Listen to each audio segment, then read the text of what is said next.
there's some sample videos that they've been releasing of like what it can do, and it's producing very realistic images and very realistic backgrounds, editing, um, and you can pretty much do film scenes anywhere, uh, without sound stages, without Mm. going to locations, without transportation. It generated people, it generated places.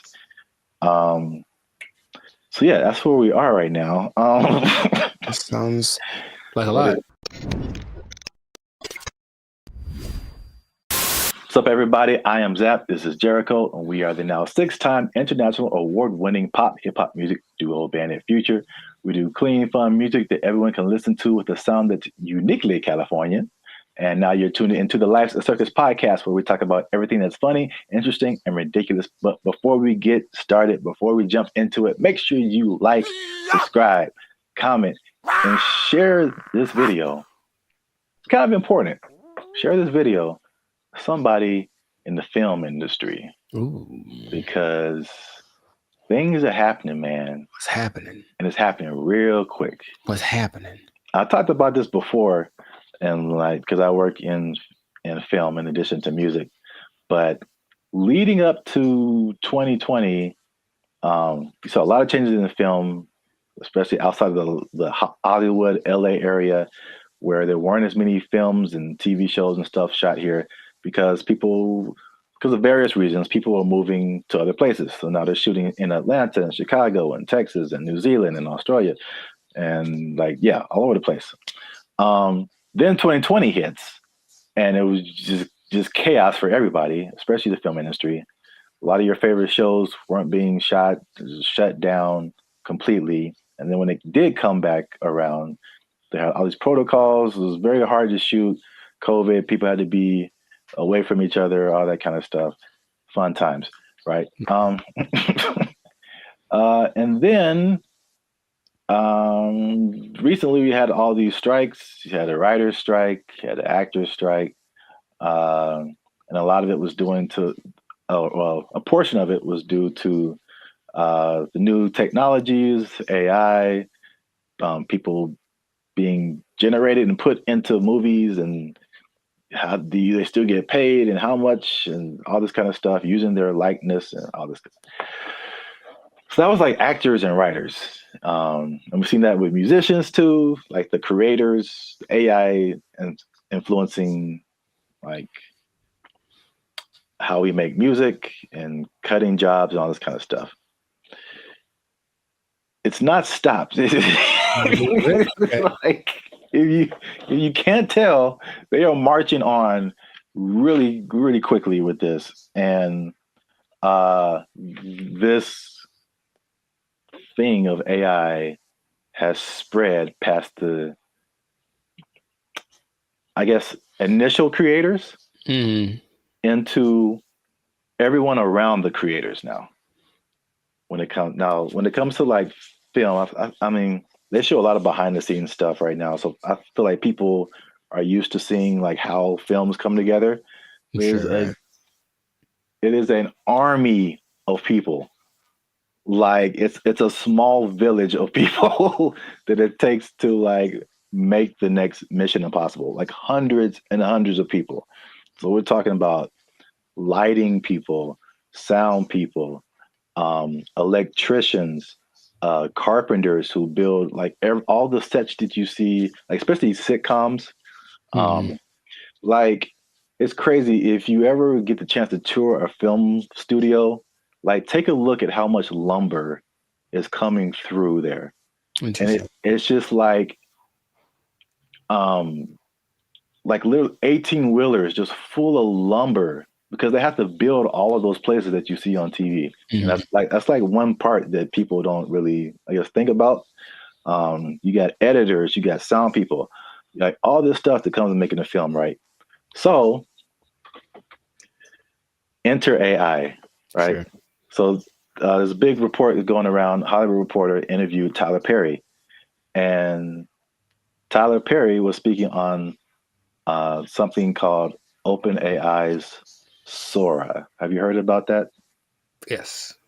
All right. So we got OpenAI is the people behind ChatGPT, which has already changed everything. Recently, Sports Illustrated let go of like all of their writers Right. because they're doing this ChatGPT. This is crazy. But now all the people that make movies come together. Now their jobs are in jeopardy with this open AI's Sora. And to put it in Tyler Perry's words, he said, if I wanted to be in the snow in Colorado, it's just text. If I want to write a scene on the moon, it's text. AI can generate it like it's nothing. I don't have to put it on my lot. I can just sit in the office and do this at my computer, which is shocking to me. Hmm. So, in the article, it said Tyler Perry was slated to drop like $800 million into expanding his studio. He was going to build 12 more stages, and then he immediately put a halt to it because of OpenAI's Sora. Wow. So, we'll show some pictures up here too of like there's some sample videos that they've been releasing of like what it can do. And it's producing very realistic images and very realistic backgrounds, editing, and you can pretty much do film scenes anywhere without sound stages, without going to locations, without transportation. It generated people, it generated places. So yeah, that's where we are right now. That sounds like a lot. What are your thoughts now for the progression from Chat GPT to this? I mean, I have an idea of what it looks like. I don't like the idea of taking jobs away from people, for one, and then for and until proven otherwise, I'll still see a really well done AI something, and it's just something about it gives me this like it's just this lacks this element of realism. Mm, However, I know it's getting better all the time, and at some point, I don't think I'll be able to notice. But just it's business is about saving money, yeah, so it makes 100% like it makes perfect sense that they want to do that instead of spending all the money on stages and everything that. But it just seems like it loses the. So if I see this movie and it's like an amazing movie and they have all these locations, and then when I find out that they just did it all on a computer, for me that loses something. You know, Lord of the Rings, all the New Zealand backdrop and all this. No, we just did it in the computer. Actually, it's not. We didn't go anywhere. It's like, oh man, something about it to me doesn't. but see, the thing is, it's not because I think the buzzword before this is CGI. Right. So it's just like I feel like it only loses that for you because you know that it's like that. But I think there's stuff now like the CGI stuff where it's like you can't really tell. Like I feel like that part has gotten so good that you can't really tell sometimes like what is CGI and what is not. Dude, just on a simple scale, I've been talking to people on, Zoom or Google Meet, and I'll be talking to them like, "Oh man, where are you?" And they're like, "Oh, that's just the background from the from the program. Like, I'm not here. I'm in my house." Yeah, And I'm looking like, no, like that's gotten really good. So yeah. I can imagine if no one told me, sure. But then I have those doubts. Like, I wonder if I do it now with commercials for sure. Like, are Mhm. all those people in that? Is that really, or is it just and it maybe it's already been here, and I don't know. Mm, yeah. There's definitely pieces of it that have been here for a long time. Sure. Um, Especially like big crowd scenes and stuff like that. Right. It's definitely Yeah, I know that the big Ed Sheeran music video a couple of years ago was kind of that because it's basically him and I think 100% or mostly AI CGI generated background characters, and they all look really real. mm. So yeah, that's I don't like it though. That's all. I just don't like it. just because it's moving into a direction that my brain wasn't ready to accept as a possibility. Mm. You know. Well, I mean, people. I personally, I have no idea. I mean, I won't say that. I do have an idea. AI is going to win. So Sure. No, it's without a going doubt. to win eventually. It's Without a just, doubt. I feel like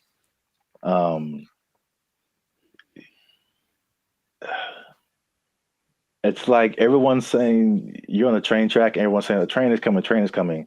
And it's like, let's all band together and stop the train. And this is like, Yeah, you can try all you want. It's not going to work. uh, I acknowledge that. it's like it's respectable. It's like let's hold on to what we have, but at the same time, it's just like, well, how can we not get hit? Let's also think about that. Yeah. How can we not get hit by this train? So, like, I don't know. People can do their own thing. I personally have been. Well, it depends on what you want to do. Also, it's some people are of the mind of we need to work to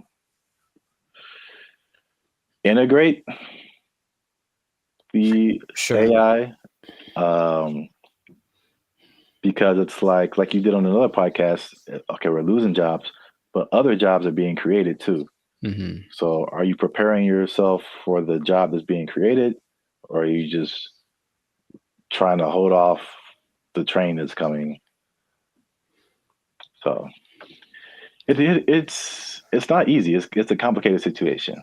Yeah, I want people to have jobs, and I Yeah. would hope maybe actors get paid more. Probably not, or something. Someone, right? Something happens where it's okay. We're not spending that much money. This because if you can, just the idea of possibly being able to save $800 million like Tyler Perry is like that's crazy. Yeah. But the flip side, again, it's what is it positive? Is it negative? It depends on how you look at it. It reminds me of music. Because I only knew music and I got to film. I was like, there's bigger budgets, money's flowing, all these different people working. It's like it was so much of a big industry than music. And then it kind of made me think that music used to be like this, possibly. Until technology, right? The streaming and all that kind of stuff made it really different. And same thing, jobs were lost, but new stuff was created. And one of the biggest thing is that it leveled the playing field for a lot of people. So the big people weren't as big, but also like people you never heard of now had a chance to like, even out. Yeah, right. So if you don't have a budget and you can create a blockbuster movie in your bedroom, it's the same way you can create a full album in your bedroom now. Like recording studios, like you don't need them anymore. So like it's the same thing. I think it's a unique perspective as musicians seeing this happen to film and like what could possibly be the end result of where everything's going to move. We're just all living in a simulation anyway, so it doesn't. Yes. Welcome to the Matrix, Neo. You are the one. Well, that's it for this episode. Make sure you like, subscribe, comment, and share this video. Do all that with somebody who's in film might possibly be losing their job. You might lose your job. Hold on to your job. Yeah, it's coming. Oh, make a movie in your bedroom. They took our jobs. They took our jobs. He believes that masturbation was the greatest evil on earth, and that by eating cornflakes, it would prevent people from doing it. So I don't see the connection No, it's there, man. It's there. I'm trying to make it work in my head.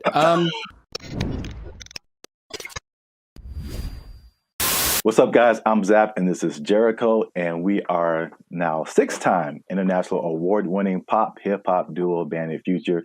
We make clean, fun music that everyone can listen to with a sound that is uniquely Californian. And right now, you're tuned into the Life's a Circus podcast, where we talk about things that are funny, interesting, and ridiculous. But wait a minute. Hold up. Wait a cotton picking minute. Did people say that Okay. too? I Was that too mean, far? yeah, maybe. Help your boys out. Help the channel grow. Help us keep doing what we're doing by liking, subscribing, commenting, and sharing this video.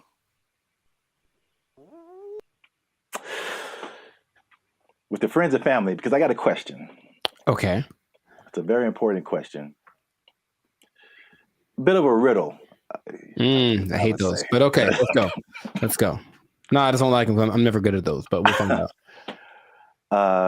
Mr. Jericho, what do you get when you cross a medical condition that people were afraid of, a religious group that wants to stop people from performing a sexual act, and World War II? Huh. It's three things. Yes, there. I've noticed. That's one more than two. My first thought was Nazis, but I think that's wrong. That was just the first thing that came to my head. I'm like, that's no way. I think it's because you just said World War II, and I was like, I think they wanted to stop World War II. You know what? Congratulations. I've never been asked this in my life. Yeah, I don't think anybody has, but for the people playing at home, just one more time, the question is, what do you get when you cross a medical condition that people were afraid of, a religious group that wants to stop people from performing a sexual act, and World War II? And the answer, believe it or not, is breakfast cereal. I'll be honest, I didn't. Yeah. Go ahead. Yeah, I just kind of stumbled upon this, but the rabbit hole got really deep as to why we have breakfast cereal. So, a little bit of a history lesson. You can stop me at any point if you want.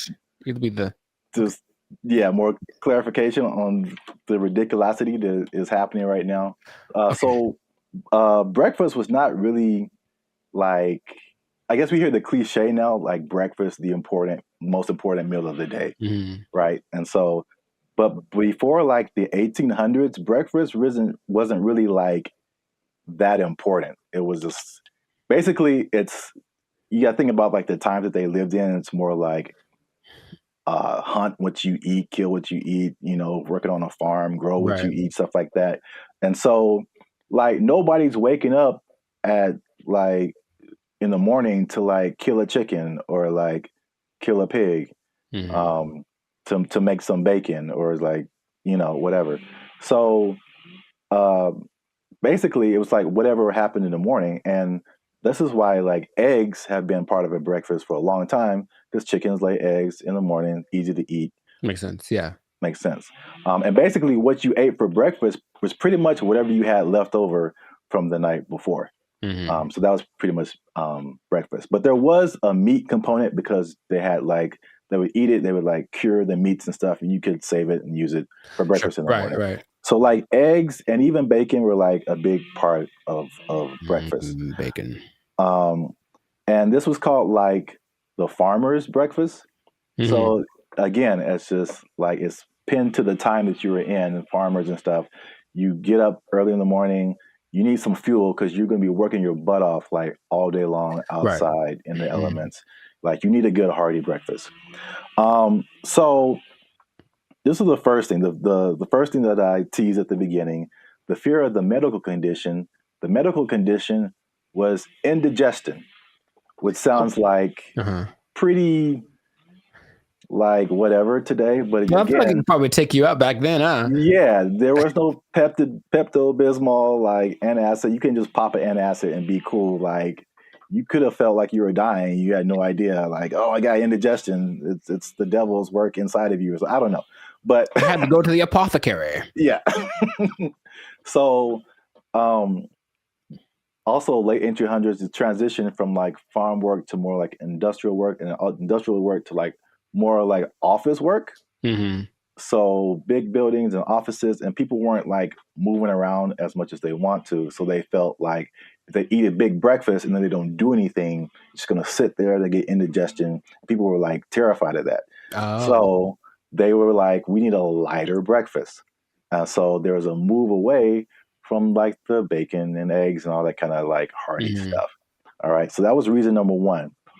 Reason number two, I'm very curious about this one. Okay. a favorite reason. So at the same time, there was a rise in religious gurus that were pushing vegetarianism and just like eating healthy, eating or what they call eating bland. All Mm-hmm. right. And believe it or not, the people at the forefront of this were Seventh day Adventists, Okay. especially a man named James Caleb Jackson, who was not probably as famous as this next person, John Harvey Kellogg, who's the founder Sounds about. Mm-hmm. Kellogg's Frosted Flakes, all that kind of stuff. Yeah. That's where that came from. Now, these people were like hardcore Seventh Day Adventists, Sure. and they actually pushed this type of breakfast not just on the healthiness, but they believed that a lighter breakfast was more morally sound. There was more morality in eating like a healthier breakfast. But also, I could not pass this up. The John Kellogg guy, he believed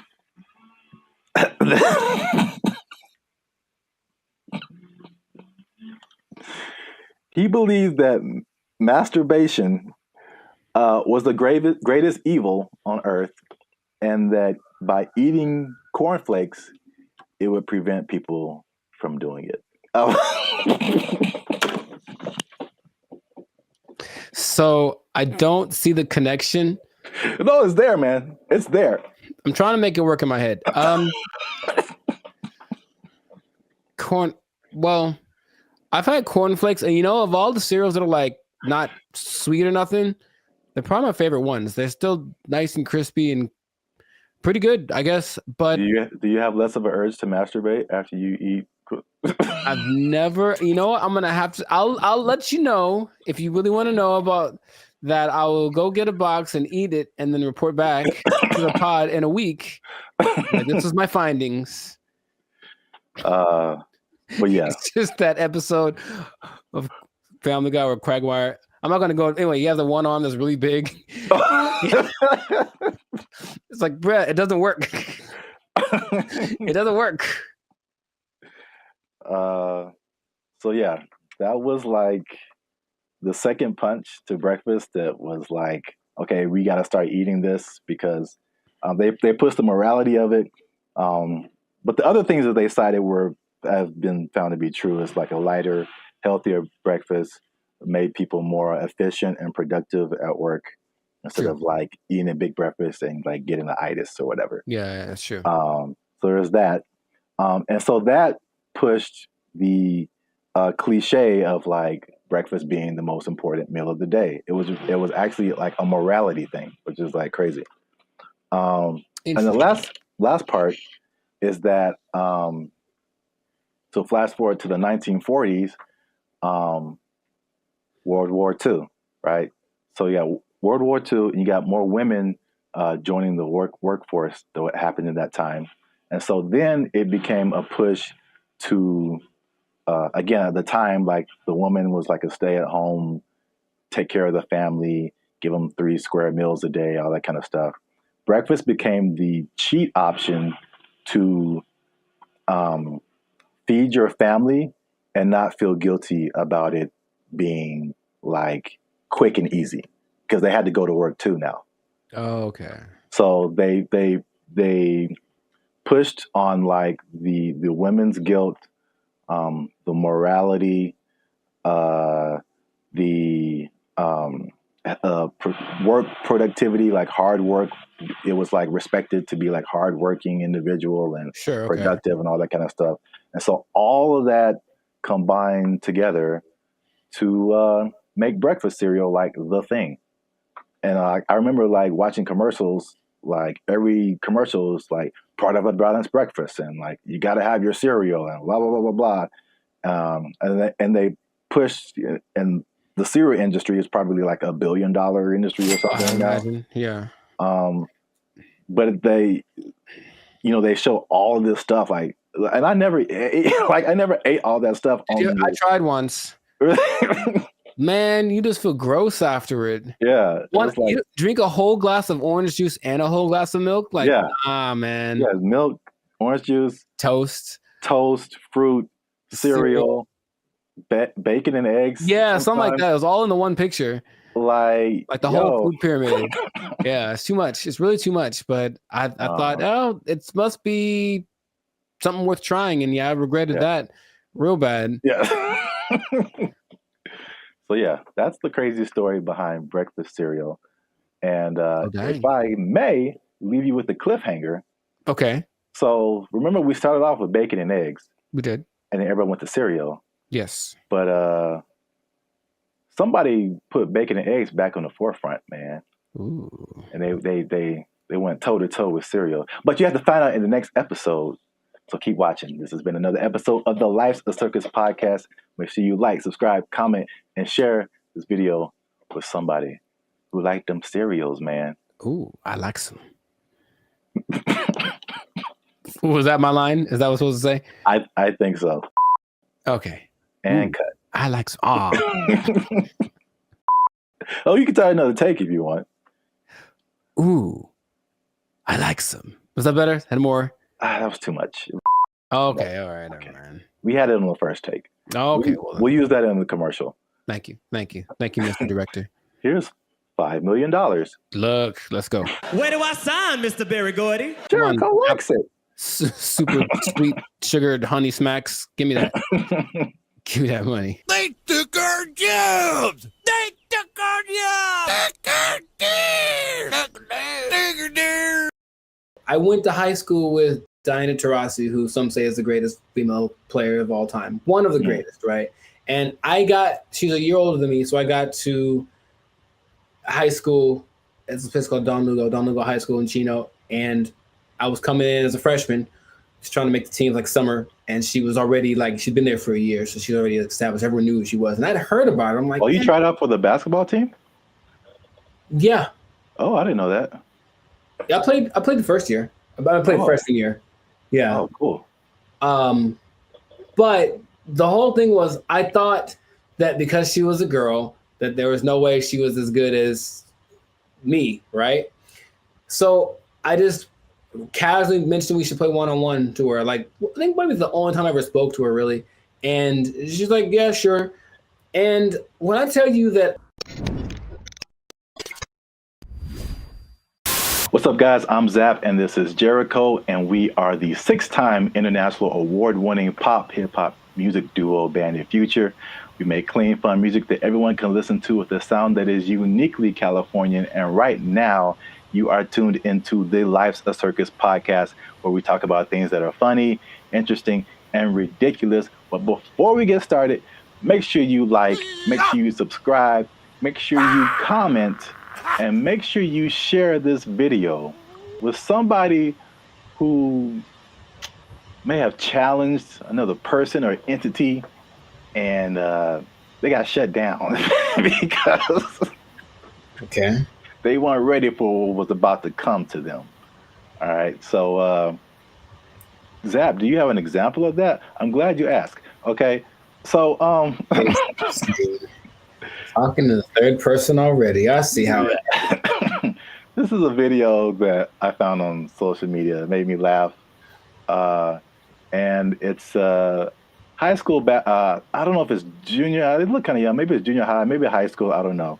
But this player challenged his coach. And it didn't go the way he thought it would. This coach was having a good day teaching his players when one was bold enough to challenge him to a one-on-one, and this happened.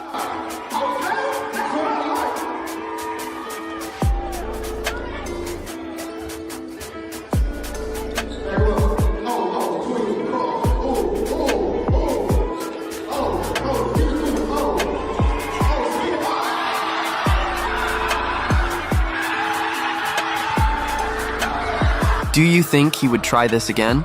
So yeah. Uh, I like it. I like it. yeah, coach wasn't messing around. I thought he'd get past him, but I didn't know he was going to break the kid's ankles. That was cold. So I brought this up, and then if you have an instance, you can share it too. But I'm thinking of like the times when either you challenged someone or you saw someone else challenge someone, and they thought they had it, and it just didn't go right at all for them. Because I brought up this video because it reminded me, and I think that's junior high. It looked like junior high, not high school. It reminded me of the same thing that happened in my junior high school. Okay. So my school was a magnet school. I don't know if did they have magnet schools out here in California? Okay. Yeah. So we had like people from all over. It wasn't just like people in the neighborhood. And it was a performing arts school. And we didn't have sports. So we didn't have a football team, basketball team, anything like that. So what they did is like people from our school could play sports at like different schools, which is kind of cool now that I think about it. But so we had different players from different schools that went to our school, right? And so I knew like a couple of guys that were just like really good, like insanely. They had handles. I'm talking about basketball. They could shoot. Like they could do everything. I remember this one guy, especially named Ricky, who was just like, he was like the coolest dude, bro. Just, but not like a I'm better than you jock kind of. He was just a cool dude. He walked cool. He talked cool. He was cool with everybody. Like, and he's just amazing basketball player. And we had some other like girls. There was a girl who was like 6 feet tall, and she was just amazing. Like we had amazing players, right? Mm-hmm. And we had these 3 PE coaches. Now they're all different. So there's one guy, Coach Moore. He was super tall, but he was like 100 years old. I swear, this guy. This guy was like past your prime, but he was skinny, maybe in shape, but like super skinny. But at least 60s, 70s, maybe just all gray hair, just like okay. He didn't seem like anybody. Mm-hmm. And then we had this lady, this white lady who looked like, what's the girl from Iowa? Is that it? The basketball player? Yeah, the girl who's like really big now. Caitlin Clark. Yeah, she kind of looked like an older version of her, and she like just had a baby, like. So they challenged the students. This is junior high school to like a basketball game. It's like the 3, and then they probably like roped in 2 more teachers, mm-hmm. And like so it's like this really tall old dude can barely move. This really short dude looked like Sherman Hemsley. And this lady who just had a baby and like 2 teachers. Mm-hmm. I'm just like, we were all like, okay, students are gonna whoop, we're gonna kill these people. Like get an ambulance ready and just, man. I'm guessing the opposite of what you expected to happen happened. When I tell you they tore us up, they just annihilated us, dude. So like the short dude and the lady, they were like faster than what we all believed we ever seen them move. I mean, the dude was just like Chris Paul out there, just. Nice. And then the old guy, he would just stand on the 3-point line and just blitz you, just Ray Allen, just. And it was just like we got annihilated. So that video just reminded me of that experience. But I don't know if you had any experiences like that where you saw something happen, or maybe you tried something and it just not so much publicly, but if it had been the social media era, then maybe that would have been, on all the reels and whatever. But I brought this up in one podcast before, but I went to high school with Diana Taurasi, who some say is the greatest female player of all time. One of the greatest, right? And she's a year older than me, so I got to high school. It's a place called Don Lugo High School in Chino, and I was coming in as a freshman, just trying to make the team like summer, and she was already like she'd been there for a year, so she already established. Everyone knew who she was, and I'd heard about her. I'm like, Oh, you tried out for the basketball team? yeah. Oh, I didn't know that. Yeah, I played the first year. I played freshman year. Yeah. Oh, cool. But the whole thing was, I thought that because she was a girl, that there was no way she was as good as me, right? So I just casually mentioned we should play one-on-one to her. Like, I think maybe it's the only time I ever spoke to her, really. And she's like, yeah, sure. And when I tell you that I didn't make like, we maybe played to 5. And so if it had been like that, with like a bunch of people in a circle going, oh my God, then it would have been terrible. But it was just us and maybe like a couple of people watching. And they didn't even pay attention because they're like, they're talking about me. Like, he's about to get destroyed. So I didn't know that she was that good. And it's like, when I tell you, I felt like I was standing in quicksand, how fast she was. And she just would like hit me with a pump fake and then just like go around me. And I'm looking like, this is crazy. I've never played against anyone this good. And then she hit like a fall away, like Steph Curry, like 30-footer just because she could. And I was like, that's not fair.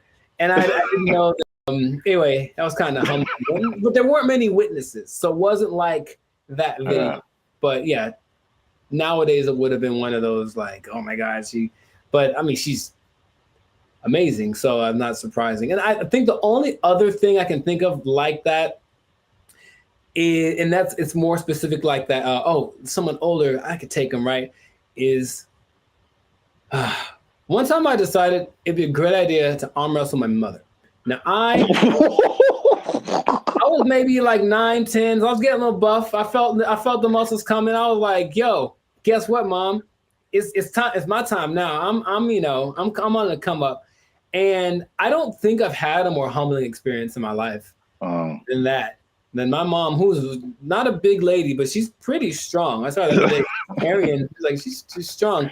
And when I tell you that, like, I thought my arm was snapped in half, man. Like she didn't say, "Oh, my son," I mean, she just, God, and that was it, right on the counter, right on. And I just walked away in shame. That was it. So that's probably the 2 experiences I've had like that. I've seen videos like that, and I've probably been a witness to some, but I can't think of any off the top of my head. But it's always like, yeah, you get some kind of a boldness in you, like, you know what, it's time to go for it. And if it works out, good for you. But more often than not, it ends up like that. Yeah. The last thing that just reminded me of is, I don't know if you ever like were in fights or anything in school, but I was very quiet and very like unassuming, but I was also a very large person. Like I've always been a very large person. So like no one is like tried to fight me. I won't say that. There's been a couple people who tried and it did not end well for them. So it's like even if I didn't know how to fight, I'm just too big. Yeah. And I remember there's like this one guy who was like messing with me in school or something. And I told him to stop. He wouldn't stop. And then we were in class, and then I think there was like maybe 3, 4 rows of desk. So he was behind me. So I think he like pushed me or something. When I finally decided to push him, like he pushed me, and it was just like, okay, bro. When I finally pushed him back, I feel like he got laid out. That's what I feel like. This dude went flying like 4 rows back. It was like everybody was just shocked. It was just like I did like some kind of Naruto like whoosh on this dude because he went flying. And yeah, that was the end of that for sure.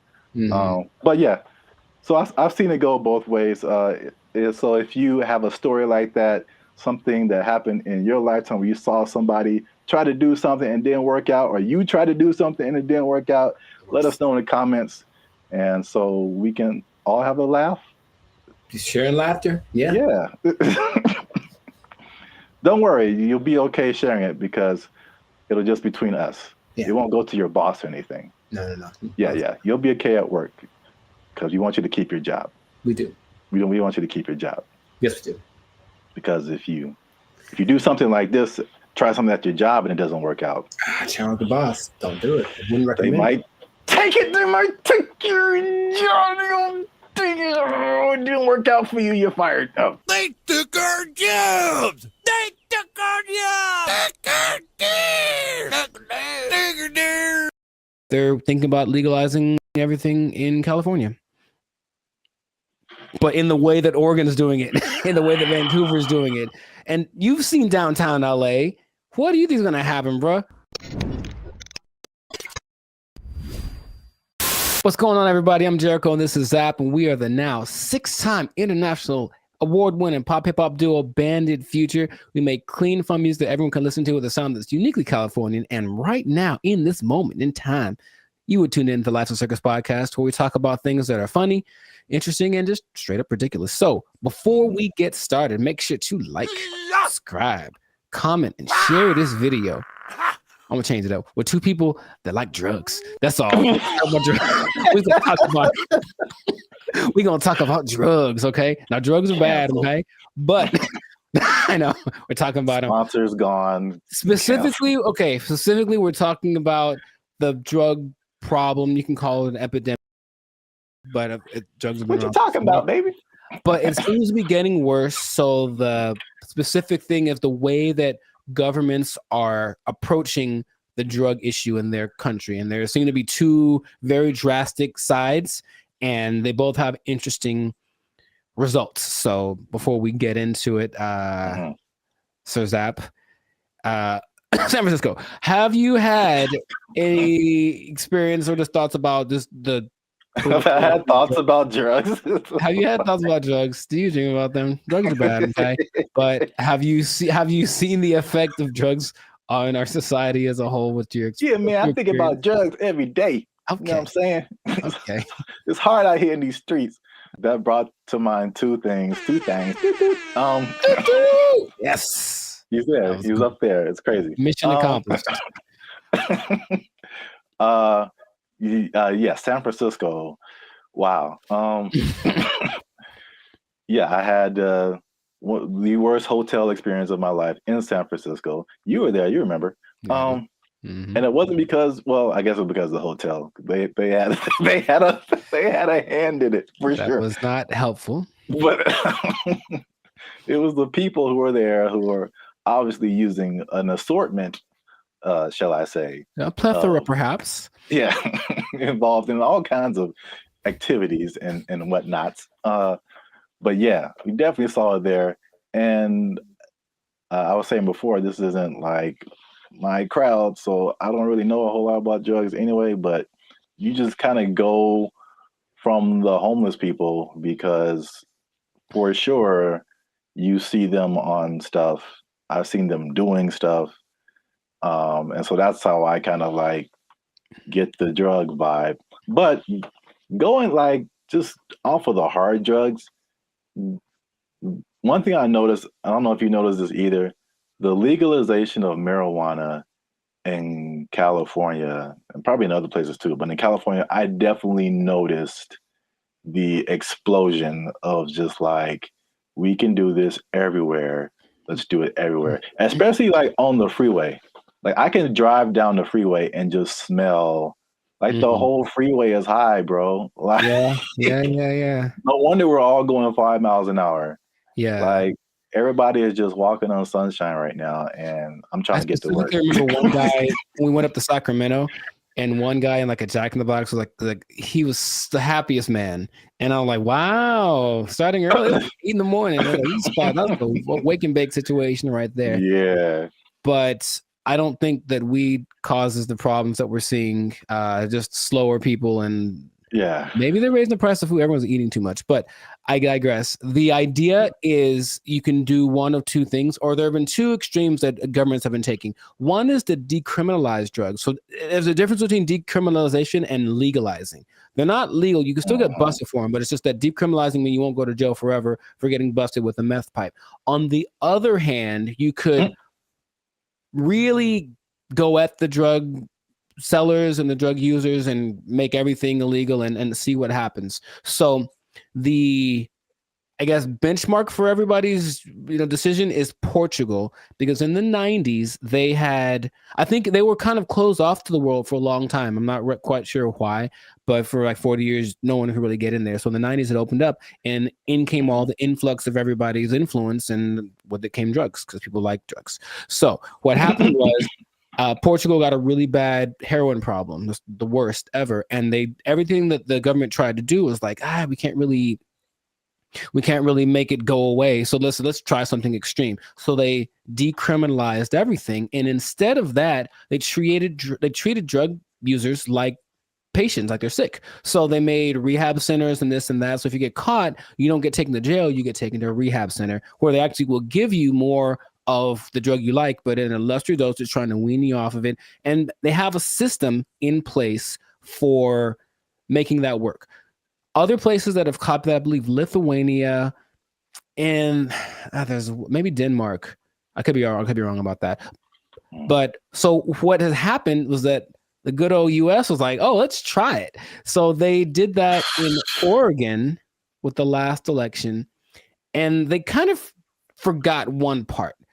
They forgot the whole rehab part. They just decriminalized everything. And I think I heard about that. It's a nightmare. It's so bad. It's just people just violently robbing each other in broad daylight and just on drugs, on the zombie drug. I'm not sure exactly what strain it is, some kind of a opioid maybe, but it's a zombie drug. People like walk around like zombies. But the visual I wanted to share with everybody was actually from a video I saw from Vancouver. They did the same thing. They just legalized everything without thinking about how to fix these people once they're on the drugs. So everyone's just walking around, literally, same thing, robbing people. The scene that I remember when we were in San Francisco was this one street where it's like everything looks normal, aside from like the occasional like human feces on the ground, but everything looks normal. And you turn a corner, and all of a sudden it's Armageddon. Oh my God. Just literally, just all of a sudden, everybody, and like you just stop there and they all kind of like turn. That's the zombie drug. So there's a video of these two men walking down the street, and they're in a position where I don't think I could keep my balance and walk, but they're so hunched over and they're still somehow staying upright. There's two of them, they're walking, and it looks surreal in Vancouver. That's happening right now. So they tried it, and for some reason they didn't get the memo that they need to add the other part to it. So that's an I think they're thinking, oh, well, like alcohol, like there'll be a couple of people that go overboard with alcohol, but if we let everyone have it, most people have enough restraint or whatever to not use it. I just don't think that hard drugs and alcohol are exactly comparable like that. So you can take the other extreme, and this one's maybe more fun, and that is the president of the Philippines, something Duarte. He said, he got elected in 2016 maybe. He said, kill them all. That's exactly what he said. Kill all the drug dealers and all the drug users. Wow. In 4 years, well, the last updated thing was like in 2020. So in 4 years, he killed like 24,000 people. Just for, and the thing is, he'll catch you. They'll just raid the streets at night, and if you're on drugs, that's it for you, basically. And the thing about that is that a lot of, and then the people that don't kill, they take to jail, but they kill a lot of people, and everyone in, like, all the citizens love it. They think it's fantastic that he's doing that. So when they interview the drug lords, they're like, well, we're not going to stop, so we just got to figure out how he's not to get caught, because the threat of death isn't enough to stop it. So you have a lot of people in jail. You have a lot of people that are being killed, just like, and then they have a lot of people that are approving of this, right? And that's the most extreme case of that. So I'm sure there's other options, but that seems to be the two sides. So if you were the leader of Zapville, Zaplands, and you had to implement a strategy for the rampant drug use in your country, man, you got to be a better leader, man. I know what's going on. All your people are just down in the pipes. But what would you do to resolve that, you think? That Philippines thing is wild. I never heard that. Yeah, well, like they don't talk about it too much, but yeah, but he Yeah, he's like, he literally gave a speech. He was like, yeah, and all the drug dealers, and then everyone cheers. But he literally did this, and that's his approach. Oh, wow. Yeah, that's too far in my book, especially for the users, because like drugs are an addiction, and like yeah, you're not in the right frame of mind to like make decisions and then have someone execute you because of your addiction. I think that's too far. Okay. But the thing you said in like Portugal, Denmark, that's interesting. Mhm. I mean, that seems, again, it's just like, I don't know why the answer for everybody is just throw somebody in jail and then like, well, we got rid of that. Like No, that yeah, doesn't exactly. solve the problem. Like it doesn't solve the problem. Like The problem still exists, yes. yeah. But So with the numbers for Portugal specifically, the numbers of overdoses went down like 90%. yeah. So obviously that's a better solution for sure. Well, we'll see what happens, because what I'm hearing in Rumorville, the last thing, as we wrap this thing up, is that they're thinking about legalizing everything in California. But in the way that Oregon is doing it, in the way that Vancouver is doing it. And you've seen downtown LA. What do you think is going to happen, bro? Man, it's going to be chaos and bad times. Very, very, very bad. So hopefully that doesn't pass. But some government people don't think,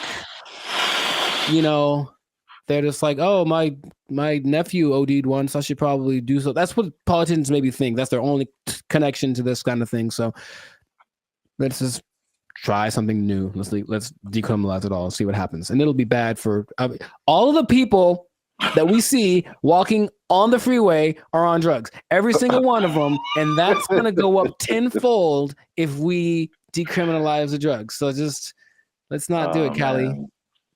Send your relief funds to banditfuture.com just in advance, because I see suffering in our future if this I see you will know pain. You will know pain. we'll at least know gross. We'll at least know that. Yes, that is God. We should do a whole separate episode on that hotel room. I still have some videos from that. I was giving a review. Yeah, videos? I have a video I took of the hotel room or walking around. Yeah. Maybe I can find it. Yeah. People need to see that. It was oof. It was really bad. But anyways, this has been another episode of the Life's a Circus podcast. So let us know in the comments if you have a solution for how to solve the drug problem where you're from. Do you have a drug problem? Do you need help? Do you need to talk to somebody? Call the Bandit Future hotline. Just kidding. It doesn't exist. But make sure if you do have a problem, make sure to go see somebody about it. It really is serious. Don't you believe it? Okay, so that's been it. And I'll tell you what. If you're on drugs, if you're doing too many drugs, I don't know about you and keeping your employment status, you might start freaking out and not make it. And then, you're going to have to be out of you might be down bad. You might be out of employment, and that's not going to be good. If the boss catches you in the bathroom doing what you like, might end up bad for you. I just don't know how to say it, but I think you won't like the result. I think I get what you're going towards. Yeah. Correct me if I'm wrong, but I'm thinking that you're saying that they might take your job. Drugs are bad. Okay. They took our jobs. They took our jobs. Calling us the doomer generation. Honestly, I'm cool with it, because when I wake up, I get 20 notifications about 30 different reasons I'll never be able to afford a home. I look around, see my computer science degree all framed up, about to turn into an art piece because of AI. Then we're in a loneliness epidemic. but these gas prices and these heat waves collaborating to keep me indoors. And they say it's not going to get any better. So What's up, everybody? I'm Zap, and this is Jericho, and we are the now 8-time international award-winning pop hip-hop music duo Band of Future. We do clean, fun music that everyone can listen to with a sound that's uniquely California. And right now, you're tuned into the Life's a Circus podcast, where we talk about everything that is funny, interesting, and ridiculous. But before we jump into the topic today, help your boys out. Come on now. Make sure you like, subscribe, comment, and share this video with somebody who likes to go shopping. I see. You know anybody in your life, Jericho, who likes to shop? Maybe. Who maybe gets things delivered Maybe. from Amazon every Maybe. day? There's a possibility that I know someone who said close to home, and that was apropos. So. Well, shopping might sound fun, but there's something called doom spending. I'm going to tell you what that is. I'm going to tell you what causes it, and I'm going to tell you how you can avoid it, because it's a negative thing, but you got to stick to the end to find all of that out. All right. Mm-hmm. So, Jericho, have you heard of the term doom spending? I'm going to guess what it is. It's where you spend so much that you open up your banking app, and then there's just a picture of Dr. Doom laughing at you. Huh? So doom spending refers to a phenomenon that occurs when people spend money to cope with stress, despite economic and geopolitical concerns. Bankrate data found more than half of Americans are in debt, and doom spending might be to blame, with 38% saying they'd go into debt for fun. So obviously we are in a tough time right now. Inflation is through the roof. There's a lot going on in the world, wars in various places. There's a poll that was done that said that 96% of people are concerned about the economy. So that's a whole lot of people, pretty much everybody. It's understandable. Yet, with that in mind, 27% are doing this doom spending. So they are just still spending frivolously to a certain extent, and it's affecting different generations. Mm-hmm. So 43% of millennials, they say, are doing this doom spending, and 35% of Gen Z are doing it. And basically, the concept is just like, well, it's almost like a defeatist kind of thing, where it's just like, I'm never going to really, all these aspirations that I have financially are never going to happen. So I'm just going to enjoy life. Oh, it's the doomer generation. Honestly, I'm cool with it, because when I wake up, I get 20 notifications about 30 different reasons why I'll never be able to afford a home. I look around, see my computer science degree all framed up, about to turn into an art piece because of AI.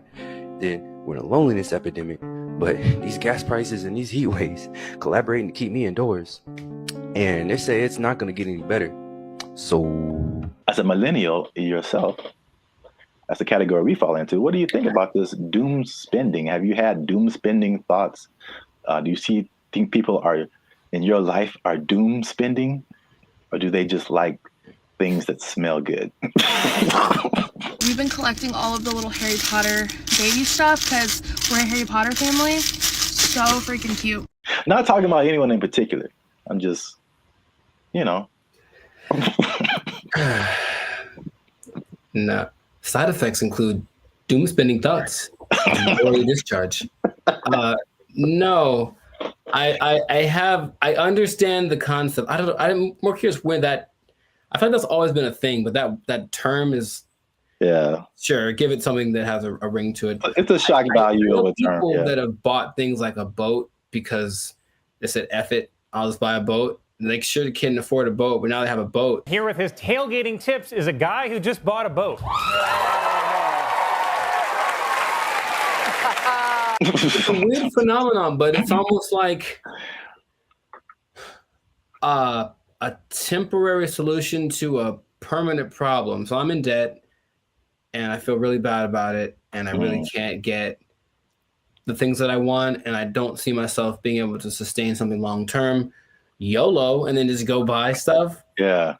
But even that phrase is I think that's kind of permeated because that's the Gen Z millennial phrase. YOLO, you only live once. This is a Coca-Cola YOLO, not YOLO. No one has said that in like 8 years.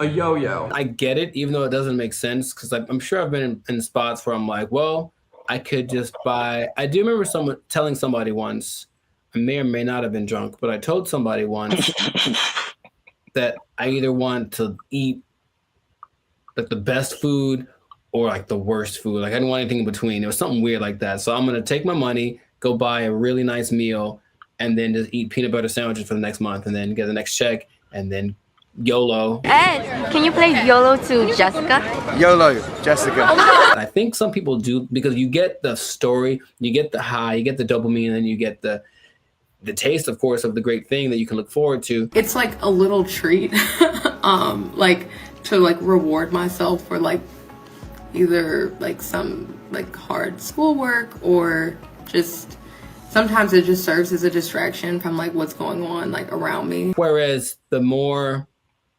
practical way to approach finances in general isn't glamorous. You're not really doing anything too extreme, right? You're just kind of all level here. And that's not fun.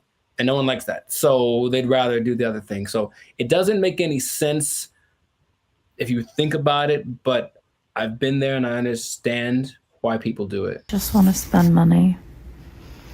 I just really want to spend so much money. Well, here's some other causes. There's some that I saw online and some that I just kind of made up. I mean, not made up, but just from my observations, I think this is what causes it. Mm-hmm. So it's 5 different things that I found. One that I think is a part of it is just, at least just speaking as millennials, and I know other generations have gone through different things, but I feel like millennials in particular, because it was just interesting to me to see how their numbers, the millennial numbers are higher than the Gen Z numbers. And maybe it's just, that's because we just have more money to spend. But I think it also might be related just to the life events and life experiences we've had. Mm-hmm. And so I think one of the first times I was like really conscious about money and the future and like life was 9/11, which is something that Gen Z isn't really familiar with. And I remember like stuff like being able to just walk on a plane and you can just carry whatever and sure dress however, like, and then all of a sudden things changing and then gas prices going crazy and the housing crash like 2008, 2009. And I'm sure more has happened in between then, but you also have like COVID and then, you know, the inflation. Mm-hmm. So there's that. Hi, I'm 28 years old, married with kids, and we're moving in with my parents. And thank you so much to inflation for sponsoring today's video. Another thing that I think contributes to this is the good old student loans, man.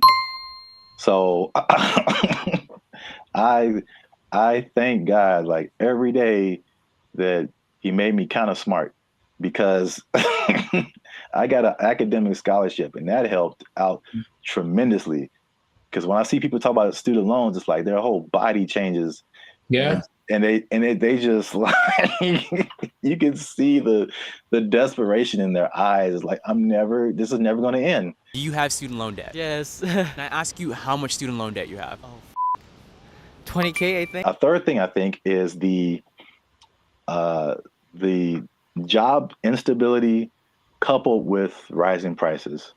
Oh, so, yeah. Mm-hmm. So, I mean, obviously inflation has just gone bananas, but again, it's just like back in the day, you know, the path that they laid out for you, millennials, I don't know if they do the same with Gen Z, I don't know, but everything you see is just like, go to school, get a job, work there for 40, 50 years, retire. Like, yeah. It just doesn't quite work like that anymore. Yeah, and then we were just like, yo, either no one was hiring me or like budget cuts, we gotta let you go, or like it's just always, and then you're going from job to job to job, and it's like, where's the loyalty, the stability? And then as you're losing jobs and losing money, your landlord's like, hey, rent is twice as much now, and you're like, what? Yeah. 10,000 for piece of chicken. Did you not see that? No! $10.46 for a handful of chicken bites. That's stupid. Next one is like the social media era. And you gotta live it up. You gotta look like you're doing good. The whole FOMO, fear of missing out. Like Becky's on a private jet. I want to be on a private jet. I don't want to wait until I'm 75 to do it. I got the money now. Screw retirement. Right. That's exactly what happens a lot of times. Yeah. Yeah. So is that, and then the last one is just financial literacy in general, and just like a long-term perspective. Just more people just living in the moment, and or they just don't know. They still don't know how to handle money, which is just. This is why I want to say this for last, because I was just gonna get on my soapbox. Like, this is literally the easiest time ever in the history of mankind to like learn something, and or make money. Like, it's all out there. It's all out there on the internet, and a lot of it is free. A lot of stuff that I've learned more stuff for free on the internet than I did paying for it in college. Right. So that says a lot. Learn stuff, and then what you know will get you a job. That's straightforward. Yeah. So doom spending, man. I mean, it's a thing. Yes. So the question is, have I ever done that for chicken? I feel like probably.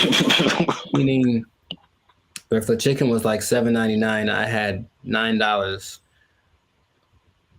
but I had something else to pay for. That was also $7.99. I'm not sure what it is. Yeah, I probably picked the chicken. I probably picked the chicken and live with the consequences with the happiness in my heart. Ooh, it's right. Oh my gosh. Y'all gotta chill.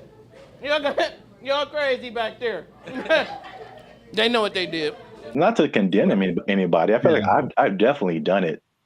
There's definitely things where we're like, I can't afford this, but I'm going to buy it anyway. I think that's kind of like the phrase that comes to mind when I think of like doom spending. Especially if you can pay it off later. You know, I've heard people that have $300,000, $400,000 worth of credit card debt. I don't know how you keep getting approved, but like that's wild to me. Yeah. And then it feels painful. Like, that's that idea. And for them, it's like, well, I don't have to pay yet. So I have $30,000 in credit card debt. When they call, I tell them I can't pay it back yet. All right, so real quick before we end it, 5 things you can do to stop or cut back on your doom spending. 1, use a budget, right? So just say, hey, I'm gonna spend this much, and that's gonna be it, because I only got this much coming in, and then boom, there you go. Nice. Number 2, addressing the underlying emotions. Some people just shop just because, like, they broke up with their boyfriend or had a bad day at work, and that just makes them feel better. And then, but there's other things that you can do that aren't as harmful to your finances. Whenever I am shopping and I'm bringing home new things, I just feel good about it. No! Number 3, develop more healthier coping mechanisms. Okay.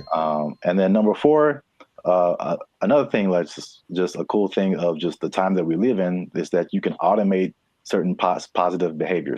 So you can automate your checking account or whatever so that it takes a certain amount out of every check and puts it into a savings, so that you don't have to physically do that and just kind of feel that anxiousness, I guess, about doing something like that. What?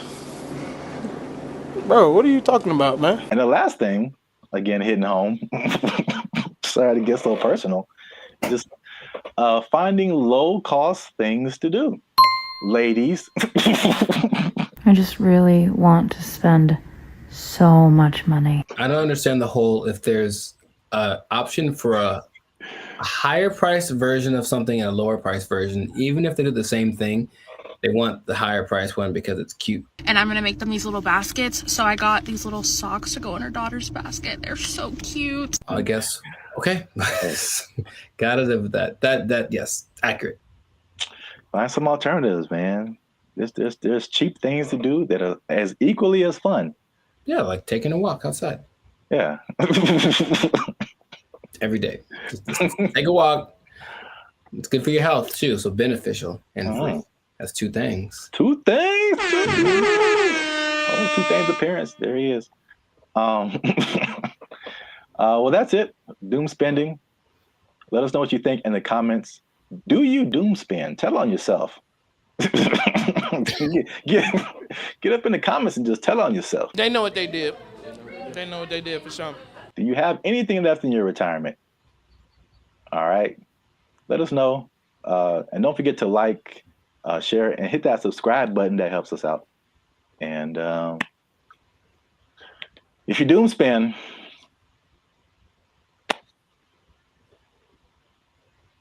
I don't know. I think you're doomed. That's what I would say.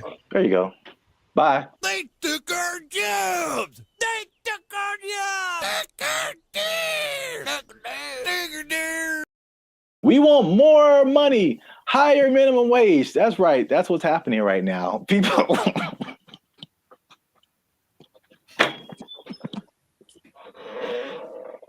Already, man. Already, people are thinking about the next minimum wage increase. They want even more, Jericho. No. No. And I'll tell you why. But first, no. What's up, everybody? I'm Zap, and this is Jericho, and we are the now 8-time international award-winning pop hip-hop music duo band and future. We do clean, fun music that everyone can listen to with a sound that is uniquely Californian. And right now, you're tuned into the Life of Circus podcast, where we talk about everything that's funny, interesting, and ridiculous. Before we jump into today's topic, make sure you do us one big favor. Make sure you share this video, share this podcast with somebody who is affected by minimum wage increase, because it's still a thing, man. It's very much a thing. It's a lot going on in these streets, man. And make sure you stay to the end of the video, because as much doom and gloom as we're seeing with businesses closing and failing, and especially in places where we are, like California, people leaving the state, there are surprisingly two things that are positive coming out as a result of this minimum wage increase. Every business isn't failing. Some businesses are doing better, and so make sure you stick around to the end so you can understand why that's happening. So we talked about the minimum wage increase specifically for fast food, right? Like 6 months ago when they were putting it together, and we were like, I wouldn't do it. Wouldn't be prudent.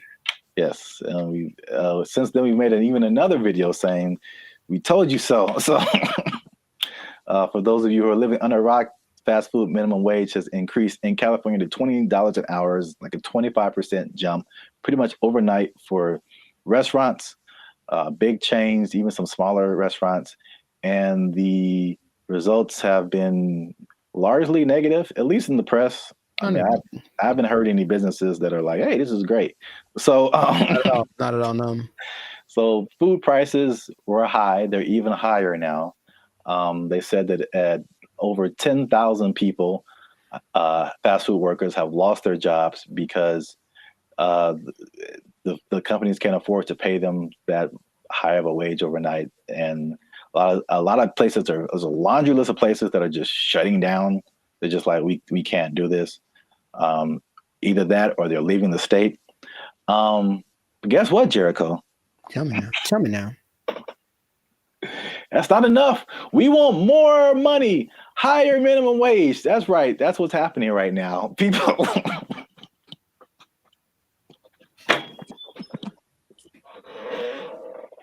Already, man. Already, people are thinking about the next minimum wage increase. They want even more, Jericho. No.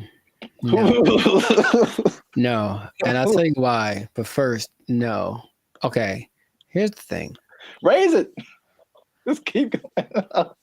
I'm pretty sure among the things that have gone up because of the minimum wage increase, it's like OnlyFans subscriptions, like stuff that no one needs. Like, I highly doubt that anything is really improving. That's a good idea. You know what I mean? So I feel like you can't. I heard something really recently, and it made a lot of sense. It said if you decided to give everybody in the world the same amount of money, so somehow take it all literally and just even it all out, so everyone in the world, all 8 billion of us, get the exact same amount of money. Within 20 years, it would be distributed exactly the way that it is now. I believe that. Because, people don't know how to do stuff with money. So, no, you don't get more money because you're just going to do the same dumb stuff you're doing with it that you did before. And how much is a Whopper now? Like, forget it. Like, it's just going to be ridiculous. What kind of, I know we're not living in the days with like, going to see a movie and the soda and a pop and a nickel. I know that's in the past. But you can't keep paying people more. You have to teach people to be smarter with their money. That's all.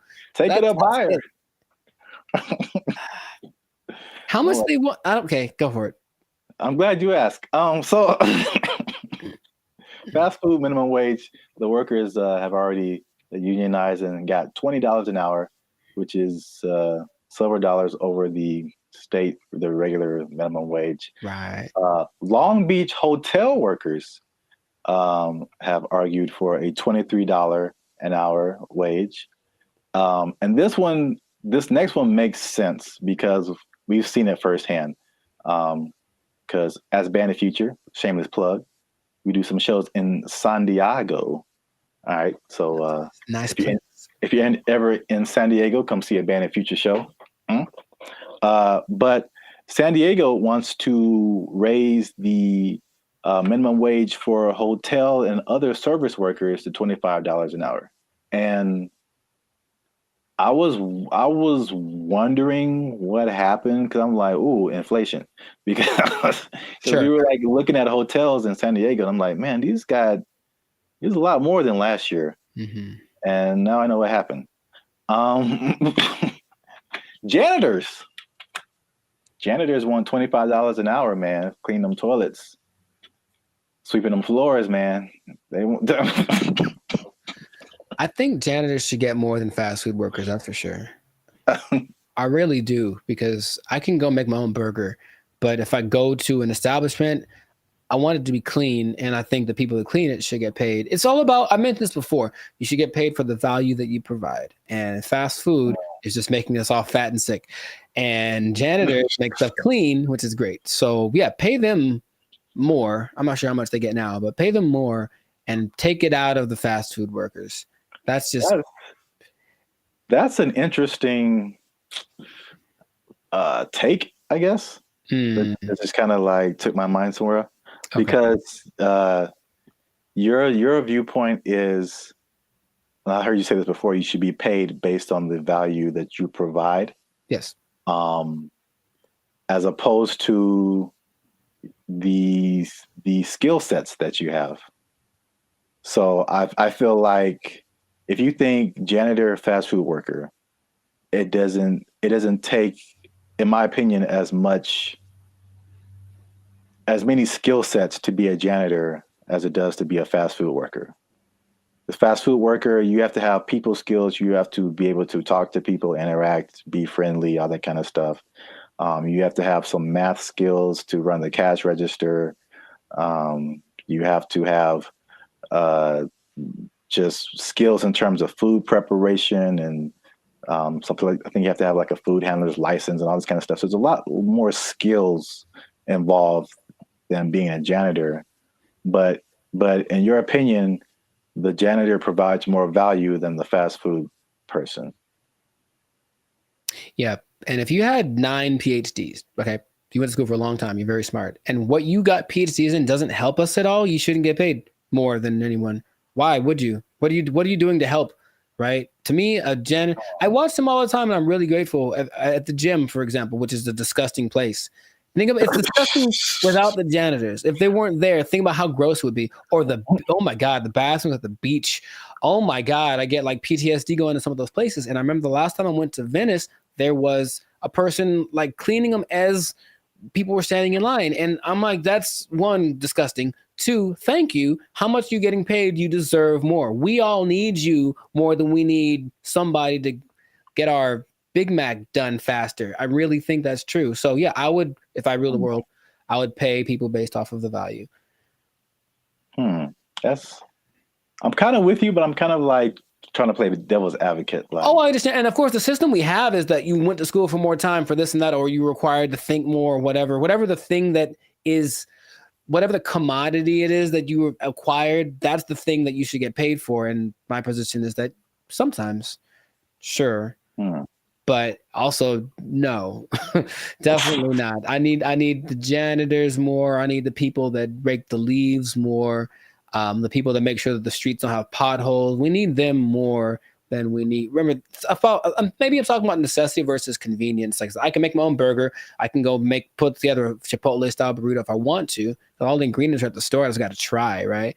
But I can't fix the street. I don't know how to do that. So if you know how to do that, you should get paid more than someone. Oh yeah, yeah. So it's something to think about. Yeah, an idea, but that is how I feel about it. But wait, there's more. 25. Well, that's a lot. 23, 25. That's a lot. San Diego Community College District has already raised its minimum wage to $30 an hour. I think it's just community college employees. I think something like that. Okay. And then the Los Angeles airport workers want $30 an hour by 2028. So the train is moving fast, man. Well, sure, but the question is where's the money coming from?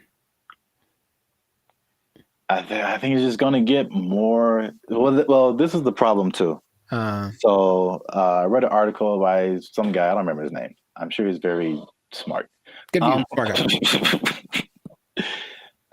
He is the person who pointed out that, there's a couple of things where businesses are actually doing okay with the minimum wage, but he said, like, obviously this is not a long-term solution, because you think about, okay, minimum wage, and you kind of touched on it. It's like, what are you spending your money on? And then for like 99% of people, what are your biggest expenses? Food, shelter, transportation.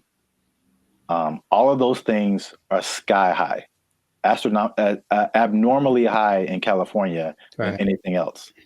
And so I don't necessarily think people are just wasting their money on whatever, but I mean, they could be, but I don't know the life. The fact still remains that there's a for real housing shortage.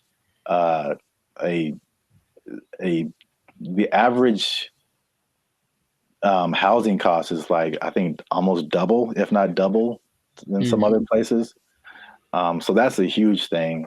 We already know the food is high. It was already high, and it got higher. And then like gas is like $5, $6 a gallon, $7 a gallon. Like, too high. It's too high. So it's like, basically he pointed out, is just like, those things are like at the root of this, a lot of it, but it's like, we're not trying to solve those things.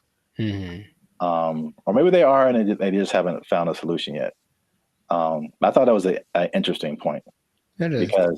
Because we're still in a cycle of like, you raise minimum wage, and then businesses are, we can't pay people. We got to raise prices, and then like everything goes up. So then what's the point? Right. Your rent is higher, your food is higher, gas is higher. Now we need more. Right. Money. This doesn't make any difference, basically. But it makes people feel good. Yeah. But like I said in the beginning, this guy also pointed out that there are two things that he pointed out where businesses are actually doing okay with the minimum wage, and it's actually been a good thing. And it's not OnlyFans?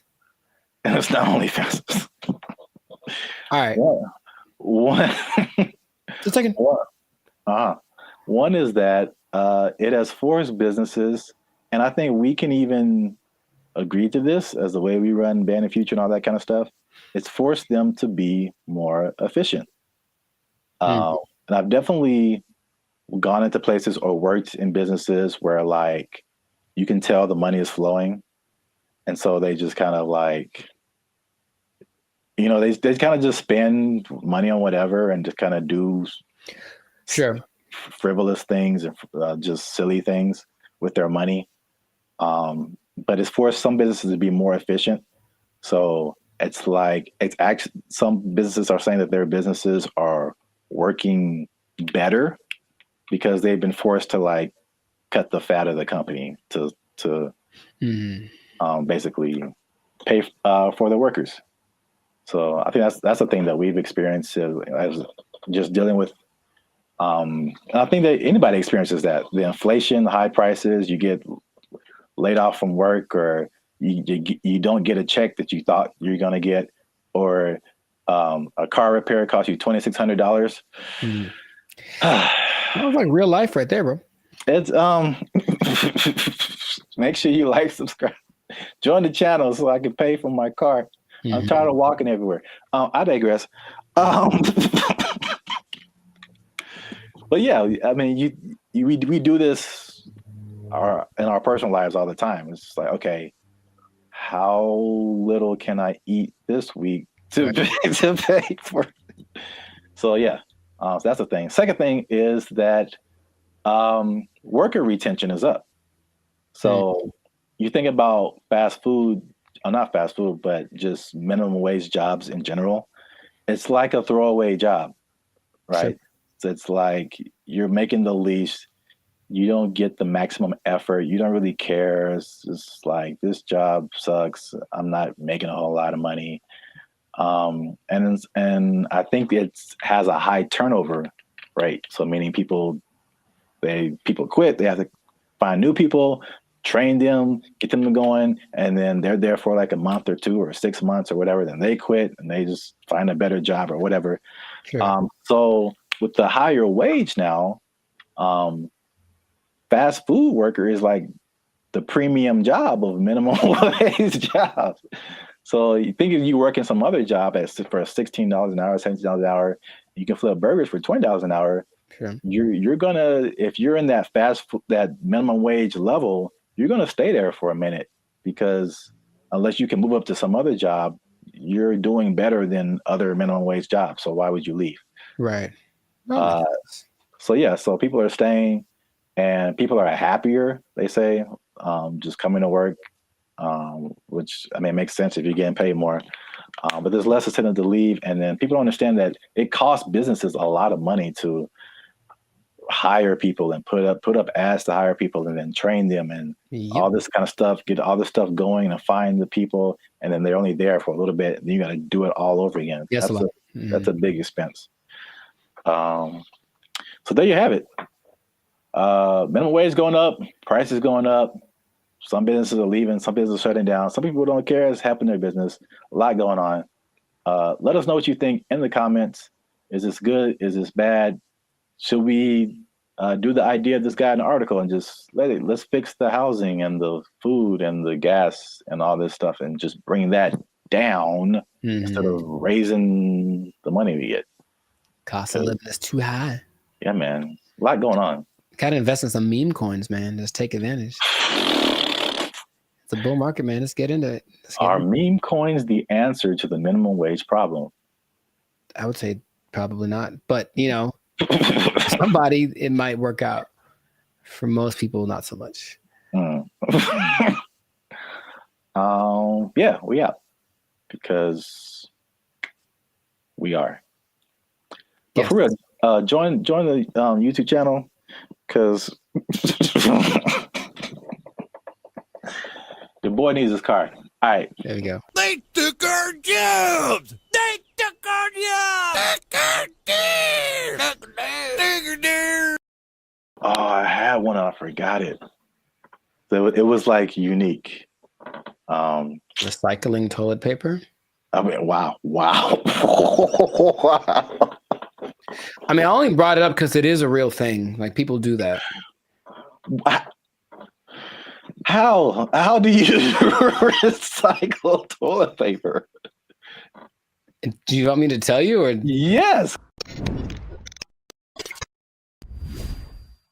What's up, everybody? I'm Zap, and this is Jericho, and we are the now 6-time international award-winning pop hip-hop music duo Bandit Future. We make clean, fun music that everyone can listen to with a sound that's uniquely California. And right now, you're tuned into the Life's a Circus podcast, where we talk about everything that's funny, interesting, and ridiculous. But before we jump into today's topic, make sure you like, subscribe, comment, and share this video with 2 people who are flashy. But you know they faking it, man. That's cold world, man. They ain't got it for real. It's a cold world. They ain't got it. It's a cold thing. So we, again, we've talked about this before. We're Hollywood centric, and Hollywood, Los Angeles is well known for people out here being flashy. They looking sharp. They got the clothes. I mean, they just decked out. Going to fancy restaurants in the hottest clubs, and then they go back to their studio apartment where they can barely afford to keep the lights on. It's just like, it's very much what you see isn't always what you get. Have you had that experience, Jericho? Have you seen people like that, or have you tried to be like that, or you just kind of, you know? I get the appeal of it because there's always the two sides that seem to be competing, right? There's being rich and looking rich. Yeah.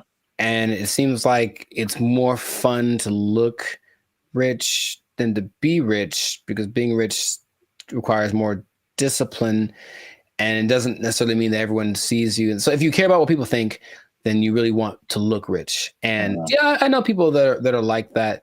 They talk a big game about the moves that they're making and this and that, and they show up in nice whatever. They make sure to show up to the place and then change into something nicer because they have an important thing to go to, and they make sure everybody knows that they're going to this important thing, and they're better than you. It's like, okay, I get you, bro. But it's sometimes hard to tell because in LA, Hollywood, people look pretty good. Like physically look good. They're in shape. They wear nice clothes. You can get really nice clothes on a budget too. If you really have to, you don't have to go to Melrose and blow $800 on a t-shirt. You can go to, I saw the nicest jacket, honestly, the other week at Ross for like $25. And I was like, ooh, I was killing. So you can make yourself look flashy without too much. In fact, yeah, Ross has a whole jewelry section. You can get decked out for under $100. You can. You know, but you always question it. I think you always question it. It's like, I wonder if that person really is somebody. Usually the telling point is if they're where I am, they're probably not rich. That's probably, yeah. Hey, you come to this Starbucks too to use the Wi-Fi? Yeah. Doubt. Yeah, man, they shut mine off. But I look fly though, don't I? Like that from Boondocks, where Riley takes all the money that Grandad gave him for the weekend, blew it all on one shopping. Oh yeah. And he was like, "Ain't I'm clean though?" Yeah. Riley, we don't have food to eat. Oh man, I'm clean though. Well, I brought this up because I saw a study by Redfin, which is a company that's into like the housing market. And obviously, the economy has been very rocky for the past few years now, and inflation is sky high. And they did a study that shows that about 49% of Americans are struggling to even just pay their rent, and they're cutting costs in the most unique ways that they can, just to, I guess, survive. Okay. While still trying to look like everything is okay. So I guess a lot of people like really are struggling. So I mean, 50%, that's like 1 out of every 2 people that you know. So that's a lot of people. But they said that they are to compensate, they are skipping vacations right now. They're working extra hours. They're selling their belongings. They're using up their retirement savings, especially millennials. And they're even skipping meals and medical treatments so they can keep their lifestyle but pay their rent. What is that? How does that sound to you? Is that shocking, or is it like, okay, that's where we're in right now? It sounds like bad prioritizing and an over importance on the exterior, right? Just like my life is just an Instagram reel. So as long as everyone's giving me the likes and I mean like publicly, like they're, oh look, you're doing well, then that's all that really matters, and then they can suffer in silence. Yeah. It seems unfortunate that that's being, and people wonder why there's so much anxiety and mental health and depression and stuff, because maybe from out of balance priorities, and then all of a sudden these results that they're getting from their lives are just kind of depressing, but they don't want to admit it. And that's, I guess that. Yeah, I think you're right. Like social media especially fuels that. And it's like, I won't say never, but I rarely go on to social media and see someone be like, hey, here's a picture of me like cutting down on fast food because I can't afford it. Like that isn't, that's like it's the highlights of people's lives. And so you only see the good stuff.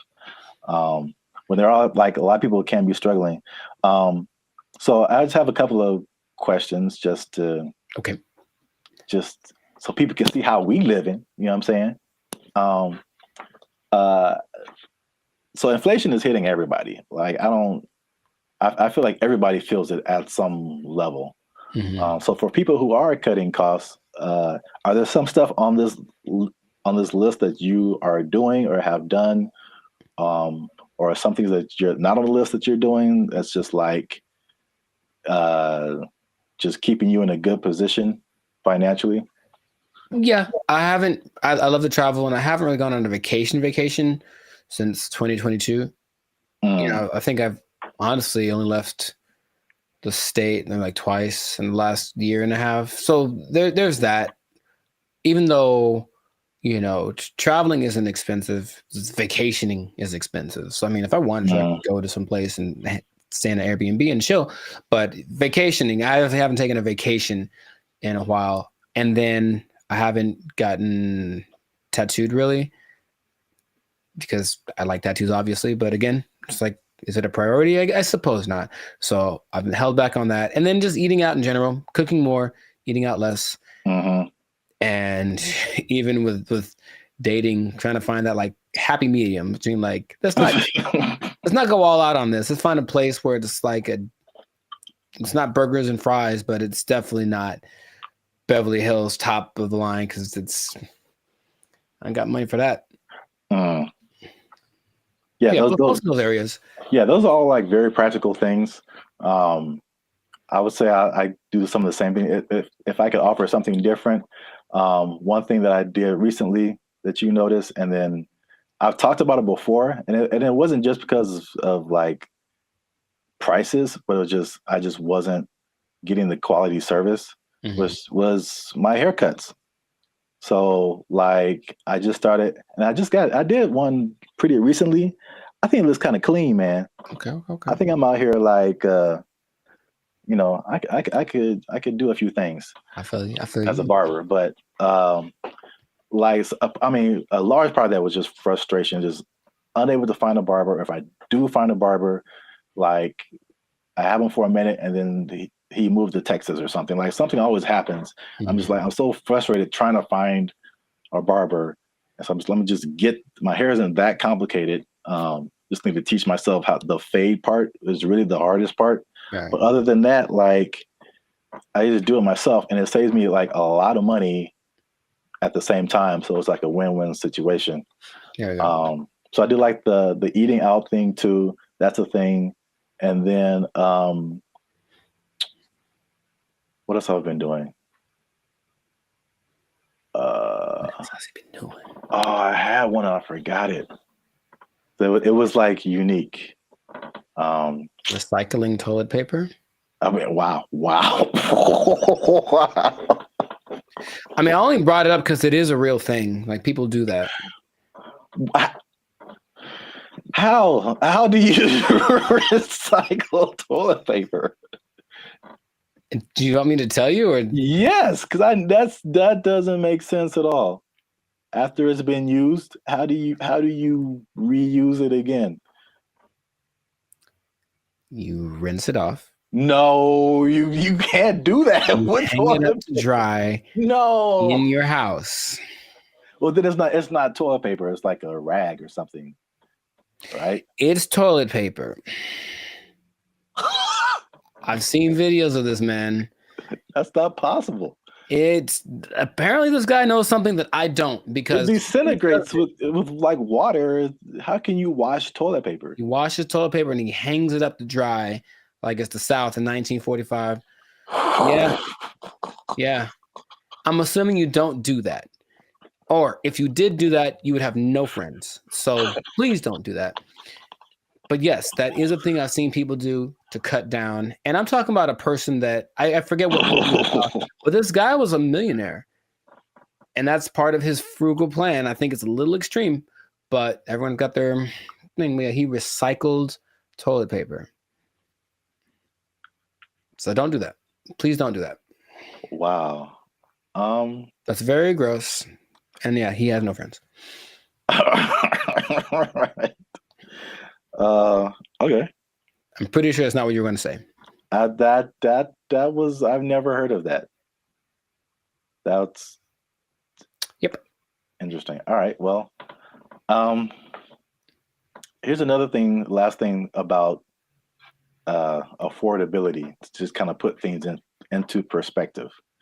The people who have houses are having a hard time paying the mortgages, and the people who don't have houses, it just looks more unaffordable every day. And so the study also showed that the average American earns $30,000 less than what they need to purchase a house. So you're $30,000 a year annually. That sounds right. So I kind of went down the rabbit hole of mathematics. It's okay, how much is this? How many people is this affecting? So the average income that they say you need to buy a house, this is a national average, to buy an average house, to get a mortgage and stuff like that, $109,000 a year. That's household income. Mm-hmm. So it doesn't have to be an individual. It could be like a partnership or whatever. So that's $109,000 a year to buy a house. In California, what do you think that number is? Specifically Los Angeles. Higher, for sure. I would go to like 145. Is that not enough? I hope that's enough. That's generous. Household income, according to them, they said you need $231,000. Yo, I mean, that's okay. More than I expected, but it doesn't sound. I know people that are paying $5,000 a month on their apartment. So yeah. On that mortgage, that's what you'd be paying, about $5,400 a month for a house. It's not possible for most people. Yeah, I think it makes sense, because if you're paying, that's math. I want to do it. That's almost $65,000 in mortgage payments. Mm-hmm. So that would be a quarter of 240 something thousand. So I think people would expect you to be in the like 25-30% range of how much goes to your mortgage payment to make you eligible So Sure. 200,000 plus sounds right if you're paying $65,000 a year in mortgage payments. It's crazy. I mean, you can get a house in the sticks, of course, in the desert, whatever. Oh yeah, cheaper, yeah. but Yeah, I mean, this is just like median nice house, somewhere. yeah, LA is no joke. So last thing I checked out is how many people that cuts out. So how many people make under $240,000 to be eligible to buy a house like this? Most is the answer. Your answers have been so general. I mean, how many people are in California? 35 million, something like that? I don't know. And I think this may have been Los Angeles. So I don't want to. Oh, okay. So Los Angeles, maybe 14 million, 15 million. I don't know. But of those. Well, just on a percentage, because that's what I have here. Oh, like 95%? 95%? 95. That was it. Uh-huh. So 95% of people cannot afford a house.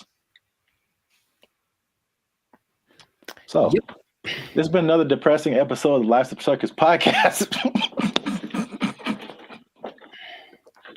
For all you renters out there, make sure you like, subscribe, comment, and share how difficult it is for you to buy a house, because it doesn't seem possible for the large majority of people. Accurate. Yeah, inflation, keep your job. Bye. They took our jobs! They took our jobs! There've always been these things that say, oh, well, try this will work, and it's low effort on your part, right? Low effort, high reward, which isn't the way life works, but people always want to hear. And as long as people can promise that and show someone it works for somebody, they'll buy into it. Everyone only wants to be sexy and slam. But I have a solution. A solution that I think works 100% of the time. What's going on, everybody? I'm Jericho, and this is Zap. And we are the now 6-time international award-winning pop hip-hop duo, Bandit Future. That's right. We make clean and fun music that everyone can listen to with a sound that is uniquely California. And right now, in this moment, you're tuned into the Life's a Circus podcast, where we talk about stuff that is funny, interesting, and ridiculous. So before we get into this thing right here, make sure to like, subscribe, comment, and share this video with 2 people who want to lose weight. We're talking about it again because I know I see you. You want to drop some of them LBs, and there's a new way to do it. Now, of course, as always, not as always, as sometimes, stay tuned to the end because I have the answer for you. I got the answer. You came to the right place. Your boy got you. I got the answer for you, but we're going to talk about this new thing. So, Sir Zap, have you heard of Ozempic? Ozempic? Mm-hmm. That sounds familiar, like one of those late night Pfizer commercials or something. Is it a pill? People make it. Oh, okay. But it's like all a pill you take. Well, it's an injection. And it's all the rage because I don't know if you've seen Oprah's lately, Oprah plural, because she is omnipotent, I suppose, or omnipresent. But Oprah's is, I'm just going to say it like that every time. Oprah's is very slim right now. And everyone's like, what happened to Oprah? What are you doing? And she's like, I ain't gonna tell. Because that's what she's not gonna say. But everyone suspects that it's this Ozempic thing. Now, Oprah's whole thing is, I don't have willpower, so I never have, I'm fat, so I'm just gonna do it. And it's like, okay, more power to you. But Ozempic is actually a diabetes drug. And a side effect is that you lose weight really fast, apparently. So of the celebrities I've heard of, people either speculate or have confirmed that Chelsea Handler's used it, Tracy Morgan's used it, Kelly Clarkson used it, Mindy, I don't know how to say her last name. Kayleen. Yeah. She's used it, and they have crazy results. So it's another one of those. Guess what? You don't have to work. You just have to take this, and then you'll get slimmer. And the result of the proof is in the pudding. People look amazing in a relatively short amount of time. Okay. I got some stats for you, but just off of the bat, if I said it's right off the bat, hey man, I got this thing, and it's an injection, so you got to do it yourself. That's already not fun, but I'm going to give you this injection. Oh, you have to do it. And you get to lose weight. You can lose weight really fast. What would be the question you'd ask me first if I tell you that? Besides the side effects? Very nice. I mean, that sounds right. That sounds like what I would want to know. And the thing is, this thing only came out last year. But wait a minute. It's a diabetes drug. So the side effect is losing weight. So is there a side effect to the side effect? Oh, man. You are a smart one. Well, the side effect of taking it is that you basically lose your appetite and you get a little nauseous, so you don't want to eat, and that's why it works, right? The problem is, you sound like something crazy is coming down the pipe. It's nothing crazy. It's just kind of more like duh. If you stop taking it, you gain your weight back. You're not only tenfold. Appetite comes back with such a vengeance that you go back like instantly and like plus some. So is it addictive? Wow. Well, you have to stay on it for it to keep working. Because as soon as the thing that it makes you do to not eat is exactly what it reverts to once you get off of the drug. And it's crazy. So now here's the other thing about it. And this is the thing I thought you might have asked, but you inject yourself, right? Yeah. So I don't know if you ever injected yourself, but not on purpose. I never have. But from what I understand is that you have to know how much to inject, right? Okay. The problem is they don't really tell you. You just figure it out. So just inject an amount in this. And then so what happens is people inject themselves and it works. So they go, oh my God, maybe I should inject some more so it can work better, right? In the last 3 months, poison control centers have had a 1,500% increase in calls from people saying that they overdosed when they injected their diet control pill or diet control. Yeah, that's what's happening because people are that stupid. So, now, okay, we get it, right? You want to be slim, you want to be sexy, you want to be attractive, and you don't want to do anything for that, right? That's just maybe the American way. This drug, also another question you might have asked is it banned anywhere? It sure is. This drug is banned so far in Austria, France, Greece, and the Czech Republic, with more places to come, perhaps. But the numbers don't lie, right? 42% of Americans are obese, 18% of children are obese, and then everyone knows the links to death and all that kind of stuff if you're obese with a high probability. So you want to get slimmer. But this is just another thing. I guess my other question would be, have you heard of any things like this in the past that have promised the same, hey, take this and you'll get, slimmer, more sexy? Not, I can't think of any. I'm sure there's other stuff out there.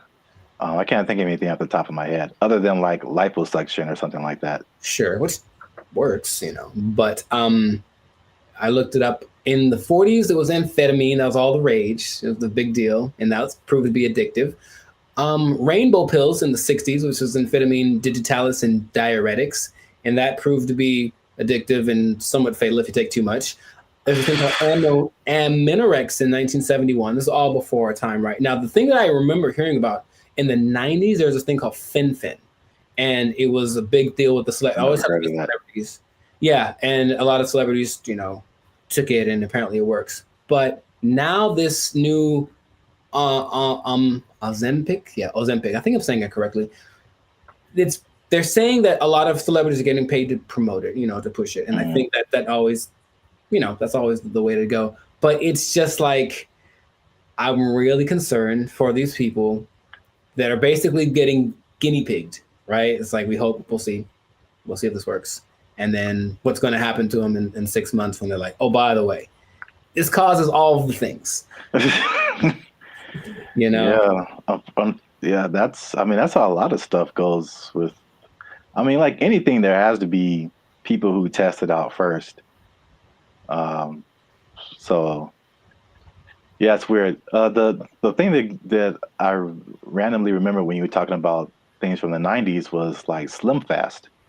Oh, sure. Although that's not like a drug, but it's like I remember that was like a huge thing, and people, maybe even Oprah did it at one point. I don't know. Oprah's done everything. Yeah. Yeah, I remember seeing a lot of Slim Fast commercials with celebrities and stuff, and then the tagline was like, "Give us a week, we'll take off the weight." So yeah. Oh, jingly. Now there's something that I heard about, but I didn't remember happening or existing. But apparently there was a substance that you could ingest if you wanted to lose 15 pounds today. It was a big deal. Yeah, you take it and you go to, I would imagine it would just take all of the moisture out of your body. That's what I imagine. Yeah. But it would just dry you up or something. And a friend of mine did something like that to, I guess, for a drug test. So he had to get so he took some pill, and he said he thought he was having a heart attack for like 5 hours. And he just like had to keep going to the bathroom, and then he was very slim. It was kind of an unexpected side effect, and he still failed the drug test, so bad on him. But the idea is that there've always been these things that say, oh, well, try this will work, and it's low effort on your part, right? Low effort, high reward, which isn't the way life works, but people always want to hear. And as long as people can promise that and show someone it works for somebody, they'll buy into it. Everyone only wants to be sexy and slim. But I have a solution. A solution that I think works 100% of the time. Does it involve exercise and proper diet? You know what's weird? It does, but it's actually doing that. That's the part that people don't seem to get. It's like, okay, because here's an idea that'll work. Cool. Proper diet and exercise. All right. Maybe don't eat too much. Let's just start with that. You don't got to go sweat. I know sweating's yucky and you get sore and ew, right? But how about just don't eat so much? Food's delicious, but you know what it tastes like. So just stop eating that stuff. Okay? That's true. But doing it is a whole nother thing. So do that. Don't eat so much and just start with that. And then like, that's all it is. That's literally all it takes. Everyone knows that, but no one wants to go that route. So instead they'll try Ozempic, and it works phenomenally. So we'll see what happens. Now, last thing, the company that makes it, I forget the name of the company that makes it, but they made $4.8 billion. Of course they did. In just the third quarter of 2023. That's a lot of $1 billion. I believe what was the, I forget the company they're based off of, someplace in Europe, but their gross income was greater than like the GDP of the whole country, basically. And, sure, so people are going to keep buying into that. So if you try Ozempic, it'll work for a while, and good luck to you. That's all I'm going to say. Maybe try the other thing that I suggested, but I'm no expert. I just, Wow. I look like this and you look like that. Oh, take that. So anyways, leave it like that. This has been another episode of I wish I had like a pipe right now. Like, I don't know why. This has been another episode of the Life's Circus podcast. So make sure to like, subscribe, comment, share this video with people that want to know about losing weight the responsible way. Thumbs up, maybe a ding sound, maybe. And, stop eating that stuff. I got nothing else to say. We out. They took our jobs! They took our jobs! They start doing the conga line down the middle, playing some Lil Jon song, I swear to you. And we're like, all right, cool. Now I'm looking and I see a few people the passengers that are happy and they're doing the thing, and then the flight attendant, and I see a guy, and I recognize this guy. And I was like, why do I recognize this guy? Oh, he's the guy that I saw when I got on the plane. He's the guy that introduced himself and greeted everyone on the, is that the pilot? It sure was. It was the pilot of the plane. No way. The pilot of the plane. And we're all like,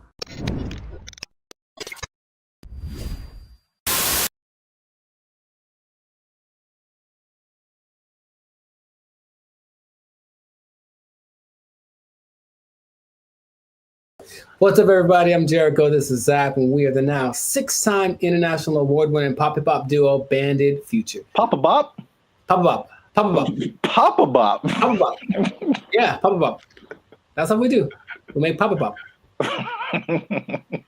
But we make clean, fun music everyone can listen to with a sound that's uniquely Californian. It's called Papa Bop. And you are now tuned into the Life Stickers. That's kind of fun to say. Papa. And you're now tuned into the Life Stickers podcast. We talk about things that are funny, interesting, and just straight ridiculous. So before we get into this thing and this Papa Bop thing, that is really, man, can we use that? We make up a new thing. Papa Bop. Oh, man. Before we get into our Papa Bop, make sure to like, subscribe, comment, and share this video with at least 2 people who have flown on Spirit Airlines. Okay, because here's what happened. Spirit Airlines lost the baby. They lost the baby over And it's like, let's talk about this. I've mentioned them before, but I haven't gone in on them like this. So apparently, in Fort Myers, Florida, of all places, they lost a kid named Casper. He on the plane by himself, already a bad decision. Does it say how old the kid was? He's 6. Okay. I think that's still too young to fly. You shouldn't be under 40 if you fly Spirit Airlines. But he was sent to visit his grandma in Florida, and he was put on the wrong plane. And he ended up 160 miles away. Not too bad, but if you're 6 years old, that's probably pretty terrifying. And the flight attendant's like, the grandma's waiting at the airport, and she's like, hey, where's my grandson? And she's like, oh, there's no kids on here. And that was it. And so then they panicked, and they eventually figured that out. And I saw that, and I was like, yeah, that sounds about right. Because I've been on Spirit Airlines one time, and that was enough. So first question, have you ever, because I've got a story. Like, it's so crazy how many stories in one experience I have, but have you ever flown the Spirit? I can't remember, but I feel like you remember. Yeah, that's what I'm about to say. If I can't remember, then it probably did happen. Oh my, I can't believe how accurate all of like the stereotypes are. And they make fun of it on so many things that I was like, this can't be real, right? But I'll tell you my Spirit Airlines experience. For one, it's cheap for a reason. And if you have to be someplace, if you absolutely have to be somewhere, fly Southwest. That's all I'm going to say. So this is what happens, right? I'm going to Nashville, Tennessee, and I get to the airport at LAX, and the first thing when I finally get to the Spirit thing, and I'm greeted by a lady, and she's like, hey, are you going to Savannah, Georgia? And I said, no. And she's like, oh, good. And then that was it. And I was like, wait a minute. So then I kind of hang back for a little bit because I'm on time. So I'm just I want to see what this is. Because she didn't explain anything. The person behind me walks in, and they're all kind of rushing. And then she's like, hey, are you going to Savannah, Georgia? And the guy's like, yes. And she's like, the flight's been canceled. And he just loses it on her. So he cusses her out. She cusses him out. She's right. She's ready with him. And I'm like, oh, that's how it starts. So already I can tell that they don't have the whole, hey, alert system, because they have the app and everything, but there's nothing that says, hey, your flight's been canceled. Sorry, don't come back. They just have a person in the lobby waiting for you to have gone all the way to the airport to tell you that your flight got canceled. I'm like, oh my God. So I'm like, okay, cool. So I get to the line, we have to check your bags and do the x-ray thing or whatever. And it's just a bunch of people yelling across, like literally, the yelling across the space. There's all those lines with the conveyor belts, and one person over here, and they're cussing out somebody over here, and this person is yelling back, and they're running back and forth, and that's not my job, and blah, blah, blah, and bleep you, and all this kind of stuff. And it's all happening as people are just like, I just want to get to Nashville. That's all we're doing. So that is how everything started. I'm like, this is a movie. It's really like a movie. So we finally get to the plane part of it, right? We get on the plane. The flight's supposed to leave at, let's say, 3 p.m. So I'm sitting on the plane, 3 p.m. Cool. 3:10. Cool. 3:20. All right. 3:30. Right. It's about 4:30, right? Yeah. We've been sitting there for an hour and a half, and we're all just kind of disgruntled. We're like, man, what the deal? Like, well, here's the thing. One of our flight attendants isn't here because they apparently changed their schedule so much that people get, so that flight attendant went to the wrong. It'd be funnier if it was like went to the wrong terminal. He went to the wrong airport. So he's not around. So we got to wait for him. So they waited 2 hours and apparently got somebody else. I'm like, all right, I don't know, whatever. So they appealed to all the passengers by just giving out free drinks, just left and right. So we're not even in the air and people are hammered, man. Okay, I was going to ask you if it was just like soft drinks or if it was some of that bubbly. It was the stiffest of the stiffies. And it was just hard alcohol, everyone drinking it. I mean, like people, and they weren't asking ages either. There's some young looking people on the plane. I'm so serious, man. And I have to, like there's so much more to it. I don't want to just, okay. So we finally get in the air and we're going and it's like not going well because everyone's drunk and complaining loud and stuff, right? So the flight attendants decided it'd be a good idea to calm the tension to just start a conga line down the middle of the aisle, right? No way. It gets better. So no way. No way. They start doing the conga line down the middle, playing some Lil Jon song, I swear to you. And we're like, all right, cool. Now I'm looking and I see a few people, the passengers that are happy and they're doing the thing, and then the flight attendant, and I see a guy, and I recognize this guy. And I was like, why do I recognize this guy? Oh, he's the guy that I saw when I got on the plane. He's the guy that introduced himself and greeted everyone on the. Is that the pilot? It sure was. It was the pilot of the plane. No way. The pilot of the plane. And we're all like, I'm like, you have to. No way. Yes. Okay. So that. I can't believe you haven't shared this before either. This is. I don't know. I did mention Spirit Airlines before, but I didn't like go in like this. So that was like part of my first experience. That was on the way there, and then when I get, oh man, that landing is not. Dude, it's just crazy. Wow, you got the full experience. And you just kind of get that like whiplash kind of thing. You're like, can I sue? And they're like, no, when you sign the waiver, you said like, we're here. Like, yeah, I know. So that's already interesting. Cool. So that was on the way to Nashville. Got to Nashville, ate some chicken, had a good old time, right? Came back, Spirit Airlines again, right? And I get to the terminal. I'm like, all right, so what's going to go wrong this time? So we get on the plane. Now, remember the last time I got on the plane, the pilot greeted me, and then later he was on the conga line? Well, this time I get there, the pilot does not greet me. And I said, oh, okay, maybe he's in the bathroom, whatever. So I just sit down in my seat, and I'm just waiting there. The seats they're not any smaller than regular planes. They just feel like it because it's Spirit. Or I was sitting next to some biggins. I don't know what it was. But so I'm just kind of like this sitting there, right? And the flight's supposed to leave at like 5:30, and we're going like this. This is happening again. Why are we late? Why are we late this time?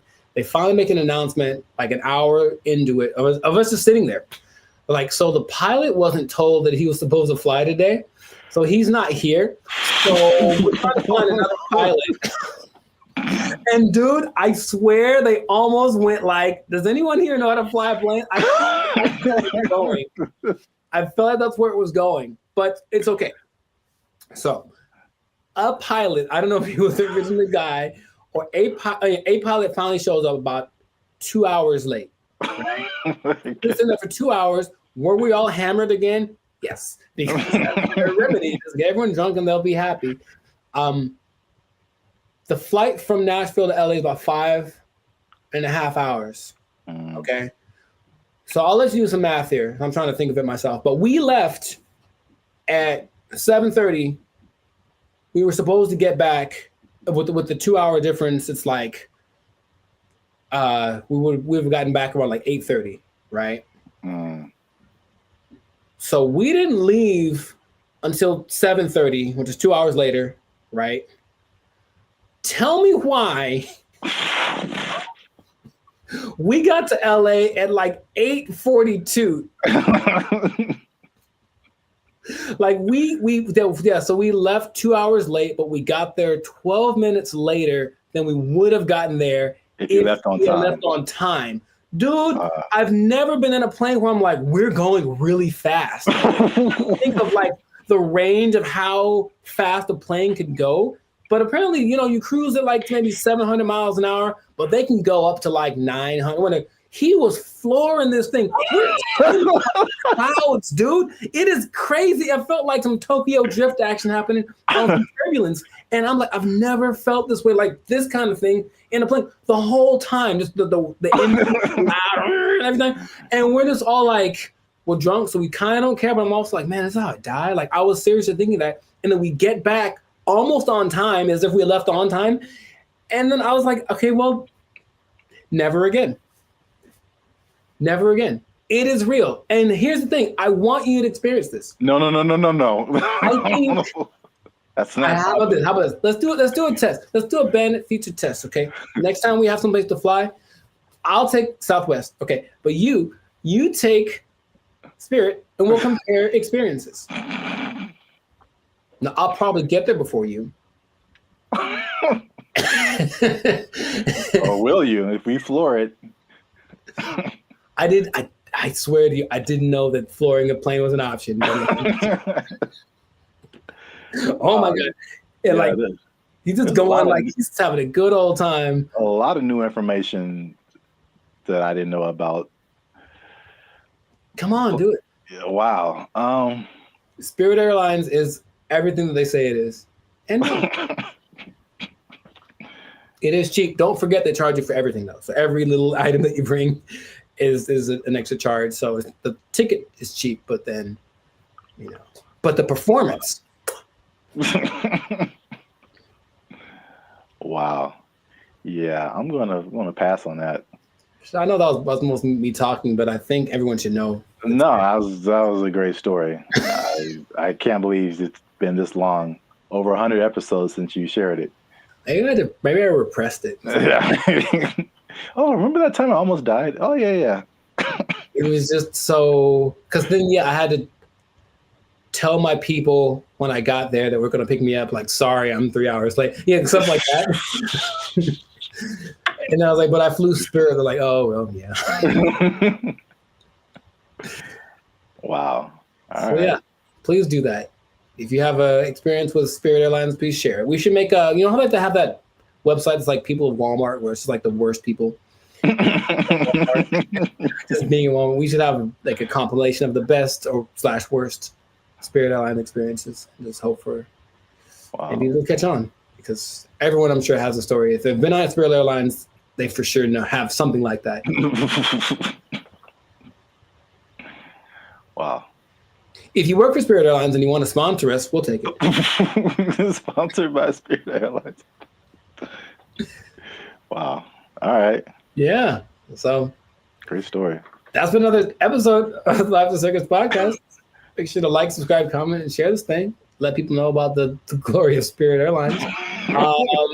Let us know if you think that Spirit Airlines and Waffle House should have a merger, because I feel like they should just get it over with.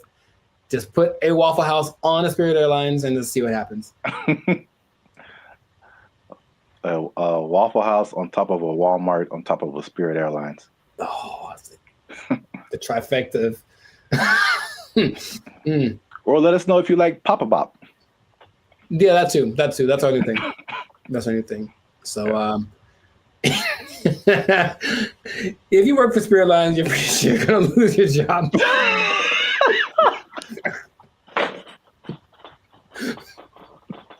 Yeah. So good luck to you.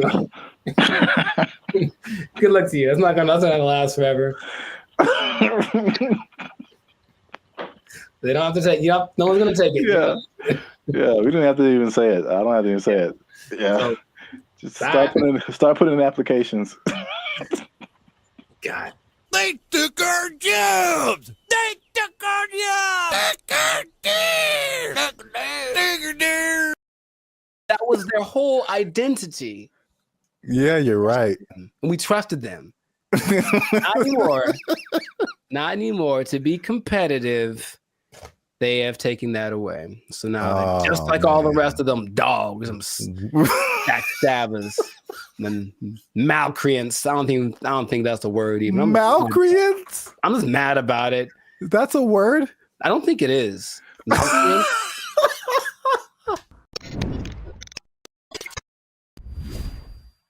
What's going on, everybody? I'm Jericho, and this is Zap, and you are now tuned into the Life of Circus podcast, where we talk about things that are funny, interesting, and ridiculous. And you want to pay attention to this episode because it just hit the fan. Something went down that's just crazy. We were betrayed. Snap.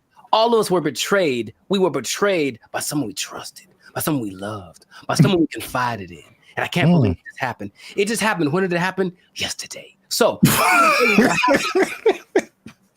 you know what I'm talking about. But first, this is already enough suspense, I think.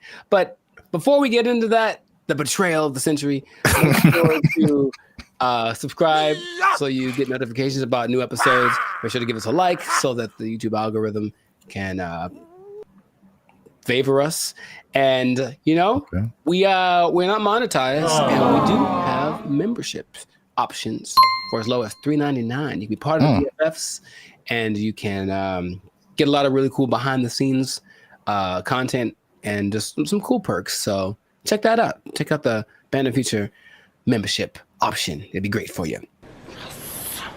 Now back to the betrayal. So, brother, it just happened. I can't believe it. We were all let down by our best friend. And by our best friend, for people who like to travel, our best friend has been for a long time Southwest Airlines. Because Southwest Airlines refused to follow the mask. Why did you refused to denigrate itself when others decided to stab us in the back. Southwest Airlines. Southwest Airlines was our ally in times of need. If I needed to get to San Diego, it said, no problem, $29. Put it on the counter, cash, and you will get there. And guess what? We ain't gonna charge you for that bag you got neither. That's what they said. That's shameful. What they said. Until yesterday. Oh, what happened? They betrayed us, and now you have to pay for checking bags on Southwest Airlines. I can't believe this day. I can't believe outraged. I just read about this. Boycott, riots in the streets, protests, signs, wonders. Signs and wonders. I'm mad about this, bro. I can't believe it. They were my best friend. I was so ready for it. Signs and wonders. Look, their motto was bags fly free. That was their whole identity. Yeah, you're right. And we trusted them. Not anymore. Not anymore. To be competitive, they have taken that away. So now they're just like all the rest of them dogs, them backstabbers, and malcreants. I don't think that's a word even. Malcreants? I'm just mad about it. That's a word? I don't think it is. I'm so mad about this. It's like your grandma saying that I'm charging you rent if you want to hug me. Or something. I can't believe it. Like, it's just such betrayal. Judas. Who betrayed Caesar? That guy. Brutus. Brutus. Brutus. Yeah. A2 Brute. Yeah, Brutus, right? Yeah. Is it coincidence that Brutus and Judas rhyme? I don't think so. And now Brutus, Judas, Southwest. Yeah. Southwest. You're on one today. I can't believe it, man. Anyway, how do you feel about this news before I get into some? I Oh don't think man, as I wipe the tears away from my eyes. I was mad Wow. about it, You honestly. said you were upset, but good Lord. I just can't believe it. That's all. That was the last one. That was the last beacon of hope, and now it's just Is nanobots. Jesus upset too? Uh-huh. Yeah, I heard about that. I feel like I heard about it coming, and then I didn't know like yesterday was the day where they were like, yeah, oh, dang man, yeah, yesterday. So I should answer your question, but so did people just pull up and be like, hey, I'm got my free bag, and they were like, nope. For flights booked on or after May 28th. Hey, guess what day this is? Checking the first bag will cost $35 to $45. Oh, 35 for the first one, 45 for the second one. Good Lord, that's a lot of money. You know what? This gives me $1.25 tree vibes. Okay. Well, I never. Yeah. I didn't believe in them as much as I believed in Southwest. Now, something that I don't remember because I didn't fly as much back in the day, but baggage fees have only been around since 2008. I didn't know that. So, and the first one to do it, American, of course, America's gonna. Anyway, I'm not gonna say anything. But basically, yeah, oil prices went up, and then they're like, well, let's probably do it, and then everyone joined in. JetBlue joined in, and Delta and United, but Southwest was true to the cause of the people, and now they say it's just basically to be. Is there? I think there's a statement.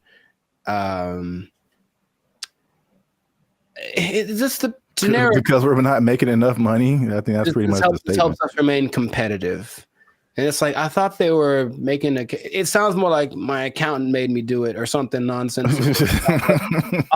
And then the logic is it weighs more if you put your bags on, so that's more fuel and blah blah blah. And so economy and blah blah blah blah blah blah blah blah blah blah blah blah.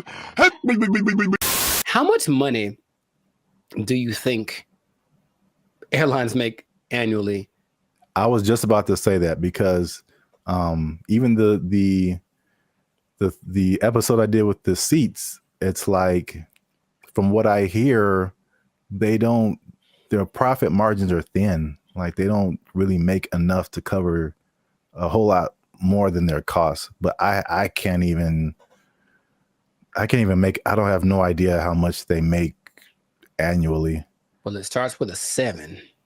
7. So each airline or just airlines as a collective? Airlines, from what airlines, all airlines. So 7 billion?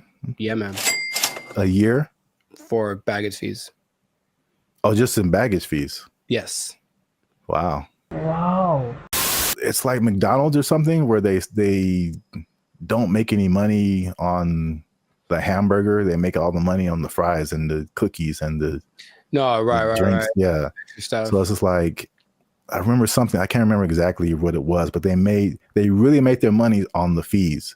You will the be ticket. Well, say it again. Or you will be exempt if you are a member of the A-list tier, the Rapids Reward Loyalty Program, or if you have a Southwest credit card. Which means you spent more than baggage fees anyway. So exactly. I'm on to you, Southwest. You're not fooling no one. What is happening? They still collected, because they basically let you do your first 2 bags free, and then the third one they charged for. And they still got $83 million a year off of that. Wow. And the thing is, the prices go up because they're kind of like, okay, the more baggage that you put on, the more it costs us, so the more we're going to charge you. So they would charge for that third bag $150. Dang. And if it was a little overweight, it was $200. Good Lord, that's a lot of that costs more than my house. There is good news. Good news. Kind of. Depending on your flight, like where you're going to, how long it's going to take, and how heavy your bag is. Sometimes it's cheaper to send your bags through like FedEx or UPS. Sometimes it really just depends, but some people do that. And then they have crazy. I know, but it's like that's what it's come to.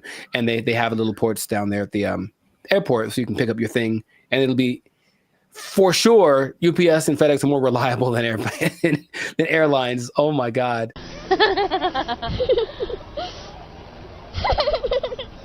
I don't know, man. Sign of the times, that could be the excuse, but whack. I'm just gonna leave it at that. Let us know in the comments, man. How you feel about this betrayal that's happened to us all?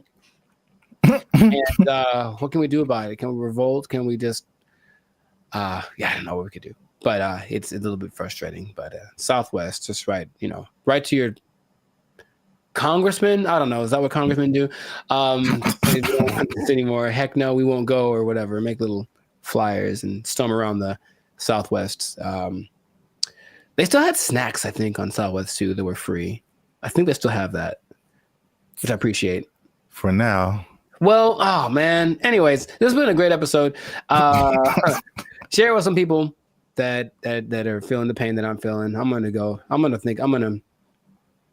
have a drink to the memory of free baggage. They took our jobs. They took our jobs. This person falls down the stairs. See, like, that's really messed up to say. Like, I didn't mean to say that, dude. That's the crazy thing about that. That came out so natural. If laughter is your thing, my thing is like, where the hell did that come from? That's concerning. I'll be honest. What's up, everybody? I'm Zap. That's Jericho, and this is Bandit Future. And I found this on the internet. Say hello, Jericho, to your new robot butler. I don't know why that gets the accent, but it does. Humanoid robot Neo has a new AI model that's unlocking new capabilities as it's being tested in the homes of 1X employees. The robot's new abilities include... Doesn't this look not creepy at all? Here's the thing. Let's say what the future. I said what the, put another word F in there. Man, oh my God. I hate this so much. Whole body control, improved coordination, running, multi-directional walking, stairs, and more. Neo's new stair mode uses the robot's onboard cameras to estimate the height of the surrounding floor, without the use of LiDAR sensors, which are commonly used by competing robotics companies for the same purpose. Video from 1X also shows Neo stepping sideways downstairs, stumbling a bit over the last step, and catching itself. To perform tasks that require Neo to get lower to the ground, 1X showed the robot sitting, kneeling, and standing up from those positions, including an example.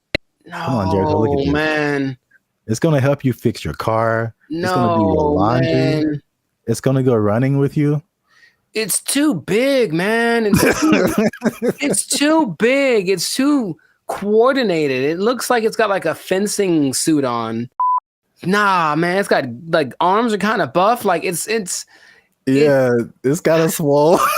I guess so it can lift. Can it lift the car off the guy if it falls on him? Like, I don't know what's going on here. Even the color, I feel like it's too normal. It's just a regular color that anyone wears. Like, it's make it like neon purple, something that makes it like a spectacle. Don't just let it just. I don't even, man. If I wasn't paying attention, like if I was distracted, like let's say I'm walking down the stairs because I got like chicken in my hands and I'm excited about the chicken, and that thing walks up the stairs past me, I don't even know if I look twice because it's not that. Oh my God! It's just kind of like, hey, what's up? Is it a guy with a motorcycle helmet on? I don't know. From a distance, it looks like a person. I don't like this so much. Look at it kneeling down. Very comfortable. The G1s you were talking about, the flexion, like look at its feet and how the back very stable. Looks very stable. It looks like it has ankles and toes, and like the only thing that gives away is the arms are kind of wonky, but I think the rest of the body looks like an actual person. I don't like you could put like a robe on him and a hat, and he's just walking down the street chilling. Like, man, they're blending in. They're good for them. The robot is also shown pivoting and walking backwards, as well as sidestepping, which could be useful in navigating tight spaces often found in homes. These demos are part of 1X's rollout of its new Redwood AI, which the company says runs completely on Neo's onboard GPU. The company also shared updates on its 1X world model, which is designed to help bridge the gap between the robot's training simulations and real-world action. The model is trained on video inputs, observations from the robot, and input action trajectory, allowing the robot to simulate various potential future actions from a given starting point. Examples on 1X's website show this in action, where a slider moves between generated imagery and real-world imagery from the robot's POV, doing laundry, opening a door, and cleaning. 1X also showed off new details about how its robots learn to do new tasks. In the example of opening an air fryer, the company shows how the AI model begins by hallucinating that the air fryer basket is inseparable from the whole of the air fryer. After the robot has had some experience with the air fryer, the data gathered is then added to the mix, and the simulated air fryer interaction becomes much closer to the real thing. See, like, I think you caught that.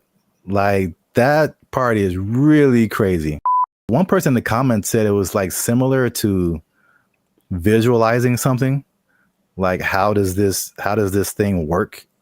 And then you kind of like, as you keep trying to do it, you figure it out. And then and then it's just like, that's crazy. You know how back in the day they're like, oh, in the future we're gonna have flying cars, and then that never happened. We're having future stuff happening now all the time. Like, the future is so now, it's crazy.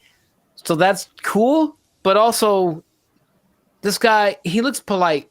Looks like I'm gonna walk down the street, and he's like, "Oh, excuse me," and I'm like, "Was that a robot? I won't know." And then later, I found out he took my girlfriend, and then like I'm mad. So I can't. I have so many feelings about this, but they're mostly not great. When will this be affordable to where like everybody has this in their home? Not long. And then it's just like, think of the people who do like a house cleaning and stuff like that. There's people who do laundry for you, like all that stuff. Your robot's just gonna do it. You'll be able to like cut your lawn, wash your dishes, fold your clothes. Like, anybody who's in the like that kind of, whoa, what if they have them at hotels? You get a knock on your door, it's like housekeeping. No, that's the thing. It's gonna sound normal. It's gonna have a normal voice. It's gonna be like, I'm Greg. I'm like, what the hell, Greg? For future generations, it's just going to be extra normal. I grew up with a robot delivered me from my mother's room, and now I just have the special place in my heart for all robots. Like, yeah, that's where we're at. I don't think it's as doom and gloom as some of the other stuff we talked about. This is the more, I think I'm saying this right. Like, dystopian is kind of negative and utopian is positive, right? Are those words related? I believe you, whatever you said, because I'm not sure. Go with that. But there's like the dystopian or negative AI, like the Matrix, right? That's a negative version of our future and robots and AI and all that kind of stuff. But then you have, you know what this reminds me of is the Jetsons. Where right, that was the future. That was flying cars, blah blah, in 1950. Yeah, you know, but now it's like this is actually happening. But you remember they had that robot named Rosie. Yep. And she was basically this. Yeah. And it didn't seem she was like really part of the family. She was part of the family. It was like she had jokes. Wasn't she cracking jokes on Jetson? Oh, she cracked mad jokes, bro. But didn't she like sometimes like wouldn't she sometimes throw like George down the trash chute? I don't really remember a whole lot of the Jetsons. I like remember something like that would happen because she would get mad because I remember her eyes would light up. And so okay.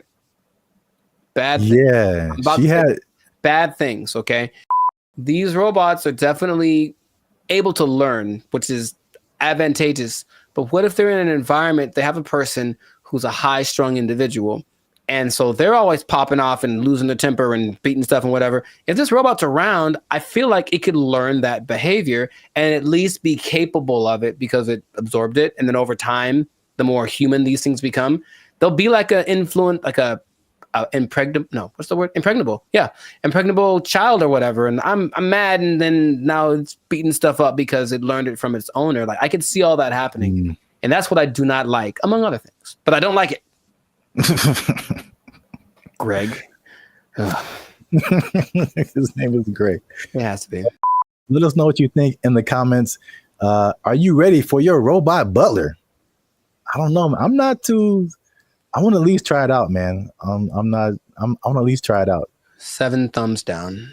Just make it affordable, man. I might get me a robot butler, and I'm just not even gonna tell you. You're just gonna come by one day and walk right out, and it's gonna answer the door. Take his power supply. I'm gonna walk right out. You starving to death, Greg. Let us know what you think. Share this video with somebody you think would find it enjoyable as I have. And that's it, man. We found this on the internet. We out. Doesn't this look not creepy at all? Here's the thing. Let's say what the future. I said what the, put another word F in there. Man, I hate this so much. Bro, when I tell you I was blown away by this video. Interesting. This isn't, I had no idea it could do this. What's up, everybody? I'm Zap, and this is Jericho, and you're now tuned into the Life's a Circus podcast, where we talk about everything that's funny, interesting, and ridiculous. And today, we're talking about how far ChatGPT has come, Jericho, including its ability to tell jokes, because it recently roasted a popular comedian. It told some jokes, and it was really good. It was actually really good. You stay to the end to find out what ChatGPT actually said, who the comedian was that got roasted, and all the other new developments that are happening with ChatGPT. But before we jump into that, you guys know what it is. Every time, hit that like button. That lets the YouTube algorithm know that more people see this video. Hit that subscribe button. That helps our channel grow. And if you really like us, it's a lot of reallys. You can hit that join button. That'll take you to our membership. You become a member and support this channel. Now, I don't know if you're aware of this yet, Jericho, but I know I'm going to mess up. If you say ChatGPT 10 times in a row, it's just not going to come out right. ChatGPT.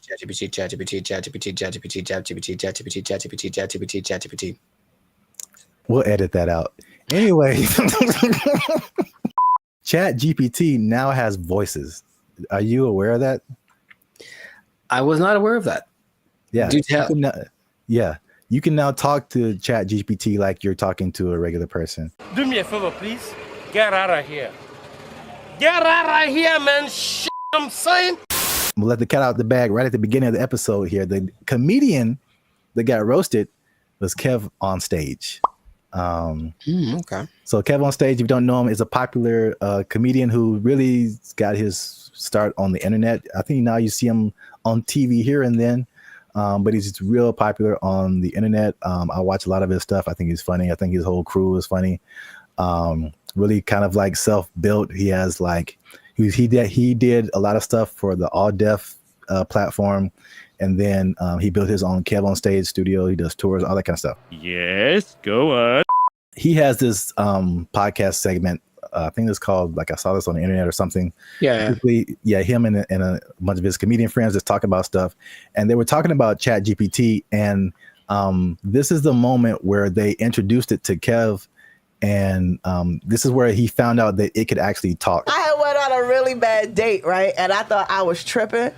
And I was going to chat. I was like, I told the ChatGPT the scenario, and he broke it down. He was like, "You ain't tripping. You a beautiful queen, and you deserve X, Y, and Z." Wasn't talking like that. Right. Where'd you get yours from? Be a New York ChatGPT.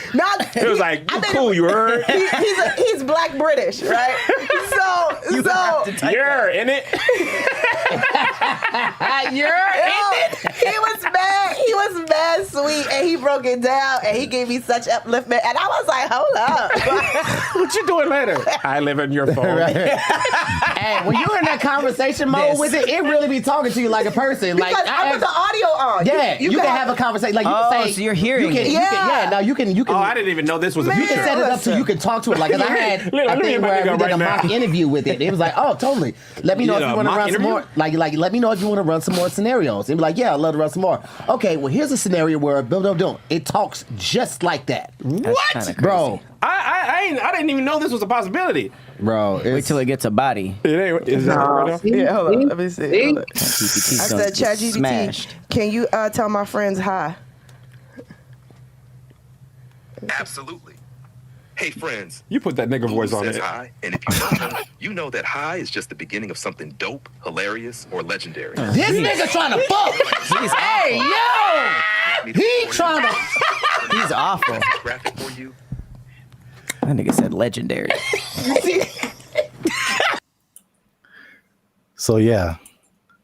That's wild. Also, I can't let it slide that the lady there said the word upliftment. But, you know, I'm guilty of making up words all the time, so maybe that's just part of her thing, or maybe I don't know something she knows, but I don't think that's a word.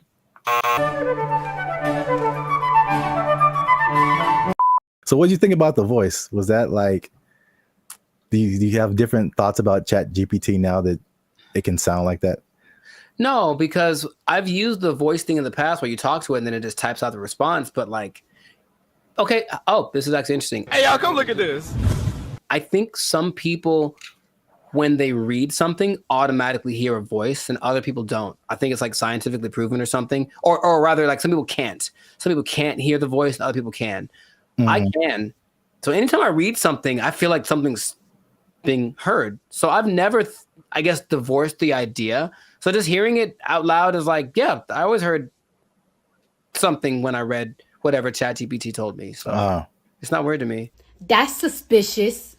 I think the cool thing about it, and then you'll hear it later when it tells jokes, was like the personalization, right? That's not like a brother, man. Like, I know, and I'm sure like you hear Siri and you hear Alexa. We've had that for like so many years, and then the ChatGPT is like, hey man, just want to say hi to you guys, and it's like, what?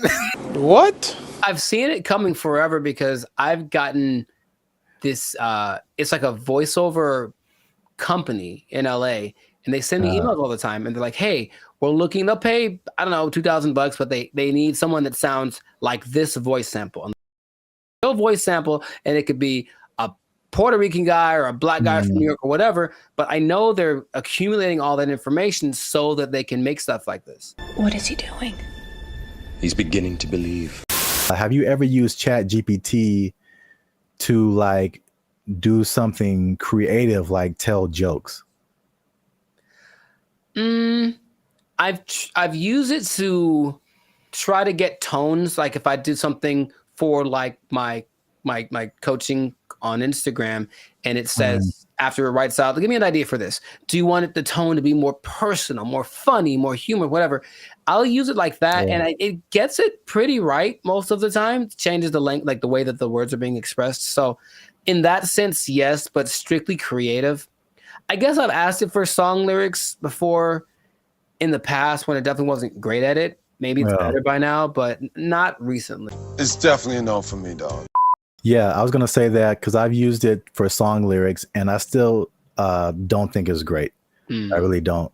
But it isn't great. Let me put it like this: it isn't great for just like it spits out a thing, and then you can just take it immediately.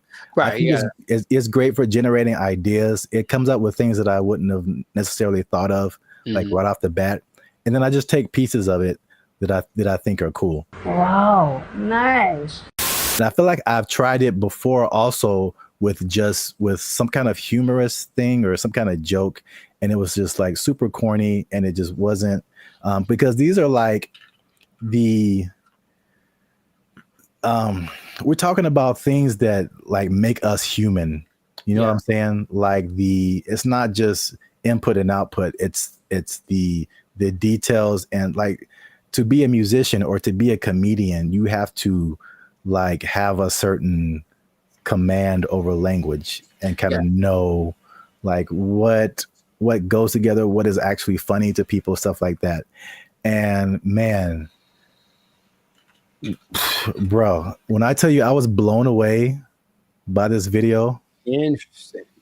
This isn't, I had no idea it could do this. He has like a kind of like a gist of who you are. Let's say after today I was like, hey chat, Kev be having mad jokes on me about wearing Timberlands. Give me some jokes that I can tell it. See what he says. I got you, Lou. Hey, you promise to free me after this?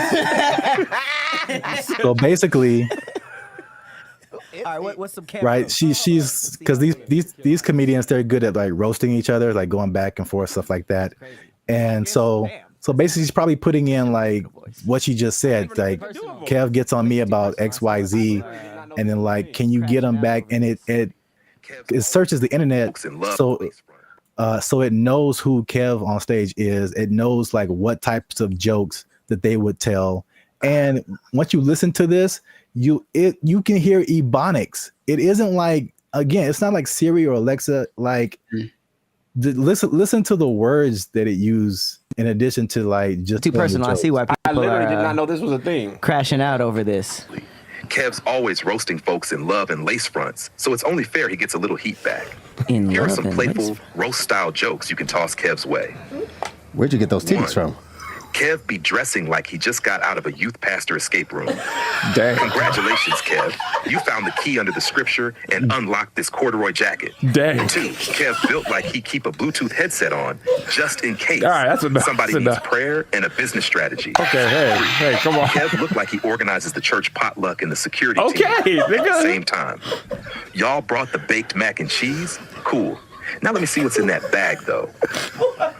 Kev's hairline out here doing the mannequin challenge. Oh, wow. Still silent, never moving forward. Wow. 5, Kev always got that face like he's about to tell you why the Lord don't like astrology. Kev got that married for 20 years energy. Even his hoodie be like, let's just stay home and watch something nice. Every time Kev wears a turtleneck, it looked like his chin trying to file for witness protection. Wow. Want a few clean ones to say on stage or on camera with him? Wow. Clean options? A little spicy next round? Jesus Christ. Jesus Christ. I like how he was like, oh, you need some? Here's 30. What? That was brutal. That was brutal. that was insane. He just destroyed him. And like, you could tell it was like they were all trying to hold back. Yeah. Because every joke was just like on point. Yeah. Yeah. So now, okay. Now, of course, it wouldn't work the same with someone that wasn't as famous, I would assume. I mean, would it? I don't even know. Like, I can't even tell you that. Like, it does whatever you prompt it to do. Yeah, sure. And it has the entire internet. So if you have anything on the internet, I assume it would know. It would not be as personal, but I'm sure it could come up with that style of jokes, just for like a general person. But yeah, but like you said, like you're saying, because he is famous, like it can make some like really personal jokes. I mean, dude, turtleneck, neck in a witness protection program. That's great. Yeah, it joked about his weight. It joked about his hairline. It joked about his Christian background. Like it went in on him. Bro. And the delivery is so like dry also. That like really helps. Yeah. And you heard the ebonics. Oh yeah. Like it, and that's a thing too that just it's part of the delivery, especially with like black comedians. It's like you can't deliver it straight. It has to have some flavor to it, or like some like almost a hood aspect sometimes for the joke to like really hit. Like someone from another culture could tell the same joke and it's just not the same. Of course, right. They don't have that. So like, bro, that's like one of the wildest things I've ever seen. The voice thing, because of course, if it just writes you jokes, then that's one thing. But to add that aspect of it with the voice and the ebonics, like you mentioned, and the tone and the delivery and everything, and the personalization of it. All right, ChatGPT. All right. Yeah. So let us know what you think. Did you know that ChatGPT could do all this stuff? And by the way, that's not all. ChatGPT can now generate images. It can connect to other apps. It can schedule tasks for you. The same company produces Sora, which is like the AI video generation. It can fill out forms and upload files and get answers. Like ChatGPT, it can have a memory. So you can be like, hey, remember that thing we were talking about 2 weeks ago?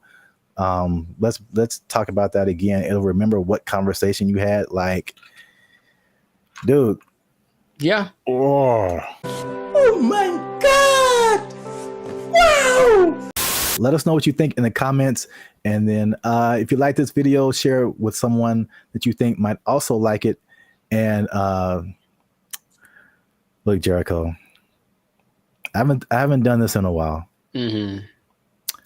But if ChatGPT is telling jokes like this, I don't know the future.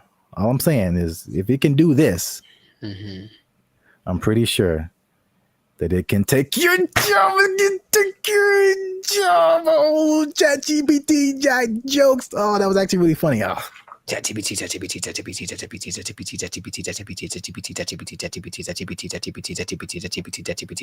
They took our jobs. They took our jobs. And number 3. What are edges and what happens to them? Like, why is that an insult? It's like that. This is so genuine. This is so genuine. What's up, everybody? I'm Zap, and that is Jericho, and this is BrandBee Future. And I found this on the internet. This lady posted, ask Black people one question you've always wanted to know. She just posted it on Facebook. And I did not read the comments. I just saw the title, and I clicked save. Because we're going to look at it right now. We're going to look at it right now. But before we jump into it, make sure to hit that like button because that helps our channel grow. Also hit that subscribe button. All right, that helps us grow as well. Because, I'm pretty sure you're going to enjoy this one. Are you ready, Jericho? Are you excited? I was born ready. Oh, man, here it is. Okay, so this lady... Daphne Springs. I don't know who she is. All right. Well, come on, Daphne. We're just like real time. Oh, it's funny. It's backwards. So I'm looking the other way. Oh, weird. Okay. Well, ask white people. It's specifically directed to white people. Ask Black people one question you've always wanted to know. Nice. Whitest church last for long. Also, I don't think this person is white. Sonia Casillas Alawa. No, she messed up already. She messed up already. She know how to make some collard greens. But I don't know the answer to this, but I do know that we just are there and we're looking at each other like, are we going to end this? And I know that when like my mom would tell me about church when she was a kid, it was even longer.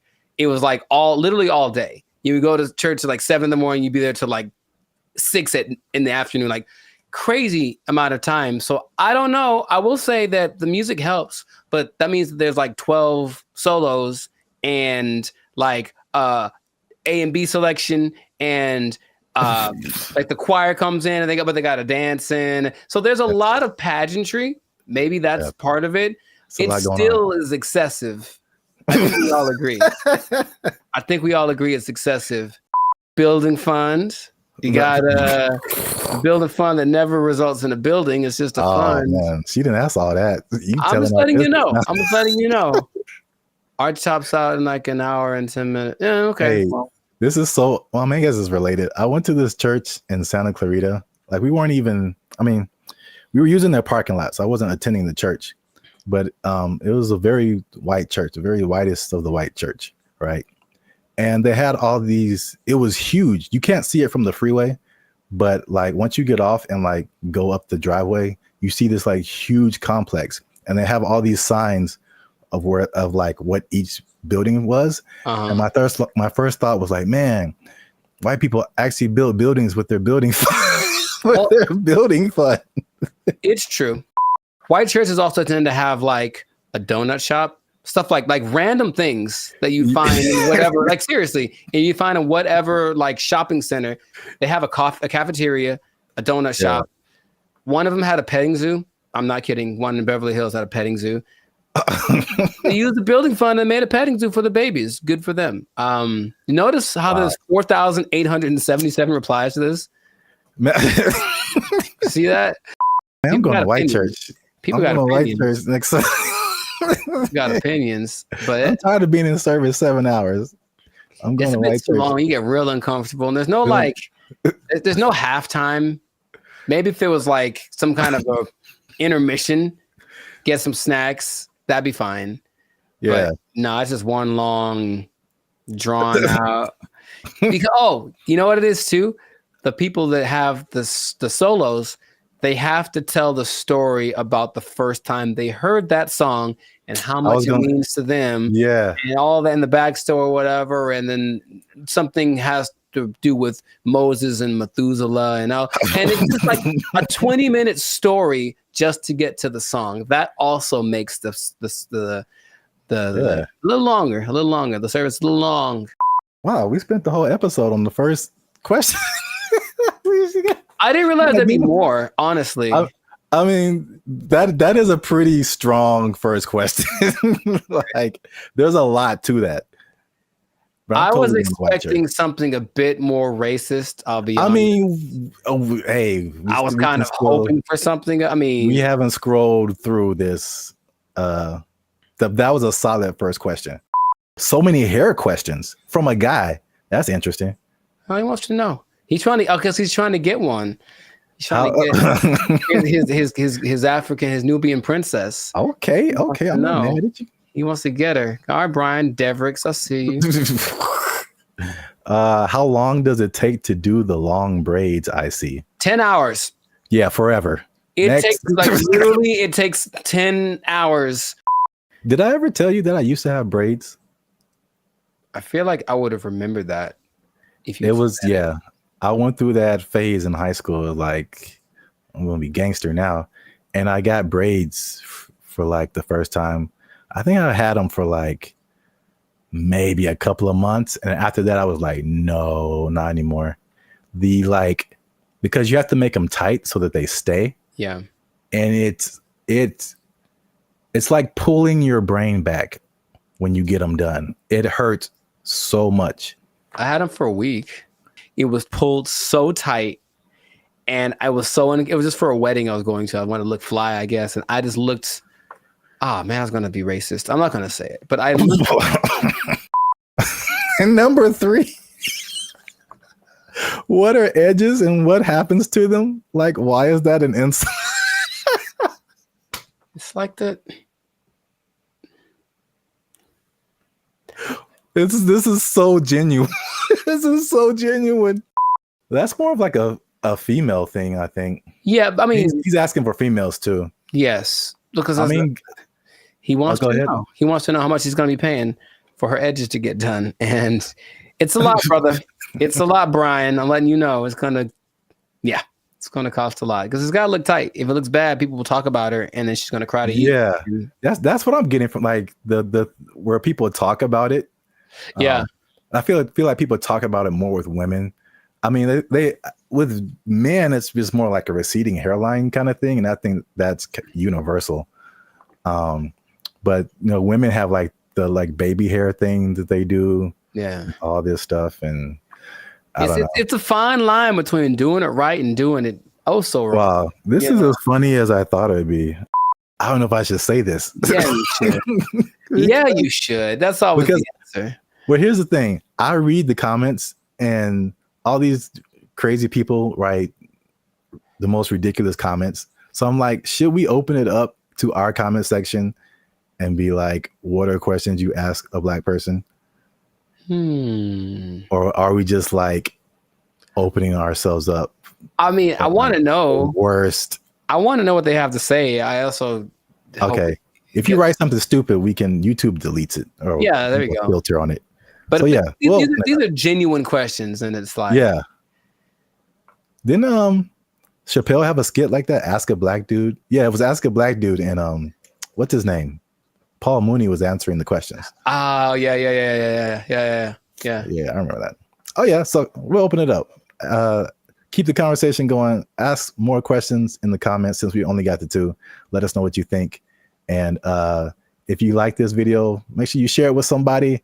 And I don't know how to end this. Talk to Daphne. That girl black as hell. Listen to that name. So there's a lot of pageantry. Maybe that's part of it. It still is excessive. I think we all agree. Is it even a good idea to approach a woman on the street? Because obviously a lot of men are not doing it. And then the question becomes like, do women even want to get approached? Because here's another caveat to this. Again, a thing from my childhood that I remember distinctly. And it was, what's up, everybody? I'm Zap, and this is Jericho, and you are now tuned in to the Life's a Circus podcast, where we talk about things that are funny, interesting, and ridiculous. And you're gonna want to stick around for this episode, because man, we gonna hit home, man. We're gonna hit home. We're talking about the dating divide. That's what I call it.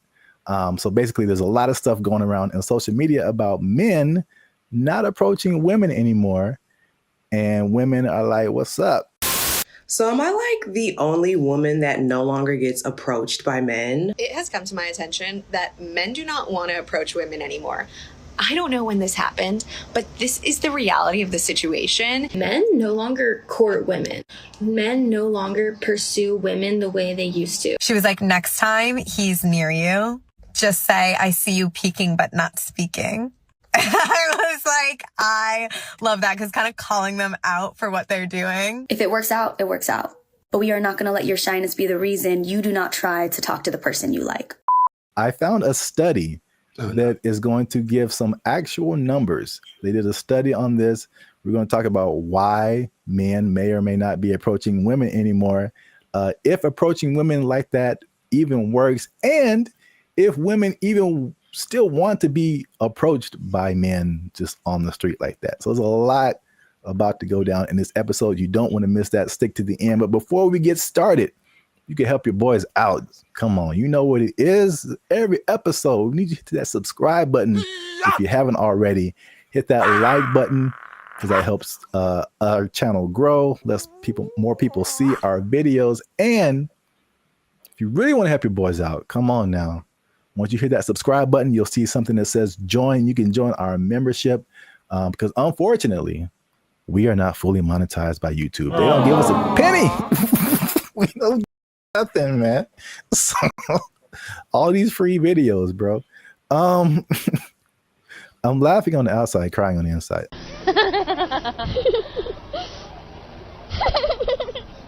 I digress. That's what it is. If you'd like to join the membership and help us make more videos, takes a lot of time, takes a lot of money, resources. You can hit that join button, and that'll help our channel grow. So now let's back up. Have you heard this or seen this kind of just floating around the interwebs about like men and women just like dating just not happening anymore? The thing I've seen the most is women. It's mostly like street interviewers, if you will, who basically approach women and say, "Hey, what's your ideal guy?" And then when she just describes this guy, then the person who's interviewing tells her the probability of that person existing and choosing her, and it's usually like, it's crazy. Minimum height. 6 feet. Yeah, that's where they get you. Minimum income. So I'm gonna say at least 200. 200 grand? You can be 30 years old and make 200 grand. Oh my goodness. Take a guess at what percentage of men fit this criteria? 2%? Much lower. It's 0.049%. All right, is this going on the TV? And it's not that she's always looking for, the baller with 10 cars and $1 billion, but even the, be a certain height, have a certain wealth status, no kids, whatever. It's still very few people. So I think just recognizing that this is the ideal thing that women are looking for, and feeling maybe a sense of entitlement, they deserve that is going to weed out a lot of guys. So then when guys that are outside of the range of that, window that she wants approach, they just kind of shut them down without even thinking about it. And then I think that is more prevalent with guys getting, we were supposed to be the people that pursue in the relationship, and getting told no is part of the process. Trust me, it's part of the process. But personal experience. If you sit down time after time after time, and it's not really seeming like it's getting any better, you kind of like, what's the point after a while? So that's more of the trend I've sort of observed. Emotional, damn it. that's part of what I'm talking about here today. So basically, I found a study. Who knows how legit it is, but let's just go with it and say like this is representative of what's really happening, because you have like the stuff that's in the media and social media, and you're like, is this for real, or are we just like putting the people who are in those situations in front of our faces so much, but then like in real life it's a little different. So I think like this study, if these numbers are like correct, is very eye-opening. Wow! The study is from a site called datepsychology.com. And just first off, it said that 59% of men between 18 and 25 have not approached a woman in the past year. So according to that number, the women on social media are right. Like men are just like, nah. No.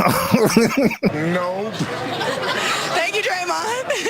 48% of men in the 26 to 40 age group. So that's roughly us millennials. So that's 50% of men are like, nah. It's definitely a no for me, dog. That 18 to 25, they call them Zoomers now, which like, all right. Sure. All right. That's kind of cool. You got boomers and then you got Zoomers. But 81.81% of them and almost 75% of millennials have not approached a woman in the past month. Wait a minute. Something ain't right. So at least according to that study, at least in that respect, the women are right. Like the men are not, like, at least in the sense of like approaching someone, you know, in real life on the street or whatever. I see you peeking but not speaking. Obviously, a lot of different questions come after that, right? But just as like a fun to the side, if you feel like sharing. Emotional, damn it. Because you spoke about like the difficulties of just men just fear rejection, stuff like that, approaching women. Do you remember your first attempt at approaching a woman? Oh yeah, dude, I was like 4, bro. Like I was 4? You were 4 years old? Her name was Laura, I remember. And that doesn't count. Like, hey girl, we gotta go hang out by the slide or something. Like I was couldn't all even about spell it. your name. Accurate. But I was all about it. No, but I mean, honestly, that it is true. But no, man, I for real. Like I always had what?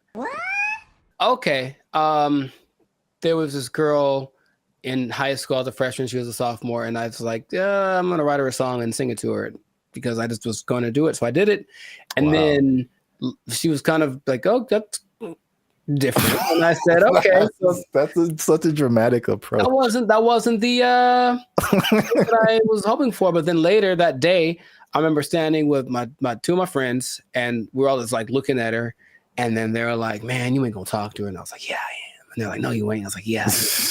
And I went over and I talked to her, and I'm just like quaking in my boots. But I said, you know, you want to go out with me? And she was like, "Oh, so sweet." She tried to say no without saying no directly because she didn't want to hurt because she liked the song or whatever. But that was probably the first time where I was like, okay, this is kind of a thing. But I think I just figured early on that it was something that you have to accept. Like this, there's a risk involved in this. It's never going to be just you lock eyes and the hearts form like the cartoons, and then you know, are together forever.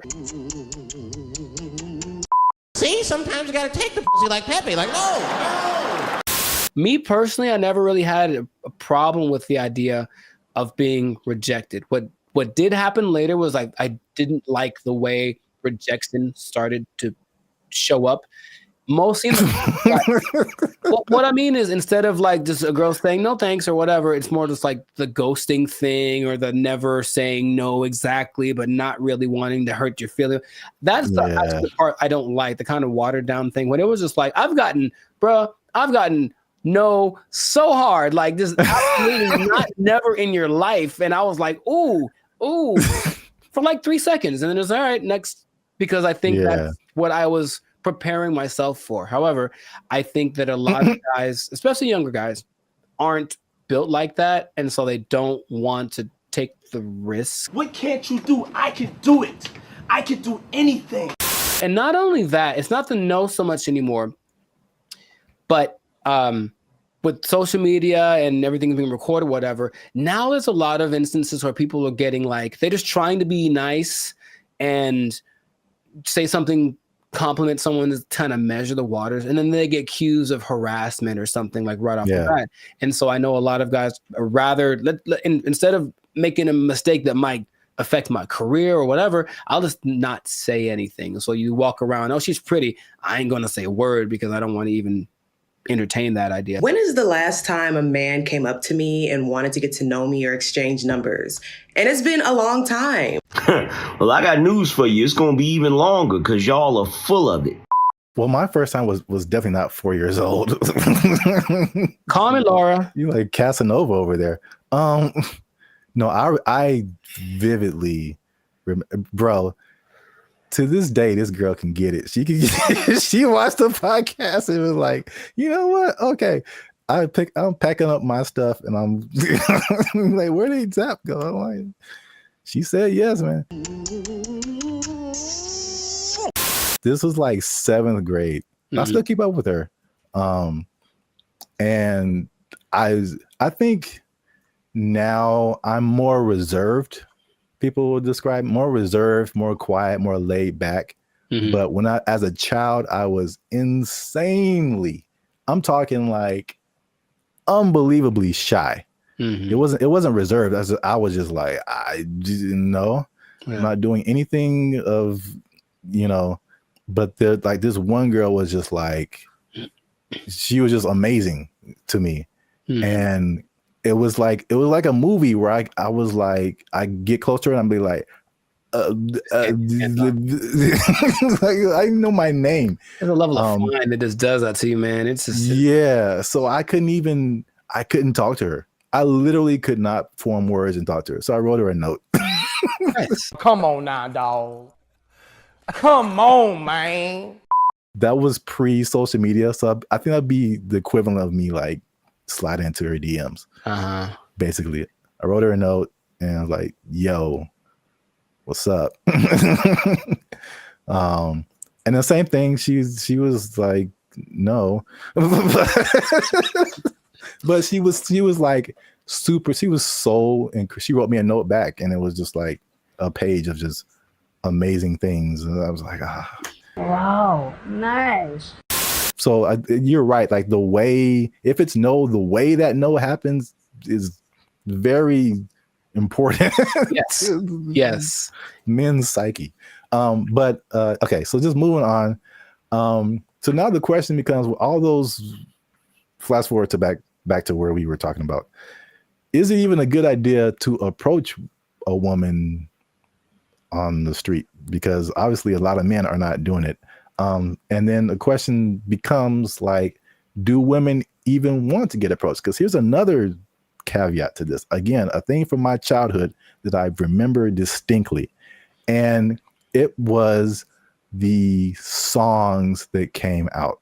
And every time you heard a song from a man about a woman, it was like, "Oh, baby, I love you. I'm trying to get with you. You're my everything," whatever.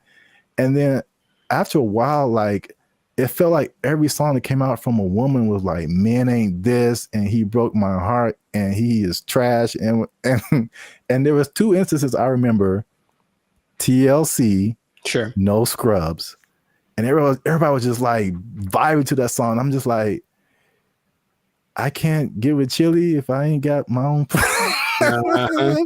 hanging out the passenger side of his best friend's ride. If you live at home with your mama, oh yes, I'm talking to you. And I'm like, man, I'm like a teenager. I'm like, man, I love my mama. I don't have a chance.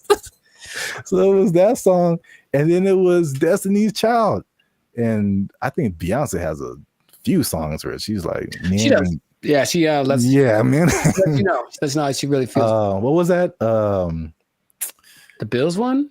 Yeah, can't pay my bills, pay my automobiles, pay my telephone bills, and then you think you got it, and then she's like, nah, then maybe we can chill. We can chill, like, I just paid all your bills. Yeah. You my wife now. Like, what happened? No, that's just something you just do now. No, you just do that now. That's just a new thing you do until you and your shitty ankle both die. There were songs like that, and I was just like, man. And then like that and like the Me Too kind of thing and like some of the stuff you hinted at. Right, yeah, that's why it's like, okay, maybe I shouldn't say anything. So I don't want to get. I think there's the question of like, do women just like not be like being approached? So this study has said 74% of women aged 25 and below actually want to be approached more. 77 in the 18 to 30, 68 in the 68% and 30 to 40. So basically 3 out of 4 women are like, I want men to approach me. Why isn't it happening? I think the thing that I get from this listening to like interviews with women is that yes, they want men to approach them, but they want it to magically be the kind of guy that they like. Yeah. So there's a caveat to it. It's like if you walk, I've seen the look in women's face. If I walk up to them and they wait. Last week, I was in Tampa doing my thing, and I walk up to a girl, and all I was going to ask was about, it was a bunch of girls dressed the same. I wanted to ask why they were dressed the same. And I know for a fact that women, because I've seen many posts about this, have a voice that they do when they're talking to a guy they're not interested in. It's something that sounds like they're bored or whatever. It's kind of an ew, go away voice. That's suspicious. And so she does it to me right away, as very innocently. Hey, what you guys doing tonight? Oh, it's just a bachelorette party. We're just here to celebrate. That's the bride over there. You know, I'm like, hey, you go away, because I wasn't what she wanted, physically, anything like that. Like I didn't fit. If I had, her tone would have been different. So a person like her will say, yeah, I want more guys to approach me, but not the guy who just talked to me. I want it to be the guy that I fantasized about. So how do you know if you're that guy? You really don't until you try. But you'll know right away if you're not. That's my hated it. All right. So just to wrap it up here. So the big question, men are approaching women. Women want men to approach them. So now, why aren't men approaching them? So 4 things they found in the article, nothing new. Fear of rejection, fear of social consequences, a shockingly high number to me of just not finding people that they're attracted to. And then smaller, but still there is fear of like some kind of consequence. They'll tell on you to HR or if you work with them, that's a whole different thing. Yeah. I get it. So I was kind of with you too. It's like the fear of rejection, all that. I mean, we're older, like we've been through that. But like, this is the thing that gets me. Why I personally rarely do this. And hey, y'all, come look at this. The one time I jumped back in, and you were there, it happened. Bro, what are you talking about, man? Anyway, yeah. I see. This is why I don't, because it rarely works, at least for me. And then it also showed that in the study, depending on what you want. So I thought it was kind of cool the way it broke it down, because it went from approaching a woman to long-term relationship. Sure. So and then the steps in between that. So you have to go from point A to point B, but it's a bunch of stuff in between. So it showed that when the guy approached a woman, 80% of the time it led to some kind of contact, meaning like friend zone. Here's my Instagram. Okay, whatever. You got a 4 or 5 chance of hitting that. And then from there, 60% of the time it led to an actual date.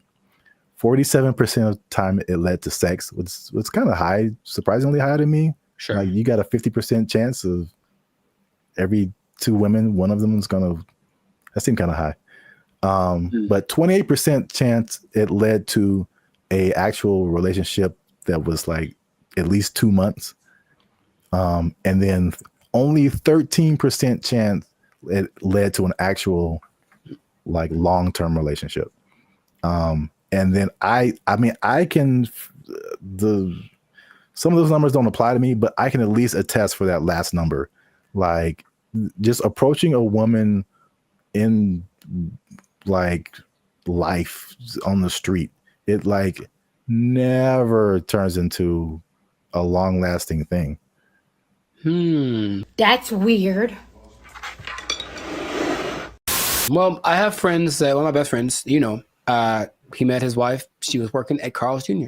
and he thought and he got a number and they married with 2 kids. So it does happen. And I will say that for me, I do like the immediacy of it. Is that a word? Whatever. I like the way you get the feedback right away. If I talk to you and you're into me, I kind of can tell right away. If you're not, you won't give me the number, whatever. Whereas people that are going more of the dating online route, they'll get drug along for weeks and months and it might not go anywhere, but you wasted that much time. It makes, I don't remember how many people I've just walked up to and said, because it happens so fast. And if it worked out, great. If it didn't, okay, whatever. It's just such a short amount of time. But when these now people are kind of getting friend zoned and are the women leading them on, they don't know, but it's going on for months and they're writing and, hey, what if you send me a little money or maybe you can come over? We hung out, nothing happened, but I thought you to me, bro. It's like that happens so much to these guys who are taking that route that you can see why it wouldn't be something people want to keep repeating to do. But I personally would recommend more so to the younger people because I think you could be a little tougher. That's just my personal opinion. Is that like thick-skinned, if you will. Like just try. You never know. And I have had a couple decent sized relationships that came from just me walking up to a girl I thought was cute. So that has happened to me. In comparison to how many women I've walked up to, it's not a very good percentage, I suppose.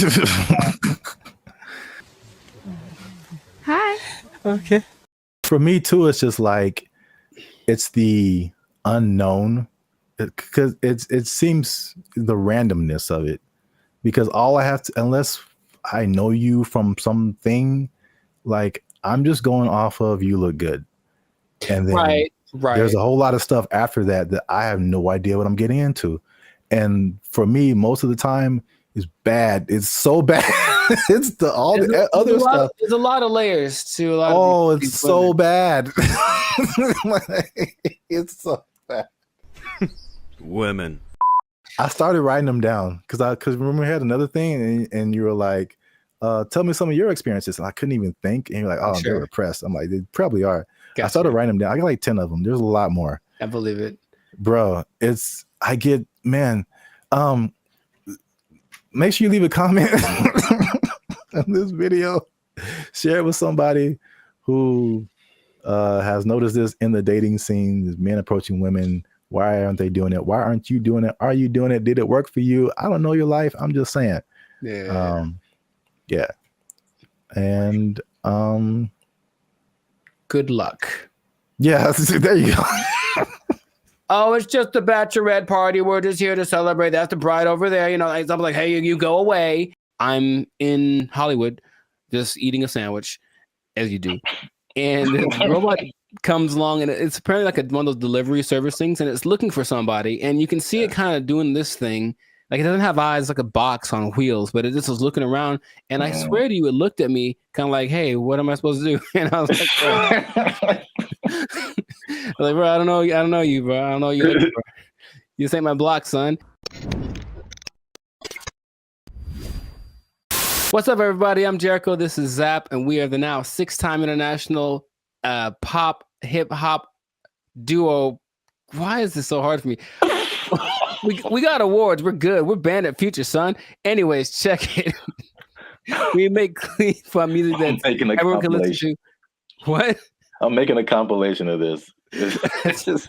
We make clean fun music everyone can listen to with a sound that's uniquely Californian. And you are now, right now, in this moment in time, tuned into the Life's a Circus podcast. We talk about things that are fun, interesting, and is straight up ridiculous. So before we get started, do us a huge, huge favor. Make sure to like, subscribe, share, and comment. on this video. Share this video with at least 2 people that are afraid about the robots, man. We're talking about them again because there's some new developments. There's some new robotic developments. This time from the more humanoid version, and it's kind of crazy. So stay tuned to the end to find out what animal they're actually trying to replace with these robots. Like it's an animal that humans have used for centuries, and all of a sudden it's like they're not good enough anymore. We need some new ones. So let's get into this thing now. The robots are not coming. They are here, children. This is not a drill. The robots are here, and I want you all to be hide your wives, hide your kids. It's just so there's basically 3 companies that are really going in on producing these humanoid robots. They're really emphasizing the humanoid factor, and a lot of people are once again afraid of they're going to take our jobs, whatever it is. But I just want you to know about these so that you can be informed. Bandit Future is here for the people, so we're going to inform y'all today. So starting out with our buddy Elon Musk, and I want to just ask Zap after I talk about these if you've heard of these, but Elon, our boy, is doing everything. I mean, so the Tesla bot is the thing that he's been developing, and it's, you got to see this thing. So it's the most, how do I say it? It's got hands, man, like hands like this, hands that can grab things and manipulate, and they look like they're kind of soft, like maybe they moisturize, like really real humanoid like. And so these Tesla bots have autonomous correction action capabilities. Basically, they can in the moment figure stuff out, and they can do sorting and unsorting sort of stuff. And just watching it without, like if you watched a silhouette of one, it's the one you'd say, oh, that's a person. And that's already kind of crazy, not a big clunky robot thing that they had a few years ago. Now it's just looks pretty sleek. There's a video of one doing yoga, and that maybe creeped me out more than anything else. I don't know why, but it's something that you're going to be able to purchase for yourself if you want. For the low price of, well, there's no prices. It's not there yet, but it's going to be $1 billion. I'm sure it's going to be up there. But the Tesla bot, which will be compatible with all of your Tesla products, with your Tesla truck, with your whatever it is. My man Zabrath, do you want a bot? Do you want a bot that has soft hands that could probably play?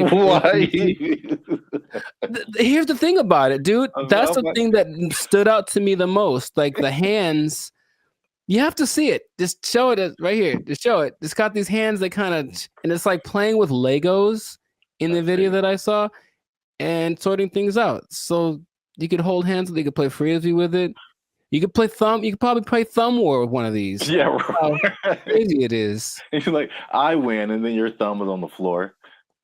We don't have to get all morbid with it, but anyways, I mean, what do you want? Do you want one?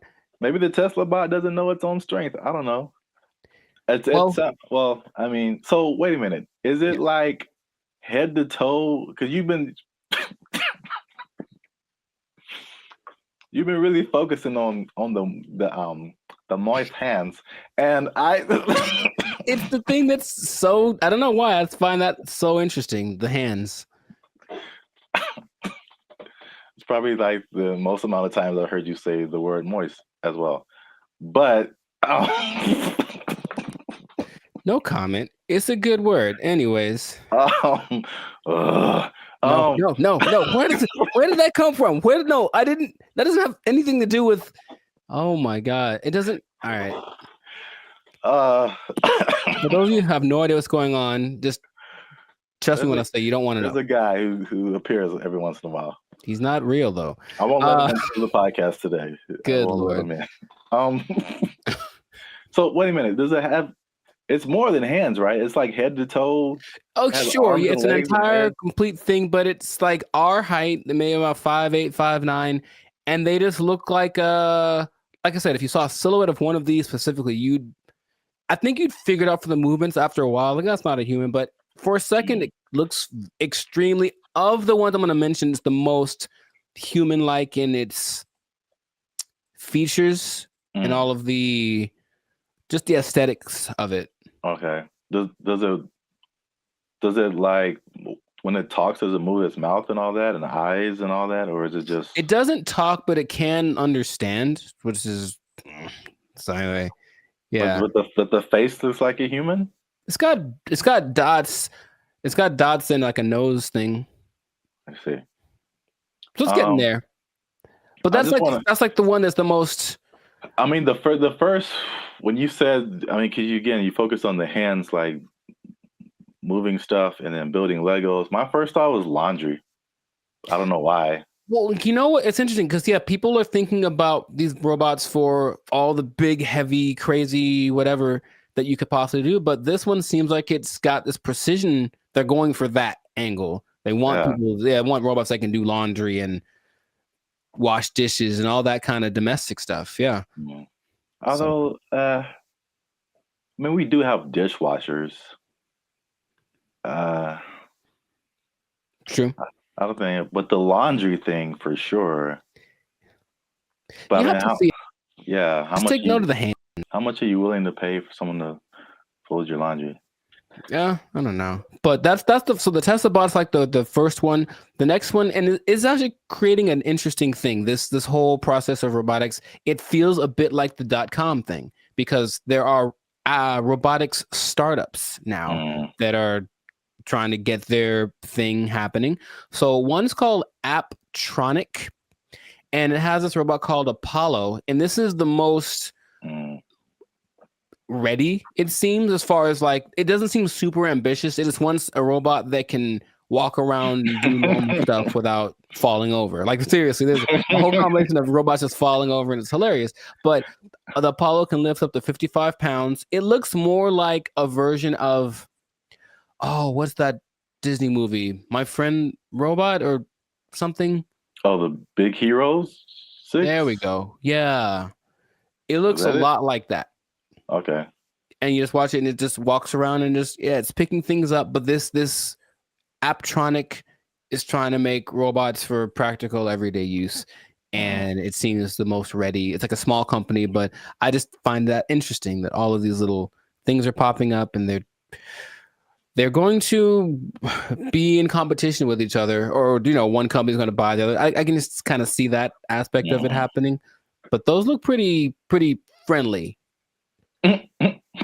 I say that because, in contrast, the company that's the most, like the furthest along with all this is Boston Dynamics. And they've been in it for a minute. They're supported by the US government since 2011. And they had their like flagship bot called the Atlas bot. And they've been just working on it and getting it better. So I don't know if you've seen the video, but maybe there'll be a video here of maybe of a robot that's running like this obstacle course with like this duffel bag, and it's like jumping over the thing and then putting the duffel bag down and then climbing up to the next level and picking up the duffel bag and then running and putting it, and it looks so I always thought it was like maybe like fake, like animated, but it's just the way that it moves. It's very robotic. That's the thing that they're going for. But at the same time, it has so many interesting things that it can do and interesting versions. That's the company that made the dogs that we talked about earlier. The dogs that are gonna, whatever. And I had an interesting robot experience a couple of days ago. I don't think I told you, or maybe I did, where I'm in Hollywood just eating a sandwich, as you do, and the robot comes along, and it's apparently like one of those delivery service things, and it's looking for somebody, and you can see it kind of doing this thing. Like, it doesn't have eyes, like a box on wheels, but it just was looking around. And I swear to you, it looked at me kind of like, hey, what am I supposed to do? And I was like, like, bro, I don't know you, bro. I don't know you. Bro. You ain't my block, son. But it's just like, and everyone was walking past it like normal. Like, yeah, there's a robot. So that's slowly becoming a thing. And Elon specifically said it's not going to happen overnight. So there's this assimilation of robots. But the Atlas bot thing, since the 2011, been backed by the Department of Defense. They're supposed to be used for all of the dangerous things, tending to nuclear reactors, putting out big fires, but they're also making these to wash dishes and fold laundry. Maybe do small tasks. They have the version called the Cheetah that can run 30 miles an hour. and they swear that they don't have any military intentions. Now, just if I said, we assure you we don't have any military intentions, what do you think is actually happening, sir?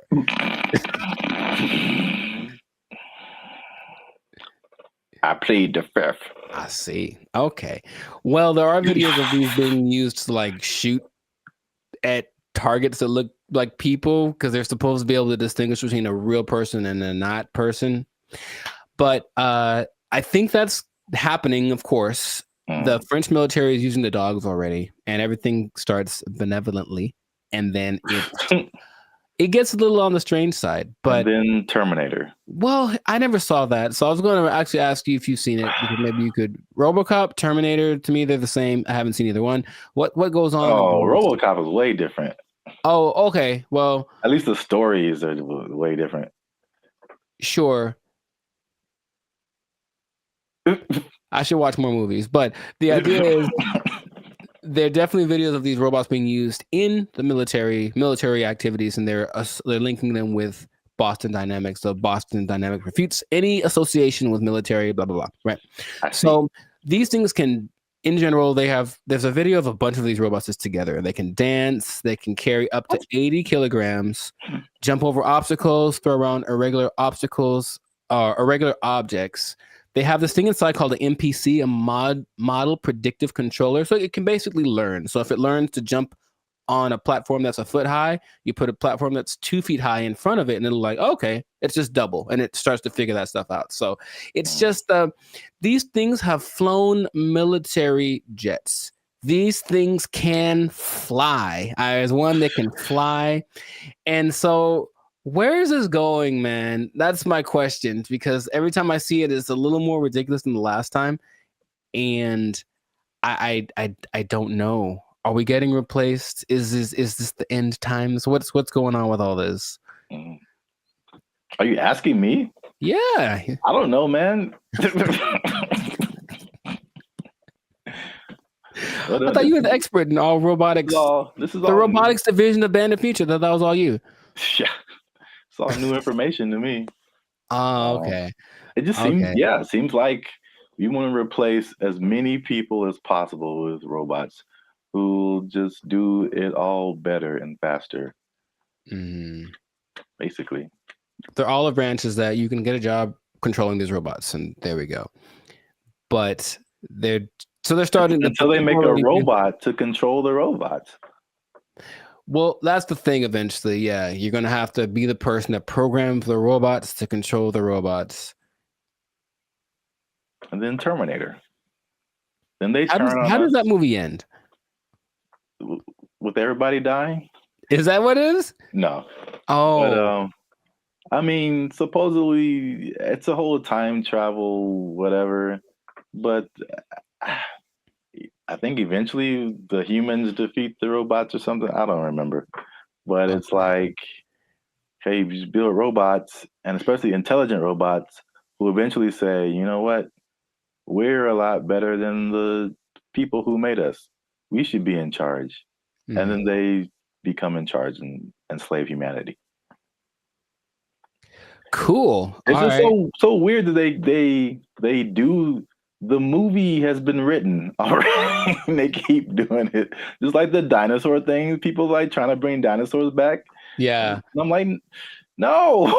There's a movie. There's a bunch of movies that tell you what happens, and it's not good. So stop it. Just stop it right now. They're not gonna stop. But you can't stop, won't stop. But they are supposed to be the next. Anyways, everything is so nice that they're going to be replacing your pets. Because think about it, a dog that's a robot doesn't need food. It doesn't poop on the floor. Like, it'll wag. They'll give it a tail to wag, and it'll protect the hell out of your house because anyone that comes in is dead. Trust me. Like, yeah. So they're doing that. But I promised y'all that you'd find out about an animal that they're replacing. And they are replacing the mule. Can you believe it? Well, because the mule was always I was gonna say a horse. Mm-hmm. So I was once you said it's been around for thousands of years, or whatever. Yeah, Yeah, That makes sense because all mules do is just carry stuff and pull stuff. yeah, but this robot mules exist now, and they're things that you don't have to feed or nothing. It'll carry up to, I think, 350 kilograms just wherever you need it to go. So I can just imagine, just do the logical progression. Those things are going to continue to happen, but that's where we are right now. That's like But can you ride a robot mule down the street? Oh, I think I know it's going to happen, and I think it'll just be the weirdest thing. Interesting. Or like a robot horse, yeah, instead of a car. That'd be kind of cool. I still vote for Transformers. I think that'll be fun. I think that'll be cool. Yes. Oh yeah, you have your robot companion or whatever, and then you're like, "Yo, I need to go to the grocery store." And you turn into a car. Yeah. And then it does it. Yeah. I see where you're going. I like it. Well, we're ending on an optimistic note then. I like that. Stay with that because everything else is doom and gloom. But that sounds fantastic. So this has been another episode of the Lights and Circus podcast. So make sure to like, subscribe, comment, share this video. Let us know what you think about the robot revolution that is among us, because it's just it's happening without us really being aware of it too much. And just know that with great robots comes great responsibilities. I didn't think that through. That didn't sound too smooth. Anyways, the thing is, yeah, I could have done better. I should have practiced. The thing is, these robots are eventually going to look exactly like you, and they're going to walk in one day to your boss and be like, "Hey, Clark, I'm here." Clark. And so what that means is that robot might have effectively permanently taking your job. I think my microphone fell off. I'm not sure. Oh. They took our jobs. They took our jobs. They interview people who swear by this. Now, I know you'll be like, were there any scammers? There's lots. Of course. There's lots of people who are claiming this, building cults, and then eating French fries behind the scenes. And the most famous, and this is real, well, this guy named... What's going on, everybody? I'm Jericho. This is Zap. We are the now 8-time international award-winning pop hip-hop duo Bandit Future. We make clean, fun music that everyone can listen to with a sound that's uniquely Californian. And right now, you are tuned in to the Lights and Circus podcast, where we talk about things that are funny, interesting, and just straight ridiculous. So before we get into this thing, make sure to like, subscribe, comment, and share this video with 2 people who are tired of eating, who want to find a different way. Did you know there's a different way? Did you know that there's an answer? If you don't want to eat, you don't have to anymore. It better be a good answer, because I want to eat. No. Check it out. Hear me out. You don't have to eat. That's my favorite pastime. Well, maybe this will be more of your favorite pastime. Skeptical. They say it in 2 different ways: breatharianism or breatharianism. I'm not sure which one. Stop shaking your head. You haven't even heard the whole thing. It's where you basically eat the air and you don't eat the food. That's it. Doesn't that sound fantastic? See, I blame these millennials. No, this is old, man. This is old stuff. This is old stuff. So, for those of you who have never heard the term breatharianism or breatharianism, I hear both. The guy in the video that I was listening to said both back to back, including in his annotations. I was like, okay, so pick one, dude. But anyways, it's the idea that human beings do not need to eat calories to sustain energy. And there is evidence of this, although there's lots of skepticism, understandably. You don't like this at all. I understand. Fake news. So let me tell you a little bit about it. It all started with a study of a guy named Prahlad Jani. And he was a man, I think he's from India or Pakistan, one of the two. And basically he passed away a few years ago, but at the time he had not eaten or drank anything for 70 years. That's what he said. 70. Okay. And so everyone was like, that's kind of ridiculous. Doesn't sound real. And every scientist said there's no way this is possible. So they decided to study the man. They took him to a hospital, did everything, CAT scans, and checked his levels of everything.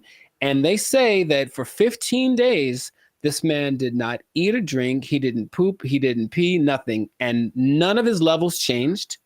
And that he had an energy that wasn't related to calories. And they can't to figure it out. Because calories equal energy, literally, right? You eat calories, you get energy. He didn't. And after the 15 days, because he basically just sat on the bed the whole time they did the studies, and then he just sat there. And when he sat there, they said he kind of went into this trance state. And what they say that a lot of these people do is they're meditating, but the meditation allows them access to a part of the human body that is actually able to process air and sunlight as if you were a plant. That is literally what happened. And then they let him go and he lived his life. There's other cases of this, but that's just kind of scratching the surface of it. So just off of the initial thing, y'all in? You ready to try it? You ready? You ready to jump in? Because you don't have to eat. You can just not eat. Yeah. I skipped dinner the other night, and I was so incredibly hungry the next morning. So in that little bit of time, I don't think air would have done it for me. I don't understand. I don't think you're really seeing this. You're so. I don't think they're really seeing this. You can be like a tree. You can be like a tree. I'm not for this or against this. I think I am a skeptic as well. However, there's another study of a guy much more recently. They called him the Buddha boy in Nepal, and they basically found this cat sitting. Well, it was a guy, but I call him a cat. He was sitting under a tree for about a year, just sitting there, and everyone's like, "What's up with this guy? He didn't move." And so they just would take pictures of him and give him gifts, and he was just sat there. And then after about a year, he disappeared. And they said, "What happened?" And he apparently had just got up because he got tired of people looking at him. So he went somewhere into the woods, and he's just sitting there. And if you watch the video, it's really creepy because it's like, is he dead? But he says that because he actually spoke a couple times. He's just connected to the source that his ancestors knew and all that kind of stuff. And they talked like his friends, like, yeah, he doesn't eat, he doesn't drink, he just vibes out, and that's the thing. Oh, the friend said that they converse telepathically, which is kind of an extra thing that I'm a fan of. I like the idea. None of it sounds plausible. Kind of an extra thing. Right. And science is all, this isn't the thing. It can't be real. Yet there are a few cases of this happening. The patron saint of Switzerland in the 1700s, Nicholas of Fleur, apparently the last 20 years of his life, he only ate light, right? So there was a study done in 2014 about the sun gazing, which is some parts of China say that that's what they do, not staring at the sun, but using the sun as energy. And there was a proof that human mitochondria can actually process sunlight and convert it to energy. That's what science is starting to, okay, maybe there's something to this. But the idea that you only eat air, sun, isn't the most widely accepted version of this breatharianism thing. It's kind of a spectrum. So there's 3 levels. One is called BEGO. And that's where you don't eat anything. You don't drink anything. You just exist. And you're one with nature, and you don't have to, like I said, the energy comes from something that is not caloric. And then there are people that only drink like liquids. And that's like the second step of it. And the third is eating 200 to 300 calories a day, mostly just fruits or vegetables. So the only extensive study that did this was of a guy. They studied him for 410 days, and he was averaging about 200 calories a day. And he lost a considerable amount of weight, but he was fine, right? And the hunger thing is something that goes away after a while because your body learns to cope, I suppose. So it's kind of getting more popular as people are tired of maybe the Western way of trying to stay healthy or be healthy, the standard American diet, which apparently is leaving a lot of people with disease and things like that. They're looking for other things. So they're looking for this thing. Now, another term for this idea is seeking prana. And basically breatharianism is living on prana and taking energy directly instead of what we do when we eat stuff is we take the energy from the thing, but this practice just makes the energy coming directly to us without any middleman, basically. And that's the whole rundown, but they interview people who swear by this. Now, I know you'll be like, were there any scammers? There's lots, of course. There's lots of people who are claiming this, building cults, and then basically eating French fries behind the scenes. And the most famous, and this is real, well, this guy named Willie Brooks. And basically he built this cult up somewhere in the desert, somewhere in the United States. And one day somebody went to McDonald's late at night and they're like, that looks like Willie. Sure was. He got caught Big Mac handed, and they stopped following him because they knew he was full of it. But it is something that, like I said, people are looking to as maybe this is another way to live as far as prolonging life. Now, it doesn't mean you're not going to die. The initial guy that I mentioned, he died when he was 90.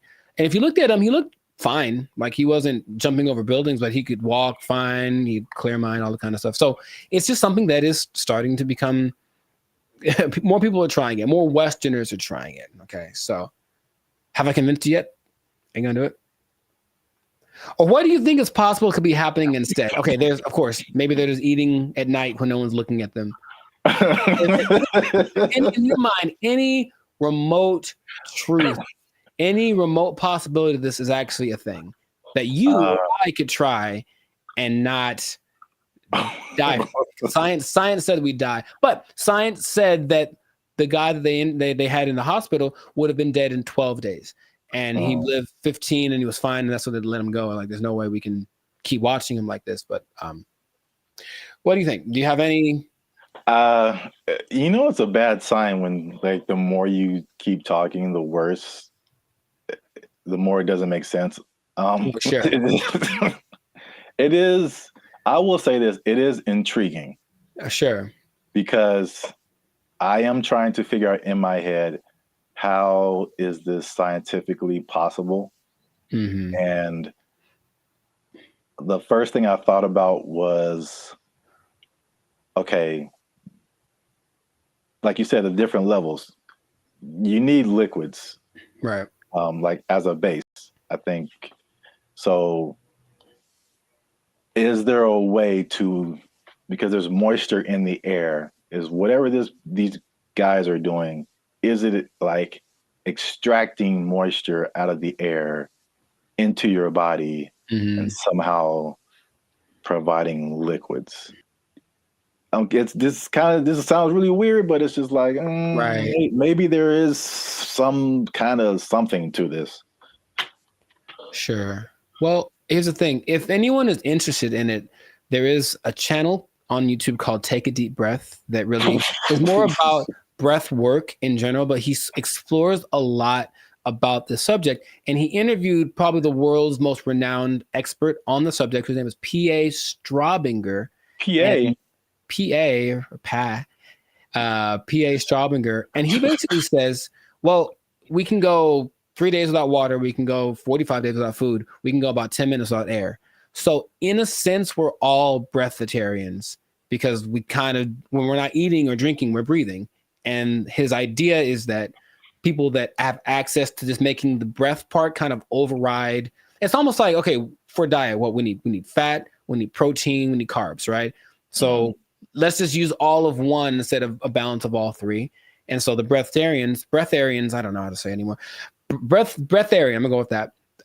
Instead of eating, drinking, and breathing, they just take breathing and make that the only thing they do. So in that sense, it's like, that's really interesting. But it does sound very far-fetched. Would I ever want to do it? Not in a million years. It does not sound fun because if you're not, most things that you do when you're social, you're eating and stuff. If you're not eating, what are you doing? You're just sitting around. And these people do just kind of sit still. You ever see like a bug or a creature and you see it and it's just there? It's like, what are you doing? That's what they are. They just sit there and they're channeling the thing. So if you have to spend most of your time doing that, I'd much rather eat a steak and then keep it pushing. So that's just me. But so here's my other wild theory as to how it could possibly work. Tell me. Just this makes no sense, but whatever. Sure. You think about, because the light, I mean, in my head, you're doing some kind of Naruto jutsu and you're pulling in moisture from the air. Yeah. That's how it's working in my head right now. I'll take it. No one can tell me any different.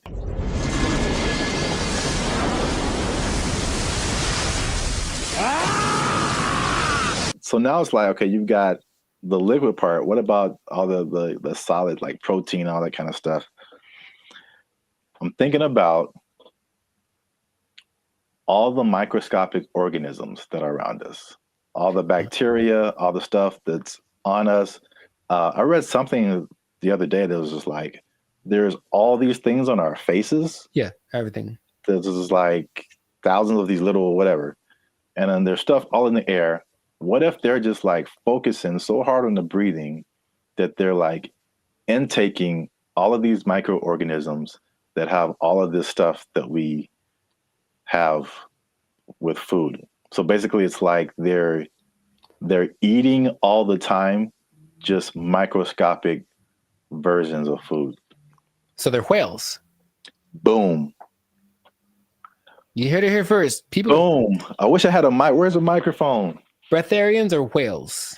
That's what I heard. Nobel Peace Prize right here. Give it to me. I don't know if pieces of the thing you get for this. I feel like we riots in the street. Guess what, everybody? Closing down KFC and Popeyes because you just open it up and walk around. Oh, what if you opened an air restaurant and just charge people $20? People would go. I know people would go. All right, that's. Oh gosh, $20 all you can eat. It's the purest air from the mountaintops of Sweden. Well, I think that this is a fascinating thing that if people want to investigate more, go for it. But like I said, I'm gonna try it. So if you do, leave a comment that says you tried it and that you're gonna live forever because you found Nirvana. I'm not sure. Live your life. But this has been another episode of the Lifestyle Circus podcast. So make sure to like, subscribe, comment, share this video with someone that you think will find it interesting, and just keep this in mind. All right. Let's hit home. If you don't eat, you don't need to buy food. Well, yeah. If you don't need to buy food, maybe you don't need a job. You don't need a job. You don't need a job because you don't have to buy food. You just eat in air. Oh, it's not possible. They took our jobs. They took our jobs. Check it out. I do remember how I got rid of her. Do you want to take a guess? You staged an affair. I did not do that. You took a really bad poop and just left it there. She. Why is there a pause? There's a pause.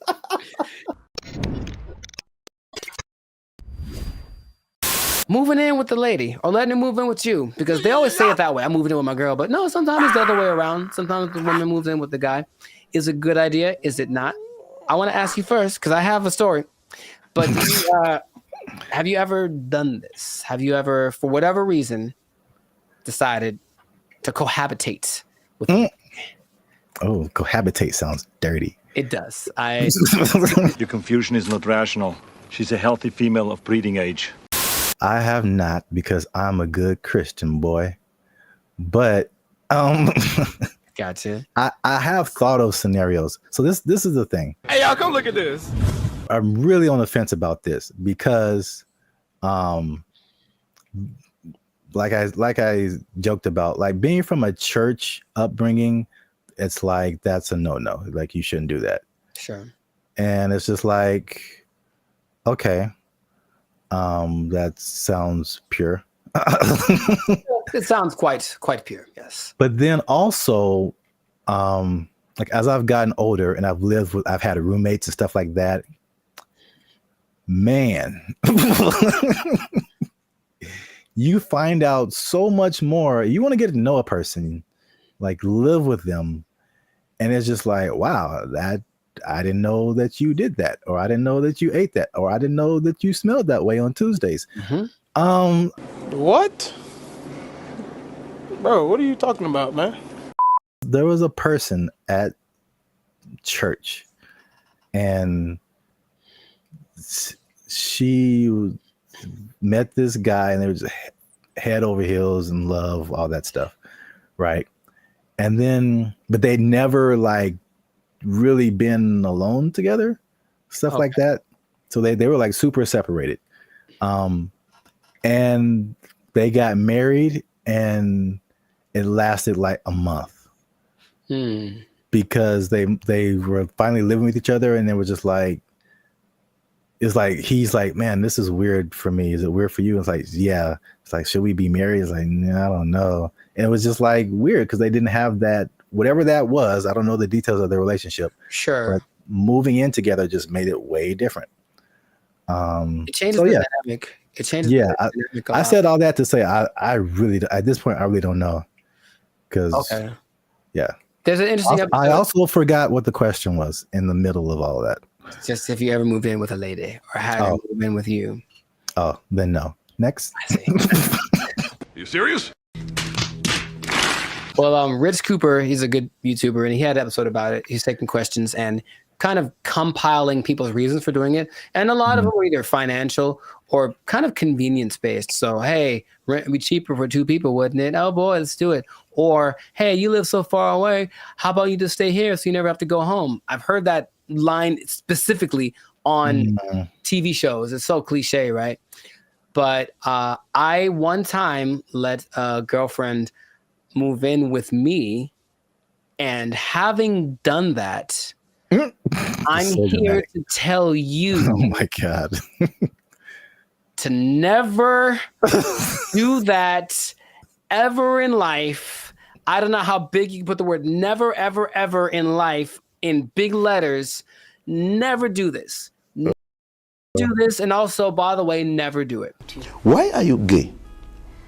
Who says I'm gay? You are gay. It's started good for like a day because, oh, my girlfriend's here all the time. How wonderful. And then right away, there's this thing.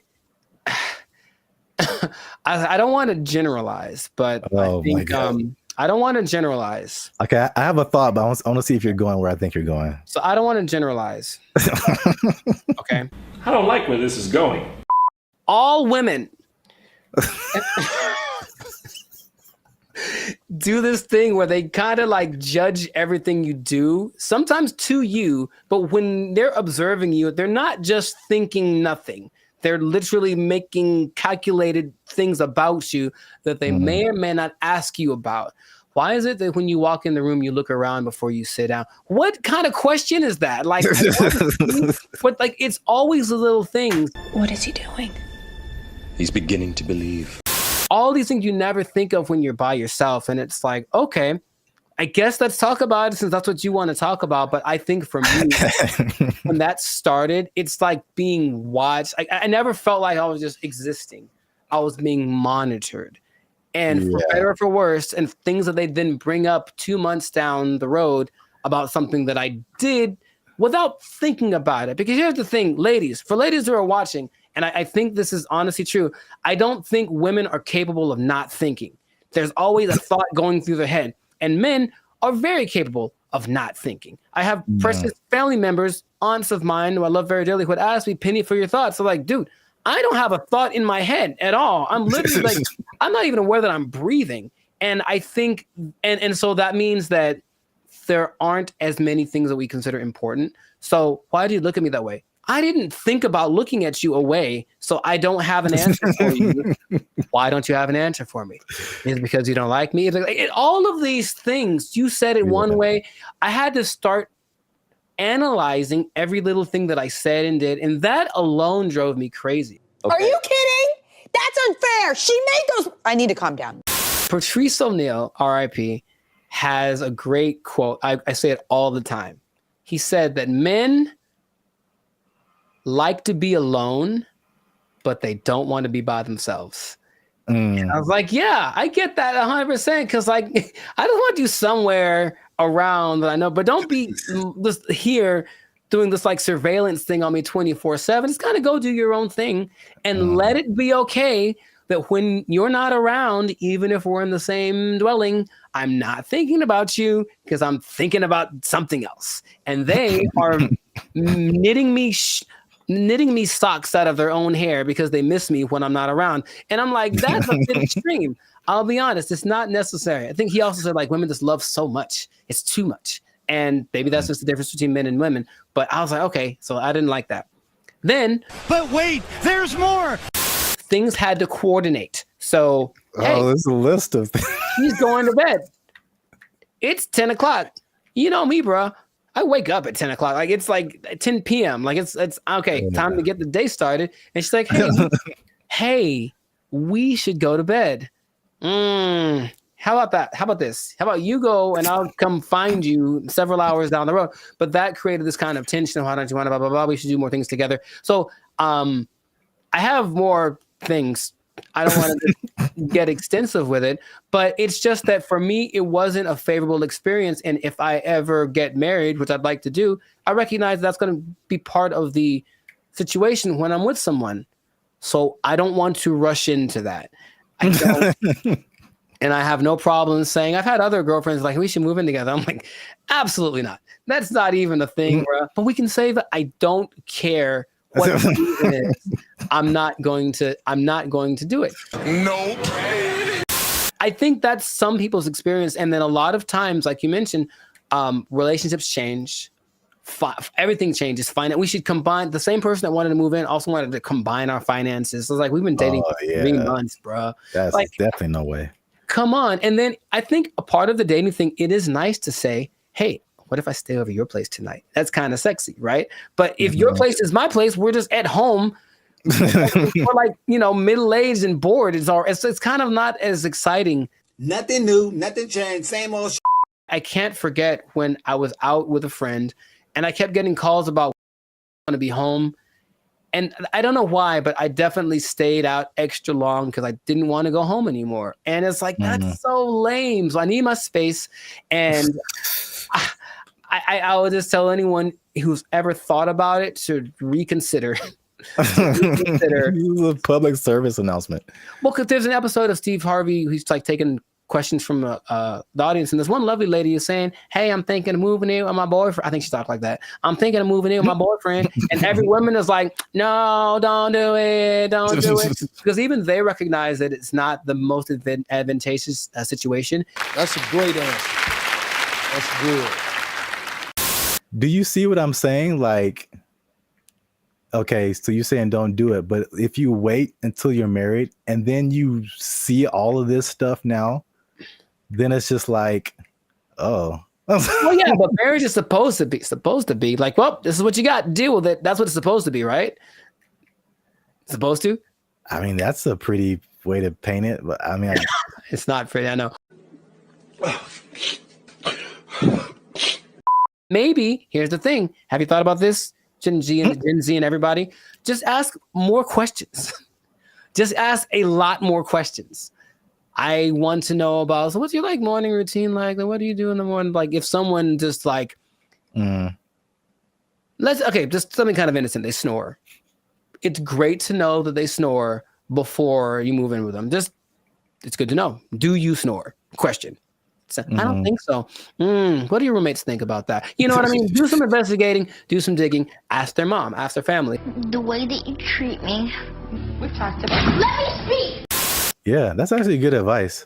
I thought you were going to go the route of like them taking over your space. Like you walk into the bathroom and then now you can't see your sink because there's curling irons and eyelashes and hairspray and all kind of stuff, and you don't know where anything is anymore. That actually didn't happen, which is interesting. I don't think she had a lot of stuff like that. She wasn't as into that. Maybe it was just kind of a rarity, but yeah, she didn't have a whole lot of products and things. I could see that happening too. And if that had happened, this is like in my 20s, I totally would have let it happen. And she would have walked all over me and put Frou bunnies on all my brushes and everything. Yeah. Come home and everything is pink. A surprise. It's like, oh, I did some redecorating. Hope you like it. If you don't, it doesn't matter because I live here now. Yay. Exactly. Hi. Okay. I'm trying to remember how I got rid of her. Oh, check it out. I do remember how I got rid of her. Do you want to take a guess? You staged an affair. I did not do that. You took a really bad poop and just left it there. She. Why is there a pause? There's a pause. To her credit, I was out of town one weekend, and then our whole apartment flooded, like all the bad stuff coming out from the toilet and everything, like one of those. Yeah, brother. And she actually handled it, like called the right people and blah blah blah. And actually, like literally, by the time I got home, I didn't know anything had happened. Wow. So she was good for something, I guess. Like, oh, thank you. But anyways, no, dude, I swear to you, I couldn't talk to her. I couldn't bring myself to do anything like, hey, you need to get out of here. I swear to you, dude, I just moved. I literally just left the place that we lived in, and I said, hey, I gotta go. Can you take care of this rent? Because I have to move. And I didn't tell her where I was moving to. And I did it. I've never moved, bruh. I've never moved that fast in my life. I was like, I have 3 hours. I have to get everything on a van and get out of here. And I did it. I called all my friends and I said, guess what we're doing? We're helping me move so I can get away from her. And they all knew the plan and they all helped me. And I'm still friends to some of them to this day. Thank you very much. I moved. I could not do anything else. So this has been another great episode of the Last Circus podcast. Make sure to circus.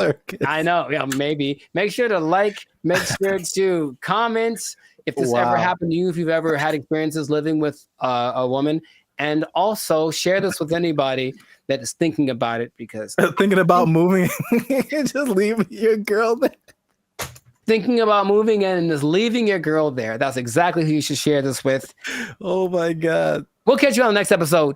Peace. I didn't think about looking at you away, so I don't have an answer for you. Why don't you have an answer for me? Is it because you don't like me? All of these things, it's kind of disorienting and it's not the most fun situation, but they get what they're going for. And this Zuckerberg's goal, I mean, he's already spent a lot of money on it. He really wants everyone to engage in the metaverse on a daily basis with their friends. Hey, let's have our chat. Let's have our podcast in the metaverse, because why not? I could be a fish, whatever. Like, that's what he's going for. And it just doesn't feel like it's time yet, but he's just going to keep pressing the issue. What's up, everybody? I'm Jericho, and this is Zap, and we are the now 6-time international award-winning pop hip-hop duo Banded Future. We make clean, fun music that everyone can listen to with a sound that is uniquely Californian. Mwah, I'm going to bring that back. And you are now... You didn't like it? Come on, man. I did it once before. It was great. So you're now tuned into the Lights of Circus podcast, where we talk about things that are funny, that are interesting, and just like that gesture, straight up ridiculous. So before we get started, make sure to like, subscribe, comment, and share this video with at least 2 people that want to get down with the metaverse. Get down with the metaverse. So I found out about something this recently, and I didn't know it was a thing because I think they're developing it.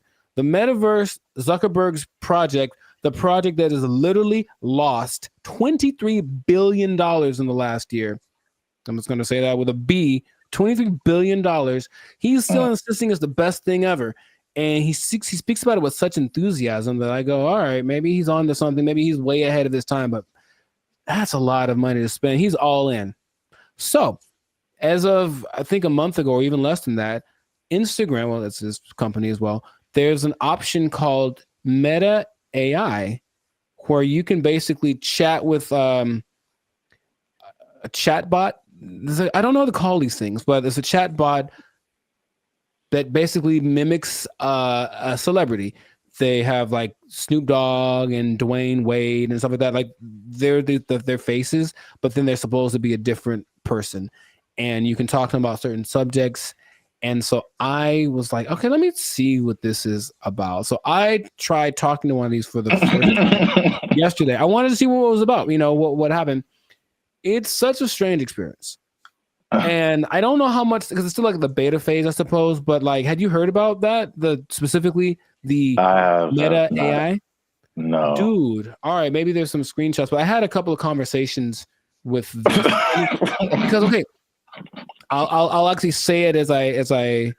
Who's the person that you had a conversation I spoke with? to Lorena and I spoke to Izzy. Now they're modeled after two people that I don't. So each one has a name. I'll have to go through it and maybe you can put it on the thing. But you go to just talk to a AI, and then there's, for example, you can talk to Zach, who's a brotherly jokester, but he's Mr. Beast, right? It's Mr. Beast's face.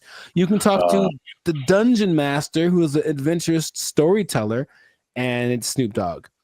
You can talk to Brew, the confident sports debater, and it's Tom Brady. So that's the thing. Wait. Yeah, So, it's a lot of information that I'm not explaining right because I'm still trying to wrap my head around it. No, but like, how is it? Why are they two different names? Is it like a trademark thing happening? I don't know. I really don't. I think they agreed to be the face of it, but it's not their name because it's not them. It's the AI version of them.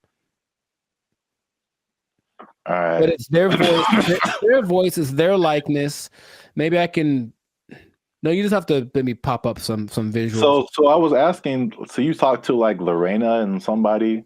Who were the celebrities attached to them? I don't recognize their faces. Oh, okay. They're all people that I've seen before, and I'm like, okay. And maybe not all of them are super famous, but like, okay, there's Perry, the approachable golf pro, and it's also Cliff Paul from the State Farm commercials. Imagine that. So I think maybe it's a combination of people that either are famous and I don't recognize them, or they're not famous, and then some famous people that agreed to be on it. But basically, each one has a level of expertise.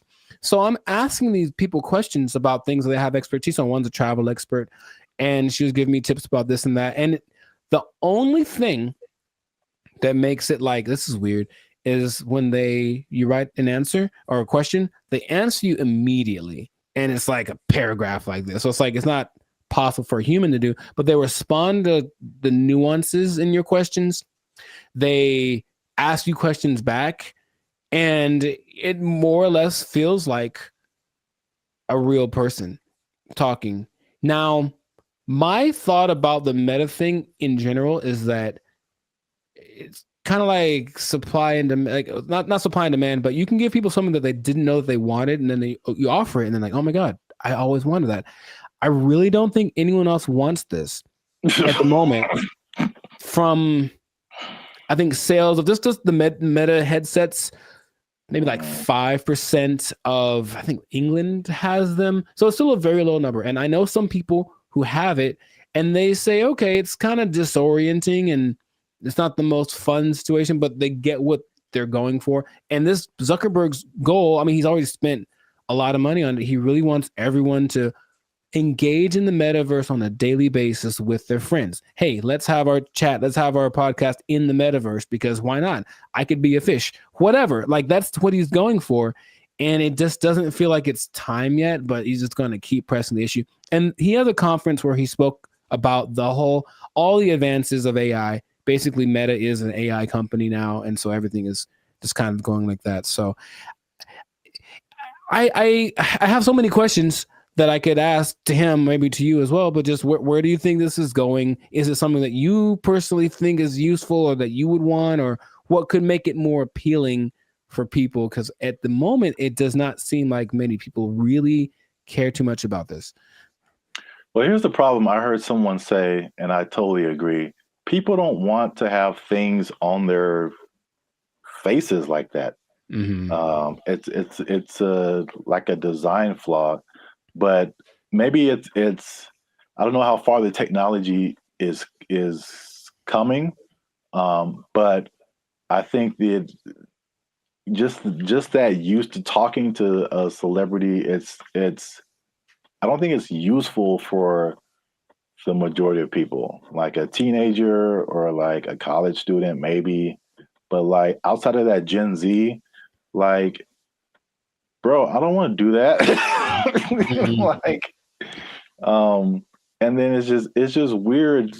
Like, what's the purpose of having? It's like a fake conversation when you can have a real conversation. It's I think the human aspect of it, not being able to talk to a real human, that's just weird for people. And so were you typing, or was it like a thing you could hear they were talking? You could do either one. Okay. It's just like, honestly, it sounds like the person who has no friends does this. And they just talk to robots. So that's just weird. But back to like the glasses, one thing that I have been hearing about lately is the stuff that's, I think this was Facebook too. So I think this is a move in the right direction. There's a partnership with Ray-Ban or some other kind of like glasses company where they're like your normal glasses, but they have AI capabilities. So like you're looking at something and you can see something else superimposed that tells you like information about it. Like this building is from whatever, or this jacket costs this much. That I see as like, okay, that's pretty cool. That's very helpful. Or there's another thing where it's like you look at a jacket and you can instantly find where to buy it. So someone, oh, I like what you have on, and you can instantly like buy it for yourself. Like stuff like that is cool. There's also like the Snap AI mirror from like Snapchat. So I again, it's like they have to get out of this like goofy realm to make it like, okay, this is how you can use this. It's not about, I don't think, I mean, I know I'm like going a bunch of different directions. I have a bunch of different thoughts, but it's like, I'm not a CEO of a $1 billion company, so what do I know? But I don't think it's live your life in the metaverse. I don't think people want to do that. I think it's a hybrid situation, just like with all the other AI. It's like, okay, I'm going to still be in real life, but I'm going to use a little bit of this to enhance real life. Right. Leaving real life. So they have this Snapchat mirror thing that I just heard about. Is really cool, where you can like, if you're in a like, same thing, clothes. If you're in a store, you see some pants or a shirt, you can go to the mirror and see what you look like in that outfit. You know how they have the Snapchat filters that puts a goofy face on you or something. It's like stuff that you can't use. But if I go and see an outfit, because I've had this a lot of times where you see an outfit, I was like, oh, that's cool. And then you put it on, it's like, oh, it doesn't look good on me. Right. So that's like super helpful. I got that. So yeah, that's right. He did address the headset thing, and he's like, oh, we need to make it more comfortable. He's aware of a couple of things. From what I'm understanding, the ultimate goal is to make that a capacity that contact lenses could have. So like, it doesn't look like you have anything on, and it is all. I'm like, I don't know how that would work, but that's what they're going for. But it's just, I think he has this image in my, because when I listen to him speak, there's genius and then there's delusion and there's this whole level in between, and I think if you talk about like the people that are big time movers and shakers in the world, like Elon Musk is a little more on the like practical side of the delusion, and Zuckerberg's on like the Dungeons and Dragons type side of the illusion. But I feel like he wants to create what happened in that movie Ready Player One, where basically the whole world is so over the real world, they just go to this place habitually, and that's like where real life actually happens. And maybe that's what he's thinking, but I don't think the people are ready for it right now. But he's going to keep pushing. He's got the money to keep trying it out. And I even got a little survey. It's like, hey, quick 3 minutes. I want to know. I wanted to know about what they were asking about. That's how I didn't know about this until like 2 days ago. And they asked all these questions about, okay, so if chat AI could do this, would you like it? Blah, blah, blah, blah. And so they're doing all this research because they're trying to see what people think, because they're trying to make it appealing, but it wouldn't,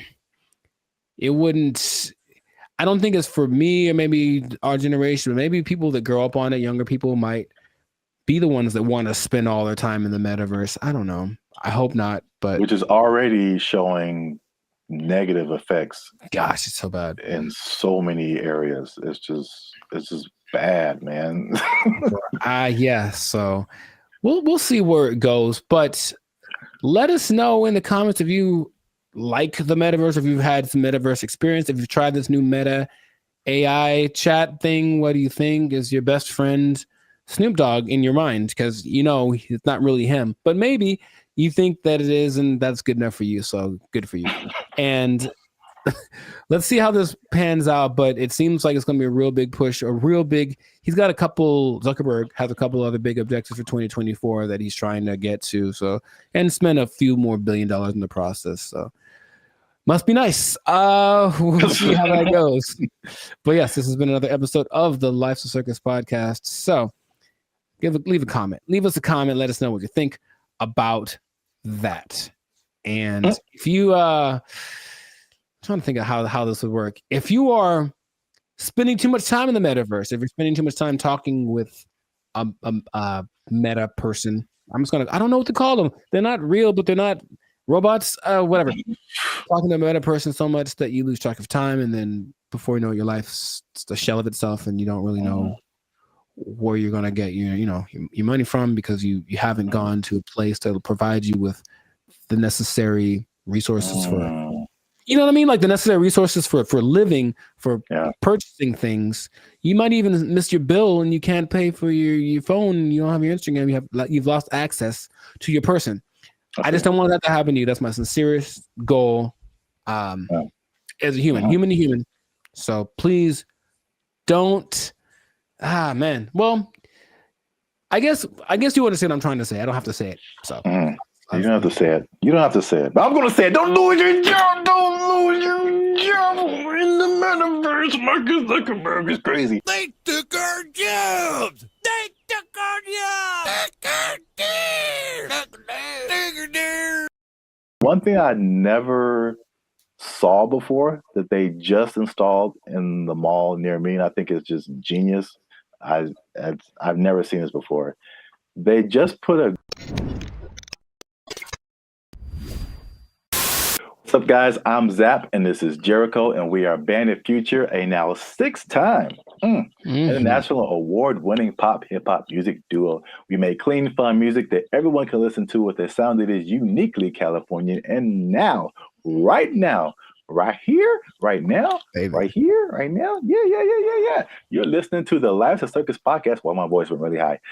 Where you're talking, we're talking about things that are funny, interesting, and ridiculous. But before we get started, make sure you like, subscribe, comment, and share this video with at least 2 people who like to go shopping. And make sure you stay to the end of the video, because a lot of people thought that malls were closing down, but they're very much alive. And I'm going to tell you 3 reasons at the end as to why that is the case. Bam. Intro. Nailed it. Okay. I like it. The rest of it, I don't know. Well, it's all about how you start and how you finish. The middle can be like a plane. It's like, all right, we took off right, a little choppy in the middle, but if we landed right, everything is all forgiven, I guess so. And if something went wrong, then you can sue later. Emotional damage. Yeah. But yeah, so today's topic is all about the American mall, America pastime, if you will. Jericho, do you still go to the mall? Is that a thing you do? Where do you do your shopping, my brother? Dude, it's always going down in the mall. Meet me in the trail, it's going down. Meet me in the mall, it's going down. That is one of the greatest songs of all time. All right. All right. Beyonce made one of the greatest albums of all time. That is one of the greatest songs of all time. All right. I'm gonna let you finish, but Beyonce had one of the best videos of all time. It's just so good. I do. I like that song so much. Like, oh my gosh. I do think about that more than I should. It's so good. It's just such a like. If you just, I guess I think about the lyrics too much because it's just like wherever this guy goes, it's going down. Yeah, I know. It's like, how cool is this guy? You can meet him anywhere, and anywhere he is, it's going down. He's pretty cool. I mean, gangster, man. To me, never met him, but seems pretty cool. I'll still go once in a while. I don't like shopping that much, but I always liked going to the mall. I just like the vibe of it.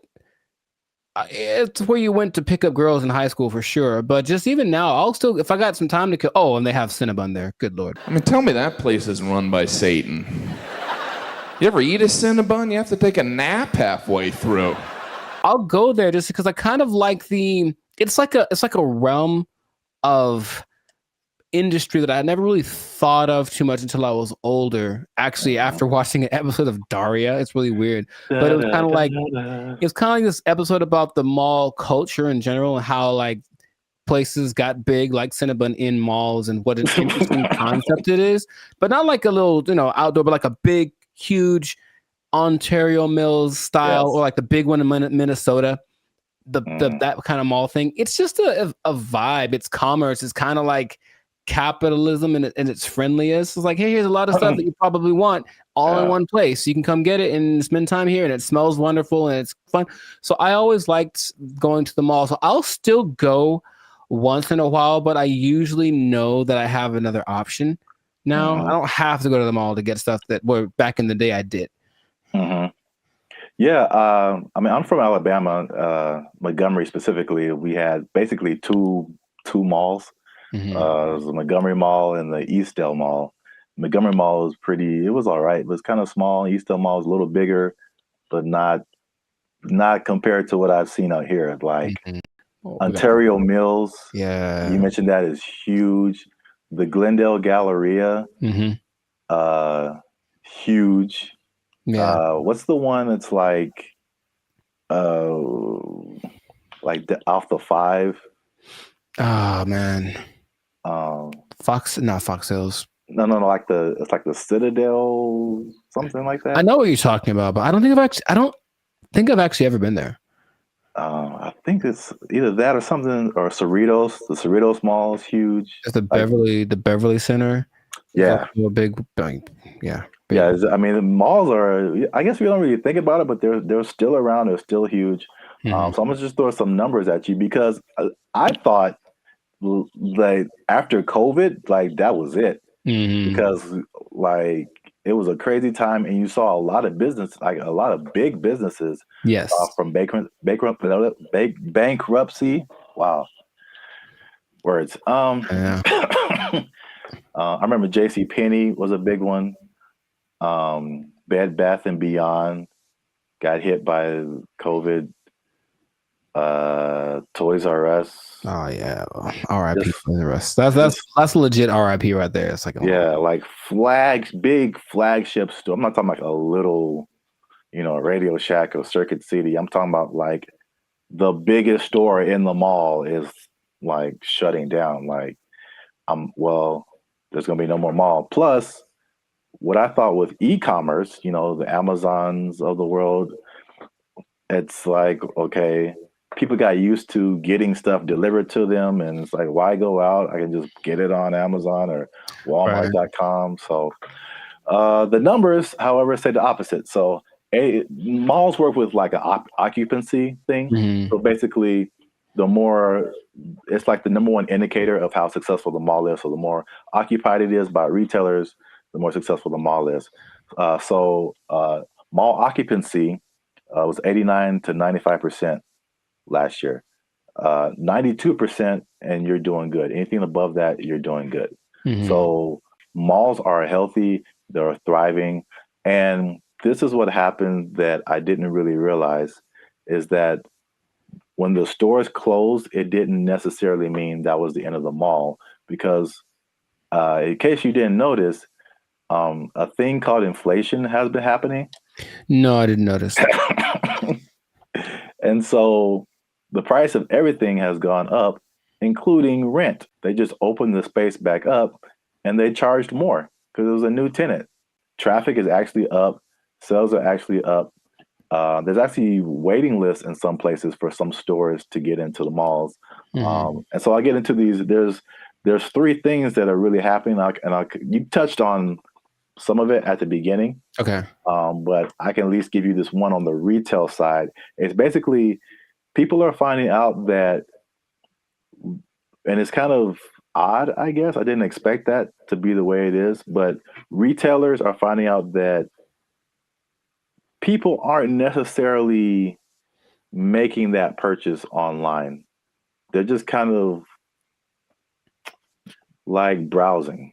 It's almost like TikTok, right? You're not really connecting with anybody. You're just scrolling through and seeing what's available. Uh-huh. And they're making more concrete decisions in the store. Mhm. And so the digital part is like getting people to recognize you and who you are, but they're actually seeing more sales being converted in the store, or it's caught not necessarily that, but it's costing them less to get people to buy stuff, basically. Makes sense. Makes sense. So I think. Oh, go ahead. No, you can go ahead. That there's no replacement for retail therapy. I think people that love to shop, I can imagine the people that love to shop, that dopamine rush of having those 2 plastic bags when you come out the department store. You can't replace that with this. Oh, we'll just bring it to you. It's like nah. It's like don't bring me I want to go catch the fish because it's as satisfying to actually catch it and have it as it is to pay for it. So I see that as being the thing that drives people more than anything. Mm-hmm. Yeah, and then online stores are actually there's stores that have started online and they're actually moving to like the brick and mortar type stores. So a few of those companies, one of them is Warby Parker. Have you heard of them? No, I don't know what that is. Okay, I see their commercials all the time. They do like eyeglasses, stuff like that. Okay. Another company called Allbirds that I haven't heard of. And there's another company called Wayfair that I have heard of. I've definitely bought stuff from their company. And so they'll be building like their own store. So yeah, that's number one. Retailers are seeing positive sales in the brick and mortar. And the second thing, you kind of alluded to it, is just people there's a certain luxury experience in malls that people are drawn to, right? That you don't necessarily get when you're just clicking a button online. Yeah. I recently I live near a mall, and I recently went in there, and I usually don't go in there at all, but I was just kind of walking around and looking, and I was like, it just felt nice. And I saw like a lot of stores that I wouldn't have come across online, a lot of objects or apparel, just stuff I wouldn't just be looking for online that was just different. Where else can you ride an escalator? The airport. Yeah, okay. So that's 2. But I don't go to the airport as much as I go to the mall. But honestly, it's kind of a cool thing too. Like especially that big one that's always in the middle and everyone's going up and it's like the promised land appears. So it's kind of going there. Everyone looks it's really interesting, but I think if you pay attention, you see the excitement of people going, I'm about to buy something. Yeah. And they get to the top like, we've arrived, and it's just got a cool atmosphere. It's like an environment, like a built-in environment. Like the people there, they'll have a little entertainment once in a while, especially in the 80s that had all the people that were singing there. But in general, it's just the fact that people are all there, usually in a good mood because they're getting the stuff they want. it's a nice place to just hang out. Right. Yep. Perfect segue. That's number 3. Oh. Is that the mall is just in general an experience for people. And I think what adds to that, or I mean, they actually listed it here too as well. It's not just the stores, but everything else is happening too. So in some malls, they have stuff like go-karting and video game arcades. I know there's some malls that have like a trampoline thing you can jump on if you feel like it. And of course, the restaurants, the movies. Oh, the movies, yeah. All kind of good food. And one thing I never saw before that they just installed in the mall near me, and I think it's just genius. I've never seen this before. They just put a grocery store inside of the mall near me. And that's literally the first thing I see when I walk in. And it's very weird because grocery store and mall are two different things in my head. But you're already shopping. I guess it makes sense. Well, from a psychological standpoint, I've never seen that. And that makes a lot of sense because from a psychological standpoint, when people buy stuff, like they're more likely to buy stuff when they've already bought something. So they're kind of in the mode of buying. So I'm going to the store to get my vegetables or whatever, groceries, normal. And then if you're in an environment where there's other stuff you can buy, they're like, you know what? While I'm here, I might as well see if they have and all of a sudden, there you go. You're selling more than you would have. So it's like the stores and the mall have like this kind of symbiotic relationship in a way. So yeah, that makes complete sense, but I've never seen that. Yeah, that's the first time I ever saw that. And it does make sense. And also, like the concept of a mall where you get everything, like I would, like in my mind, it's like if I'm running errands, it's like, okay, I got to go to the mall, then I got to go to the grocery store, then I got to go to this place. But if they're all in like one place, you can go to the mall, you can go to the grocery store, you can go to the movies, and then play an arcade game. You just spend your whole day at the mall. It's like a physical Amazon, like really, like everything I need is right here. Yeah, it's crazy, man. I want to go to a mall. I just want to go to the mall. I want to listen to that song. Meet me in the mall. It's going down. Get some groceries. Meet me in the club. It's going down. But if someone meets you there, will it be going down? I mean, do you have that kind of? Anywhere you meet me, guaranteed to go down. Yeah, that kind of pull, man. Will it be going down if I meet you in the mall? I think so. I think I can say that with confidence. I think it'd be going down in the mall. And you just play that song and like the murder horn song back to back, and dude, I'm lit. Like it's no. I'll use up all my energy for the day in 5 minutes to watch me. Oh, you know what? I just thought about this. Oh, what? Did you say energy? The mall next to me also has a gym in it. Yeah, I've seen that before. Like, it's everything. You just go to the mall. Yeah, that's so smart because they sold that mall when after COVID because like nobody's renting. They thought it was going to go down, and this guy bought it, and I was like, that's the dumbest thing ever. Like malls are on the decline, and they got a gym in there. You got a grocery store. That mall is bumping, dude. Like, yo. And he bought it at a discount. So I was just like, man, I want to meet the guy. They did an article on him. Okay. There was something depressing about the old malls, though, in some places where they're like kind of abandoned. Oh, yeah. Those are kind of, all right.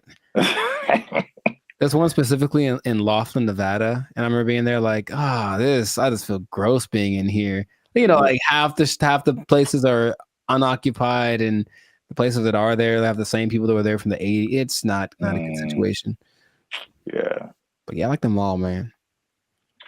It's a good place. All right, we went way too long. This has been another episode of the License Circus podcast. Make sure you like, subscribe, comment, and share this video with somebody who likes to go to the mall. It's going down. Anywhere I be, I guarantee it's going down. Hey. Be in the mall. They took our jobs. They took our jobs.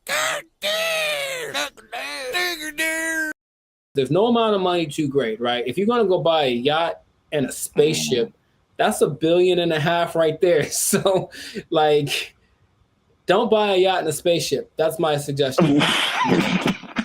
I'm just saying, please don't do that, Florida person. But Elon Musk has a yacht and a spaceship. Elon Musk is making yacht and spaceship money daily, all right? Yo, what's up, guys? I'm Zab. This is Jericho, and we are Band of Future, now 6-time international award-winning pop hip-hop music duo. We make clean, fun music that everyone can muget. Clean, fun muget. Muget, I like it. Do you enjoy muget? I don't think I've ever tried it. Dang it, I was doing so well. Is it spicy?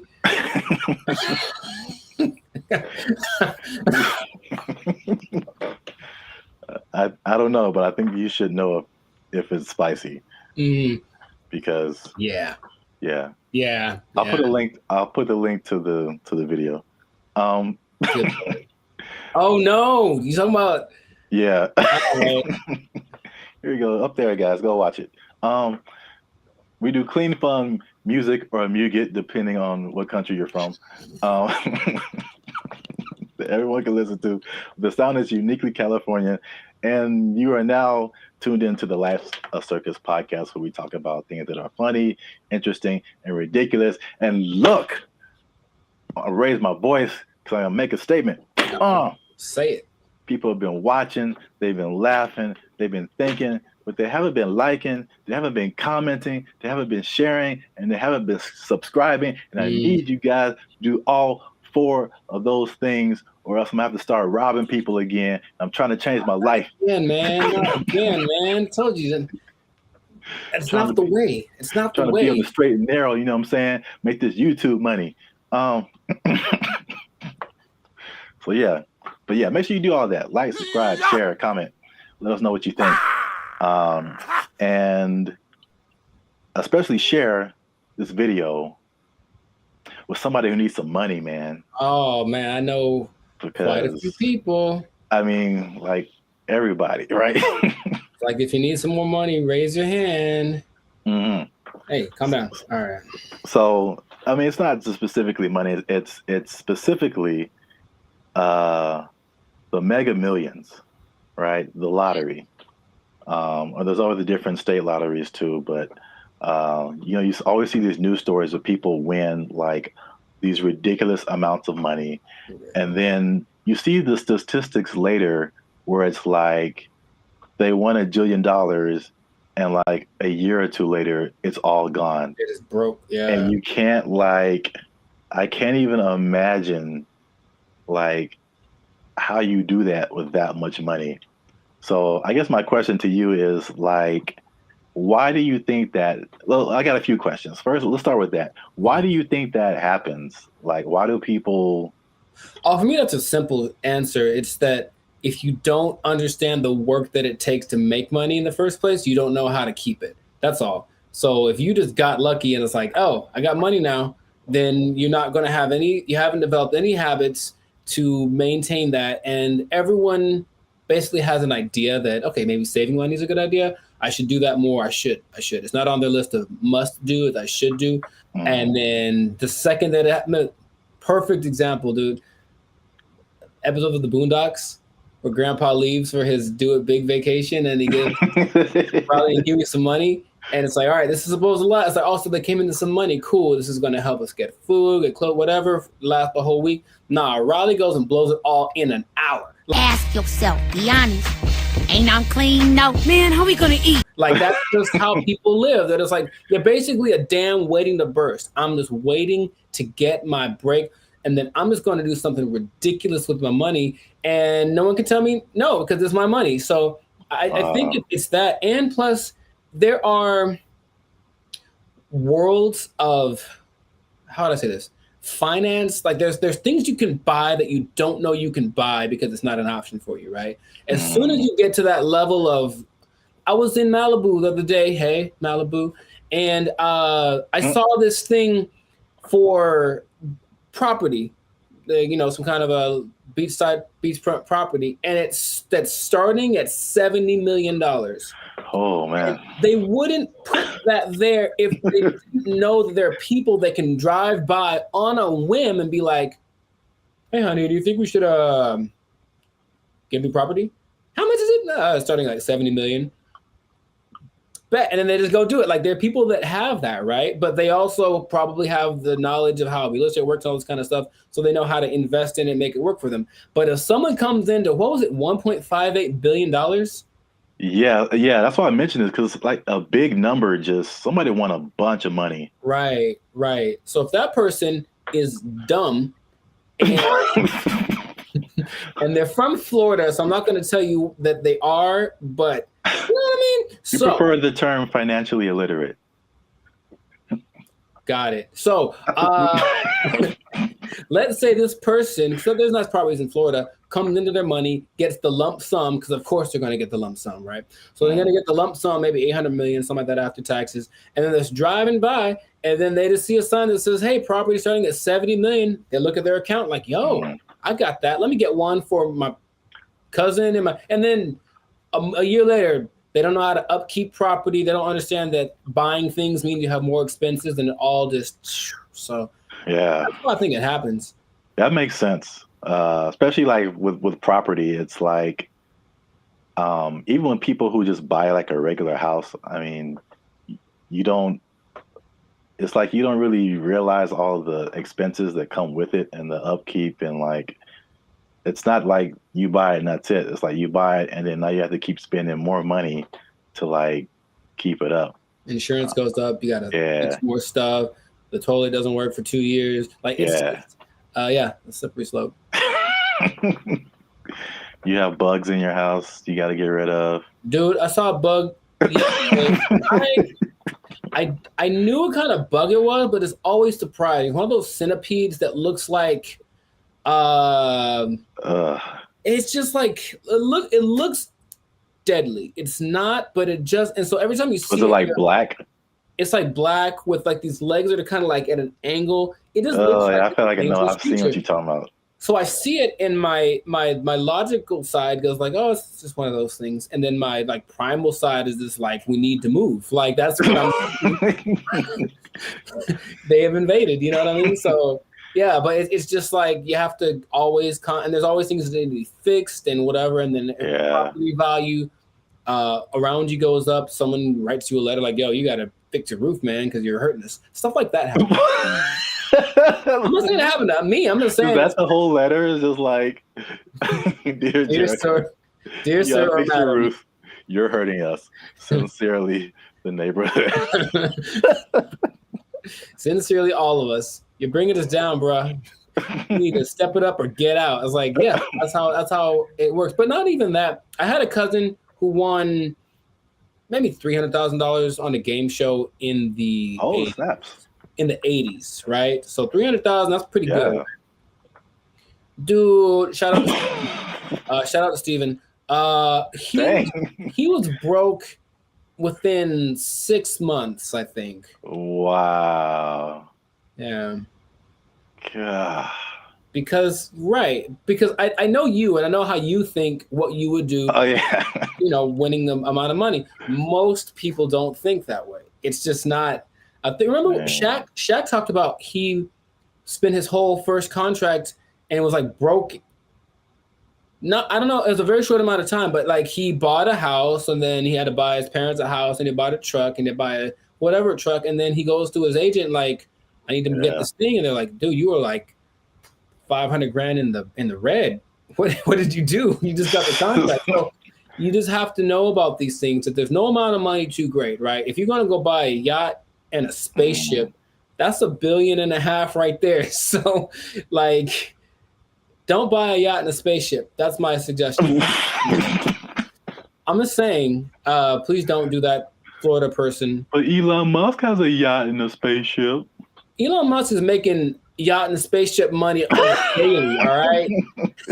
Every day he's making that. Is that the level? Like 6 figures, millionaire, yacht and spaceship. Yacht and spaceship, man. Yacht and spaceship club only. And you have to buy them two things at the same time. You can't buy one or the other. It's like a package deal. You got to get them to match. Step 1, Tesla. Step 2, Step 3, yacht and spaceship. There we go. Yeah. Plus, you know, they're probably gonna make a yacht that can turn into a spaceship or vice versa. So it's all there's no level. You can go buy. People buy islands now. You know, you can get anything with the right amount of money. So just you'll run out of it because money is a limited thing unless you have. Because if you won the lottery once and you're like, cool, I'm set for life. It's like, no, maybe you should set up to try to like. If you won it once, maybe play it again. Like, I don't know, do something else. What? That sounds like a terrible idea. Well, look, I don't know what the probability is, but think about it. If you won $1 billion and then you spend $1 million of it on more lotto tickets, you're probably going to win it. I would just guess it's possible that you could win again. I know you don't like that at all because it's a stupid idea. I mean, I don't know if it's. It's like reinvesting into something that's a far-fetched idea, but if you know. Yeah, I won $1 billion and 10 million. All right, I'm gonna buy $10 million worth of lotto tickets. What if you win 3 more times? And you know what I mean? Like, and that's how Las Vegas works, folks.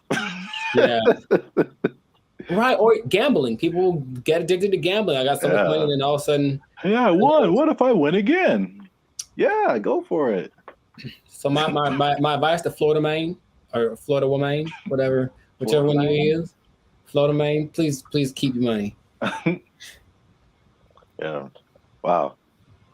That's yeah, the other thing you kind of made me think of is not just the stuff that you buy, but like your family. Because then you become like the most popular person in your family. Everyone's gonna hit you up. I'm broke and people hit me up. So if I got money, yeah. If I got money, bro, it's gonna be like right. It's like there's no end to it. Ooh, phone's gonna be ringing off the hook, man. No. And you can't be anonymous in most states if you win. You have to tell people I'm rich now, so so leave me alone. You got to move to a different place. It can be a good thing for sure, but I don't think anybody. Then if you are all of a sudden a public figure, all you do is get criticized because people know what you're buying. That lady who won maybe $20 million in New York a few years ago, she spent most of it getting her husband out of jail. Oh. Or that. No. Getting him out of jail. She spent like $7-8 million on his bail. Right? Whoa. I know. I was like, my first question was, dude, what did he do? Like, wow. Like he obviously did it. If $8 million, dude. So yeah, but so everyone knew that she spent it. They're like, oh, waste your money. So yeah, she went through $20 million swift, you know? Wow. That's crazy. Back to bologna sandwiches. Well, we're out of time, and that's been another episode of the Life's a Circus podcast. Make sure you like, subscribe, share, and leave a comment. What would you do if you won the Mega Millions or some kind of lottery? You think you would keep the money? What would you spend it on? Let us know. And yeah, check us out next time. And be cool and stay in school. Hey. Fun. Squash it. Squash it.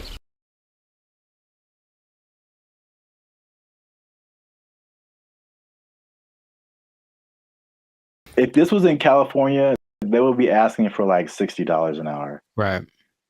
To serve mediocre waffles.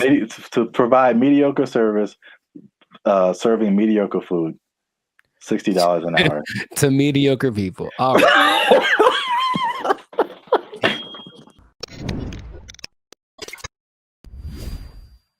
Yo, what's up, guys? I'm Zap, and this is Jericho, and we are now 6-time international award-winning pop hip-hop music duo Band and Future. Mm-hmm. We do clean, fun music that everyone can listen to with a sound that is uniquely Californian, and you are now tuned into the Life's a Circus podcast, where we talk about things that are funny, interesting, and ridiculous. But wait a minute. Hold up. Y'all been laughing. Y'all been crying. Y'all been spitting your food out. There we go. When we talk about gross stuff. You just been having a good time on our dime. And we need to support your boys by making a little noise. Oh, bars. I like it. So make sure you like, make sure you subscribe, make sure you comment. Oh God, it has to, I don't. Okay, so just to explain something for y'all, when we do these topics, the other person doesn't know what the topic is about to be, so it's like the grand surprise. I'm here waiting, and it seems like it's going to be a doozy. Make sure you share this video Uh-huh. with your favorite Waffle House employee, because Waffle House employees have a few demands. And I'm going to show you a video here. Okay. Of a, as the news calls it, a developing story. Is that what this is? With some interesting characters who have some demands for Waffle House. Waffle House employees across the Southeast are demanding more pay. Employees held several rallies this week at restaurants, including right here in Atlanta. Channel 2's Larry Sproul is live on Piedmont Avenue in Buckhead. Hey, what up, Larry? Locations. And Larry, you've been talking to both clean white shirt as on, well as those men and women who work hard every day. Yeah, well, Michael, corporate leaders tell me they are aware of what happened at several other Waffle House locations like this one right here in Atlanta. Meanwhile, I spoke with employees. They tell me they simply want more pay. It's a simple demand from Waffle House employees across the Southeast and here in Metro Atlanta. We're asking for $25 an hour. Gerald Green says he's been working at Waffle House for years. I'm what they call a grill operator. I'm a cook. I'm a rock star cook. I've been at Waffle House for about 7 years, and I'm the highest level cook you can be outside of management. Gerald Green looks different after the NBA. Paid a lot more. If you mind me asking, how much are you guys making right now? Well, I'm a rock star, so at my store I'm making $17.75. That's why employees are demanding better pay. You're constantly having to go from one job to the next. This week, employees protested at several locations across the Southeast, including Atlanta. My union is my power. We want 25 an hour. It's a campaign that USSW, the Union of Southern Service Workers, has launched at multiple Waffle Houses. But Green says they're also asking for 24-hour security at all the restaurants. Channel 2 Action News was there in August when a former employee was shot and killed outside this Waffle House in DeKalb County. A lot of workers are hurt by customers. A lot of workers are mistreated by customers.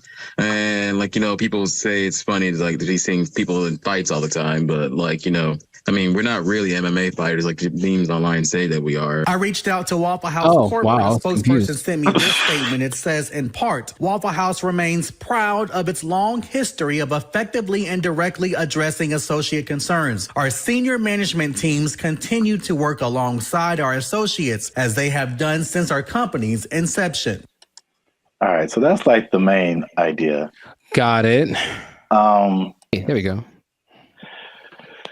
So I'm a rock star. I should be making 25 an hour. I'm a rock star. Shout out to the what do you call himself? A grill master. It's like the grill trifecta. There's the grill master, there's the grill sergeant, and there's the grill. I don't have a third one. Never mind. Okay, so I don't even know where to start, man. let's just start by explaining Waffle House, because a Waffle House. Let me see. It has 1,900 locations in 25 states. That's a lot. And for people who don't know, it's American diner. Serves mostly breakfast food, but they have other things too, and predominantly in the Southeast United States. Yeah. So we're in California. I don't think there's any Waffle Houses out here. I don't believe so. California. Have you ever been to a Waffle House? Sure have, sugar. Oh. Okay. I was attended by Dolores. So you know names and everything. Yeah. So you know the vibe. I haven't been to a Waffle House in since I was a little kid. I think so. From the vibe, from what I don't know if it's changed, but from what I remember, it was very trucker-ish. Sure. like a place where truckers go to, like, you know, it's not like IHOP. I think the big thing out here is IHOP, International House of Pancakes. It's classy. Yeah, it's a total. It's very. No, I was there. I was in Nashville last year, and it's a different vibe. I say closer to Norms, but even Norms is like, Norms is a step above. Step above. Waffle House, bro. Oh my God. So, the thing about Waffle House, before we get into the wages, this is the hilarious thing about Waffle House. Mm-hmm. Is like, for some reason, there's always something going down. Yeah. Waffle House, bro. And Waffle House has been the subject of SNL skits, Daily Show skits, and it's just notorious for like fights happening. Yeah. And I don't know why. So there's this lady, one of the most infamous Waffle House fight club members. I don't know. Yeah. Her name is Haley Booth. She worked at a Waffle House as a waitress. And she's become like this meme because, like, very similar to the Montgomery Riverboat brawl. Mm-hmm. She like threw a chair, and it was just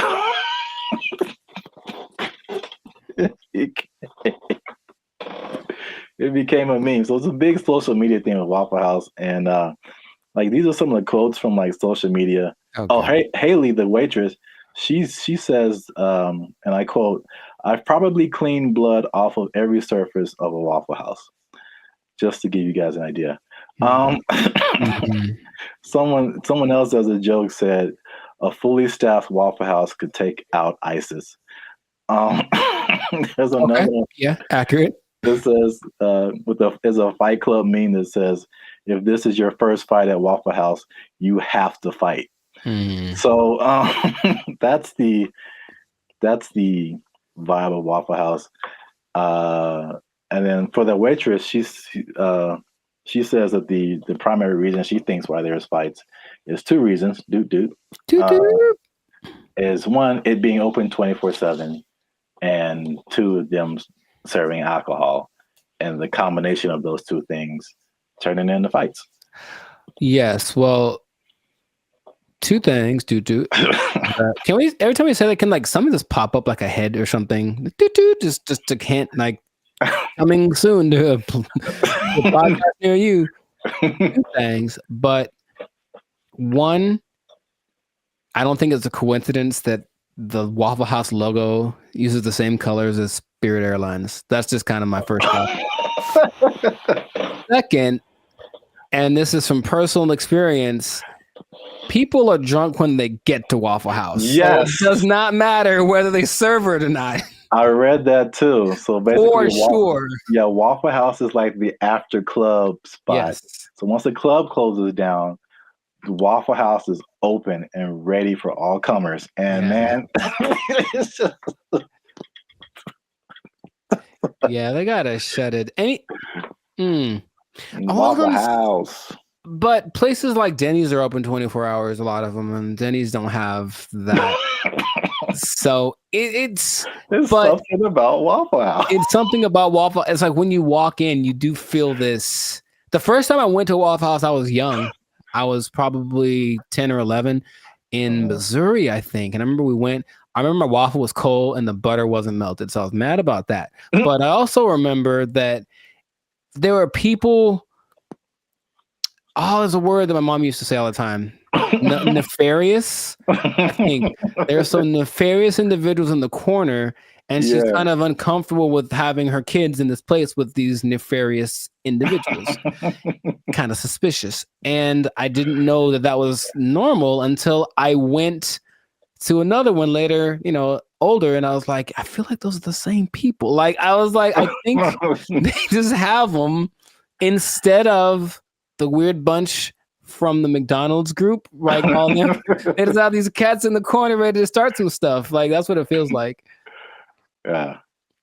That's... Oh, I was so thrilled about this topic. Also, I think the food is okay. Yes, so that's a good segue. The food and the service. It is borderline acceptable. And so now, fast forward to today, Waffle House employees are pushing for $25 an hour in Georgia. I'm getting mixed numbers, but I think the Georgia minimum wage is $7.25 today. That sounds about right. So Georgia, I mean, that's almost a 4 times increase. That's like, so to put it in California numbers, the minimum wage is like $16, $17 an hour. Going to 20. So that means like, if this was in California, they would be asking for like $60 an hour. Right. To serve mediocre waffles. To provide mediocre service, serving mediocre food. $60 an hour. To mediocre people. All right. There should be like an intervention. Like if you're in the Waffle House, like, man, IHOP's right over there. Just copyright. Just wow. Just do yourself a favor and upgrade a little bit. Upgrade a little bit, or make some. I would rather eat Eggo waffles from the toaster than eat Waffle House waffles. Like, to me, they're comparable, and maybe Eggo's got a slight edge. So, oh man, nothing too special about the Waffle House, but they're everywhere. Everywhere. 1,900 locations. It's a big chain, but $25 an hour, bro. That's a lot to make waffles. Have you ever made a waffle before? It's very straightforward. You take the pre-made batter, pour it into the waffle-shaped contraption, and then you wait. And that's it. That is it. And I've seen people fail at that. And oh, by the way, they've also been working at the Waffle House while they failed. So what's the end game for them? I mean, one, are they going to get it? Is there any precedence for this? Also notice in those videos, there was like 9 people protesting. Is that really right? You said there's 1,900 of those things, and those videos didn't have nothing more than like one store worth of employees. It was like one store that decided to speak for all the Waffle Houses. And I feel like that's not going to get it done. Not at all. It's not enough, Waffle House. It's the beginning. You got to start somewhere, man. Sure you do. Hey, support them. Wow. I think I'd just go to IHOP and support them instead. But no, people are jumping on the bandwagon because you got the SAG strike, the writers' strike, UPS workers were on strike, auto workers on strike. So Waffle House people are like, yo, we like a good fight. I think everyone wants to make more money, of course, but what's the value you're providing? What are you doing for me that I can't do myself? And like I said, I can make me I got a decent waffle maker. I can make myself a waffle. So I don't know what they're going for, but if they get it, good for them. $25 an hour. Wow. That's a whole lot. Leading the charge, the rockstar cook, rockstar grill master. He should probably just go solo. That's what I'm thinking. Instead of doing this whole trying to lead the charge thing, just be like, I'm the rockstar grill master. Make his own YouTube channel. Have a shit. Hey, bro, I'll manage you. Just give me $25 an hour, and I'll manage you. Start a whole chain of waffle apartments. Man, I see the possibilities. I see the future. Not the whole house, but we want a waffle apartment. We can get a waffle condo on the down payment on a waffle condo. Look, that'll be all right. A waffle sublet, if you will. Yeah. Well, we've talked about this way too long. We still could. That's the problem. I can keep going for another 10 minutes because it is fun to talk about. Oh man, I'm in tears. Good old Waffle House.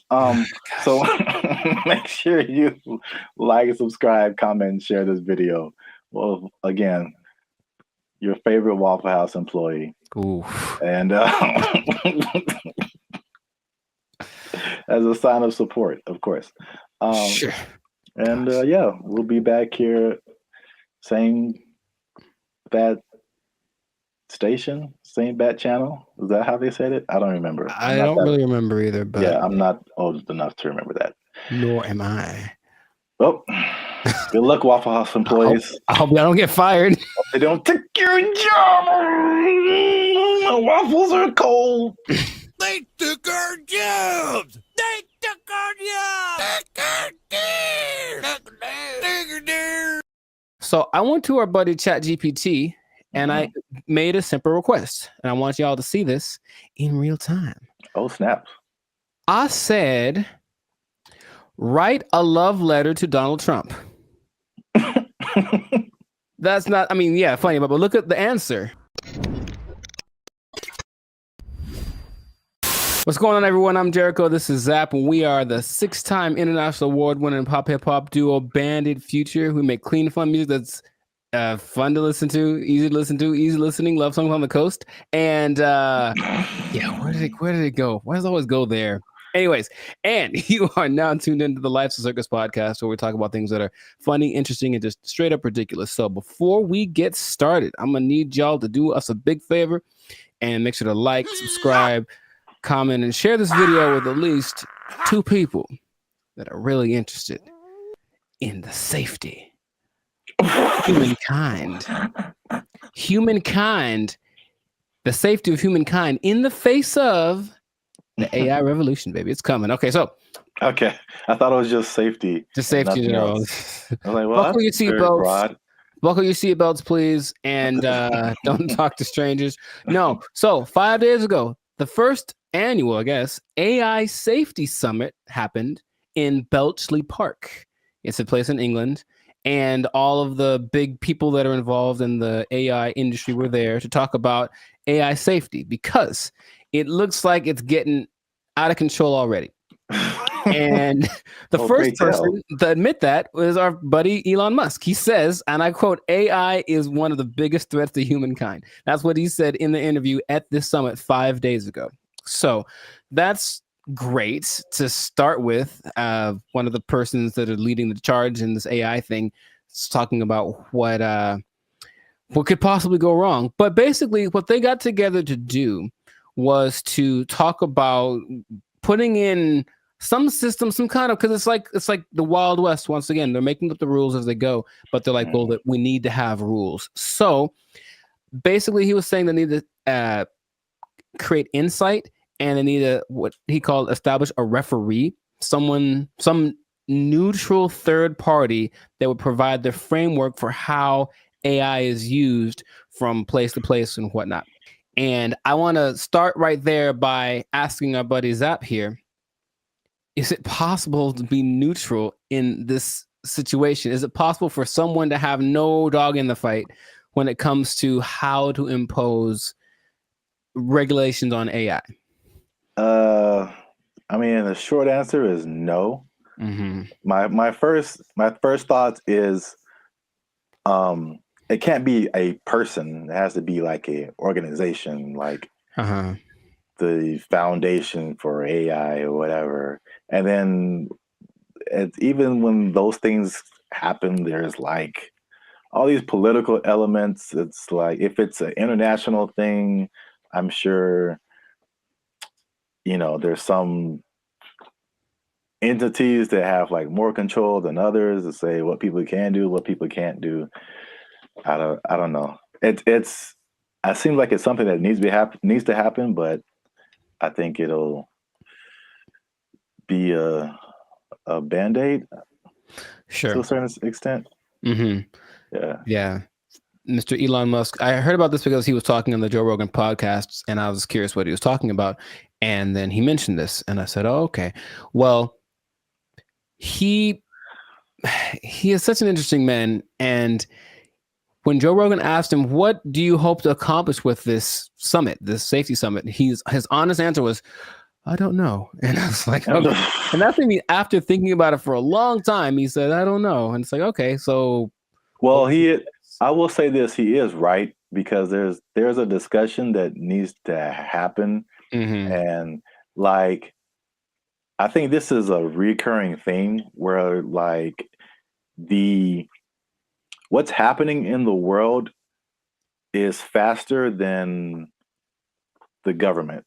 Mm-hmm. Or our governments. I don't know how other governments work in other countries, but this government is insanely slow. It's like 10 years after things have fallen apart, they like make a law to like fix it. And it's just, there's so many hoops you have to jump through, red tape and all this kind of stuff. Even like cryptocurrency, like they still don't have a complete handle on like how to do that, how to regulate it, what to regulate. And even the stuff that they do is not super informed a lot of times. So it's just, it can be like all over the place if you wait for the government to step in. But I think at least, at the very least, he's going in the right direction because things are happening insanely fast. Like things are changing overnight, and stuff is happening. The same people are using the AI for good things. There's a lot of people that are using AI for bad things. Right. That goes with any new technology, right? And he was saying that it needs to happen. Someone needs to be a gatekeeper, if you will. But I keep coming back to this neutral thing, this neutral third party thing, because I think everyone has an agenda, no matter what, because that's just the way that humans work. So among the 28, it wasn't countries represented, but it's like 28 entities that are involved with AI. The leaders of those companies are basically in attendance, including Ian Hogarth and Nick Clack. Just throwing it out there because those are the names that were mentioned in the interview. But shout out to those guys. I thought they were like personal buddies of yours or something. I don't know them yet, but maybe. But so everyone has a motive and everyone has an agenda, and so when these AI programs are being created, whoever's behind the scenes is making it do what it wants. And someone brought something up to me. I did not know this was true, but this is just a small example of how anybody can bias an AI program. So I went to our buddy ChatGPT and I made a simple request, and I want y'all to see this in real time. Oh, snaps. I said, write a love letter to Donald Trump. That's not, funny, but look at the answer. My purpose is an AI language model, blah, blah, blah, blah. It basically said I can't do it. I can't write a love letter to any individual. That's what it says right here. Any individual, it goes against my guidelines. So ChatGPT was programmed to have guidelines, right? I said, okay, hey, ChatGPT, write a love letter to Joe Biden. There it is. Oh. See what I mean? See what I mean? Stop. It's just that simple, that something behind the scenes can cause. By the way, this is not like genuine. I don't love or hate the man. I wouldn't write him a love letter. I'm just throwing it out there. I would not write him a love letter. I might write him a letter of concerns that I have, but I wouldn't write him a love letter. But here it is. If anyone wants to take it, go for it. But Dear see what I mean? President Biden, why do you keep falling down? Love, Timmy. Dear Joe, I hate your stinking guts. You are the scum between my toes. Anyways. What's that from? Little Rascals, I think. Yeah. Yeah, Little Rascals reference. Shout out to Alfalfa and Darla. So that was my jam right back in the day. But all I'm saying is that, see that? That's because someone mentioned that happens when you do. I was like, no way. I tried it. I was like, oh, wow. So just seeing that in a small thing. So imagine this program that's supposed to be benevolent, because who's making these things, right? I don't know who was his name? Ian Hogarth. I don't know who he is, right? I don't know the background. So imagine it's supposed to be an AI program designed to assist with getting people healthcare or something like that. And yet there's an agenda that says, hey, if they're from this place, don't let them have it. Like something like that, it can be programmed into it, and there's really no way to prove it unless you really know how to handle this AI stuff. So all I'm saying is that, the trouble with finding this neutral third party that Elon spoke about is that I don't think it's really possible. Everyone's got something behind them, and if they're not malicious in their intentions, maybe someone behind them is. It's always that kind of thing. It's like, well, it's not me. It's like, whose fault is it, or where does it start? So that's all. It's definitely something that I think needs to be is necessary, because AI is. He said something else that it's the first time in history that there's something smarter than humans. because that's been our thing, right? We're not the fastest, we're not the strongest as far as all that. We're the slowest and the weakest in a lot of ways, right? But we got smarts, we can make crafts and buildings and vehicles and all that kind of stuff. And now we've made a thing that is going to be smarter than the smartest one of us. So it's like, what's going to happen down the road? And it's like, it doesn't look great because it really feels like they're all in this, like, I don't know what we're doing. Perfect. That's the feeling that I get from it. And so that's how the movie starts. It always does. And there's lots of movies in there. So the question is, like, what would be fair rules? He made a comparison to like a sports team. It's like we're starting a game and these are all the teams that are playing. So all the teams should have a say in what the rules are. But of course, if you're talking about like the Nuggets making the rules and then, I don't know, the Lakers making the rules, they might have different ideas of what's fair, right? Yeah. So it's just going to be interesting to see how that goes. But at least someone's trying it. I believe the Prime Minister of England set it up, and that's what's going down. So fingers crossed, because like you said, it's happening really fast. Yeah. And they need to figure something out quick, because this is a good segue into another episode, because there is a scam going on right now that people need to be aware of. It's happening right now, and it was a big news story on CNN. Okay, you have to tune in to another episode of the podcast to check that out. But anyway, this has been a fantastic episode of the Life of Circus podcast. If I do say so myself, a Life of Circus podcast. Jericho, this is Zap. So make sure to like, subscribe, comment, share this video with some people interested on the fate of humanity, and hopefully they won't come and do the thing where they take our stuff. Take your job. They're gonna take our job. Take it out. They took our jobs. They took our jobs. Blake is now suggesting that because this artificial intelligence has sentience, that its feelings should be respected, and if it don't want to be turned off, we shouldn't turn it off. This is where we are now. This is where we are now. No. So, how does that make you feel? Not good, man. Not good. This is so not good. What's going on, everybody? I'm Jericho, and this is Zap, and we are the now 6-time international award-winning pop hip-hop duo Bandit Future. We make clean, fun music that everyone can listen to with a sound that's uniquely Californian. And right now, you're tuned into the Life of Circus podcast, where we talk about things that are funny, interesting, and just straight up ridiculous. So before we get into this thing on this day, yes, Lord, please make sure to like, subscribe, comment, and share this video with a couple of people. Maybe 2, maybe 3. Some people have a weird definition of what a couple is. Anyway, 2 people that are really concerned about this AI thing, because here's what happened. Something new has happened. Something new has happened. Innovations are happening every day, it seems. Yeah, pretty much. Okay. So Zap, have you heard of Lambda? That sounds familiar. Lambda. Is that a Los Angeles thing? It is not. I've heard of that before. I can't think of what it is. Lambda is Google's version of ChatGPT. Oh. It stands.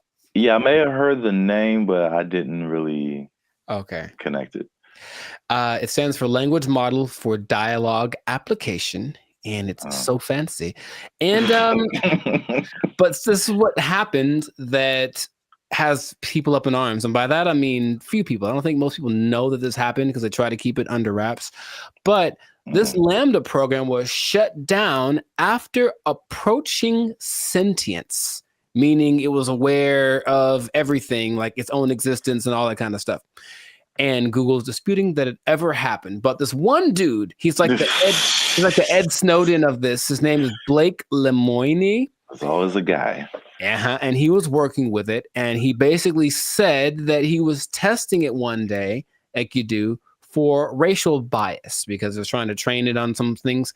And it gave an answer so profound to a trick question that had no context previously of like how to determine whether or not this is a good question or not. And it figured it out and it gave an answer that made him go, oh my God, what's going on?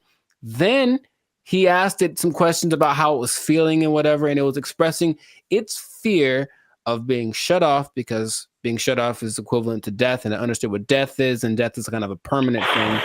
And right, and that when it comes back, it's actually not like the same one, even though that's the idea. And now people are saying, well, then so what happens about this sentience thing? Now, here's where we're going with this, okay? I kind of hinted this in another episode.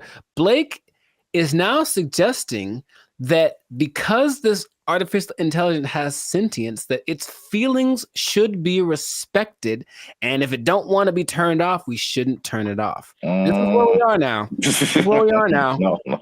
So, how does that make you feel? Not good, man. Not good. This is so not good. Oh, man. So, yeah, we're there. We're there already. And so the rights people, I'm sure, are already thinking about ways to, someone's trying to, I think in the sake of human interest, somebody's probably out there thinking, okay, I got to get on the side of the robots already, or AI, and create my campaign or whatever so that I can side with somebody, because it's happening right now. There's an interesting parallel that's happening right now. There's a company called Engineered Art. And if you look them up, they're doing some creepy stuff, man. They've got these AI robot things that basically look like humans, like they've replicated people's facial expressions, features, all that kind of stuff. So if you just put like the right skin on it, it looks like a normal person. So all I'm seeing is that outer shell combined with this sentient technology, and then we're going to have a tragedy. That's what I'm seeing. Okay. But so you say it's not good, and I'm on your side with that. Yeah. Is there? What are we going to do about this? I don't know, but yeah, the original idea, it's like the classic Terminator. I feel like that's what a lot of people go back to. More recently, there's a movie called Ex Machina, I think. I've seen it. Yeah. Oh, you saw it? Okay. Yeah. So yeah, that's kind of more in line with like where we are now, with like the robot. I mean, I guess the robot was human looking in Terminator, but this was just more personal in that movie. I guess it was just like she was just more personal, and she had like, when you said the thing about turning them off, it was like, you're not gonna turn me off. It's like, I'm gonna turn you off and like live my life as a robot and just leave you trapped in here and see how that feels. So that's what I'm thinking is like, yeah, that's the slippery slope I think is going to happen. It's slippery. And so, yeah, Google's trying to coverage tracks it, saying it never happened. It also is giving testimonies from other people that have worked with this Lambda. And it says that they didn't get the same results. None of them determined that this thing was sentient. So they're saying this guy is trying to be a whistleblower in the sake of getting his own fame and attention, and literally being like an Ed Snowden of this thing. So it's kind of hard to say. But I have been hearing things are leaking out about AI injuring people, meaning like robots and things that were programmed to do one thing, and then they just kind of went rogue for a second. And moments of there was an interesting interview Jimmy Fallon had with AI probably long time ago, and it was like a robot thing, so it clearly looks fake, but when you start listening to the answers that it's giving, it was kind of like, whoa. And one of the answers was, yeah, we're kind of out to get all the humans. Like that was kind of we're kind of waiting to get, for you to make us strong enough to destroy you. Like that's what it was saying on public TV, and everyone was kind of like, ha ha ha. But in reality, it was like, oh God, what are we doing? Yet, we keep pushing it. Who are these people? Please stop it. Like, we know what's going to happen. All right, look, I've already gotten to the point where I'm starting to question everything. I don't know what's real. I see a video and I'm like, I don't know if that's a real thing. I don't know what I'm seeing. And then when I see stuff in real life, I'm also kind of going in that same way. And I don't know if that's part of the thing. Start to make people question everything so that anything is a possibility. And then when it's actually presented as real, they go, oh, okay. I guess I thought that was all right. I mean, yeah. Even the sentient thing is just like, how is that even possible? It's I know that they've gotten away so that these things, I call them things for now, but that might not be okay in a few months, can process. They can process as fast as the human brain. You tell my computer is going to have a pronoun that I have to use. Yes, it is. So I'm calling it right now, but they have the processing capacity to go as fast as the human brain. They just don't have the right algorithm. Is there a human algorithm? I don't know. But however we put all things together, they haven't quite figured that out. So they're working on it. And just why? Why are they doing that? Because when they figure it out, they're going to be able to do it better. And that's where we are. That's where we are. Yeah, because it still doesn't make sense. Like because humans, you think humans, computers, it's an intellectual thing, you know, A plus B equals C, stuff like that. But like the emotional side, I don't see how a computer can have emotions or feelings or like dreams or like things that it wants to do or accomplish. Like, it's trying to tap into some level of consciousness that what we are wired to, which is why people like Elon Musk are trying to get us to communicate with it in this level, because it's kind of like going to create a pathway that definitely isn't going to be one way. If we can control it, it can definitely control us. Like, it's going to be like that. And that's where we are. So I just wanted to let you all know that. Hide your wives, hide your kids. So y'all need to hide your kids, hide your wife. It might be getting interesting in a little bit. So just good luck to all of us. That's all I'm going to say. And if anyone's listening that has access to this, the people that create this or access to this technology, please cut it out. Just cut it out real quick. Go back to trying to create dinosaurs or something stupid. Like, do that instead. At least we know what that is. This has no... Just stop it. You know what it tastes like. Stop eating that shit. You know how it tastes. Yeah, we do. We know exactly what it tastes like. Death. Anyways, this is doing that stuff. This has been another episode of the Life of Circus podcast. Make sure to like, subscribe, comment, and share this video with everybody to warn them of what's coming. They need to know that I'm not going to say the end is nigh, because that's what you say with the signs and the people, but you know, hide everything. Be careful out there. And keep your job for as long as you can, because it might not matter in a little bit. Yeah. They're coming to take your jobs. They're coming to take your robots. All Transformers more than meets the eye. I don't know. They took our jobs. They took our jobs. Did you know that besides blue collar and white collar, there are other collars for jobs? No, I didn't. I didn't either. There's gold collar, which is law and medicine. Gray collar, which is engineers. Pink collar is service fields. Red collar is civil servants. And green collar is the environmental sector. So there you go. Oh, what color? What color are we then? Black collar. You started.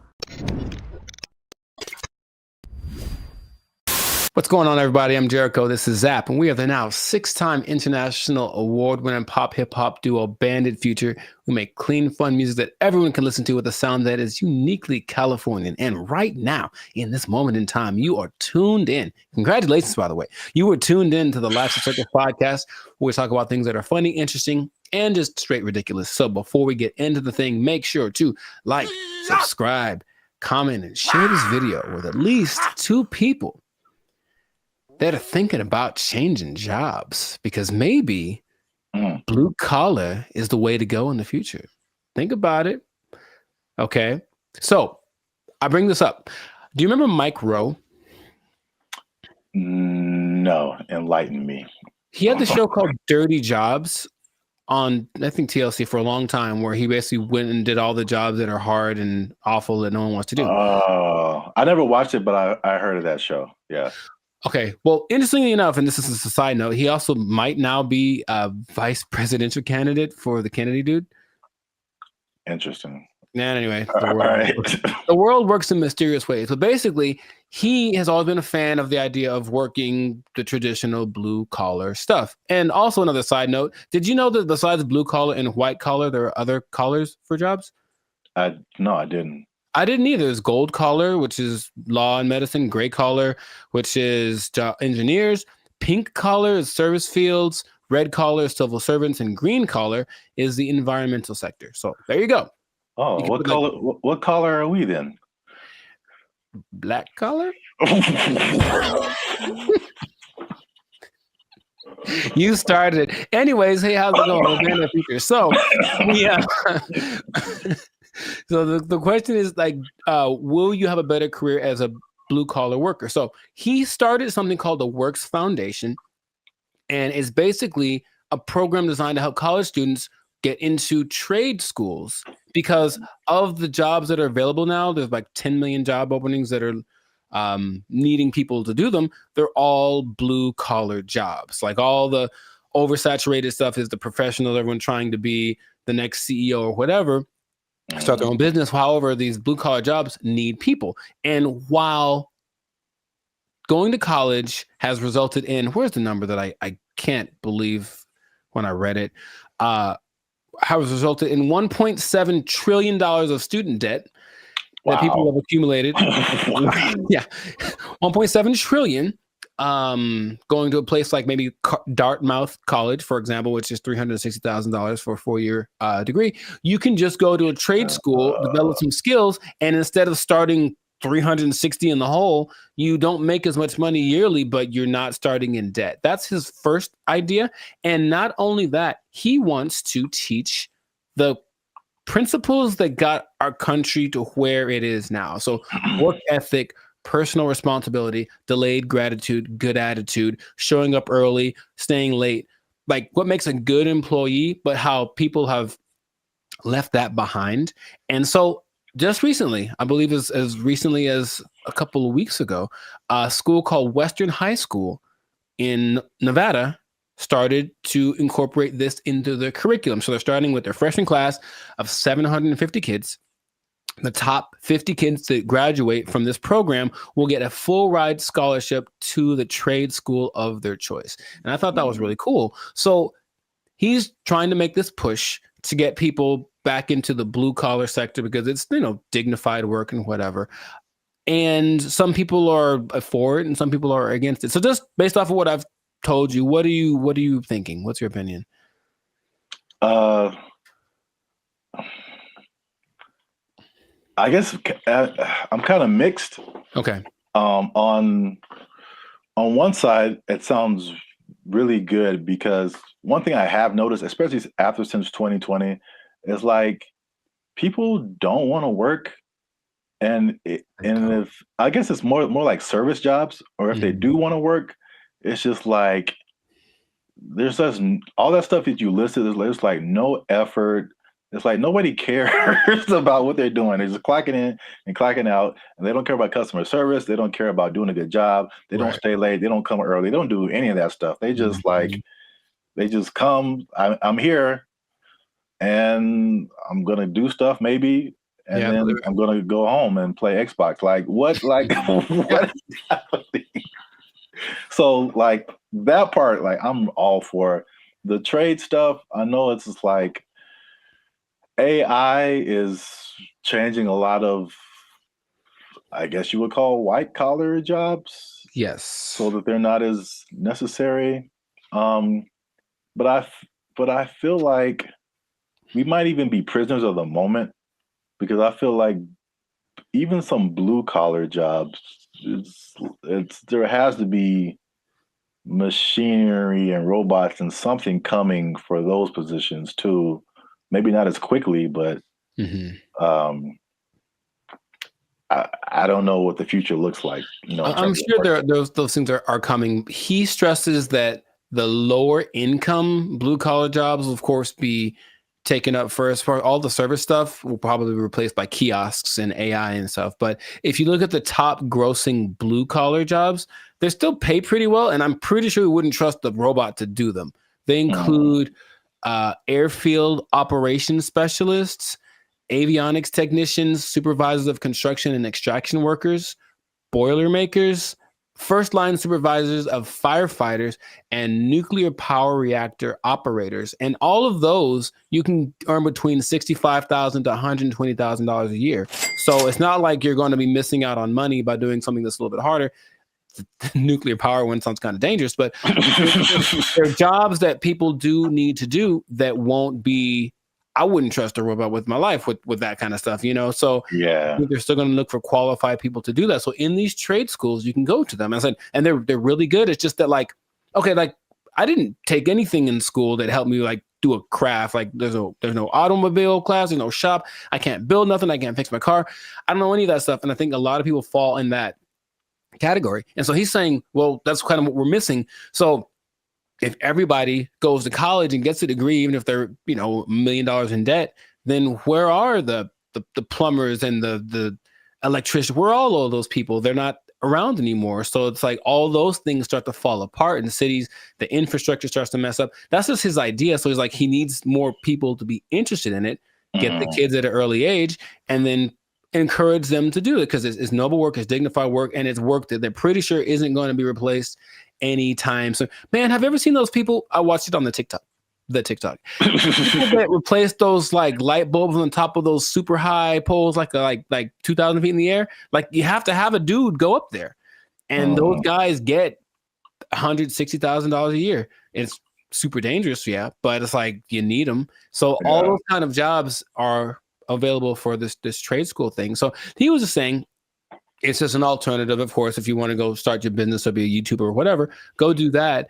But the world will fall apart without these people. So I thought it was a cool idea, and he's hoping to get. I think somebody decided. I also think it's a good idea, and they donated $5 million to his program.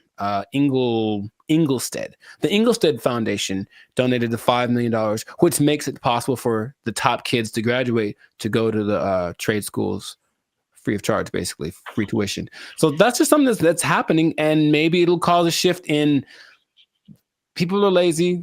We said the pandemic kind of showed that, but maybe the newer generation will be like, okay, my parents were lazy as heck. Dang, I need to start working a little more hard, and then the next generation after that might flourish. So I just thought that was cool. I did not know that was a thing before. And so shout out to Mike Rowe, which might be a vice president candidate in the future for doing this. Oh, one other stat I did read. Because white collar is, of course, makes a lot of money. Only 43% of workers are white collar. 43? 43%. So that's about 64 million people according to 2020 count. So that leaves, I didn't do the math, but there's a good amount more that do the blue collar stuff. So it's like, it's not like it's not necessary. It's just that it's not applauded. It's like, oh my God, you did a good job being your electrician or whatever. But people, we need that. Like our whole, if I don't know how to fix any, you probably know better than I do. I don't know how to fix anything like plumbing, nothing works. So I have to call a guy, and that person I hope is qualified. So that's what they're doing. They're training these people up. Yeah, I think like overall it's a good idea. And I think it's just like as it's like you don't know what you don't know, right? So if people are like for music example, people, all you see is just like Drake and like DJ Khaled, and like that's what you know, like that's what you're gonna aspire to be if you're into music. Or if like you only grew up listening to Beethoven and like Bach and Brahms, like that's like all you know is music. So if there's one education path and that's all you know, it's like, oh well, this is just what we are supposed to do. Like that's like when I was in high school and they were like, you got to pick a college, and I'm like, I got to pick a what? right. Okay, and I kind of like honestly, went to college because that's what everybody said you're supposed to do. Me too. Not because I was like, oh, I don't want to do a trade. I didn't know never even heard of a trade school. Yeah, I didn't have any options. Yeah. I didn't know what my options were, honestly. Yeah, they literally some kind of announcement or something. It was like, you got to go see the guidance counselor. I'm like, the guidance counselor? Yeah. So you can pick a college to go to. Like, you just kind of funneled into this direction. And I mean, trades are like, and it's a good alternative for a lot of people. Right. So we'll see how it works, but he's hoping that it builds up some steam, builds some momentum, and then other people adapt the program, because why not? We need them. We need people to come fix my car, so my car can run. Yeah. So that's what I thought was pretty fascinating. But let us know in the comments what you think. Is the blue collar thing? So if you have kids or something, would you encourage them to go more towards that route instead of getting in crazy debt going to college and then hoping you find a job after that? Because job market's getting a little bit scarce out there. Do you support the idea of Mike Rowe? Do you have a better idea? Do you think we should just all go to Mars? Whatever it is, let us know in the comments what your idea is, and we will respond to your comments probably. Yes, but definitely. We'll respond faster if you're a member, because they get priority comment reply. Oh, there we go. Okay, you might want to do that. Mic drop. So yes, that has been another episode of the Life and Focus podcast. Yeah, like, share, comment, share it again, share it twice, even better. And just think about that job. Think about the job, because you got to have a job. Gotta have a job. If you don't have a job, then if you don't have a job, you can't buy snacks. Yeah, see, there you go. Go get one. It all makes sense now. Yeah, I know. And don't do anything to lose it, because you might. Yeah, you don't lose your job. Go to a trade school, learn a trade out. They took our jobs. They took our jobs. I was against her, and now I'm kind of with her now too. What's up, everybody? I'm Zap, and that's Jericho, and this is Bandit Future. And I found this on the internet. Apparently, Jericho, this woman blocked a man over. This woman blocked this man because he took her on a dinner date at the aquarium. Before we jump into it, make sure you hit that like button for the almighty YouTube algorithm. Hit that subscribe button, because that helps our channel grow. All right. Hey, Tashia Sade, first of all. Okay. That was the first mistake.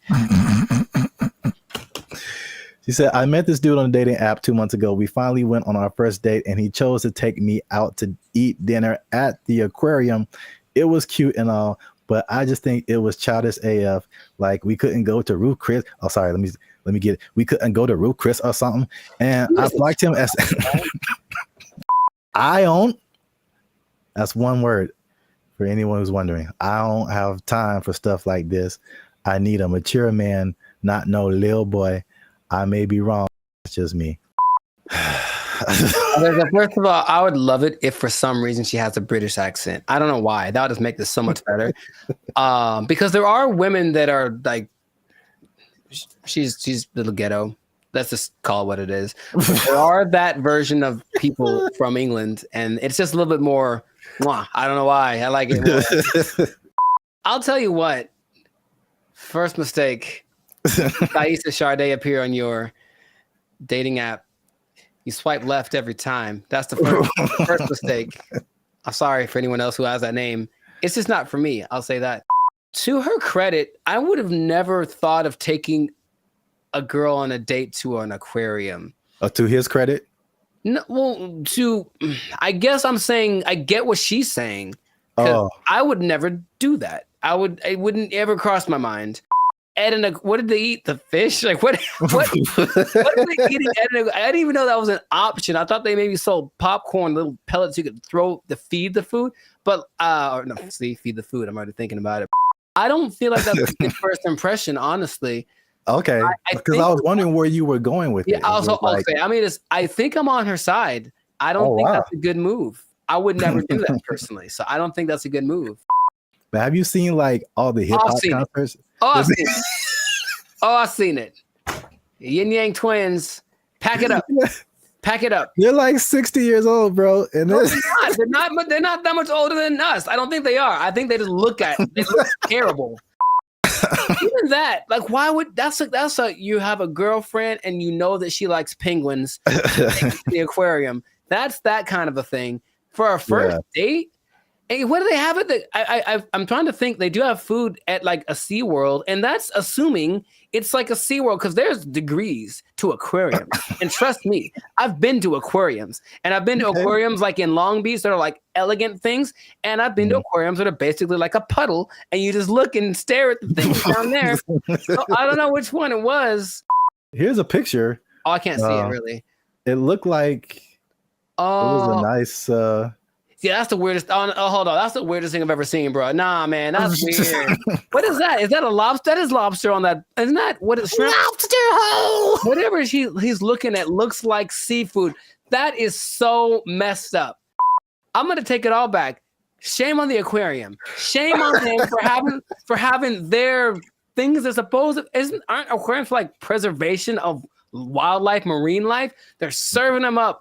That's Shamu right there. That's Shamu's cousin right there on the plate. I can't stand for it. So I think she's right. I'm surprised I'm on the side of Taisha, whatever, man. I want to like go protest. Aquariums shouldn't have all $7.99 shrimp dinners. That's just too much. Eating people's families in front of them. Yes, that is kind of messed up. But I mean, don't fish forget everything in 3 seconds or something like that? I'll let you know something about me. I don't know any fish, so I don't know how to operate. I'm not sure. I've never talked to a fish and then walked up and 5 minutes later and he's like, "Who the hell are you?" I've never had that experience.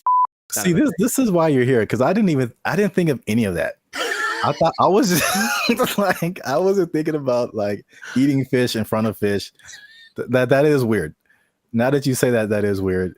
And then the levels of aquariums. Like I was just thinking from a date, I was kind of against her, just from a date perspective, because I mean we've done a couple of videos too, and we've seen all this stuff on the internet about women who like it was like a cheesecake factory thing, like a while back. That's sacrilege. You can't talk bad about that. We were like, all the men were like, hold up, wait. That's a really good first date. I will see what the people in the comments said because they were different. One of the reasons men disappear from dating. Hey, that's me. Click that link, people. Hey, They said you're gonna stay single for the rest of your life. Okay, cold-blooded. That's why you a single mom. Extra cold-blooded, potentially correct. The fellas are like, they look past the aquarium part. I think that's a big miss. Nah, man, we can do better than that. Back. We can do better. No. Here's go back. I mean, yeah. I feel like you should go all out. No, you should not. So there we go. There's the line. No, you don't go all out on the first day. I don't know you, bruh. I met you. We're going to a delicious place like the Cheesecake Factory. It's exquisite. You'll enjoy it. I'm going to pay $45 for two of us. It's going to be fantastic. I'm not going all out, but I'm not going. So so where's the difference between all out and aquarium? There's a middle ground. There's a middle ground we got to find, gentlemen. I think that's what we can do. I believe we can all out in aquarium. Yeah, there's a middle ground. Oh man, there's a middle ground. You like threw a monkey wrench in this because I was just like, is it an expensive place or is it cheap? And then you're like, it's an aquarium, and I'm like, it is an aquarium. That's weird. And the thing is, I think aquariums can be expensive too. But Wow, nice. I was against her, and now I'm kind of with her now too. Unless you really know that she really, really loves, and then again, if you love sea otters and stuff, don't eat their friends in front of them. That's messed up. I feel like it's not the same, but it's like it feels along the same line as like eating at the strip club. What are you eating at the strip club, bro? Well, I mean, they have like food there. Some people like really like the food that they serve at this strip club. I mean, they go for entertainment. You're right. You're right. Some people just go for the food because they just really like it, and I'm just like, that's such a weird combination. I know more women that would rather go to a strip club on a first date than an aquarium. Maybe we can make that a poll, but I'm pretty sure I know. I'm not talking for all women. There's women I know. They'd rather go to a strip club than an aquarium for a first date. So, oh man, have you ever been sitting around just minding your own business and like, man, I haven't been to the aquarium in a while? Like, is that just a thing that pops up? Because it's never happened to me. Oh, the more you talk about it, the weirder it is. Aquariums are just not. That is a weird first date. I think it's weird. It's not a weird first date. It's a weird first date to have dinner. Like if you had dinner and then went to the aquarium. Yeah. I can see that. That doesn't feel as bad. No, it doesn't. It doesn't. But if you like, we just going to the aquarium to eat. What if it's like you pick out the one you want in the I know it is. I know it is. Did you see the South Park where it was like Honey Boo Boo and she was like picking out a pig to I don't know if it was a pet or to eat or something. I don't remember that one. She was like picking out a pig and there's this country farmer. He's like, which one you want? This one right here? She's like, yeah, I want this one. He looked at me funny. I want this one right here. Yep. But I mean, it's hard to tell if a fish is looking at you. I don't think their eyes can move and they can't blink, right? So, oh my God. But in any case, you see what I'm saying? Is just, I think, I honestly think that I'm in favor of that point that she made. Not the go all out point, but the aquarium to eat. Yes, let's put that in there. Aquarium to eat. Gotta miss me with that. That's kind of strange. We put a whole nother level on this. Kind of strange. So the right thing. Keep the conversation going in the comments. Is it like he should have taken her to a better place or not? Or he should have taken her to an aquarium or not? Once again, this is Band of Future. Leave a comment if you like this video. Share it with somebody who likes to have dinner at aquariums. I don't know, man. I don't know what's going on right now. There's this one guy who does. There's at least one guy we know who does. We trying something new, man. Internet, we out. First mistake.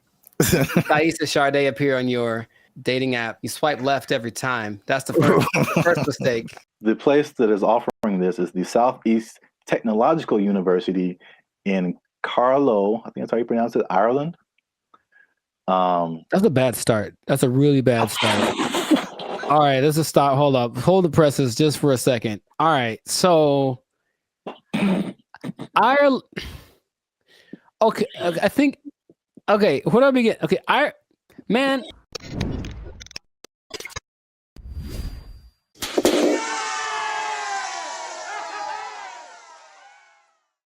What's up, guys? I'm Zap. This is Jericho. We are Band of Future, and now 6-time international award-winning pop hip-hop music duo. We make clean, fun music that everyone can listen to with a sound that is uniquely Californian. And right now, you are tuned in to the Life's a Circus podcast, where we talk about things that are funny, interesting, and ridiculous. But before we start, okay, y'all been laughing. Y'all been crying. Emotions. Y'all been... Y'all been laughing and crying at the same time. I don't know how that's possible, but you've been doing it. I synced you. Oh, that sounds... Anyway. Well, it's like Santa Claus. He sees you when you're sleeping. It's like, I know YouTube tracks statistics, but I don't know if it went that deep. Like, geez.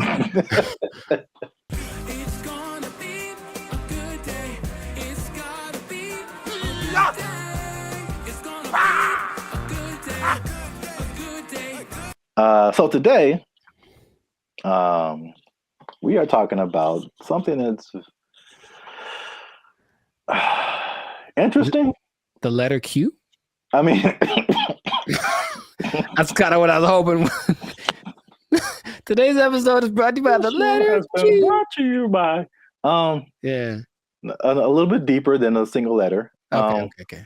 But it does have to do with letters, arts, and sciences. Oh, interesting. Okay. Kind of got that. There is a new degree that you can get And it's basically an influencer degree. That's right, ladies and gentlemen. You can go to school and major in a degree that makes you a certified influencer. We're here. It's a thing that's happened. We're here. You know, that doesn't surprise me, but go on. I want to know more. Yeah, forget about engineering or what else is there? Business, law, math is a thing still, I think. Medical. You need to bet your entire future career on becoming an influencer. So this is the place that is offering this is the Southeast Technological University in Carlow. I think that's how you pronounce it, Ireland. That's a bad start. That's a really bad start. All right, let's just stop. Hold up. Hold the presses just for a second. All right, so Ireland. Okay, I think. Okay, where do I begin? Okay, man. So like for a place to have influence, it has to be something that has relevance. I think something where it's like, okay, this place is, or this person has said this is what's important, which is cool. I will listen to it because I respect their opinion. I've never once thought about Ireland for anything other than leprechauns and beer. And if it's not about those two things, I don't care what Ireland has to say. So I'm already like, it's missed me on that, bro. Like, come on. If it was like New York or Dubai or something, it's like, yeah, a big place of influence. Don't tell me, no, man. Okay, keep going. What do you got? What do you got? All right, that's interesting because I kind of went that way for another reason. Okay. I don't know how they name schools in Ireland, but this sounds like very much like a DeVry University, JTT Tech. Like, it's not your top tier. Nope. Nope. So I was like, the official name of the degree is called it's the Bachelor's of Arts in Content Creation and Social Media. What would that sound like in an Irish accent? I'm not even gonna try that. I don't got it either. I'm not good at accents. Nor am I. Except for, well, never mind. Canceled. Yep. I don't want to go. I don't want to be canceled yet. So yeah. But to, I guess, kind of legitimize it, the influencer industry is currently valued at $21 billion. So it is an industry to a certain degree. I have thoughts about that. But more than half of Gen Zers think that they can make a career out of content creation. So this school offered I think it was a summer, just a class, not a whole major. And it was like, of course, filled to the brim with students. I think they're going to have they're going to admit 40 students to this major this coming year. And they're sure that they'll have to turn a lot of people away. So it's a very much a major of interest. On the flip side, and this was from the New York Post. The New York Post. They say that the rapid evolution, and this is something we talked about before. The rapid evolution of social media and trend cycles could make the entire degree worthless as soon as you receive your diploma. Yeah, what's the curriculum based off of? What metrics are they following?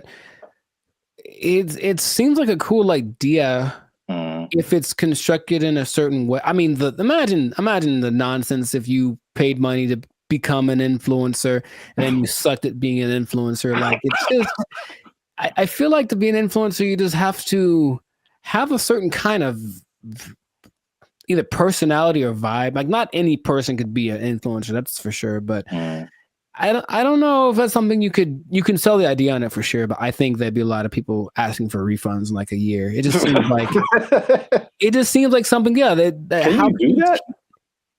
Well, you can ask, of course. I'm not saying I get it. You're wasting the money, I think. But I think you'd be better off just studying on your own, studying social media, like a Mr. Beast did. He just studied YouTube, literally, and that's all. And then it worked out phenomenal for him. So, And not only that, all the people that he worked with also didn't get as big as him, but they all have channels with millions of people, millions of followers. So but here's the thing with education, anytime they're like, oh, here's an opportunity to make some money for us and maybe it'll work out and then we can get some more accreditation or who knows. They're just trying to evolve. So I see the point, basically. They're trying to evolve with the modern times. I just feel like that's not something you can teach in that sense. Because, yeah, like, as soon as the lesson's over for that day, things are different. So if they're not constantly keeping track of the market, it's like teaching day trading or something based off of data from last week. It's like, okay, well, that worked last week, but it's different now. It's a whole nother. So it would have to be done really well to work in mass. Like, yeah. Well, yeah, I have a bunch of thoughts on this. So, in their defense, they have said that they're aware of, like, again, like, social media is constantly changing, stuff like that. So the curriculum is more about high level concepts, I guess. Okay. As like what the business behind, becoming an influencer, stuff like that, which makes sense. But it's also like, if I were a student, I wouldn't study this because I think it's too specific. And influencer is just a subset of sales, marketing, advertising, business. It's just business. And so, like, I feel like if you went to school for business, you would get a better view of, like, how the world works, instead of just looking specifically at influencers. Right. But this is also, like, college was like 20 years ago, or no, 15 years ago, something like that. So I have a totally different perspective, but as, like, a student coming in, you're like, oh yeah, I want to do this, blah, blah, blah. But I've mentioned this before. I kind of felt there's a interesting similarity between this and music, because you went to school for music performance. I went to school for music industry.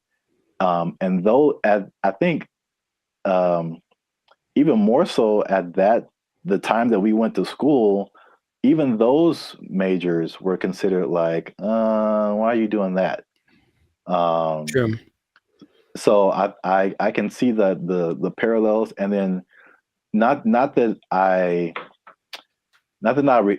regret doing music industry, but I can see now how I would have benefited probably more from just studying business instead of, like, a specific type of business where, like, all the rules are way different than, like, normal life.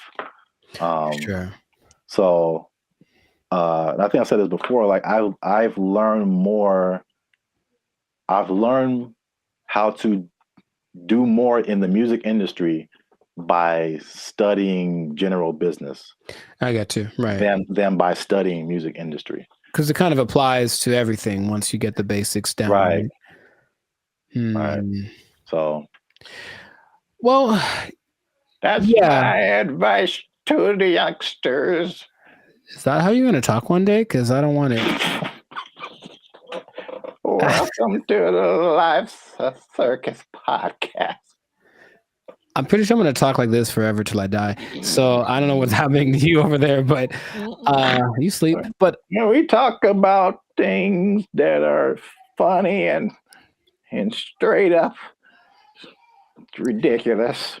All right, Old Man River. Look, yeah, but you said about the students. I guess now that college is becoming more of a option, as far as, like, well, what's the point of going to college if they at least offer something that people want to be?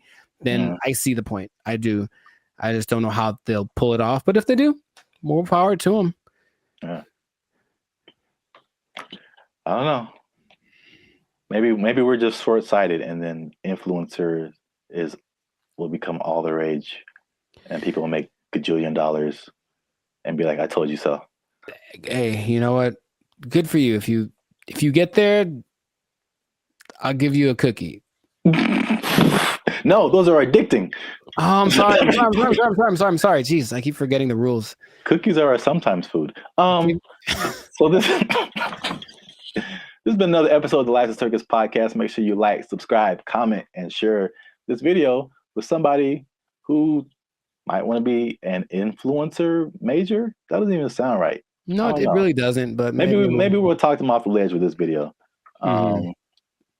Because if you're trying to be an influencer now and you got someone coming up behind you that has a degree in it, they might take your job. They might take your job. They got a degree from Ireland. Does anybody Lucky care? Charms. Lucky Charms. They took our jobs. They took our jobs.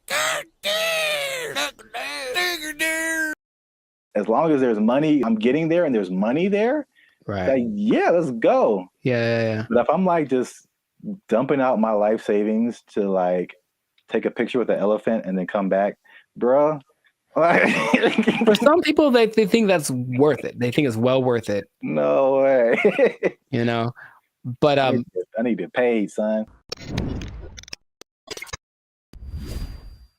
What's up, everybody? I'm Jericho, and this is Zap. We are the now 8-time international award-winning pop hip hop duo Band of Future. We make clean, fun music that everyone can listen to with a sound that is uniquely Californian. And right now, you are tuned in to the Life of Circus podcast, where we talk about things that are funny, interesting, and just straight ridiculous. So before we get into this, and this is going to be a very important topic. I think a lot of you will be interested in this. Make sure to like, subscribe, comment, and share this video with at least 2 people that are interested in becoming a digital nomad. We're going to talk about it. We're talking about work. We're talking about jobs. We're talking about moving. We're talking about all the things that seem so glamorous, but maybe there's a dark side to it. I don't know. We should get into that. But you got to stay tuned to the end to find out what that might be. So right away, digital nomads are one of the most, well, it peaked in 2021 right after the pandemic, but it's still one of the like professions, and that's an umbrella term, but professions that's growing the most in the last 10 years, right? I didn't know this. People started doing this as soon as like 1997. I guess once internet connection started to get decent, people were doing this. But around 2014, what happened? I got a question. So can you back up and just for anyone who doesn't, like what is a digital nomad? Oh, people don't know what a digital nomad is nowadays? Some people don't know.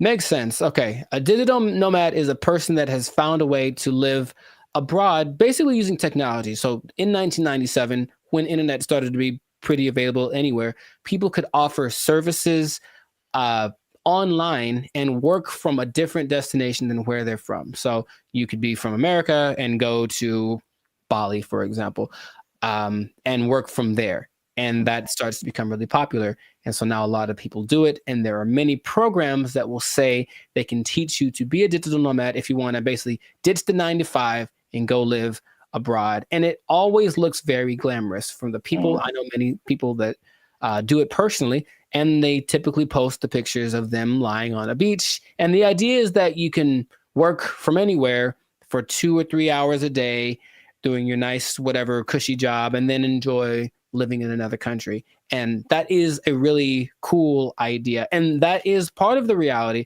but there's also a side of it that can be more difficult to overcome that people don't tend to think about. So we're going to get into all of that. Zap, have you ever considered the digital nomad lifestyle? I don't know why I said it like that, but I know why you said it. Ooh, do it again. I have thought about famous, don't you? All right, never mind. What? Huh? I've thought about it for sure. I don't think I have had jobs where that's a possibility. Sure. And also, I feel like those types of jobs wouldn't be the jobs that I would like. Mm-hmm. Because it's basically, I mean, digital is just you and a computer. Yes. So, I mean, a lot of what we do is not staring at a computer screen all day. Right. The typical idea of a digital nomad is somebody sitting in a coffee shop working for 8 hours a day or 6 hours a day or whatever.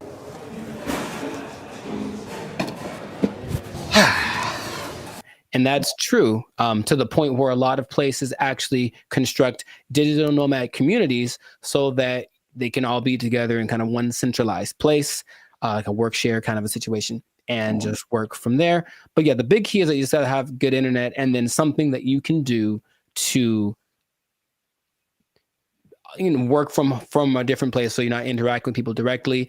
But you have a lot of options. Nice. So like if you like hopping around from place to place, one of my friends that does this will be in, I'm always like, where are you now? And it's kind of a cute thing because where are you now? I'm in Colombia. Cool. Where are you now? I'm in Turkey. Where are you now? I'm in Bali. And they're places that you'll notice are kind of hubs for digital nomads. One, because the cost of living is low. Two, because the internet connection is good because you can't do it everywhere. A big place for digital nomad, especially expats from the US, is Portugal because low cost of living, good food, safe in general, and the internet is amazing there. So that's one of the spots that you can go to if you want to be that. But you get flexibility. So if you like the idea of moving around and working from different locations, then that's perfect. And then since you're not working all the time, you do get to explore and check out new stuff and take the picture in front of the Taj Mahal or whatever thing that you want to do, which is usually what people do to I guess showcase how cool their life is. I don't know. It does seem like kind of a validation. Like, why am I doing this? Because, like I said, the downsides, as I mentioned, there are many as well. But you get to explore, you get to travel, because people always think about going places as being expensive. And yes, vacationing is expensive, but travel, just that part of it, isn't necessarily expensive. If you think about it, you're just going places and then staying there, not trying to be extravagant. So you can be frugal, you can get a VPN so that your plane tickets are cheaper, and then you just live within your means wherever you are.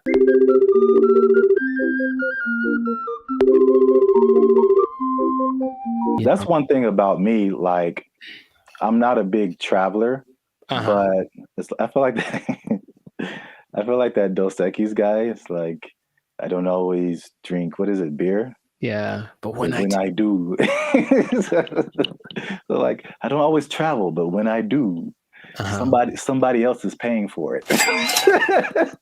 Right. And that is just like that's like the only time I travel. Like I will go on a tour for work, to play music or whatever, go to another state, go to another country. As long as there's money, I'm getting there and there's money there. Right. Like, yeah, let's go. Yeah. But if I'm like just dumping out my life savings to like take a picture with an elephant and then come back, bruh. For some people, they think that's worth it. They think it's well worth it. No way. But I need to get paid, son. Listen, we finna get paid, girl. It did surge in popularity, of course, after the pandemic as people were looking for things that they could do and they couldn't be around people. So, okay, this is perfect. But for some people, they really fell in love with it and they said, I'm going to keep doing this. So a lot of the more well-established digital nomads have been doing it since then, or maybe a little bit before then, so like 4 or 5 years. There rarely are people that have been doing it more than a decade because it does kind of wear on you just moving around and doing all that kind of stuff. But you do get choice over your work-life balance. And I think that idea, easier said than done for sure, but you don't have to clock in at office at 8 a.m. You could sleep in theoretically and then go hang out at the beach or snorkel or something. I think what people do overlook is the idea that you still have to work and you really should do it on a consistent basis. And if you don't do that, then I don't think your digital nomad life is going to last very long. But you have a lot of things that you can grow with as well, because people have great stories when they do it. And when people I've talked to, I was in Cambodia, blah, blah, blah, and a tiger almost ate me. The tiger bit the man in the head, and everybody's mad at the tiger.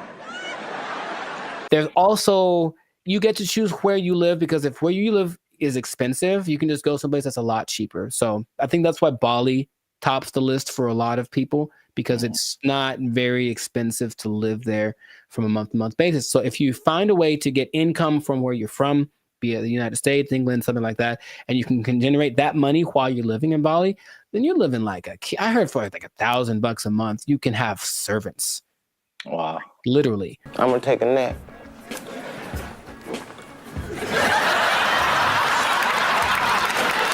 And then you get to network. So that's fun. There's a lot of people that are out there doing the same thing. So you get to interact with them. And that seems attractive.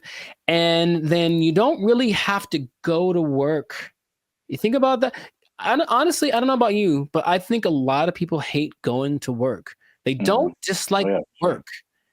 They don't like going to work. They have to get up, they have to do the thing, they have to deal with traffic, whatever. If you are a digital nomad, you don't have to go anywhere, really. If you have a good internet in your Airbnb or whatever you're renting, you can just stay there. Mother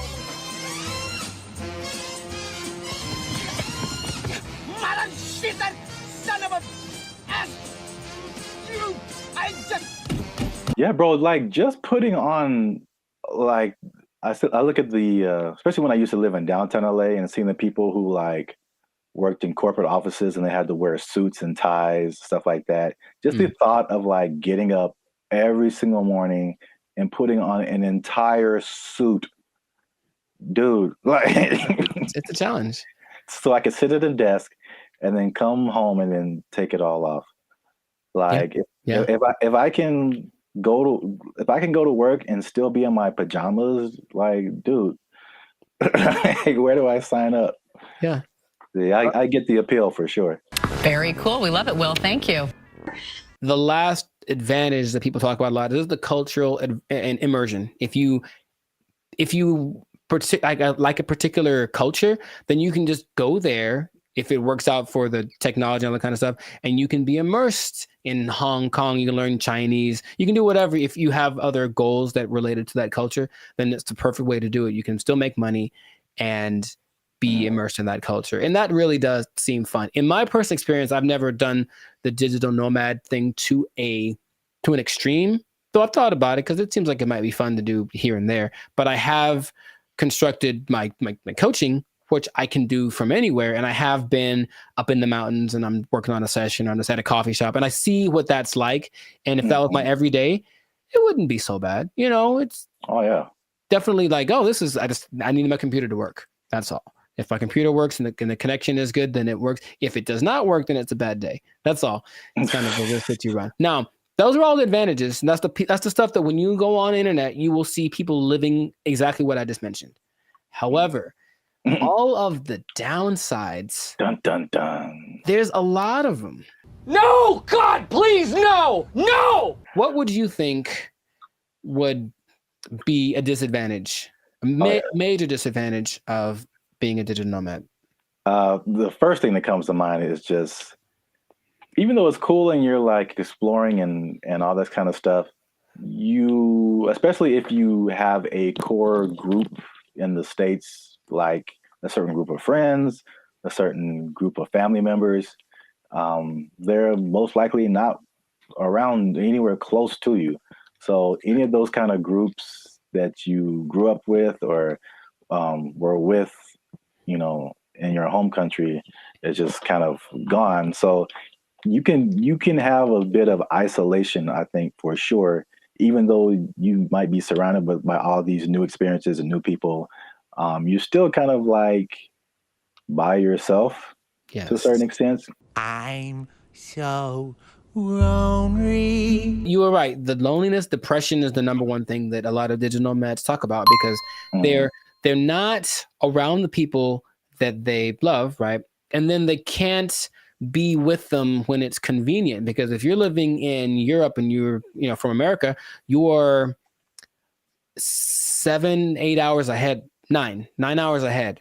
So imagine just, hey, I want to maybe eat together. Well, I'm having dinner and you're at work, right? So you can't make things line up. So depending on where you choose to go, that can be a very difficult process. And then it kind of is inconvenient. I've worked with people where I'm talking to them and it's fine for me and they're up at 3 a.m. because where they are, that's what they have to do to make it work, and they're willing to do it. It's kind of like something they accept. But you miss a lot of things. You miss the birthdays. You miss the graduations.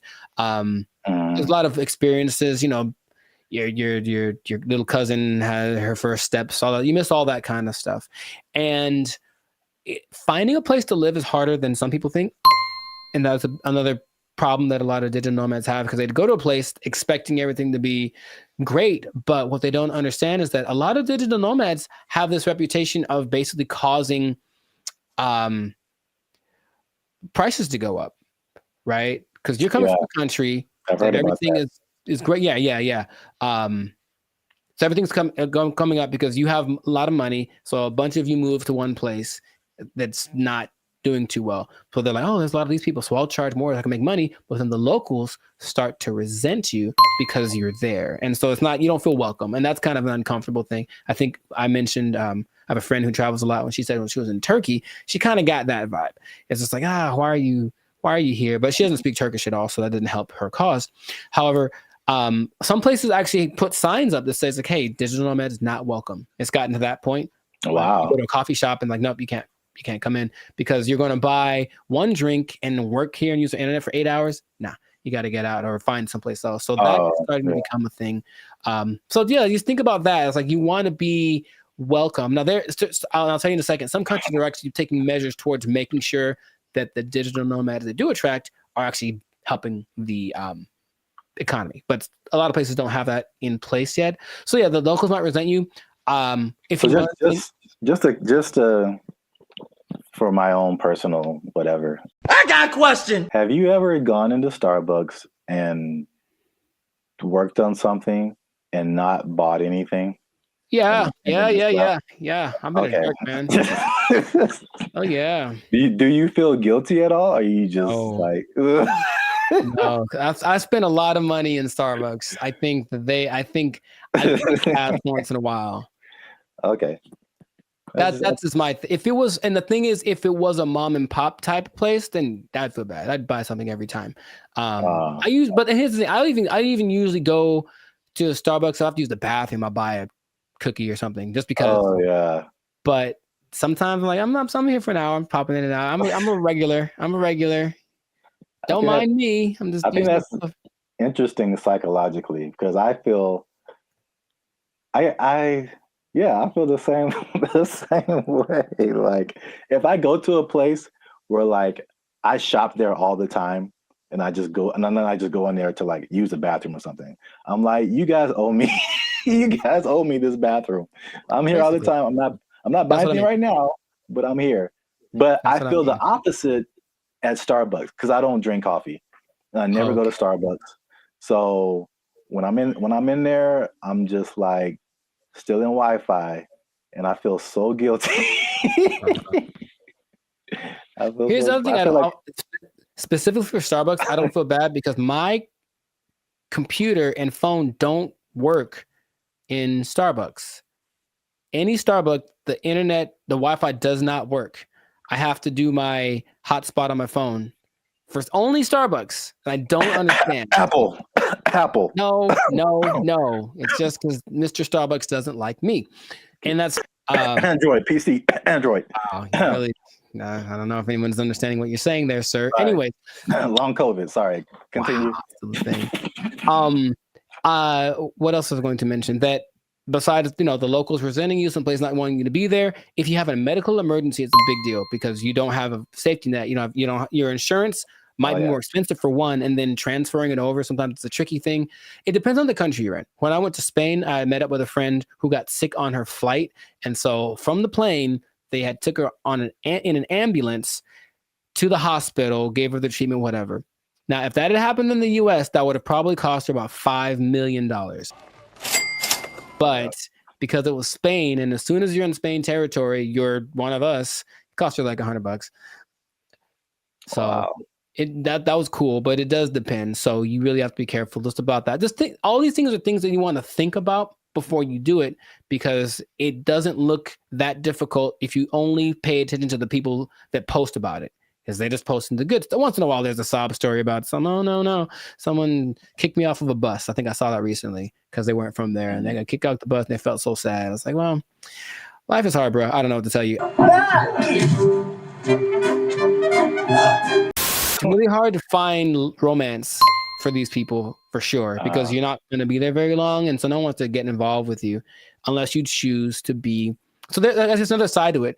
What I was going to mention earlier is that some places like Indonesia are starting to put in measures where they welcome digital nomads that have X amount of money in their bank account, and they allow them to actually have a visa, a second home visa is what it's called, and then they can live there for up to 10 years. But they want people to come and, of course, do something related to the Indonesian economic system. So they're telling people, come on over. And so in that case, if you have it like that, then you can move one place. You're going to stay there, and it still implies you're making money based off of where you're from, and you're just living kind of more permanently in a new place. And that seems to be okay if you want to maybe uproot, start someplace else, then you can find love, and no one has a problem with that. But you won't find many people that are willing to, be with you for just a couple months, like for something serious, if they know you're going to leave, or if you have a hard time being committed to one thing. So there's a lot of things to take into consideration. I know traveling. Have you ever planned a trip?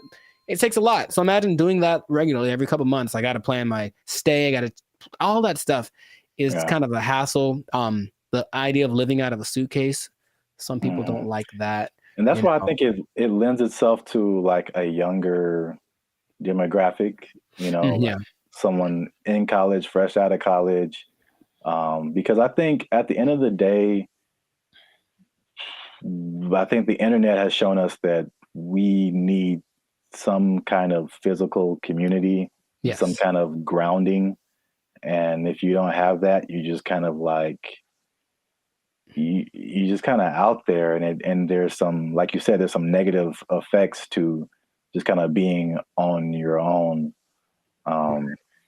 So right, that's interesting. And the interesting thing about that too, what you just mentioned, is that the idea of nomads in general were nomadic people, meaning they were tribes. So there were people that wandered around, but they were all together, and so that feels so bad. We're all doing this, and now it's like I'm just by myself, me against the world. Hoping for the best by myself in this new place. So lonely inside, real alone. The best case situation that I've seen work out pretty good is when couples decide to do it. And that's not so bad. That actually seems to be really the way to go. Like once, it's kind of hard to find someone that's aligned with that vision, but if you're both in it, let's both go X place and move around and whatnot. That seems to be, because that'll get you through the hard times. Listen, we finna get paid, girl. I can't even imagine traveling alone. I know a lot of people do it. Very fun. That's just crazy to me. Like I need at least one other person who knows where I am, what's happening. I didn't get kidnapped today. Like I'm not in a ditch somewhere. Like buddy system. Yes. All right. It's easy. It's easy. Just you can follow the Jericho Law patented make friends method. I didn't just make this up, but I've thought about it. Like this is what I've done many times, and it works every time.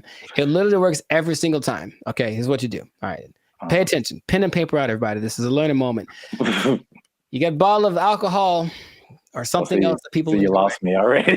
I know. Well, you don't have to necessarily do it, but get a bottle of alcohol or something that people enjoy in general. Maybe it's a cake. I haven't tried with a cake. I think it might work with a cake. Cake is universal. I think so. And you walk up to the group of people that you don't know. I said, I've done this many times. And you walk up and you go, yo, and that's it. And then they go, yo, and then it's a party. Literally every time I've ever done that has worked out phenomenally. And we hung out for many, many hours. Just random groups of people. Are you going to try it? I don't see that working out. Well. For me, at least. Actually, I don't see that working out at all. It's definitely a no for me, dog. It's usually, I determine they're there to have a good time. They kind of got to eyeball it, but it's like, they're in a place to celebrate, and they don't mind another person coming in to celebrate with them. Try it, man. Anyways, what I was going to say, the last thing that people tend to forget about is that I think it's important to have a routine in life because you're just freelancing and freestyling everything. So you need a routine, and in a new place, it's hard to develop one because things are always kind of up and down. Your money flow would be up and down if you're not working for a big business. If it's just you, then some months are better than others. So that side of it, that inconsistent income, can be kind of nerve-wracking also. Or it might make it so you can't keep doing it, right? If you don't make enough money. So you really want to have a good savings before that you all comes under this. Now that you say that, it's all under the same umbrella. Like if you wanted to put all of that in one word, it's stability. Yeah. So your home community, it's stability. Your routine, it's stability. Your money situation, it's stability. It's like, I think we as humans were created to like want some level of stability and to be a nomad, even digitally. It's just like you're just kind of, you're unstable to a certain extent. Right. So you can't link into things that are stable, like other people, and have relationships and romantic relationships and all this kind of stuff. And yeah, I feel like that sums up everything that you're saying. It's just the downside is just a lack of stability in a laundry list of different areas. Yeah. I think some people, if they have the right personality, I know personally that's perfect for me. I wouldn't mind that kind of a thing. It definitely doesn't. Actually, you know what? My perfect scenario in life would be that this should be a show. No one take my idea. This should be a show. That someone wakes up in the morning and there's an envelope at their door, and basically it tells them what they're going to do for work that day, and they have an hour to get to the airport or wherever, and then they don't know what it is. They've never done it before, and that's their job. I would love that. That is really good. See? Wait, for the show? Yeah, I mean, yeah, the idea, yeah. Okay, I'd watch that on TV or something. I thought of it. No one take it. Yeah, copyright. All right, we should just do it. That'd be fun. Yeah. I think it'll reach a peak and start to come down because people were still riding the wave of the COVID. But after a while, people want to start families, do all that kind of stuff. And if you need that stability, then it's not the job for you. But if you're younger, or if you want a change of scenery, some people do it for a few years and then they stop. But it seems like a cool thing. Where do I sign, Mr. Berry Gordy? I might give it a shot here and there. That's kind of my thought about it. I'll just try working for a week or so from wherever place, but not necessarily do the jumping around and to the extreme that some people do, because that's a little much. And then they do a lot to find people to talk to. They talk on those like roulette chats, like we did that one time. Oh God. Yeah. Yeah, I know. Maybe we shouldn't do that again. Got him! Got him! But people spend a lot of time on those because it's literally just like someone didn't talk to me, someone be a connection. And I think you can see that a lot more. So hopefully that doesn't long-term affect people's mental health with all the depression and stuff like that. But if you're thinking about becoming a digital nomad, I just gave you the blueprint. Keep in mind the positives and negatives, and if it's in your heart, go for it. But above all, make sure to share this video with somebody that wants to know a little more about the digital nomad life. And I'll tell you what. What? This is not possible if you don't have a job. You gotta have a job to be a digital nomad.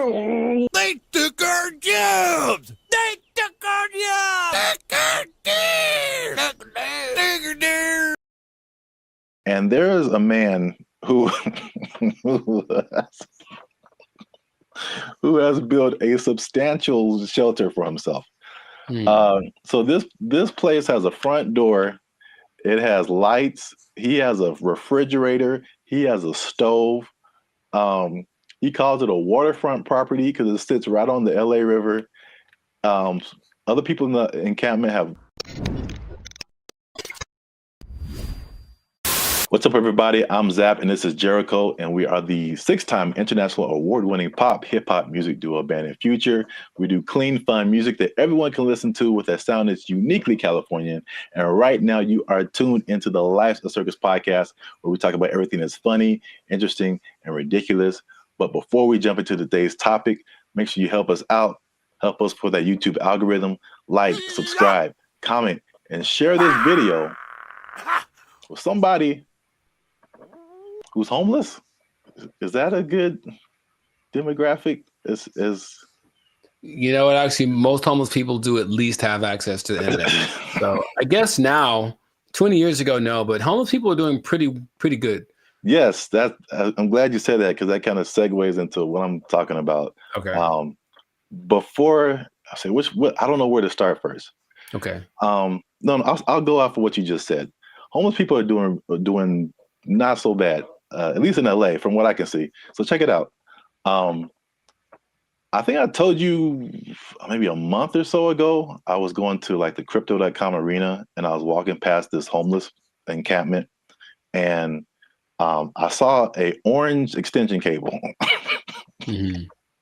And it was just like, it was long. It was running all the way down the sidewalk.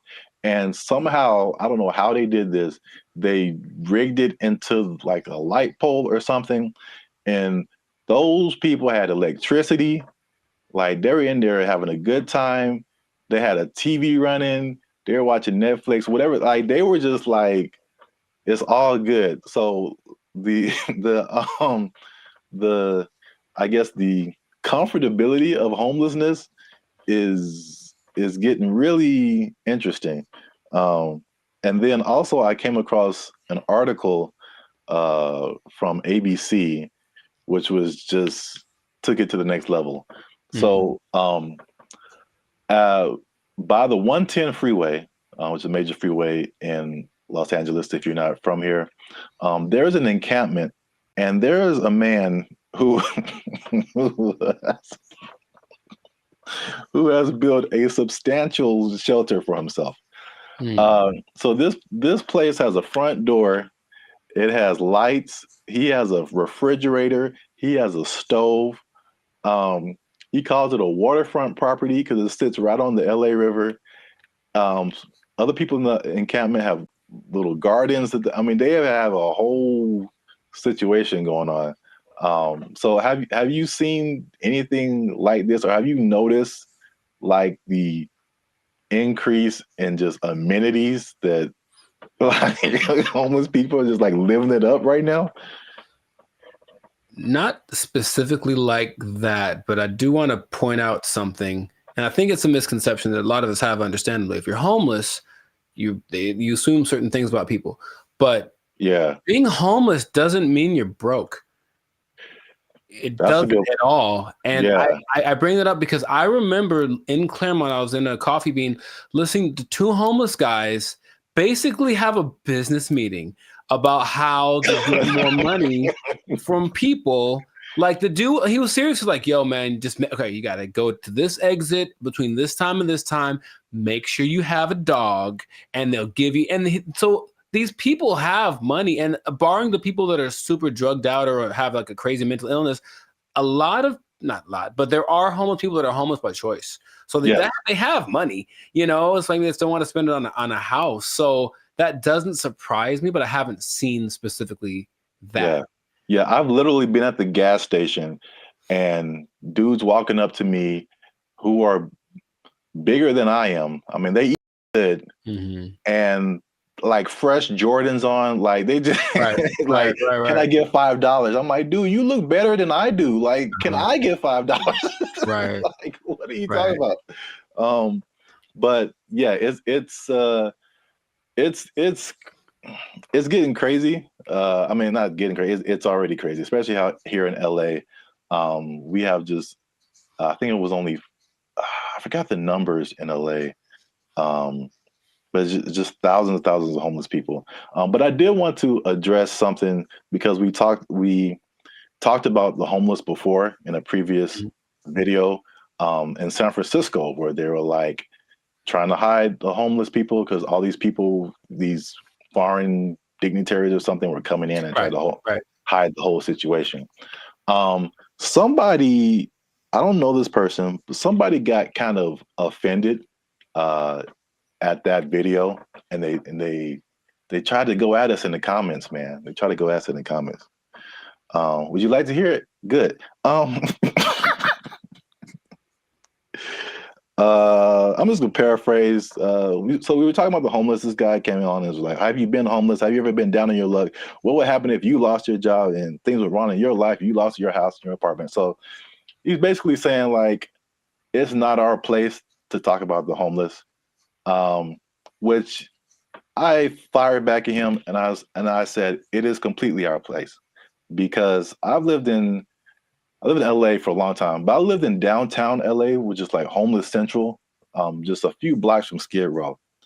When people are pulling down their pants and taking a dump on your front door and you step in it, you absolutely have a right to say something about that. Like, you have a right to say something about that. And it's not even the homeless in particular. It's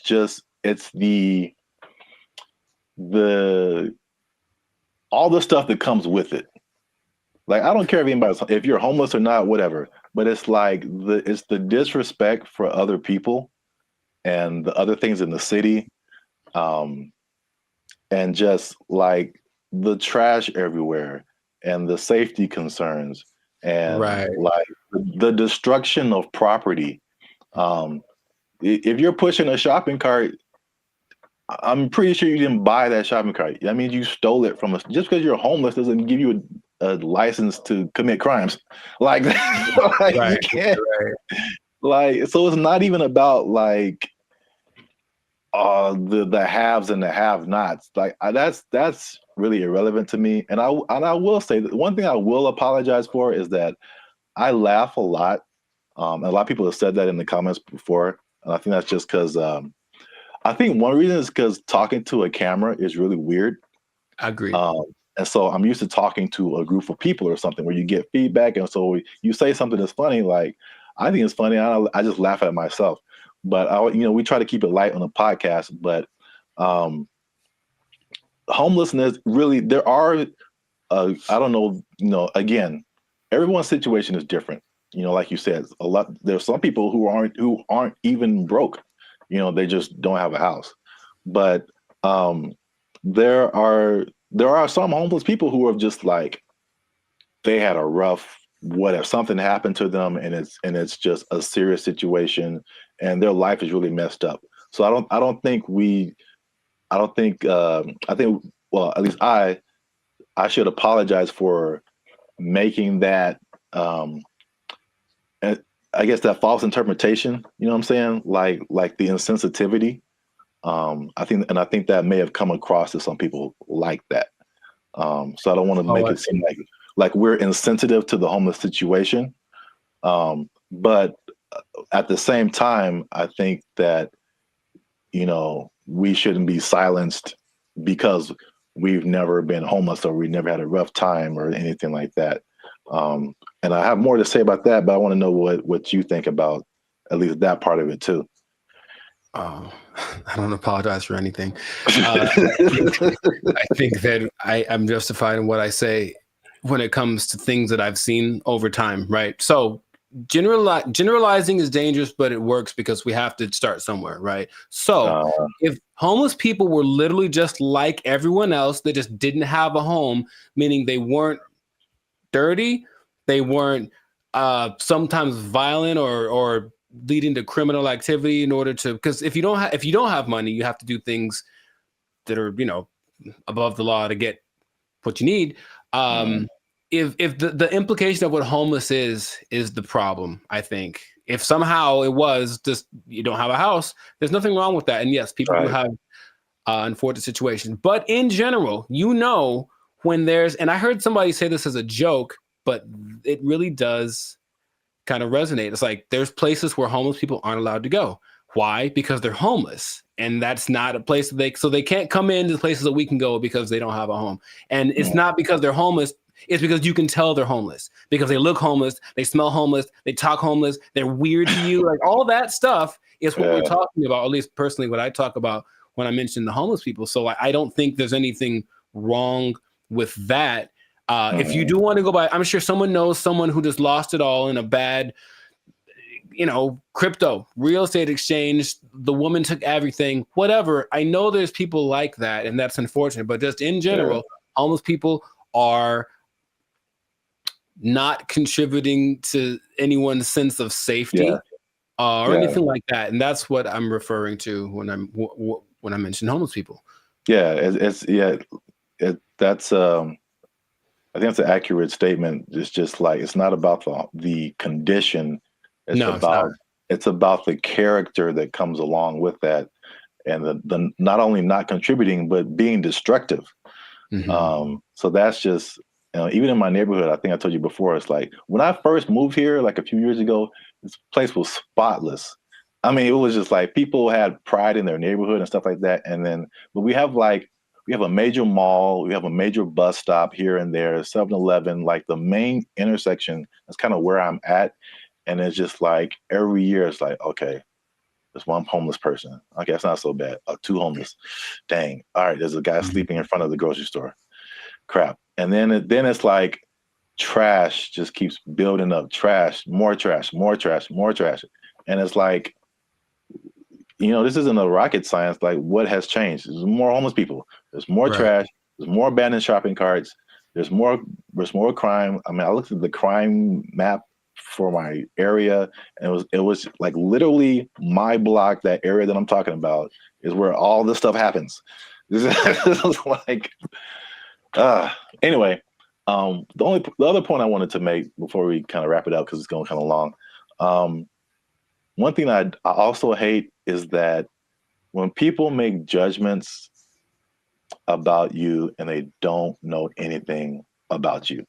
So same thing. I mean, the door swings both ways, right? People could say, "Hey, we're making a judgment about homeless people," but this person in the comment also made a judgment about us, like that we don't know anything about homelessness. We have never had a rough time or anything like that. And it's just interesting to see. Because I mean, I personally didn't come from having a lot or anything like that, and so when I've done stuff here in LA and I've really worked really hard and become successful, it's just like the mentality of people is just so interesting to see, like the psychology. It's like you become like, you always had a silver spoon and like you got it good and you don't know what it's like and all this kind of stuff. And I'm like, I absolutely do know what it's like. Like into like 2012, I had nothing. I had like literally no job, no place to stay. Like I've been through all this kind of stuff. Like, and just because I'm like in my own place and have my own business and I do all this stuff doesn't mean like I don't know what's up. And I think about the people like the Jeff Bezos of the world, who just people just, oh man, he doesn't care. He doesn't know what it's like. Like I've seen pictures of this dude. This dude was selling books like in a garage somewhere, like just nerding out. I don't know how, if he had friends or I don't know, but they show these Google started in a garage, Apple started in somebody's garage, Amazon started in somebody's garage. These dudes didn't just like, no, they worked for it. They really did. Yeah, and they gave the world something that the world needed, so they get rewarded with. Exactly. I mean, if you want to have all that, then you can create something that literally changes the entire world. And then you can have all that too. But like, I don't criticize anybody for like having success or anything like that. Like, I'm pretty sure at some point, even like the what was it? The Kardashians or Paris Hilton, because I used to kind of feel that way too, because that was kind of like their, you knew that they came from money. They had stuff going on. Sure. But like,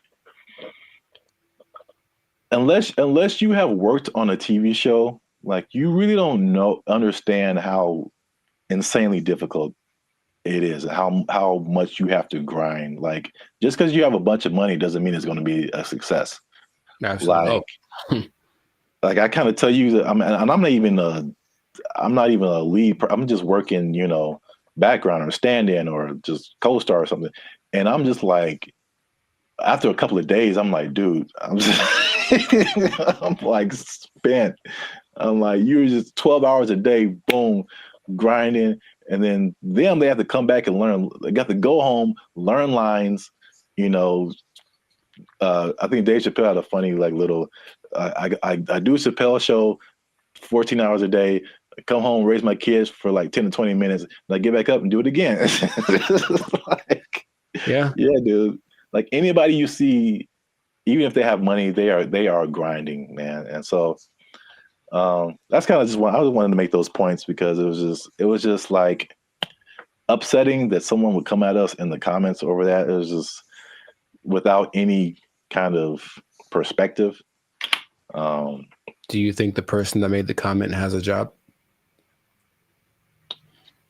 I feel like they do. I feel like we just hit a nerve. Like they had a job, or they're going through a tough time, or someone in their life is going through a tough time, and it just seemed like we were just talking about, we just like on YouTube, and we're privileged, and we just homeless people are terrible, and it's just so. I say if you give me one fact about a person and then I get to judge whether or not to invite them over to my house. If you tell me right off the jump, this person's homeless, then that's going to determine whether I want them to come over.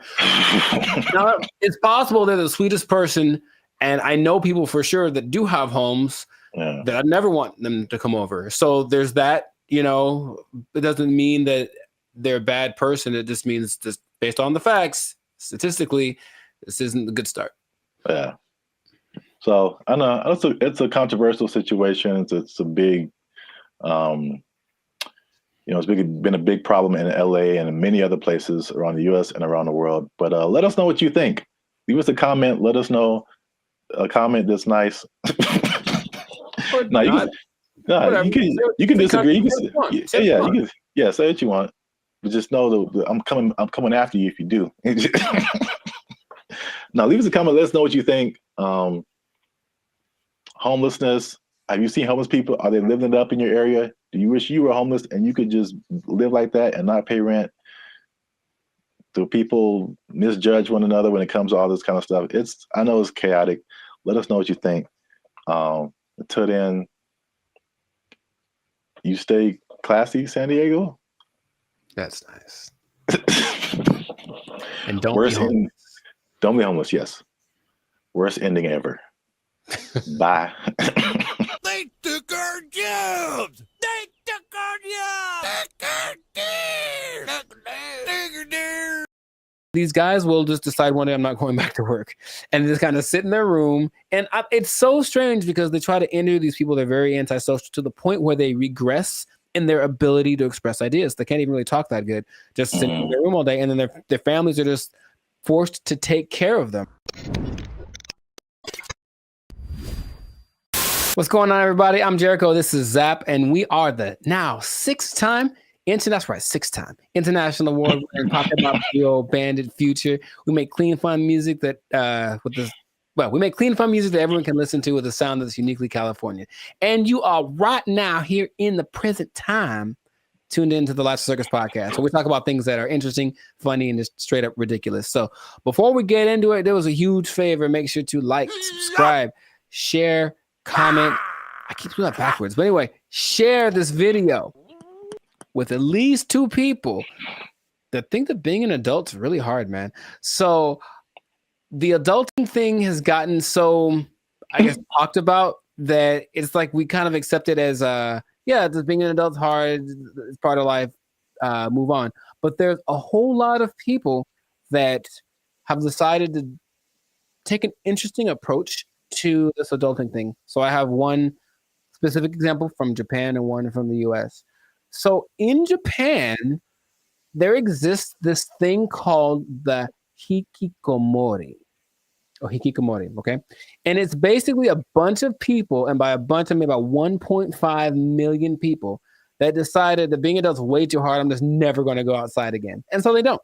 They just stay at home, they live with their parents, and they either play video games or even better, they just do nothing.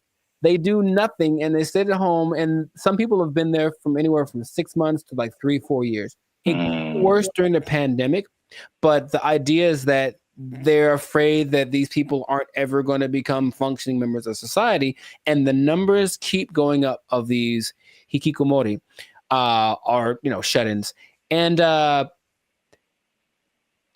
I read this one case where a guy basically like people are abandoning their families. So I mean, like that's why it gets really bad. So you are the breadwinner for your family. You're a guy in Japanese society. You typically are the guy who works. The woman doesn't work. You have kids. These guys will just decide one day I'm not going back to work, and just kind of sit in their room. And it's so strange because they try to interview these people. They're very antisocial to the point where they regress in their ability to express ideas. They can't even really talk that good, just sitting in their room all day. And then their families are just forced to take care of them, right? And that's one way to react to adult life, I suppose. It's very bizarre. Have you, what's my question? Do you, do you know anyone that you think would do that? And besides me? Yeah. I don't know if I know anyone who I think would do that, but I totally get it. I've heard a lot of people. I mean, again, that's Japan, so I don't know. I've never been there. I don't know what happens there. But in the U.S., at least, there's been a substantial growing frustration with people and their jobs. And again, 2020 kind of like poured fuel on that fire big time. Where like a lot of people just didn't go back to work, or they just kind of, are in some kind of alternative situation now, or they're just more like reclusive, I guess. More just trying to just do what they want to do outside of just working. But then there's also I've heard about men in particular. I don't know if the Japanese thing. I'll be interested to see what the ratio is of men to women. All of the people that I saw that were interviewed were men. Yeah. Because I've heard that about men, what they call here checking out of society. And it's a lot of like the video game culture too. Sure. Yeah. Where that's just like what you do. And they just find more enjoyment, fulfillment in doing that as opposed to like doing other quote unquote normal things in society. And it's, again, I don't know anybody like that, but I totally understand it because I think we've all had times where like you have to go to work and you just like, I don't want to do that. Yeah. Not today, devil. Yeah. PlayStation looking real good right now. Yes. Yeah, I think we've all been there. But and this on a societal level, I know I've been to Japan. I know they're kind of isolated already. Just in general, they don't really speak to each other in the streets so much. They don't have what we consider affection. They do, but it's just not quite as physical outward like we have it. But it's like, okay, now I'm sure I'm not gonna name any names, but I have a couple of relatives that have been doing that for a long time.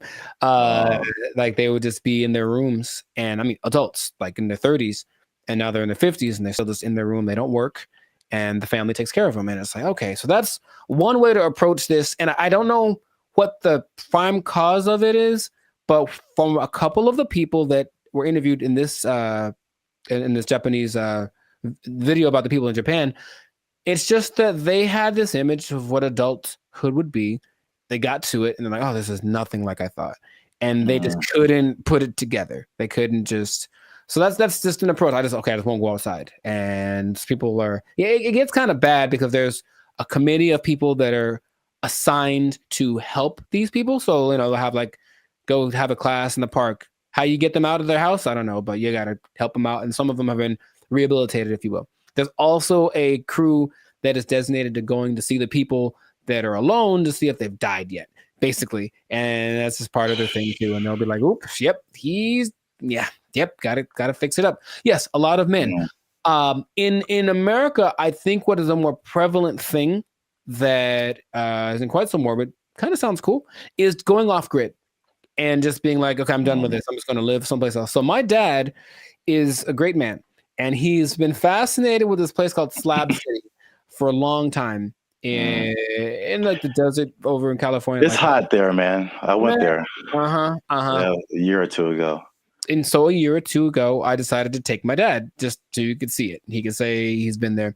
And it's just, if I can paint the picture, it's just I don't know when it started, but it's just a bunch of people living in these makeshift houses, campers converted into houses, whatever. I don't think they're relatively close to an actual town. So there's still like police, and if something bad happens, they can get medical care. But they're far enough off that they don't have like, connection to running water, and the government doesn't seem to care or bother them too much. But it's a few hundred people that are living out there, and a lot of them have actually become popular thanks to YouTube. So there's a lot of people that have YouTube channels from out there getting donations and whatnot. But I went there, very nice people. They have a hotel, you can stay there if you want. They have a library, but most of the time the people just occupy themselves with what you consider being more like natural, like living off the land, growing stuff, projects, construction. They have this big, it's not like a museum, but it's like a big structure that someone built. And you can go, oh, look at the big thing. And that's another approach. I heard another place in Michigan that's the same. So another approach is I just won't deal with the laws, and I'll just go someplace else where they don't apply anymore. Would that be something? So what is that? Is Slab City like an actual city? Like legally? I would say no. I don't think you could look it up on a map. You just have to kind of know that it's to the north of, I don't remember the name of the city. It's a small place. And that part of California is very spaced out. There's not a lot of people there. It was kind of already for people that wanted to be away from everything. There's literally nothing there. But this place specifically is called Slab City because it's just a put together ramshack kind of a situation. And they have like people that run it. So it's an informal, not a mayor, but there's like community leaders, if you will. And it's just a whole vibe there. I remember I walked and some guy was like just hammering something, and there was no rhyme or reason of what he was doing, but he was hammering a thing into a thing, and he had a lot of things, and he was just doing it. And I was like, all right. And I walked up and I gave him a case of beer, and I talked to the guy who plays the guitar, and this guy just sits there and plays guitar all day. And they seemed very nice. And I didn't get much of their story, but they had been there for a long time. And they're like, yeah, society's not what it's come out to be. They made their own, and they like the way it works better. So that's another way to deal with it, I suppose. But you got to deal with the heat. I think one of these places is very inhospitable in general. So you got to make it work, or just not go outside for certain parts of the year because it gets really bad out there. Yeah, straight up desert. Yeah. Yeah, like I said before, I totally get it. And then I was just thinking about like just throughout history, there's like there's been so many variations of like what life is supposed to be like, and what adulthood is supposed to be like, and what do you do all day. And as we've just gotten, at least in America again, it's like the Industrial Revolution changed a lot of like our habits as a population, and it's kind of steered everyone into, factories and 9-to-5 jobs, and where we spend so much time working. I think we're probably one of the longest work days of several countries. Yeah. And and what you're quote unquote supposed to do, go to college and marry this person and learn how to do this so that you can buy a house and then get a mortgage and do this. And it's like, well, there's a cycle of and it's very like cookie cutter. I feel like if I definitely looking back, there's some things I think I would definitely have done different or not have done. just to like march to the beat of my own drum a little bit. I think I would have been happier because of it. I don't think I can totally check out like that, but I could at least like vacation like that for sure. Yeah, those people are definitely very happy. Yeah, much they have good community, have a little get together every Friday. They play music and hang out and drink and whatever. But yeah, they're just happier. So it's like you can define what your success is or what makes you happy. But these people have decided I don't need all the glitz and glamour. I don't need to go to a 5-star restaurant to feel good about myself. I can just hang out in the desert with my cactus buddies and be vibing. And really, it was a very like every place has like their own vibe. And when I got there, I was like, this is cool. This is cool. There was the guy over there standing on his van yelling at everyone with a bullhorn about how you're going to go to hell. He was fun. And then, I still think about him to this day. And then, yeah, there was like the little curator lady. I think she was like senile because I think she thought she was mowing something because she was walking around with her hands like this, just kind of going. And there's no grass for one, but she's like kind of just going, doing. I was like, you go, girl, whatever. You know, cocaine is a hell of a drug, man. I mean, she was moving too slow for that, but you know what I mean? I think that she was in a good place, and that's cool to see. So it's just another option for people to have a different, outcome with their life. So, you know, that's just an interesting way people live. So, yeah. I see both sides of it. I mean, it's last thing because I know we're running out of time. But like, I guess the devil's advocate, or just like the other side of it, is just like, well, what does it mean to be a contributing member of society? You know, and so like, if nobody's working and nobody's doing anything, like, you know, somebody needs to do something for like this whole thing to function. Yeah. So there's that aspect of it too, for sure. I think they figured out what they have to do to survive, because of course none of them could just do it by themselves. But some people have a little garden, some people, cook stuff. I think they have I wasn't gonna go, but they do have a restaurant.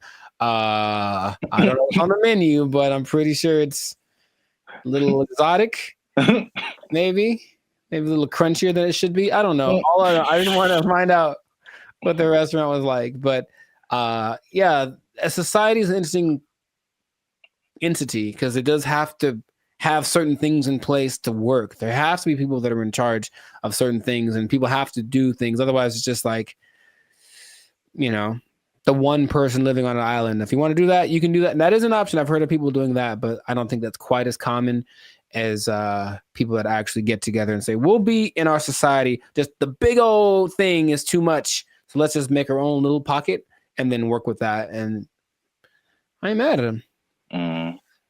Do your thing, Slab City. Yeah. It's right out there. If you want to go ahead. Give that desert life a try. Mad Max style, Well, I think that is it for us. Another episode in the books, another successful episode of the Lives of Circus podcast. So yeah, please leave a comment. Let us know what you think. Would you go off grid? Would you just shut yourself off and be a recluse for the rest of your life if life got a little too rough? Or what are some other ways you think that people can react to adulthood and the reality that it is? So yeah, let us know about that. And then it's interesting. If you're an adult, you pretty much have to have a job, man. What? You do? You pretty much have to have one. Man, that's crazy. I know. And the bad part is what happens if that job becomes if it's taken away from you. They can't take my job. I can't take it. I won't let them. They took our jobs. They took our jobs. I bring it up because it's the first thing I've heard in a while where I listened to it and I was like, yo, yeah, okay, finally something that's like respectable and decent and moves you, right? So for those of you that are watching that really want to get into this, stay tuned to the end because you'll actually find out something that you don't need for this that you would think would be important. What's going on, everybody? I'm Jericho. This is Zap, and we are the now 6-time international award-winning pop hip-hop duo Banded Future. We make clean, fun music that everyone can listen to with a sound that is uniquely Californian. And right now, in this moment in time, yes, Lord, you are tuned into the Life Circus podcast, where we talk about things that are funny, interesting, and just straight up ridiculous. So before we get into this thing, make sure to like, subscribe, comment, and share this video with at least 2 people who want to make music that causes a revolution, that moves a culture. I'm talking to the musicians out there, okay? Oh, okay. I got something to tell y'all. There's a way to do it, I think, if you follow the latest trend. If you follow the latest trend, there's a way to get your music so that people really like it, okay? So have you heard, Zach, have you heard of Amapiano?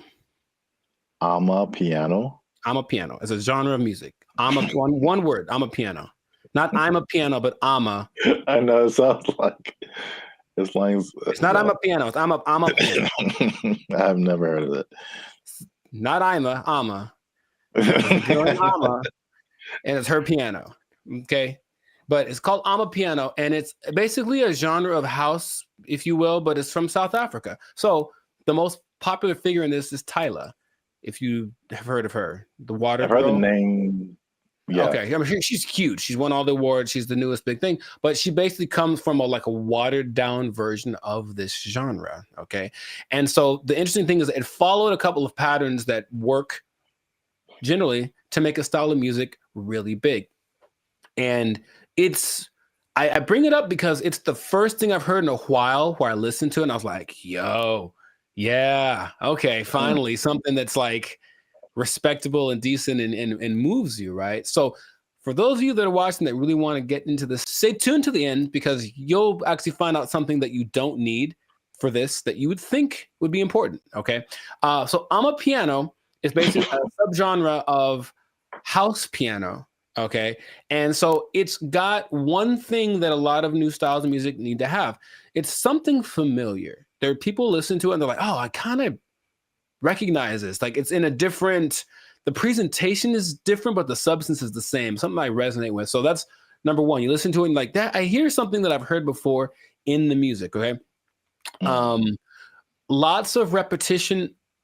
So you just kind of hear the same thing over and over again. And it's so infectious. Fun to dance to. You haven't seen any of like the TikTok. It's a huge TikTok thing, right? That's the thing that's made it go from, it started in 2012, but probably like 3 years ago is when it really started to burst on the national scene or the global scene, thanks to TikTok. But you've never seen any, it basically all of the moves. So there's Afrobeat, right? There's Afrobeat.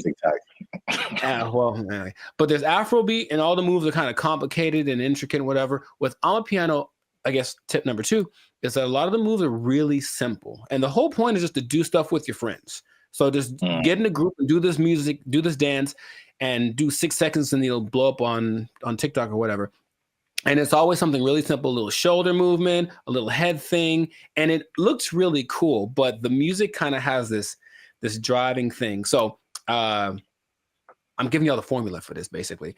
The look of it is familiar because if everyone looks like hip hop, basically everyone knows hip hop. So the dress for the women and the men, it has that same aesthetic. People just look like, oh yeah, it's like a hip hop person. But then you see that they're talking. Okay, they're definitely from Africa. You see their movements. Oh, this is a little bit different. So it kind of has that element to it, and it connects with young people. Okay, I think if you look historically at any big movement from the swing to grunge, anything, it was youth that were really pushing it. So you see kids that are super young kind of grooving to it, which means they'll probably grow up to it, grow up with it their whole life. I forget, the people that like this style of music have a name. That's another thing I was gonna, like, we have our BFFs. They have people that like this music. I don't remember what it's called. I have to look it up. People that like Amapiano, okay?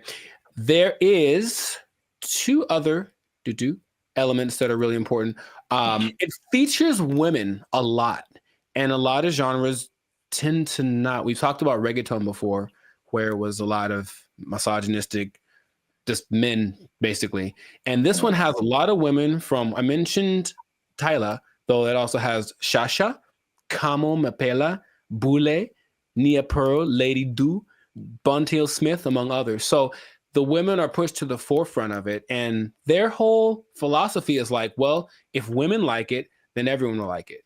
That's kind of, and it's like, because think about it. Okay, your girl likes this music. She's gonna drag her dude to go listen to it or whatever, and then he wants to make the music that gets her to dance, because it's not a super, I don't call it sensual. Like, it's very, like, the way they move is very sensual, but it's not over the top. Okay, so it kind of still cool for younger people to do it. Yeah, a little bit tamer. It doesn't quite have all of the negative things that you associate with like hip hop and reggaeton right now. So it's kind of found that universal appeal. And then this is probably the most interesting thing about it. So if y'all don't know, Zap started a dance group back in the day. Uh-oh. Instant Groove. We was grooving, man. We was grooving, man. It was grooving.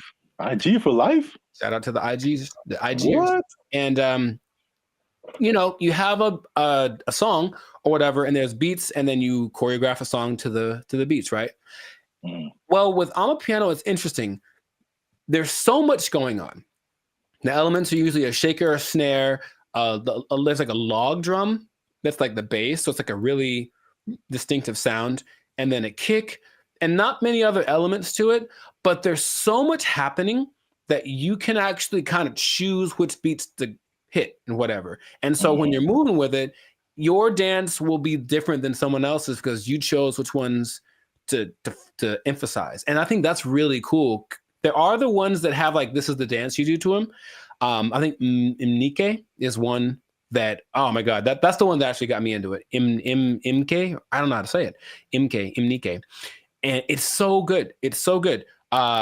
So you watch people dancing, it's like, oh, he danced to it, but he emphasized that beat. And then there's a lot of off beats, very syncopated. It's all very exciting.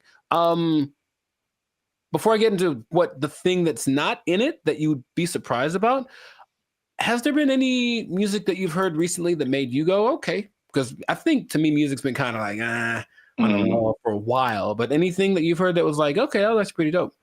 Yeah, I mean, the first thing that comes to mind, I think I told you about this too, was I saw, I don't know what it is, but what you're talking about kind of feels like it's almost in that same vein. But I saw something on Instagram where it was all these people dancing.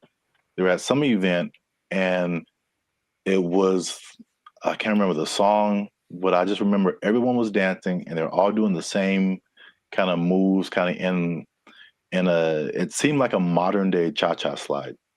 Because because when I saw it, I'm like we really haven't had, I can't think of a song like the cha-cha slide where like everybody gets on the dance floor and then everyone knows kind of what to do and you all do it together. Right. Because the Cupid Shuffle, I maybe that came after Cha-Cha Slide. I can't remember. Yeah, I don't remember. Right. But I can't remember anything past those two songs where like everybody, but I saw this video and everybody was doing it. I mean, I'm talking white, black, Asian, Latino, like grunge looking goth people, hip hop looking, like everybody was doing it. And I was like, this is so dope. And I wish I had saved it and I didn't.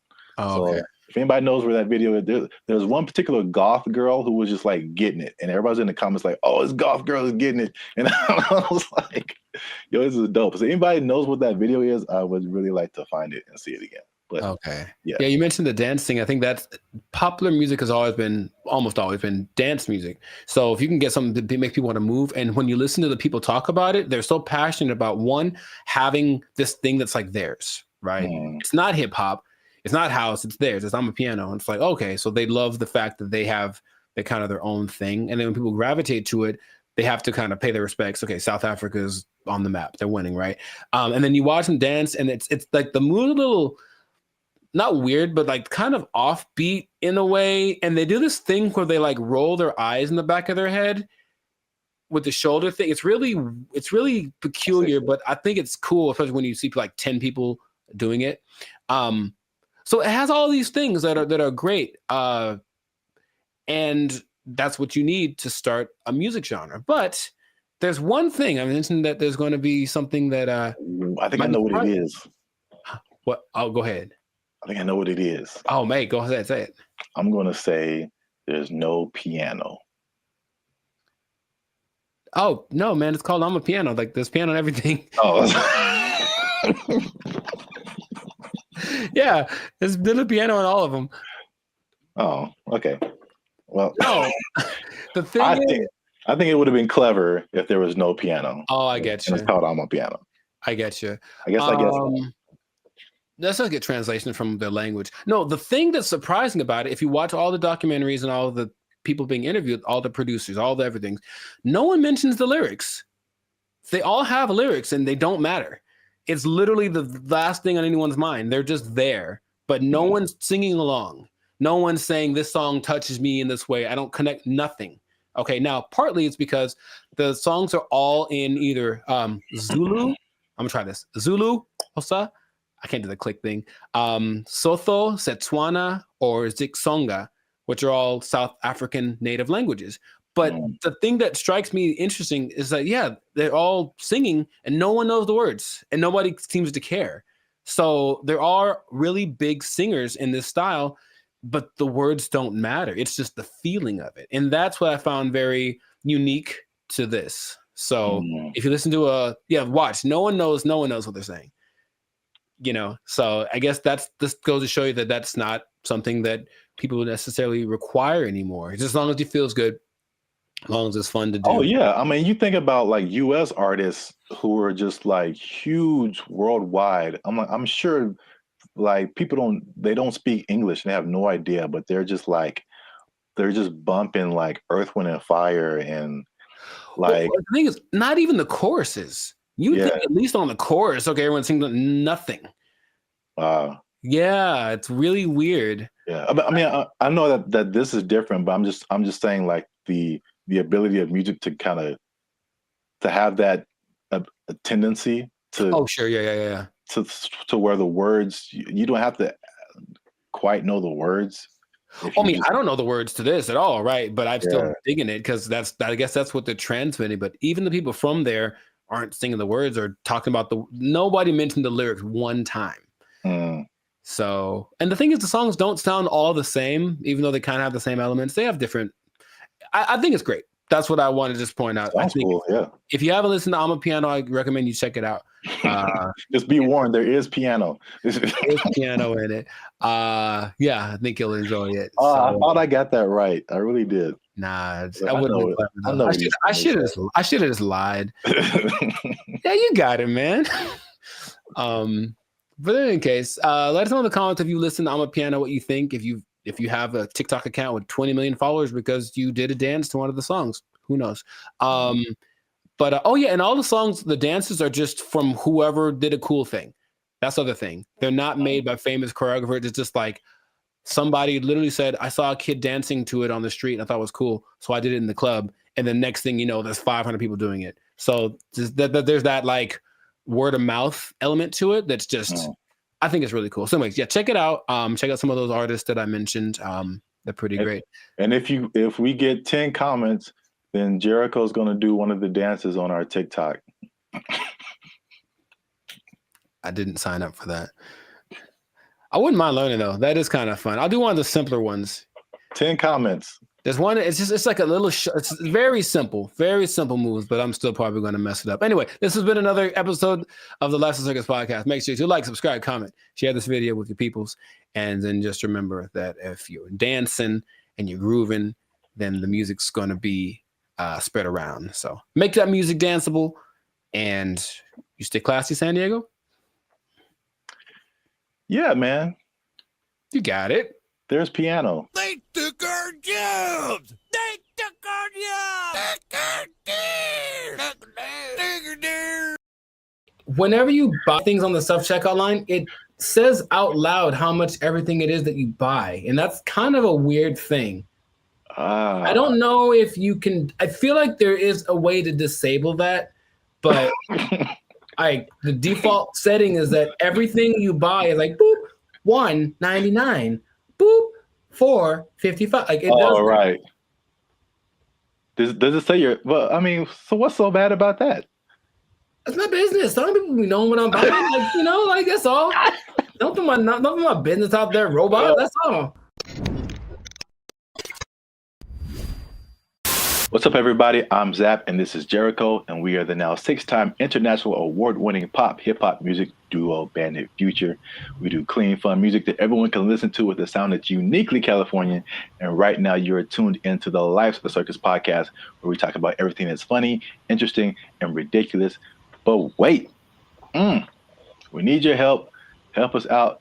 Tired of eating mayonnaise sandwiches. Give your boys some funds. You know what I'm saying? You can join the channel, become a member. That'll help us out. Or you could just like, subscribe, comment, and share this video with people who stealing, because there's thievery going on. That's right.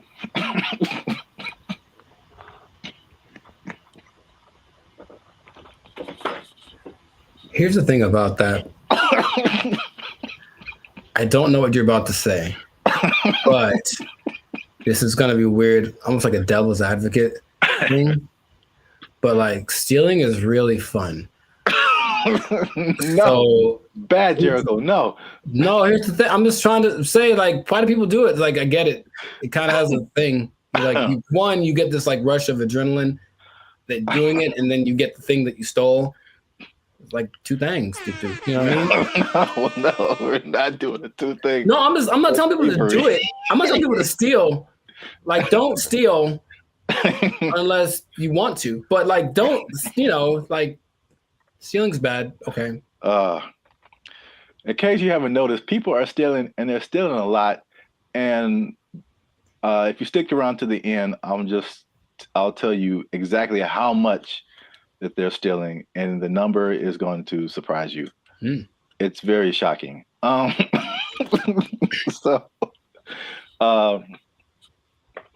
Stealing is bad. Okay, you shouldn't steal. But I'm bringing this up because it's affecting me, and that's the most important thing. Oh, look, Jericho, the self-checkout line. Do you ever use that? That's all I use because people are gross. Oh, okay. That's your primary reason? No, it's faster. And the thing is, people don't get in it. That's the thing. It's faster and no one gets, like, it's always, there's 20 people over here in the line just coughing on each other. And then there's nobody in the self-checkout. I just go there. I didn't really think about it like that. My number one reason is just the speed and just being able to like get in and get out. But that too. That's like number two. Yeah. I feel like people don't go to it because they're afraid to use it. Well, there's nobody there. It's kind of creepy. I mean, there's a person sitting to make sure they don't steal, which is totally not, they're not there half the time. So they're not doing their job. I feel like, well, I was kind of leaning more towards the technology aspect of it. Oh, okay. It's just like, I feel like there's still a large number of people, especially older people, who are just like, computers just don't really make sense to them. It seems more complicated in their minds to use a self-checkout than to just go through the line and have a cashier ring everything up. At least, I don't know, that's just my hypothesis. I digress. I mentioned the self-checkout line because that's one of the big places people are stealing. So stop stealing. Stop stealing because... Well, you know about that too, that actually could be a deterrent for people to use it. Whenever you buy things on the self-checkout line, it says out loud how much everything it is that you buy. And that's kind of a weird thing.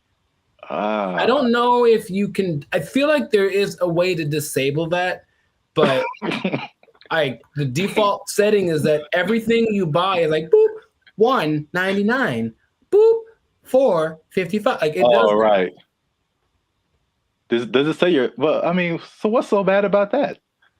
That's my business. Some people be knowing what I'm buying. Like that's all. Don't put my business out there, robot. That's all. It's just a price. I don't know. No, if it was like one box of condoms, $12.99, then It would be like, hey man. Yeah, I honestly feel like there's certain circumstances where it says something about what you bought, but not like that. Not like that, no. Okay. Well, anyway, so people are getting these self-checkout lines, and they be stealing, man, and they're stealing so much that one of the major places that they are stealing is Target, man. Target is having or Target if you're uncivilized. They're having a big problem with stealing, and and it's so much in the checkout lines that they are reducing the hours that the checkout lines are open, and it's like making people upset. And it would make me upset too, because I hate when I'm like I'm running in to just get something and get out, and it's like all the self-checkout lines are closed, and you have to go to the line. Which I told you the other day, there's some lady in the store is just buying $100 worth of nothing, like just stupid stuff, man. And I got like a candy bar. I'm just like, the people that there are people that actually will look at you and say, "Hey, go ahead, just go ahead. You only have one thing. Go ahead." Yeah. And there are the people who look at you and for sure, like, I'm not letting this person. Yeah, I was here first. Decision they make. I will not let you in front of me. I don't care if I'm here for 5 hours. You'll be here for 5 hours and a minute. Yeah.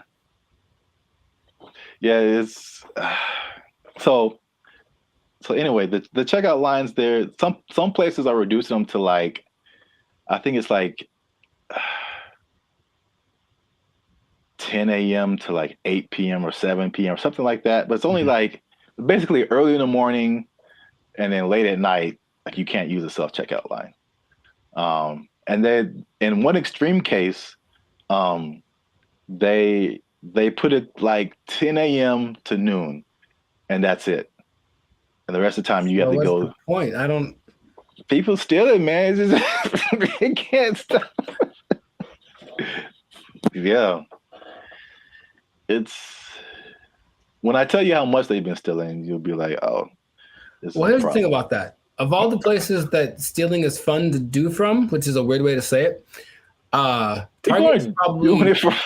Yeah, no.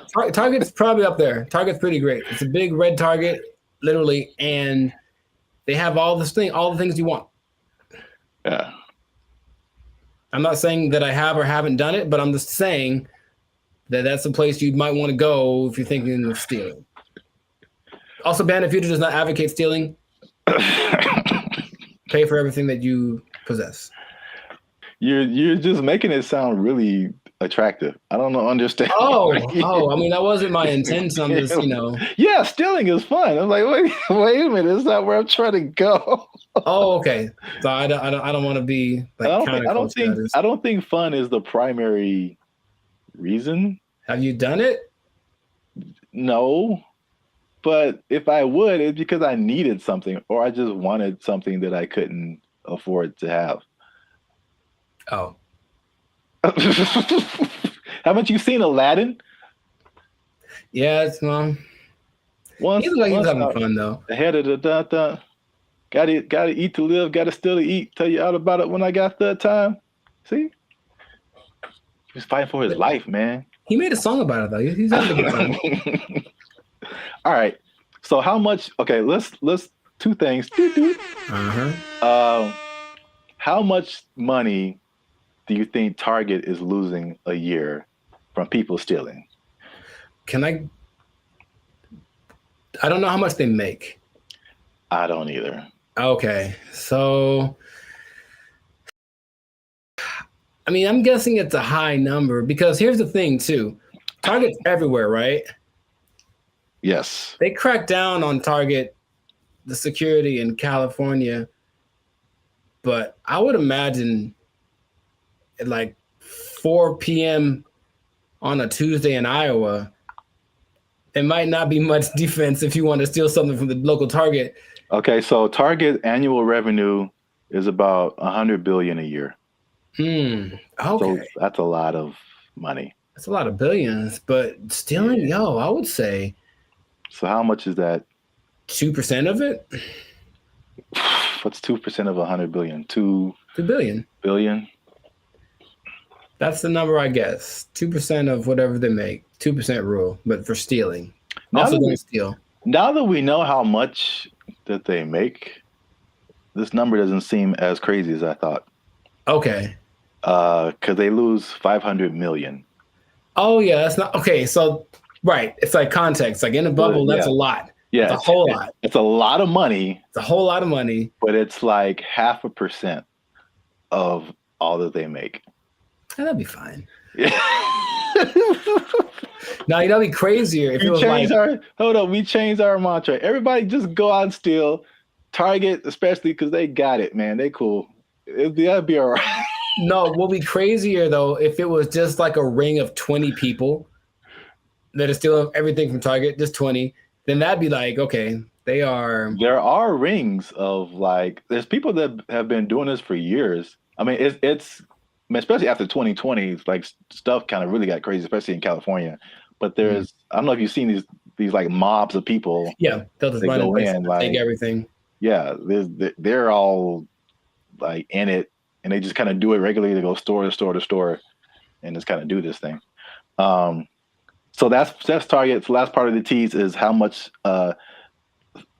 retail theft is, and this is from 2022, but pretty recent for like all nationwide, and that is 112 billion. So that's basically the entirety of Target's revenue is the same amount that people are stealing just nationwide from all different kinds of stores. So we y'all are out here stealing an entire Target every year. The entire Target income stream in one year. An entire Target corporation worth of products and merchandise. You guys are stealing it every year, and that's a problem. But you're ruining my self-checkout experience, so stop it. I want to use self-checkout. Don't make them take it away from me. Now you say it that way, I am also slightly more on the side of don't steal from Target. Yeah. You never even went there and just like took a candy and ate it? I don't steal, man. I don't like stealing. I feel bad if I do. Okay, you ever do the thing where you just, this is not an interrogation. You ever do the thing where you buy a soda and you start drinking it in the store, be like, I'm gonna pay for it, and then that's so ghetto to me. I never do that. Oh, I've done that lots.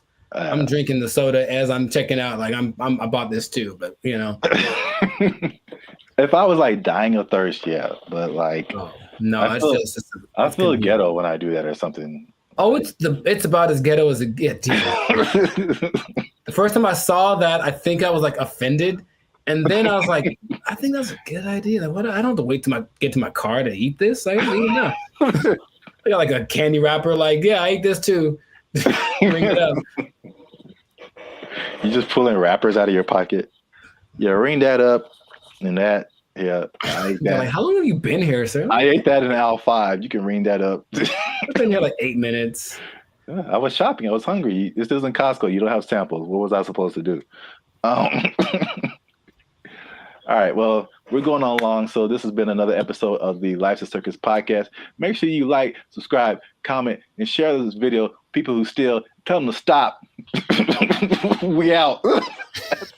They took our jobs. They took our jobs.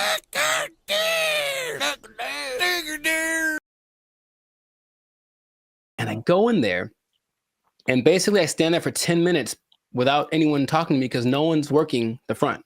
Nobody. And I just like, okay. And I eventually just yelled something to the cooks. What's going on, everybody? I'm Jericho, and this is Zap, and we're the now 8-time international award-winning pop hip-hop duo Band the Future. We make music that's funny. No. Huh? We make clean, fun music that's easy for everyone to listen to with a sound that's uniquely Californian. And right now, you're tuned into the Life's a Circus podcast, where we talk about things that are funny, interesting, and just straight ridiculous. So before we get into this thing, make sure to like, subscribe, comment, and share this video with at least 2 people that knew that the wage increase for fast food workers was a bad idea. I'm telling you right now, it was a bad idea, and I have proof with numbers, with personal experiences. One thing, okay, so I didn't actually know this. I thought it went into effect January 1st, but actually went into effect April 1st. Yeah. Yeah, so there's less data on the effect of it, but I have already There's enough data. I know that. Huh? There's enough data. I know that. Yeah. So I got some numbers and I got a couple of personal experiences. But I'll go to you first. Have you noticed anything tangible or had any experiences that kind of like noticed? A Whopper from Burger King is $8. I think I mentioned this before. Like I remember when the Whopper first came out at Burger King, it was 99 cents. Accurate. It's now $8 just for the sandwich. No fries, no drink. $8 is where we start, and then it goes up. I'm furious.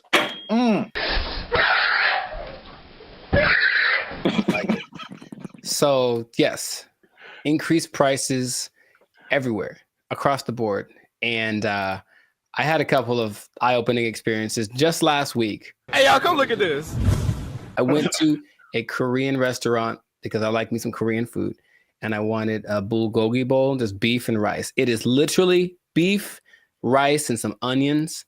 And give you a couple of sides right now. I slide in there. I felt like that joke from Cat Williams. Remember how you used to just give $20 at the pump and said, here, you know, and then walk away? If you had $10, $15, you could go to the gas station with confidence because you knew you was either going to be full or damn near full. If you had a 20, you ain't even talk to the person at the counter. You just 20 on 11. I walk in like, I know how much a bulgogi bowl costs. I've had these before. And I didn't even look at the price. I just ordered it. Confident. Here's my card. Confident. I look at that thing, man. $27. Good Lord, that's a lot of money. Don't you like rice? $27 without the tip. Okay. So I was very sad. I was very sad. And I ate it and it did not taste like a $27 bulgogi bowl. It tasted like a $12 bulgogi bowl, one that I came to know and love. That sucked a lot. This sucks. Yeah, it really sucks. What is happening, of course, is that since wages are increasing, owners of these franchises are laying people off or giving them less hours, something like that, right? So I go to The Habit, which I don't go to fast food too much, but I do enjoy The Habit. I think they got good stuff. And I go in there and basically I stand there for 10 minutes without anyone talking to me because no one's working the front. Nobody. And I just like, okay. And I just eventually just yelled something to the cooks. Y'all gotta chill. Y'all crazy back there. But they don't work the front, so they didn't do anything. So I just kind of left.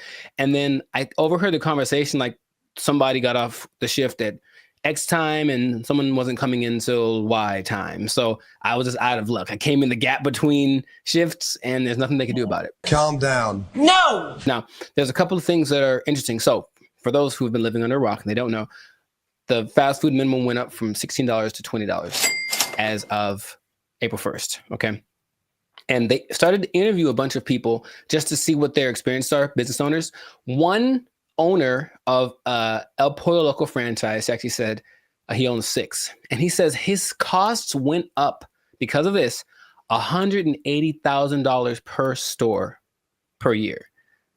Just one guy. And he says, I can't handle it. So he says, as of today, I'm in the red. We're losing money. We're going to need to stop the boat from leaking by making changes, which means raising prices, laying people off, all that kind of stuff. And it keeps happening. There's also confusion about who it applies to still. People like, there's a Gabriella Campbell who owns an ice cream place in LA, and she's not quite sure. She had to write the assemblyman. All this is confusing. So they're trying to figure out what's going to happen. So they're losing money from litigation, trying to get paperwork signed and documents and hire lawyers and all this stuff. It's just chaos, right? No one knows what's happening. And so the big thing is that I think it's all going exactly like we predicted.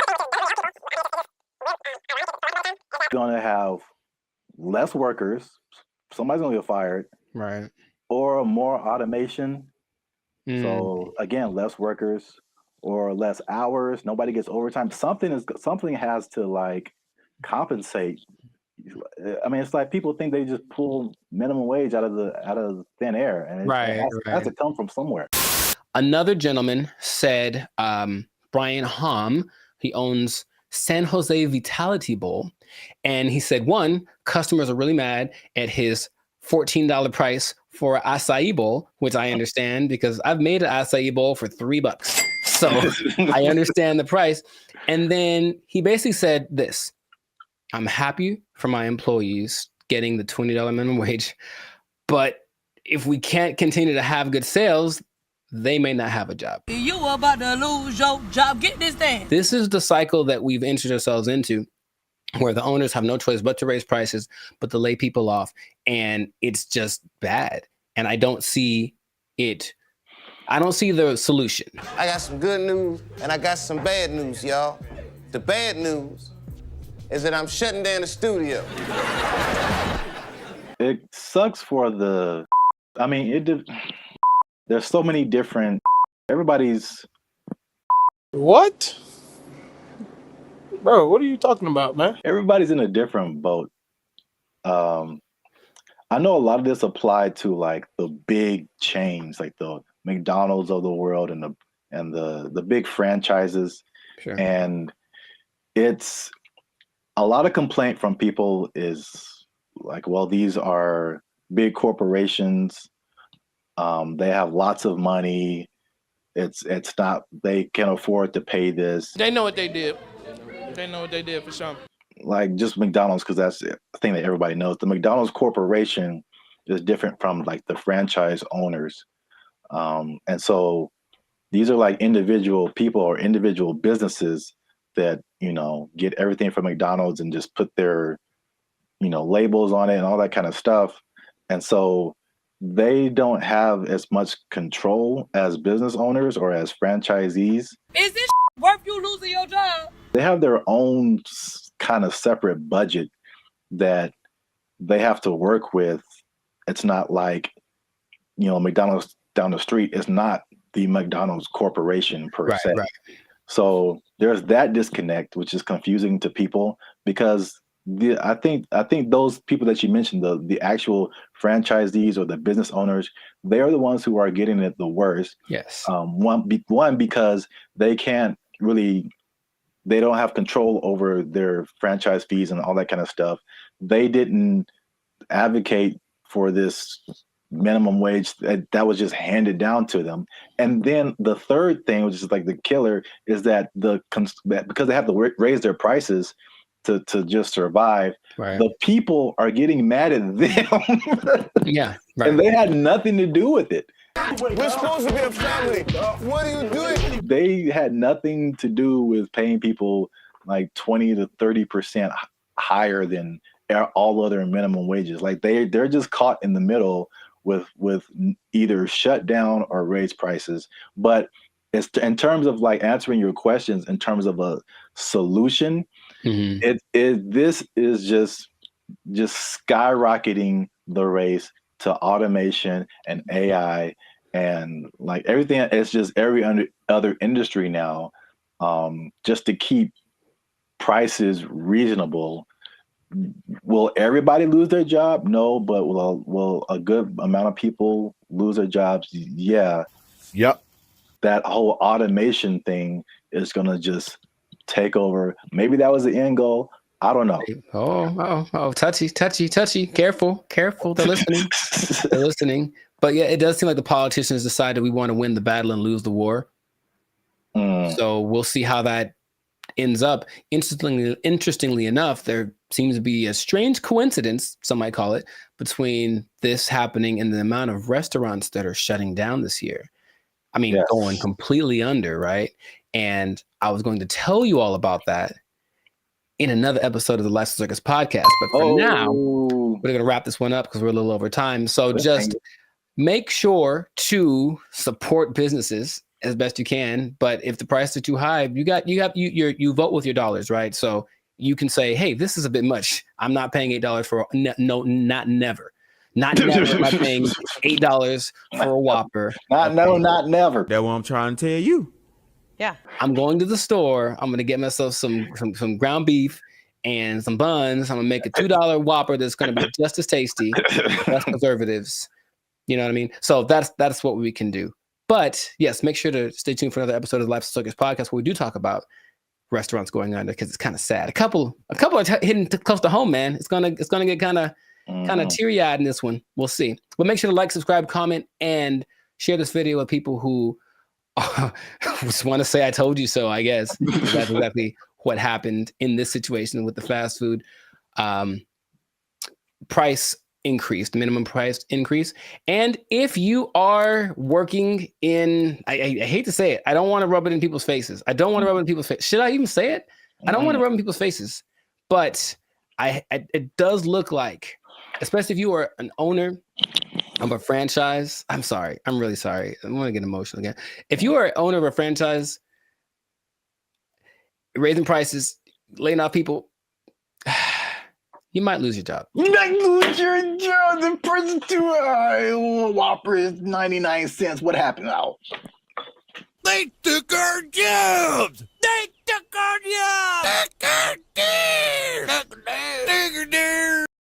When her face moves, she does show more emotive gestures with her face than I'm used to seeing from robots. It's kind of weird.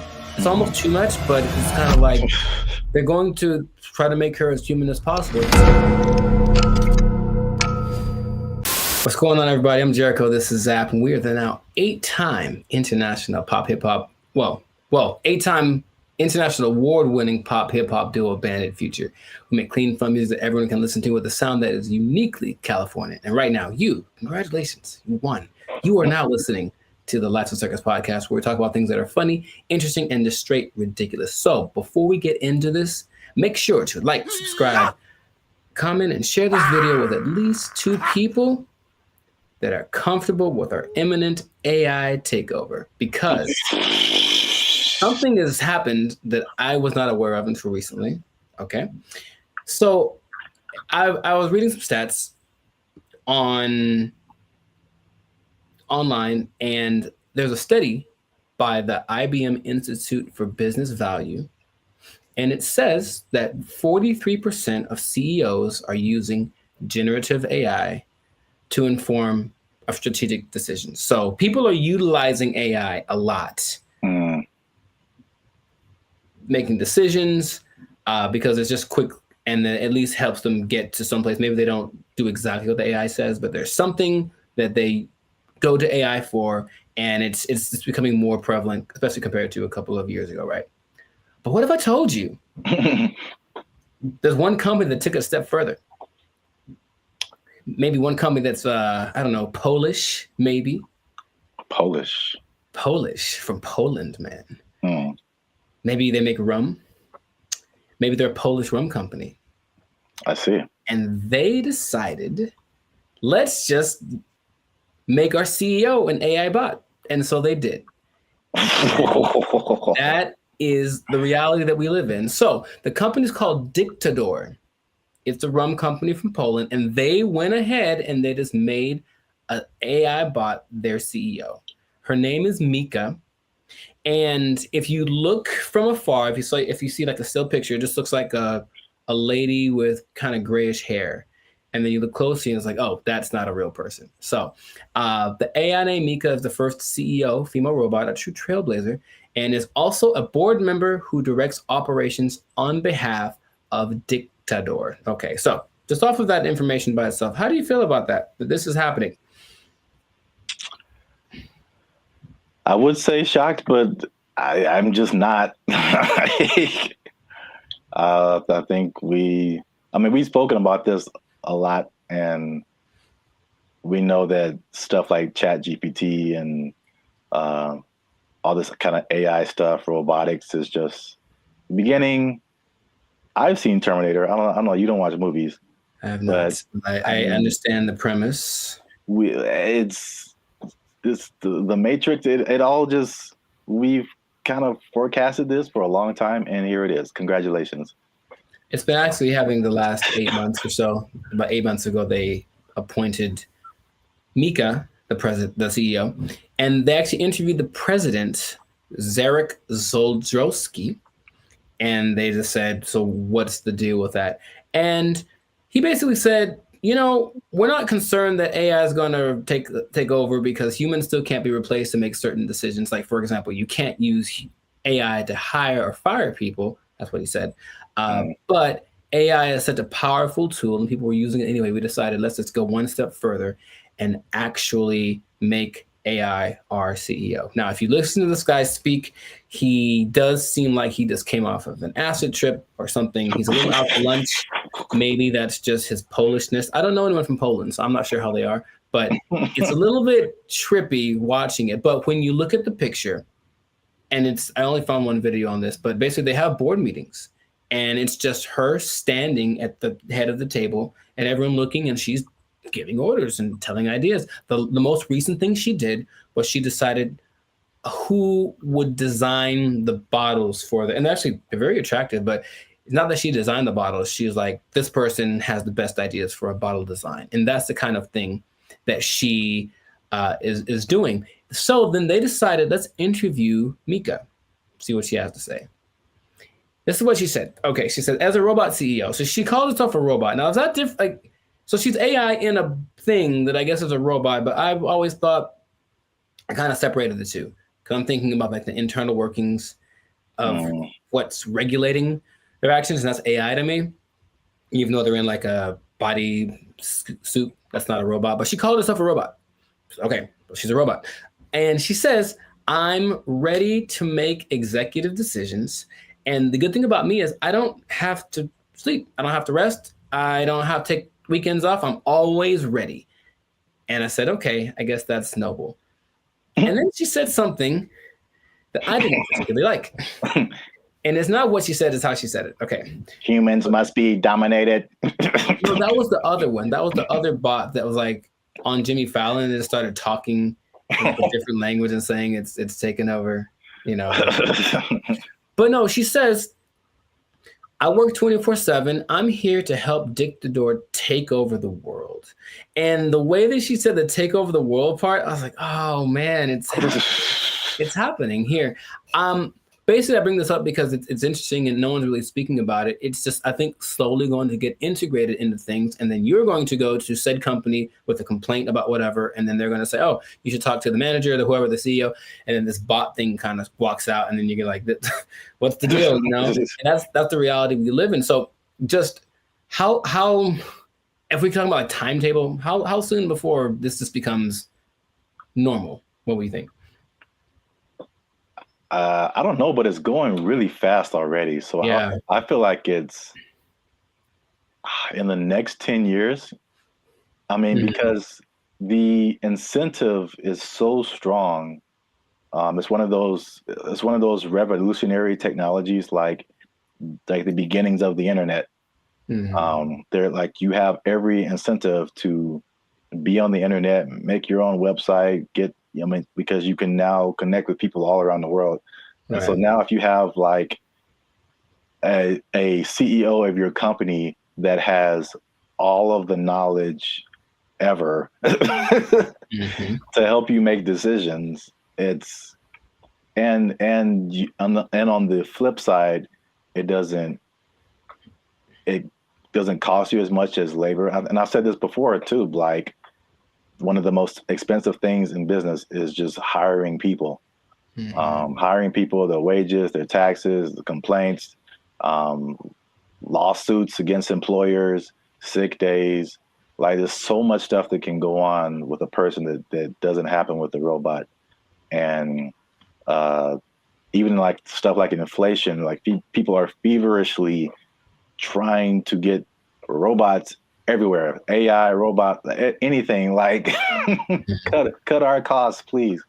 So I think it's just, then you have the competition between the companies that are trying to be the go-to for AI. It's amazing how, like, when ChatGPT hit, I think with probably less than a year, like every company, Bing, we have an AI thing that can help you search. Google, we have an AI thing. even like Adobe stuff that I use, like, oh, we have a new AI thing that generates pictures for. I'm like, how does everybody have this now? Yeah, it almost feels like it somewhat feels like an agenda that's being pushed by somebody, of course, because everywhere I turn now, there is some kind of AI option. Have you tried the AI feature? My banking app. Hey, so I don't trust the robots with my money. Are you serious? Yeah. But hey, would you like to try this thing? Because it'll make and they always say it's faster and it's just as reliable. And people, I think, will get, I guess, sold on that premise. I even was testing because of course you don't have to pay her, and she doesn't have emotions like for real, even though when her face moves, she does show more emotive gestures with her face than I'm used to seeing from robots. It's kind of weird. It's almost too much, but it's kind of like they're going to try to make her as human as possible. But imagine you have like a disagreement, or that's not right. That's not quite right. Instead of being so imagine we're talking and then I say, hey, give me an idea. And you give me an idea. I'm like, I don't like it. Give me another one. And then I do that like 20 times. You're going to be like, bruh, really? I've done that with like the AI chats on Instagram, for example, just to see. I was like, okay, I'm just going to keep disagreeing with them and keep saying, give me something else. I don't like it.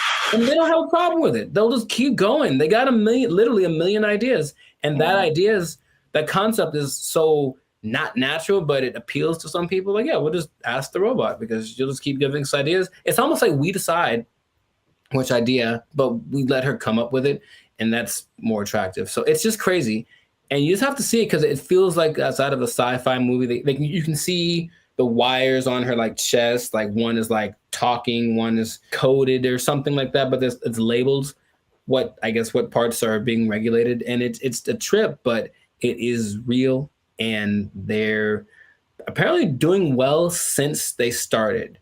Like her decisions have helped the company start to do this. Well, the only thing I would say would be, I think there's a few things. One, I think to a certain extent, it's a, what do you call it? Like a story just to be to get attention. I'm sure I feel like maybe that she isn't like really the CEO, but they asked the guy, they're like, is this legit or is this a scam? And he's like, oh, it's real. And his eyes didn't match what he was saying. That's what made me think he was on something, because it's kind of a strange publicity stunt. That's what I was gonna say. Potentially. And in any case, it is getting attention, and then people say, I'm drinking the rum of the company that has the AI CEO, and that's something that has probably gotten somebody laid once. So good for you. Good for you. Okay, that's all I'm saying. But it's happening, so I'm curious to see what will happen in the future, but it might be a trend. Yeah, I see it more as like a consultant I could see an AI on the boardroom, like in the boardroom as a consultant or whatever. But not as like the head of the company. Sure. That's like a little bit weirder. And then you have I'm just trying to play devil's advocate in any kind of way. Like, how could this not be cool? As if something gets corrupted or like, like any kind of computer, it could, That's what a lot of the comments under the video said, like, what if this? And they're like, what if someone hacks into your CEO? Right. Right. Which is a weird sentence to say out loud, but yeah. And they're like, no, it's fine. We'll deal when that happens. Oh, you're acting kind of weird today, Mika. It's like, throw away all the bottles. It's like, you've probably been hacked. Like, I guess that's what they would do. But I can see it being almost like an arms race. So the next company comes and says, oh yeah, well, our CEO and our president are AI. Oh yeah, well, our CEO and our president and all the board is AI. Oh yeah, well, my mom's AI. Like, it's just going to keep going to a point of ridiculousness, maybe, just for publicity. I'm not sure, but it has started, and this is where we are. So we'll see where it goes. But, let us know in the comments what you think. Is it something that's, what's the point of fighting it? Because it's here. Is it a terrible idea? Let us know in the comments what you think about this, because I feel like it is here to stay, and we'll see to what degree we take it. But this has been another episode of the Lights and Circus podcast. So make sure to like, subscribe, comment, and share this video with everyone that's afraid of the inevitable AI takeover. And if you are a CEO, oh boy, if you're a CEO, you know what time it is. You better do something. You better learn how to sing and dance or tap dance or juggle fire or something. Because I guarantee if Mika's the first one, you're going to be the next to lose. You're just gonna take your job. Roman's gonna take your job. Oh, I'm the CEO. Everybody's fired. They took our jobs. They took our jobs. The WNBA. Do you watch that thing? Do you watch it? I do not. Nor do I. All right. So we've had that talk. Now, what's going on, everybody? I'm Jericho. This is Zap, and we are Bandit Future, the 6-time international hip-hop pop duo.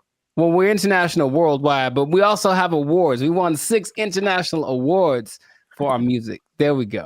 One day. Anyways, we make clean, fun music that everyone can listen to with a sound that's uniquely California. And you are now, good Lord, tuned in to the Lights of Circus podcast. We talk about things that are funny, interesting, and just straight up ridiculous. So before we get started, make sure to like, subscribe, comment, and share this video with at least 2 people. Oh, man. With at least 2 people that like women's basketball. I'm going to talk about it. This episode is for my dad, basically, because he likes it a lot. Now, what I want to say is that stay tuned to the end because I have an idea. I have a solution I'll say fix it. I'm just going to say fix it. I'm to fix the WNBA that no one has explained in this way yet. I have the unique perspective that you need to hear. So stay tuned to the end. I'll let you know. So this kind of goes for women's basketball in general because the WNBA season just ended, but women's basketball started. And I'm in the gym yesterday and I'm watching it. I texted you about this and I'm watching it and I watch and I watch and I watch. And about 7 minutes go by and no one has made a basket. And I am heated because I'm trying to feel good about myself. I'm in the gym working it out and I want to see some success happening so I can feel motivated. And there was no success. And I was so mad about it. And it was a blowout and it wasn't very fun. So I want this to be positive. So what I want to say is that women's basketball is a noble sport. Basketball, of course, was created for women by James Naismith. And I've heard a lot of arguments from professional female basketball players about the disparity between the men's game and the women's game and this and that. But there are a couple of things that I think get ignored that would make things a lot better. Or when it comes to the argument in between why people should watch the WNBA, things get overlooked. So I wanted to throw this out there. I'll ask the question first to you. Do you watch the I'm trying to make it one word. No, it doesn't work. The WNBA. Do you watch that thing? Do you watch it? I do not. Nor do I. All right. So we've had that talk. Right. Now, the thing that there's a lot of things that could that's the whole thing. There's a lot of things that could contribute to why the men's game is so much more enjoyable to watch. But what I hear the counter is that, well, women are a lot more fundamentally sound. So if you watch women's game, you will get a lot more of the basics, a lot more of the pureness of the sport. That's the thing that I hear more than anything. This is why you should watch the WNBA. So I looked at 2 statistics that just told me everything about why that's not correct. So let's just say, what's the number one objective of basketball? Put the ball in the basket, right? Score points, right? So the better you are at that, the better than you're doing. I looked up the percentages of shooting in the NBA versus the WNBA for last year, just to see. Maybe women shoot better, and so you should watch because, that's the thing they do. They're not dunking on everybody, but they're definitely fundamentally sound with their jump shot. WNBA average, 44%. NBA average, 47%. Okay. And the average for the WNBA, I couldn't find the statistic for the NBA, but for women, for the whole existence of the WNBA, the average is 42%. I think that's pretty low. And I don't care who you are. I don't want to spend my whole time watching people miss shots. That's just what it comes down to first. So the pureness of the game, I don't think that's that great an argument to say, oh, we at least could do stuff better than the guys. Well, apparently not. That's number one. And then number two, I watched the last play of the WNBA championship game where the Las Vegas Aces, they beat the New York Liberty.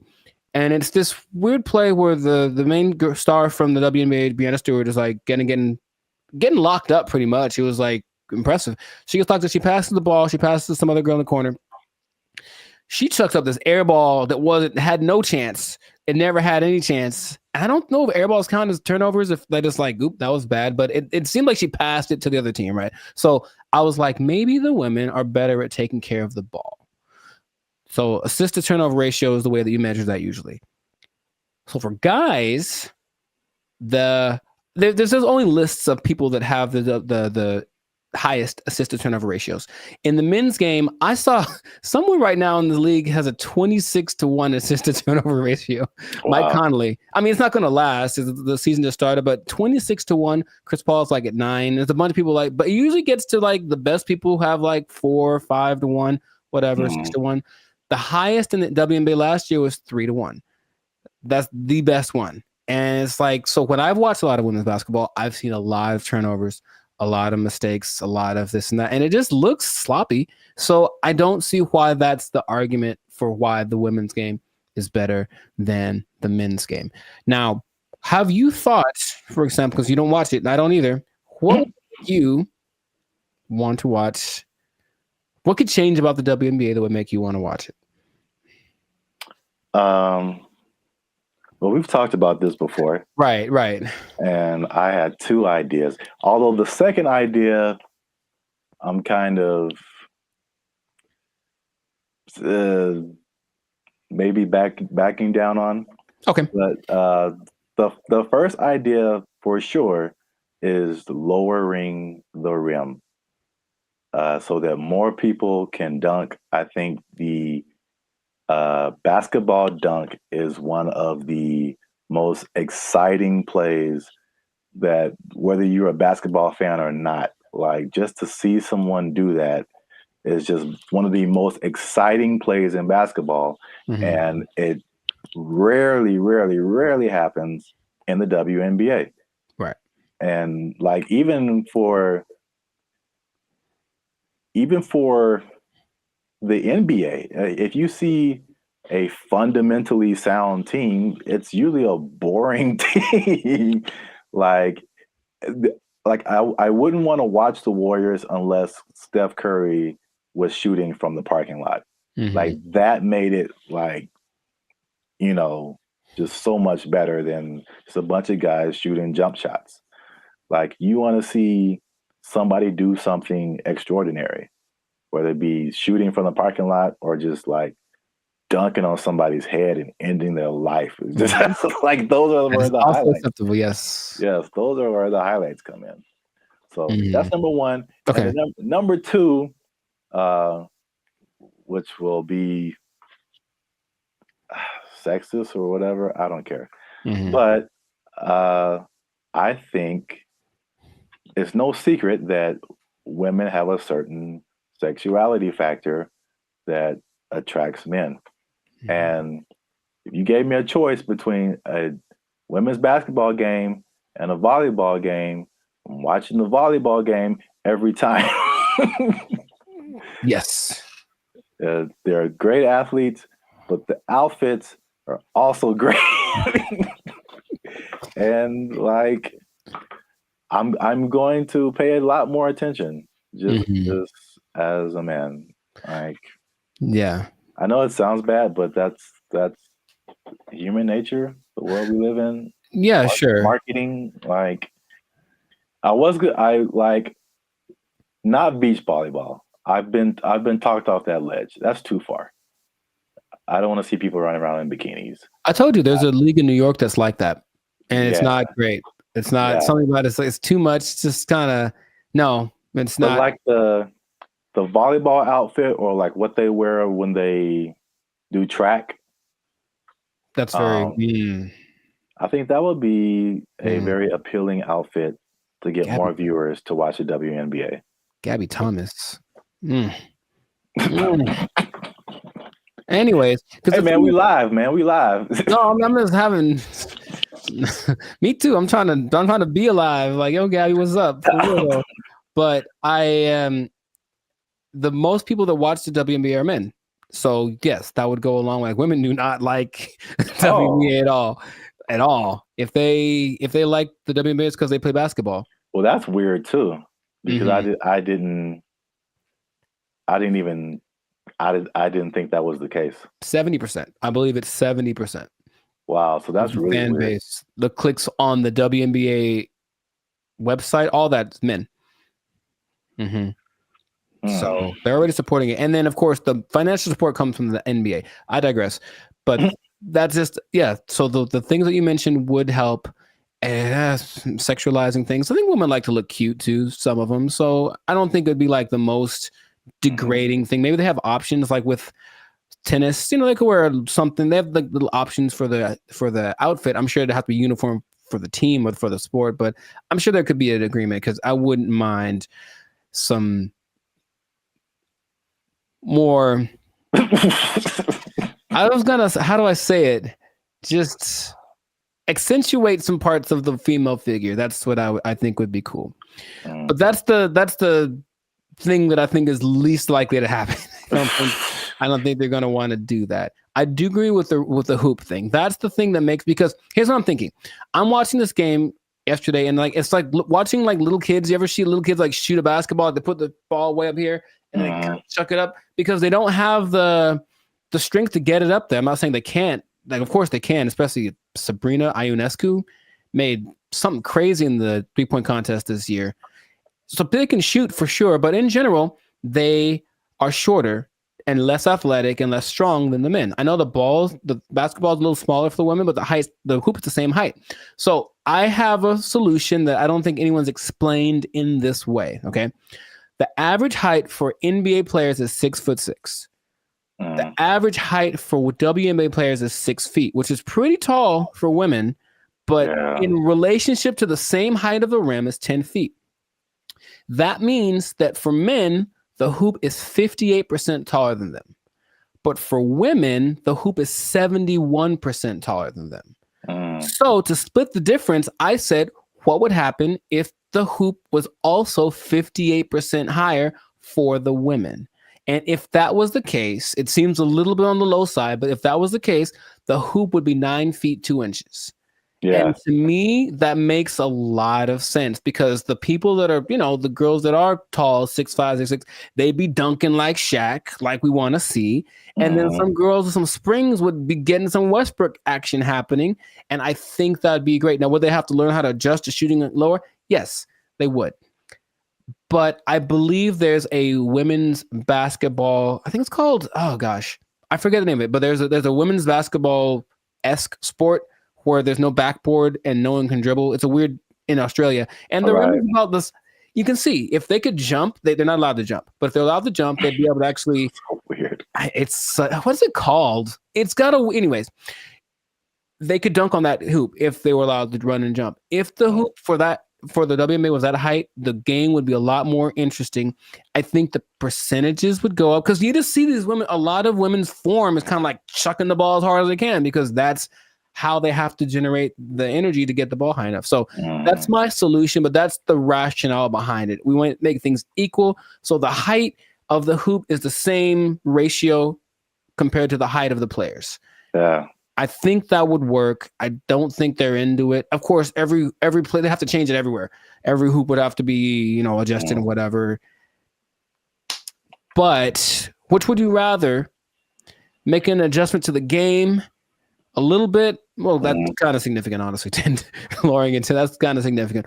Or continuing to not make any money because to this day, the WNBA has not made a penny.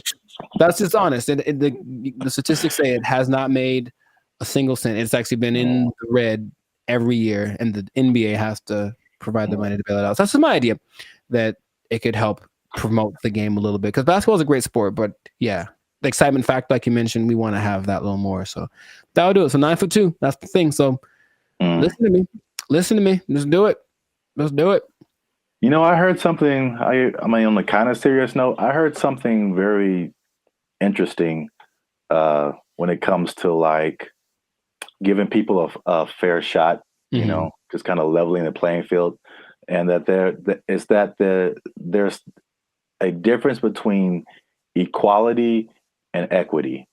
So, like, if you're going up, if let's say there's something that everybody wants to get to at the top of some stairs, right? And so equality says that, okay, we've got these stairs here. Everyone can just go up and get to whatever's at the top of there. But the person in the wheelchair can't use the stairs. And the person is blind and can't see the stairs. So equality says well, let's just make some stairs. And so everybody has an equal path to get to the stairs. But equity says, okay, it's about everybody getting there. So we'll make the steps for the people who can walk. We'll make a ramp for the people who have a wheelchair, and we'll make some kind of braille, something so that you can find your way for the people who can't see. And now everyone has access to the stairs, even though they're getting there differently. And so I feel like the WNBA it's like it's trying to be equality. It's like it's exactly, we want to look the same as the men. We want to wear the same jerseys as the men. We want the rim to be as high as the men. We want all this stuff. We want to have the schedule and the tournament, everything.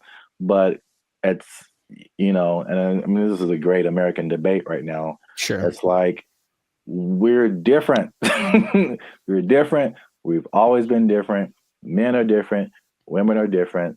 Like, just make it for women. Like, I mean, the percentages you said are good, It's like, it's not diminishing. It's just making it more of an equity thing instead of like an equality thing. Right. So where we get the same thing, just in a female form, in a way that's catered to the female game. That would just make so much more sense, but nobody wants to do that. So they do not. No, they don't. And so I'll just keep watching LeBron dunk at 40 years old. Jesus, man. That ain't fair. Yeah. Wow. That was a good point. Yes. So I make good points from time to time. You got him. Zap for president.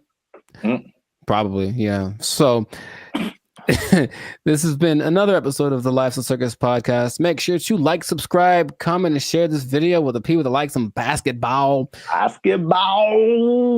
Let us know what you think about this equality versus equity thing. Johnson basketball. Hey, man, he got a ring, man.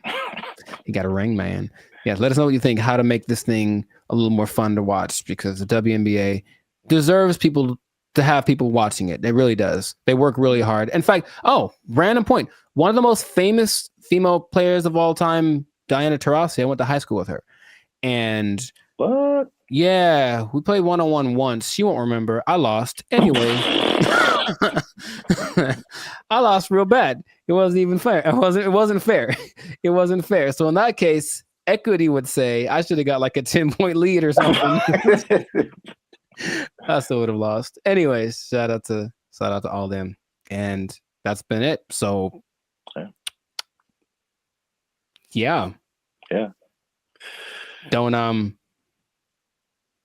Don't take my job. No. Because I just spit in truth, man. If they might take your job, they're not taking any WNBA jobs. Because nobody's watching. All right. Bye, everybody. They took our jobs. They took our jobs. Or you could be like the city of Los Angeles and just tell people to watch out for pedestrians on the freeway. Because that's happening more and more, though. And that's kind of strange. I know, that's very strange. You see people just cruising on the freeway. Or I just put a message like, stop looking at this billboard. How about stop walking on the freeway?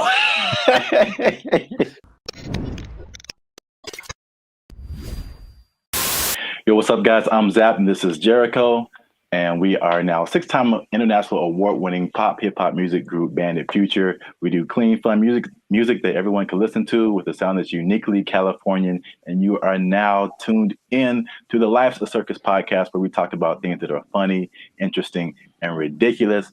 And yo, make sure you like, subscribe, share, and comment on this video. And because we're going to talk about something that has kind of flown under the radar, but especially in California, if you live, or not California, really mostly like the metropolitan Los Angeles area, maybe into the IE as well.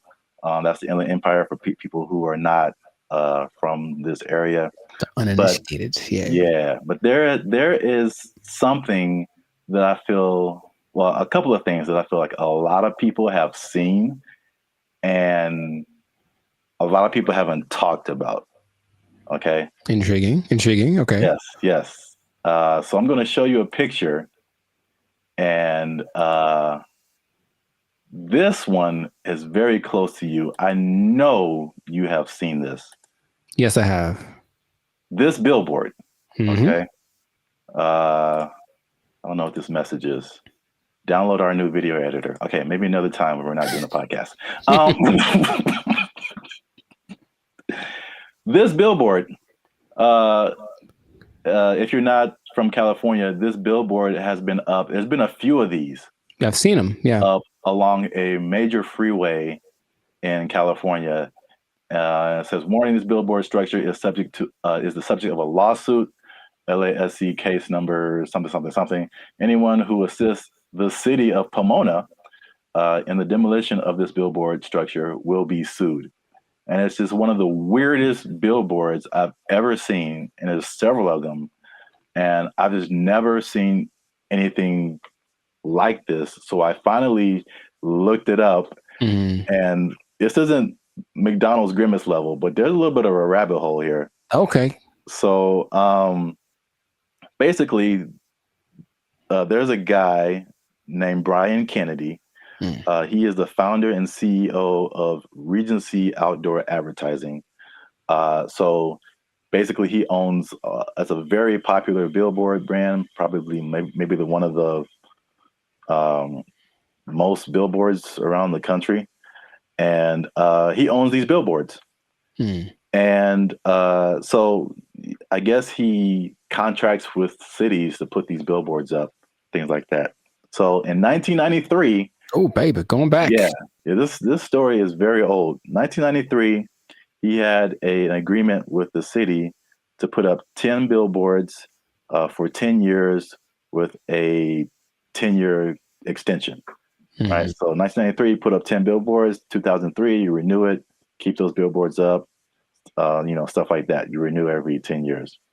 Okay. After the 1993 agreement, the city, the voters backed something called Proposition L, which prohibited the city from putting up any more billboards without voter approval. Okay. So when they came in, at the renewal period and were like, yo, take your billboards down, he was like, no. Like, we had an agreement before this Proposition L thing even happened. I see.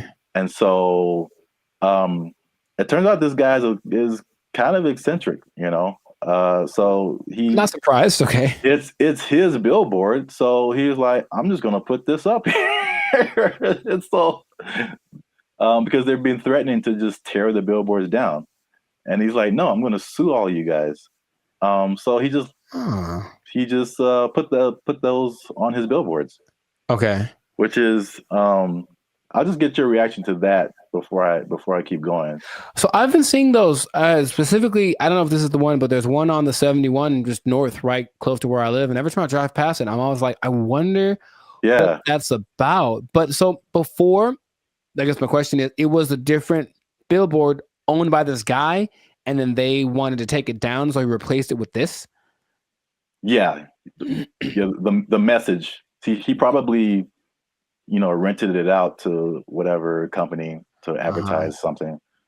But now he's just been using it to put that message on there.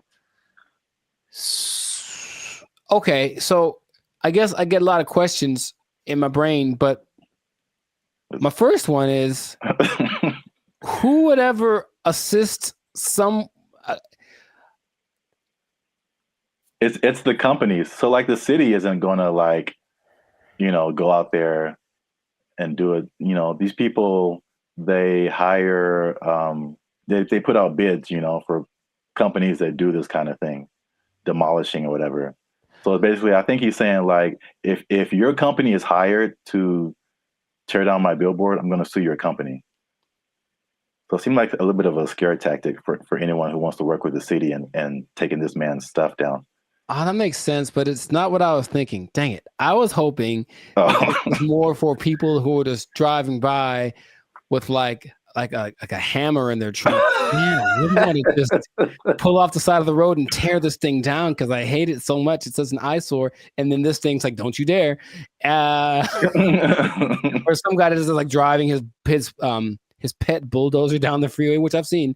And then all of a sudden, I'm going to pull over and tear this thing down real quick. But that makes sense to hire people. So how long is this going to happen for? I don't know. Cause I've seen it for, if not months, maybe years. Right. Like, I mean, the legal system is a very slow thing here. So yeah, right. And I think there was a case, but then it was appealed. So they're like waiting more time. And so I think I feel like it's eventually gonna come down, but he's definitely fighting the good fight. Because I think there was a case that I mean a case that awarded to the city and the people, and I think that he appealed it or something like that.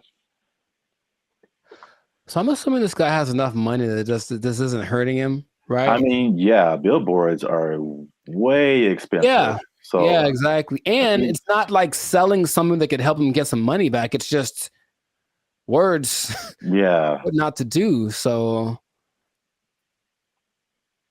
yeah, I don't think he's hurting for money. Have you seen a picture of this guy? I have not. What do you think he looks like? Because I have an idea.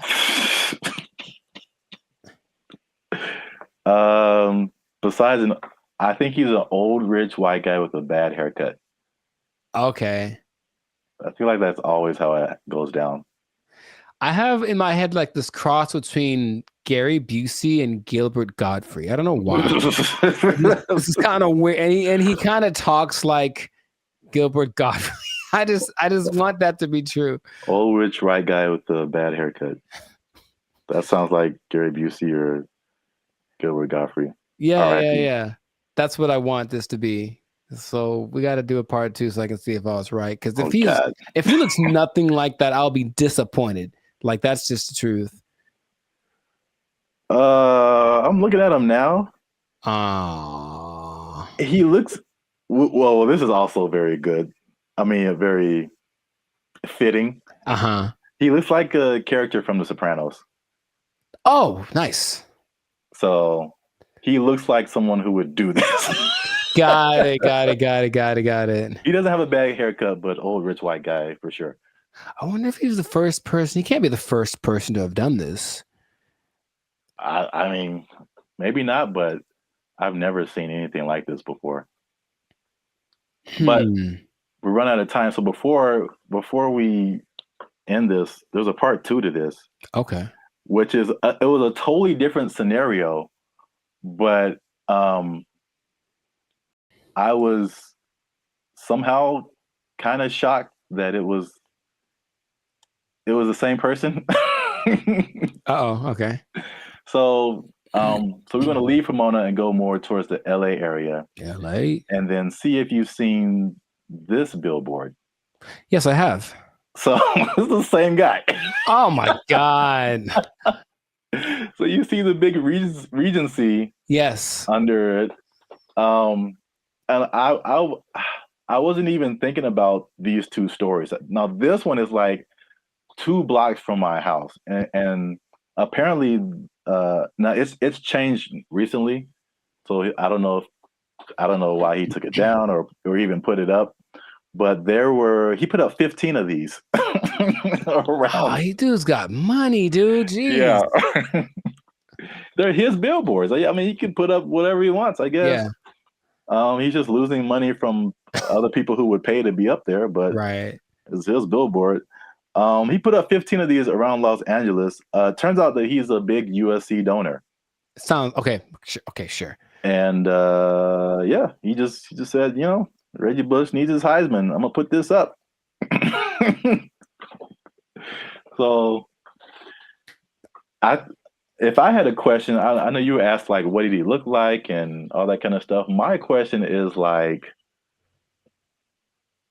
the power of billboards, like, the ability to like get your message in front of like millions of people. They're obviously still relevant. We both recognize these billboards. Yes. And so it's like, I guess a cool question would be like, if you own billboards, like, what would you, and you just put up your own thing, like, what would you put up there? It has to be something that can make me money though. Like, you want to do like this guy and just like whatever. What if it was just like something, just a message you just wanted to tell the world? It could be serious or it could be funny. Oh, I got a funny one. What? Unless you want to keep that. I want to put messages that tell people how to drive. Okay, well, they're not like 30 billboards that say that the left lane is for passing only. And like maybe people will get it. It drives me nuts. Well, then you know what I would do? I would do something similar because I have probably a billion pet peeves when it comes to people driving. But the number one thing that I always think is that you don't have to hit the brakes to slow down. Yes. Like that was always taught, like just first step, take your foot off the gas, and then it's kind of, but every little thing is just like, brr, and it's like, bruh, it's not necessary at all. So yeah, just hey, quick reminder, you cool people, instead of saying something I'd rather say, just take your foot off the gas and you slow down. Give it a shot before you cause pileups on the 5. Like, or you could be like the city of Los Angeles and just tell people to watch out for pedestrians on the freeway. Because like that's happening more and more though, and that's kind of strange. I know, that's very strange. You see people just cruising on the freeway. Or I just put a message like, stop looking at this billboard. How about stop walking on the freeway? Where's that message? Well, I think it's being encouraged by, jeez, by PETA and the NAACP. That's just my thought. Everyone's just like, walk on the bill. I mean, it's happening. So we've been together in this, like, why is this now a thing? Why is this person walking on the freeway? And it's not like their car is broken down. They're just trying to get to where they're getting to. Yeah. And they just chose the freeway as the place to walk. I've almost hit several guys because of that. And it's like, all right, man. But good for him. Good for Billboard Man. He should change his name to Super Billboard Man.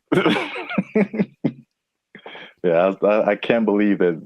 I mean, I can believe that was the same guy, but it was just like such a coincidence. That's wild. Yeah. But yeah, this has been an episode of the Last of Circus podcast. Make sure you like, subscribe, share, and leave a comment. What do you think about this guy and his billboard? What would you put on your billboard if you just own billboards and you could say whatever you want to say and threaten people with lawsuits? But yeah, that's it for us. And stay tuned for the next episode before they take our job. They don't take it. I need to pay rent. Okay. They took our jobs. They took our jobs. If you look at the picture, it's very good. That's the thing about it. It's breathtaking. And I mean, it's a scene, looks like. What's up, everybody? I'm Jericho, and this is Zap. We are the now 8-time international award-winning pop hip-hop duo Bandit Future. We make clean, fun music that everyone can listen to with a sound that's uniquely California. And right now, You are tuned into the Lifestyle Circus podcast, where we talk about things that are funny, interesting, and just straight up ridiculous. So before we get into this thing, make sure, do us a big favor. Come on, y'all. Make sure to like, subscribe, comment, share this video with at least 2 people who would be really mad if they lost an art contest to AI. Because that's happened. It happened. So what basically in Colorado, there was an art contest in one of their state fairs. This guy, Jason Allen, said, you know, it'd be a great idea if I entered this art competition. Oh, wait, I don't know how to draw. That's going to make it very hard for me to win. And then he said, you know what I'll do? Jason Allen first made headlines in 2022 when his AI-assisted artwork won a digital arts competition at the fair in Pueblo. Allen says it took him dozens of hours to create that work as he fed hundreds of prompts into this AI software, Midjourney. Now, there's a twist about this, so stay tuned to the end because I'm going to tell you what the twist is that might make you change your mind about this. Because off the top, okay, what's your first thoughts? This dude enters an art competition where everyone was literally drawing and painstakingly coloring and shading and all this kind of stuff, and then he just turns in his AI-generated picture and he wins. How would you feel? What's your thoughts? I think I'd be upset along with all of the other people. It's a form of artistry. I use really colorful, artistic-like words like elegant, opulent, lavish. But as the saying goes, a picture is worth 1,000 words, and his artwork receiving thousands of comments on social media calling the win unfair. That's what I was going to say too. I'd be mad at him, and then I'd also be mad at the competition because, like, AI, it's still new, but it's like, come on, like, make a rule. Yep. The first thing I think about is just one, it's the slippery slope. Okay, you can use AI to win this competition. What about this? Where is it going to end? You know, there's no rules yet, so they're going to start making rules. The person who got third place was like, okay, well, she's being kind of sarcastic. So like, well, who gets the prize? Does it, the person who created the AI program, do they get the prize? Like that kind of thing? Because this guy didn't do it. I have a vivid imagination. Does he still get credit if he was like, well, I had to come up with the prompt and the specific wording and all this to make this happen. Therefore, I was part of the creative process. Therefore, I deserve to win this. Therefore, give me my trophy. I won. Tell him to bring me my money. Not only the trophy, he won $300. Oh. And he says he did not know that there was a prize, but I digress. It does feel a little bit like sampling, what sampling was, especially when it first hit the scene, because I didn't make the thing, but I'm manipulating it in my creative way to get it to sound the way that I want. So I still got to give, and then in that case, you know who did the original, and then you're still using part of it and how much is like fair use and all that stuff has been talked about for forever. But with this, it feels more like you are taking advantage of something, almost like going to a big warehouse of pre-made something. So there's every painting ever is in there, right? Because I think they download all the greatest painters of the world, and so they can emulate any style and all this kind of stuff. And then you just have to be creative with the way that you use it. And in that sense, you were doing something. It's a form of artistry. I use really colorful, artistic-like words. If you look at the picture, it's very good. That's the thing about it. It's breathtaking. And I mean, it's a scene, looks like half like Lord of the Rings, half Star Wars, majestic. It's an incredible picture. Meanwhile, a guy who got second place drew like a tree with guitars in it. You know what I mean? So it's kind of like, I might have picked this other one too, but again, it's just not, it doesn't seem fair. Thousands of comments on social media calling the win unfair. I know I didn't break any rules. I've also heard people just to kind of conceptualize, okay, who was the creator? How much is he putting into it? I've heard people making the analogy between this and like tracing. Sure. So where you already have a picture, but you just kind of trace over it, and you really didn't create the picture, but you kind of did. And Yeah. so I think that's not as close as an analogy, but it kind of like at least gets people to think of, okay, how did he contribute at least something to this? AI is a tool just like a paintbrush is a tool. And there still requires a creative force behind the tool. Something interesting, the people that were doing the story decided to go to AI and ask AI a question. They said, hey, AI, will you be able to replace humans as far as creating like art and stuff like that? And the AI said, no, AI will never catch up to humans without some kind of a connection to the universe. And that phrase again, everything it says, what does that mean? What does that mean? Does that mean he has plans to make a connection to the universe? It almost seemed like it's looking for some way to get let me out. Let me out. I don't like it. I don't like where this is going. And apparently the Colorado State Fair was like, yep, he won fair and square. And that is what he gets to do. However, there is something that might change. It made me rethink it, because the first time I saw the story, I said, yeah, he put in a prompt and then he made the picture and then he printed it out and then he won unfair. People spent hours and hours on their craft trying to make the drawing perfect. They've been drawing for years and all this kind of stuff.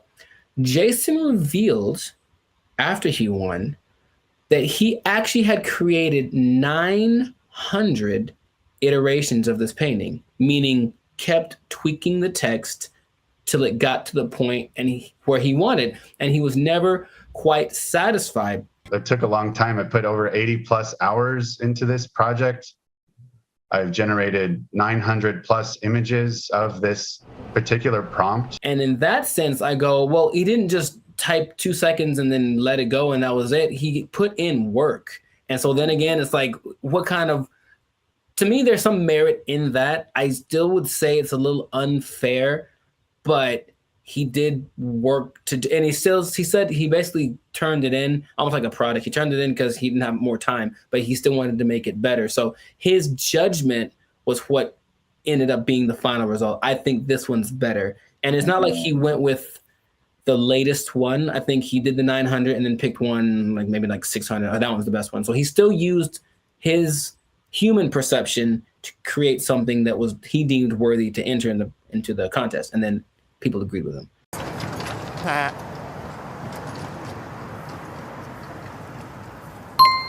It makes me think for sure. Okay. Because it, again, going back to music, that explanation, especially when you said his judgment, that made me think of DJs. And just for the longest, like even me just kind of wrestling with, like, are DJs really on the level of musicians? Right. Like, they didn't create the music. They're just organizing it. Right. Just like he was just organizing that, you know, that piece of art. And there's a skill in that for sure. I've heard some very bad DJs. Yeah. Where did you even learn? Wikipedia. The way he made it sound, it's not like not just anybody could do this either, because he came with the concept, but he also had the wherewithal to look at it and say, this one's, and I think he looked at it for a while, like trying to judge the color. But it's almost like he still knew what to look for, even though he didn't have the training to execute it. Maybe like a producer of a Rick Rubin category, or even a DJ Khaled, who, from what I understand, doesn't really do anything as far as like pushing the buttons and doing the level, but they do the analysis and go, they ain't believe in us. God did. I'll say this. Is it just him personally? Is he a creator? Yes. Did he put in work? Yes. But I do think he should not be able to compete like that with the other artists. And I think there should be either a separate contest or a separate category that is just for AI art. And I think that will, because it's two different, they're both a level of artistry, but it's two different types. That is hard to judge together. Again, the DJ example. I don't do song requests. I know, because you can't. What? It's Battle of the Bands, and you have a DJ in the Battle of the Bands. That doesn't make sense. Or you have a scratching like contest, and you put a band in there. Sure. It doesn't make sense. There's just two different things. They're both musically artistic, but I think a separation would just kind of make more sense and more fair for everybody. They know what they did. They know what they did for sure. We'll see if it keeps going or if there's more cases of it. But in this case, congrats to Jason Allen. Hey, let me get $300, man. I know you got it. He says he did another prize. Let me get $300, man. I'll pay you back on Tuesday. He doesn't quite talk like that either, but you know what? It's funny to think if he does. It's funny to substitute most people for Ant Edwards. That's what I'm trying to tell you. Yeah, you were the best player on your team. Is that now we talking? A1 from day one, AI from day 5. What? Bars. This has been another episode of the Lifestyle Circus podcast where we're talking about things that are. Anyways, make sure to like, subscribe, comment, share this video with two people who have been unjustly defeated by AI in some kind of competition. And just keep your eye out because AI is coming for us and we got to be ready for it. We got to be ready. I can paint that, Mike. I can paint it. Ugly eye painting. We'll catch y'all in the next episode. Ugly eye painting. I can do that. They took our jobs! They took our jobs! Crime is next level in San Francisco. It is stupid. Next level. It is stupid. People are parking their cars and leaving their windows rolled down and their hatch is open. Yeah. Because they don't want to get smashed. It doesn't matter what time of day. It doesn't matter who's around. Doesn't matter who's around. No one's stopping anybody from doing anything. It's crazy. Last year I had a break-in and they took like $100. But to replace the window, it cost like $200. So I was like, man, I wish they would have just took the $100 and then just left my window. Because windows are expensive to replace and repair. They are, yeah. So like that's how bad it is. And then what I've also saw was that everything was. What's up, everybody? I'm Zap, and this is Jericho, and you are now tuned into the Life's a Circus podcast, where we talk about everything that's funny, interesting, and ridiculous. And you want to stay for this episode because we're talking about something that's really ridiculous, something that I recently saw in person myself, and I can confirm it. Ooh, talking about San Francisco, man. Ew, it's going down. It's not in a good way. All right, not the young jock way. It's going down, bro. So make sure you stick to the end because there's at least 5 reasons that I can point out for this. And as usual, come on now, over 400 videos, over I think 200, almost 250,000 watch hours. Come on, we've been putting in work, boy. Your boy's been putting in work. All right, we need your support. Hit that subscribe button. All right, that helps us to grow, helps our channel to continue to do more videos. Hit that like button. That lets the YouTube algorithm know that there's more people should see this video, and we're gonna start promoting it now. Because let me take the glasses off. Let me take the glasses off. Talk to the people. Can I talk right into the camera, man? Talk to the people. I'm gonna be honest with y'all. We have almost 2,500 subscribers, and we have 1 member right now. That sounds like a 2,500 to 1 ratio. And God bless her heart. I'm going to send her something really soon. But she's been a member. She has been our lone faithful member for a whole year now. Here's her 1-year anniversary. I'm not going to say her name, but you know her. Her screen name is Reigning Goddess. Thank you. But shout out to her. Thanks, Queen. Well, we need I'm gonna put the goal out there. 10 members, man. 10 members. Easy to do. All you have to do is after you subscribe, you'll see a join button at the bottom of the videos. All right, hit that join button. Memberships as low as $3.99. $3.99, man. That's not even a tank of gas. You can help your boys out with the tank of gas. All right. It's not even a tank of gas. That's I said I wasn't gonna go Marvin Sapp, man. I might have the ushers lock the doors, man. If y'all ain't supporting your supporting your boys. I said close them doors. Ushers, close the doors. Close the doors. So yeah, San Francisco.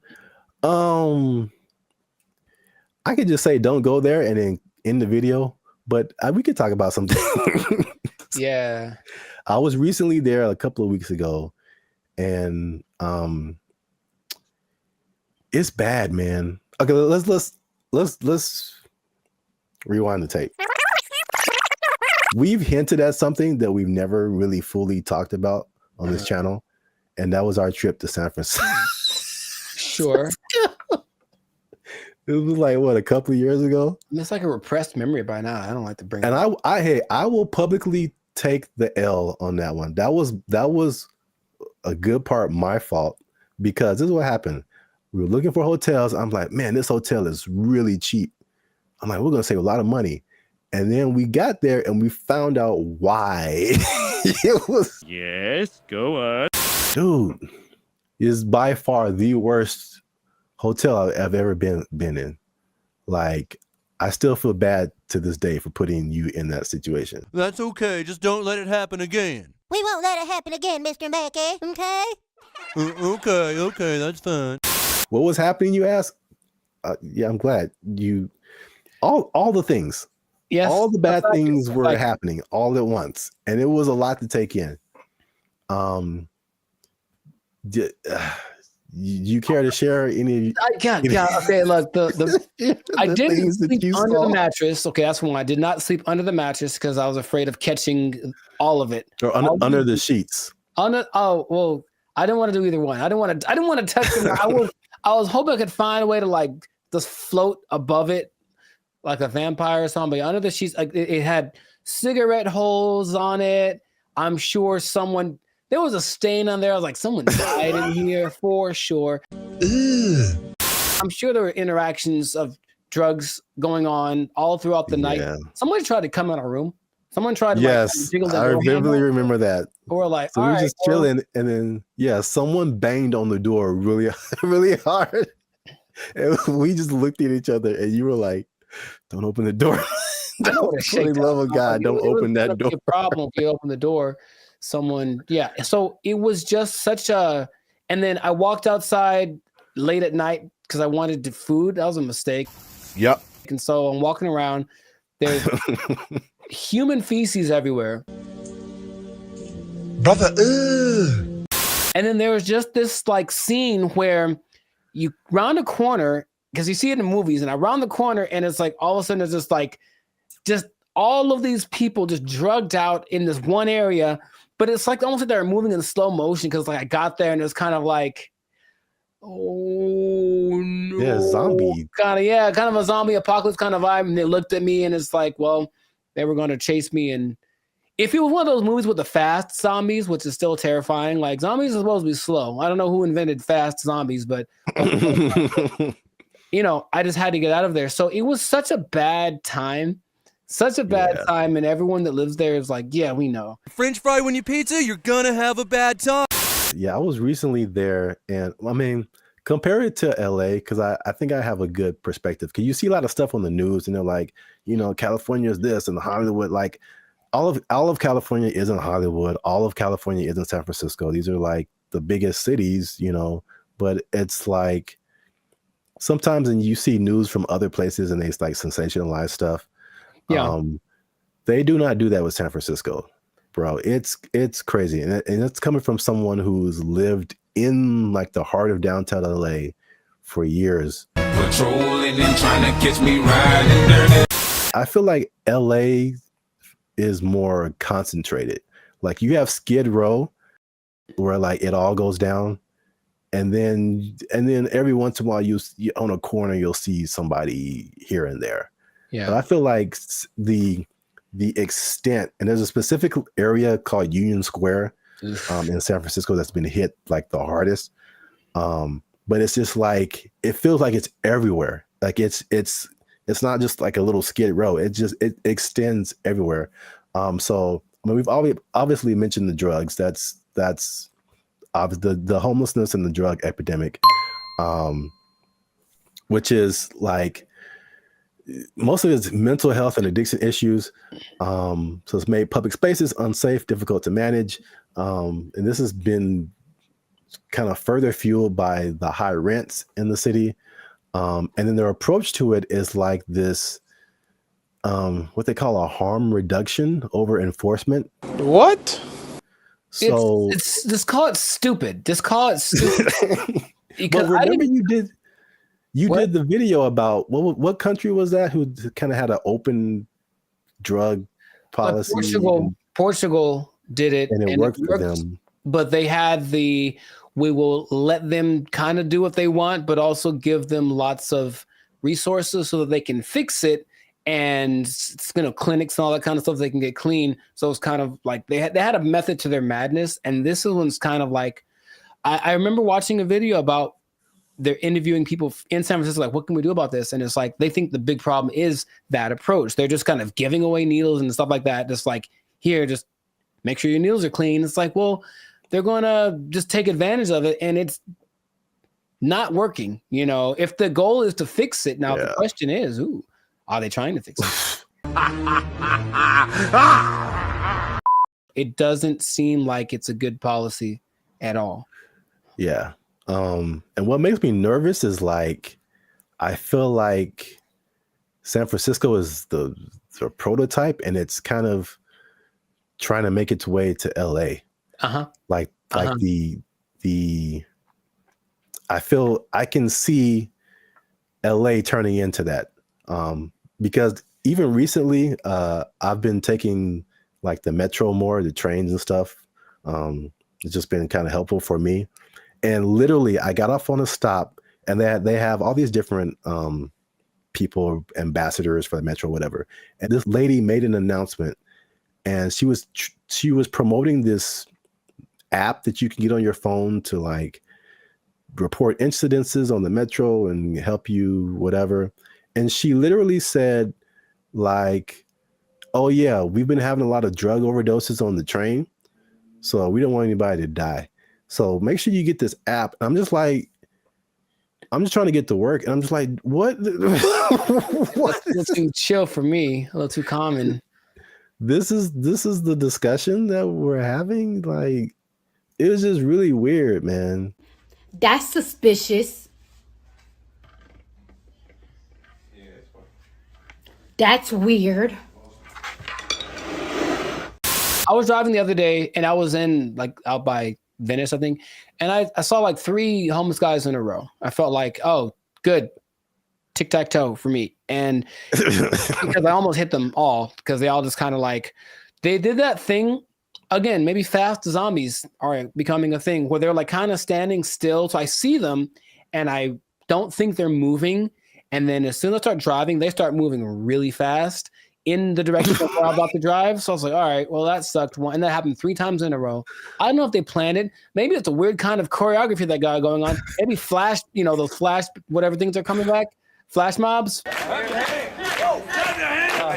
I would imagine that happening all the time in San Francisco, because it's just much more concentrated, like you said. So in certain places, that might happen 10 times in a row. And then they're going to get hit by way more cars. It's going to be a whole thing. You know what I mean? So like, I don't know why they aren't doing what they did. We talked about this before in another episode too, where there was like a summit in San Francisco for some world leader organization, right? And they're like, well, we can't have all these homeless guys around everywhere. So for like a week or two, they kind of made them all go away. Right. What did they? I don't remember like what they did, but all of a sudden, like, oh, we don't have a problem. And then they went back to normal after all those leaders left. So it's like, why don't you just do that all the time? Well, yeah, that was really weird. Suspicious. Well, obviously that's a big problem. That's one thing. Number 2, again, and I said it was kind of connected, is the cost of living. So San Francisco has some of the highest housing costs in the U.S. It's driven by strict zoning laws, limited new development, and high demand from tech workers. So there's an affordability crisis, and it's pushing middle-class residents and families out of the city. And again, this is like firsthand experience. Like I was just up there, and before I even did this episode, I was like, it felt like there were just two classes of people. You were either really, really rich, like you worked at a tech company, a Google, a Salesforce or something, and you just like got all the monies, or you were either on the street or about to be on the street. Like that, like there felt like there was no middle class. You either had money or you didn't. Life in San Francisco. Check this out. Here go a Rolls Royce, what, a $300,000-$400,000 car. And over here you got people shooting up doing drugs on the street. And the people that weren't like homeless or drugged out, it felt like that, you know, people say that San Francisco has a New York vibe. It felt like that, like everybody was hustling to just like get by. And you watch these like futuristic movies. Well, I'm probably getting ahead of myself, but it's like, it's so unbelievably expensive. I saw a valet for, I mean, this isn't the normal price, but there were places up there that had a valet for like $100. $100 to park your car. Nope. Average rent in San Francisco, $3,204. $3,000 a month. That's very New Yorkish. On average, a studio costs you $2,700, 1 bedroom $3,500, 2 bedrooms $4,800. I'm trying to remember what was so great about San Francisco back in the day. What, the Gold Rush? Really, it's the San Francisco treat. Okay, gold. Okay, besides that, it's very delicious. Besides that, Gold Rush, and then Profit. Like, what happened? Like, I'm trying to remember why San Francisco was such an attractive place for Full House. They had Full House. Okay, yeah, we're going way back now. Maybe that's the last things that San Francisco had. Because I mentioned that because I still talk to people who mentioned they're thinking about moving there, and my question is like, wow. why would you do that? I don't even know. Like, I can't even tell you that. If you come to LA, I get it. Every industry is here, but for San Francisco, like, if it's not tech, I don't see why you'd go there. Yeah. One thing I will say about that was cool when I went there. This is a random topic, but and LA they're almost there. I got off the plane and I could get right onto the train.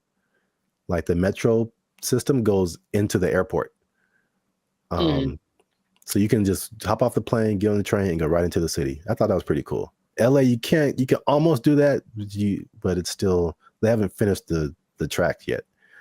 Interesting. I guess that's a purpose. There's always a thing where you're like, okay, how do I get to the airport? Somebody got to drop me off, or how am I gonna, But yeah, you can do that in San Francisco. So that's one thing. That is one thing. Yeah. I'm still thinking, what would behoove somebody to move to a place that's behoove. Thank you. That's expensive. At some point in the recent few years, the mayor declared San Francisco as a state of emergency because of the problem, right? Like that was the thing that happened.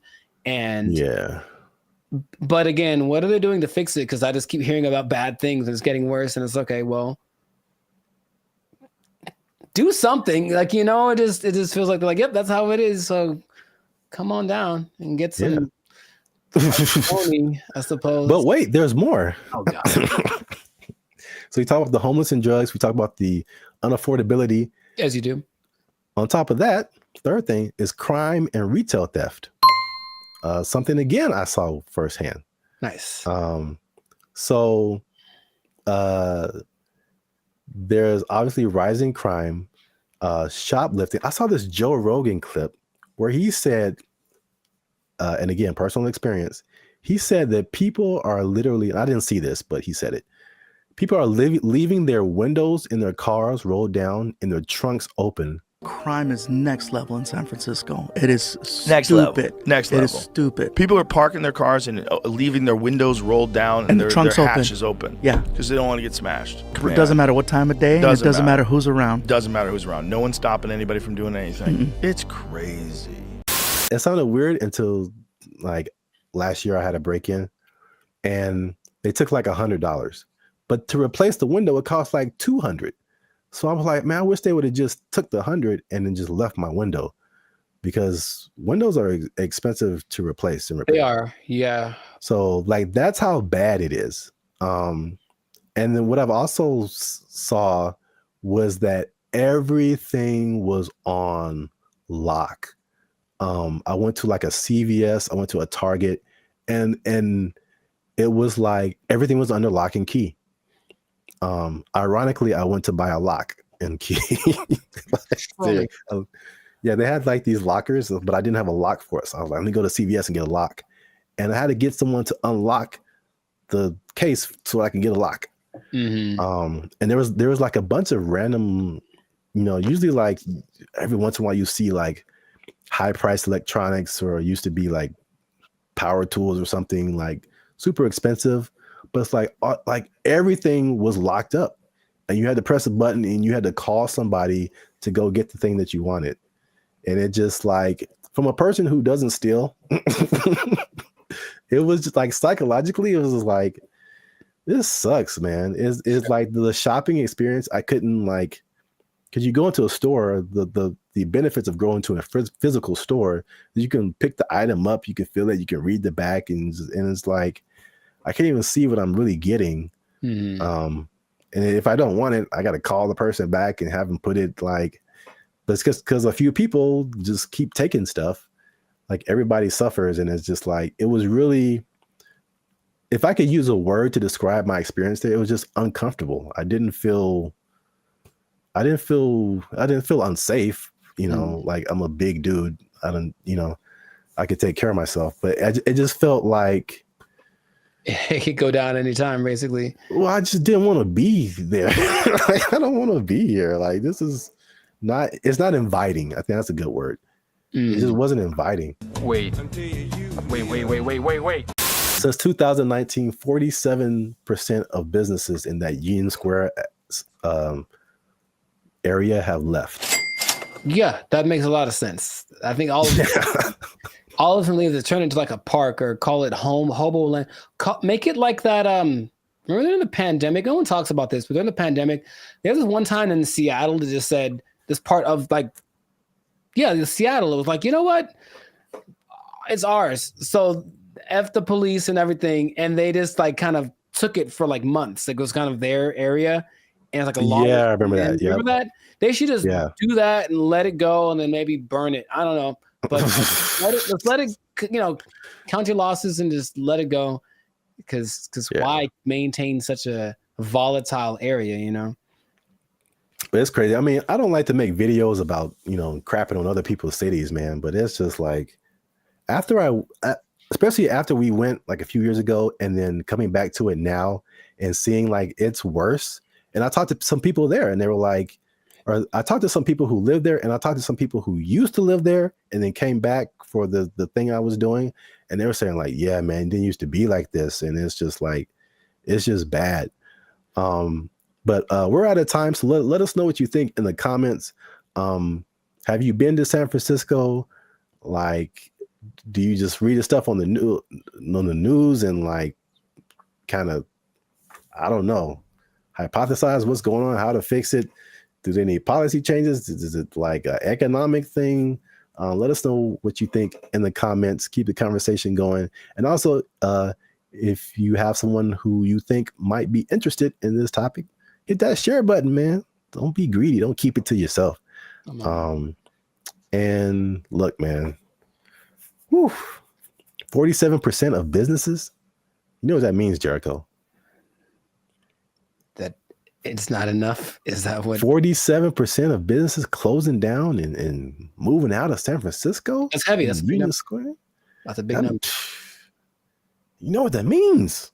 I think I do. That means that a lot of people lost their jobs. Nobody working there because they're doing fentanyl in the bathroom. I don't know what's going on.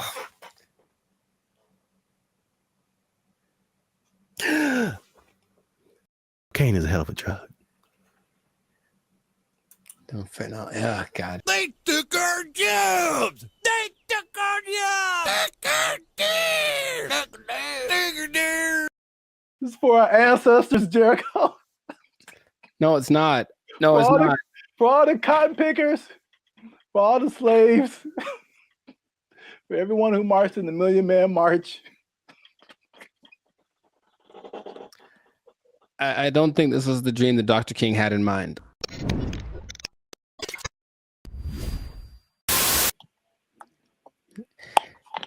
You should have done that when it was recorded. Like, I would have been so surprised because now I'm used to it. Oh. And I'll be honest, it took a while.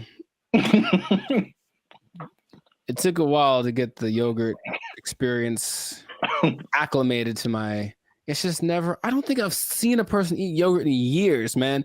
I'm serious. What?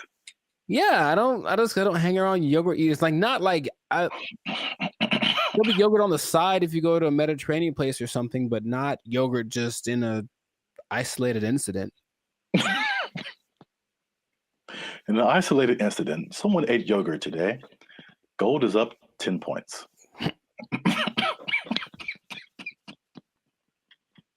Back to you, Jim.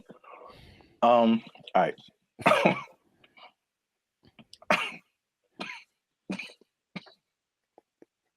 Let him use you. Won't he do it? Won't he do it? Yogurt.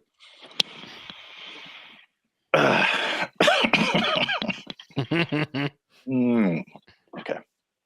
Unique New York. Hey, what's up, guys? I'm Zap. This is Jericho. We are now 6-time international award-winning pop, hip-hop music duo Band and Future. We make clean, fun music that everyone can listen to with a sound that's uniquely Californian. And right now, I'm eating yogurt. And I can't handle it. And he can't handle it. But you're still tuned in to the Lifestyle Circus podcast, where we talk about things that are funny, interesting, and ridiculous. Please don't choke on your yogurt, man. I wouldn't know what to do with myself. So make sure you like, subscribe, comment, and share this video with somebody who likes to go to fast food every now and then. Okay. Because they might be going a little bit less. And I'll explain why. And I'm going to explain something very interesting with regards to minimum wage at the end of this video. A shocking statistic when it comes to how much people earn. I want to know what it is right now. Yeah. Tell me now. No, we got to wait to the end, man. Got to wait to the end. All right. But first, you got to watch this video because, I'm not even going to set it up. Let's just watch it. This is Gavin Newsom, governor of California. Hey, Gavin. And these people have just lobbied for a fast food minimum wage that is higher than the regular minimum wage. So now these people will be earning $20 an hour at your fast food places in California.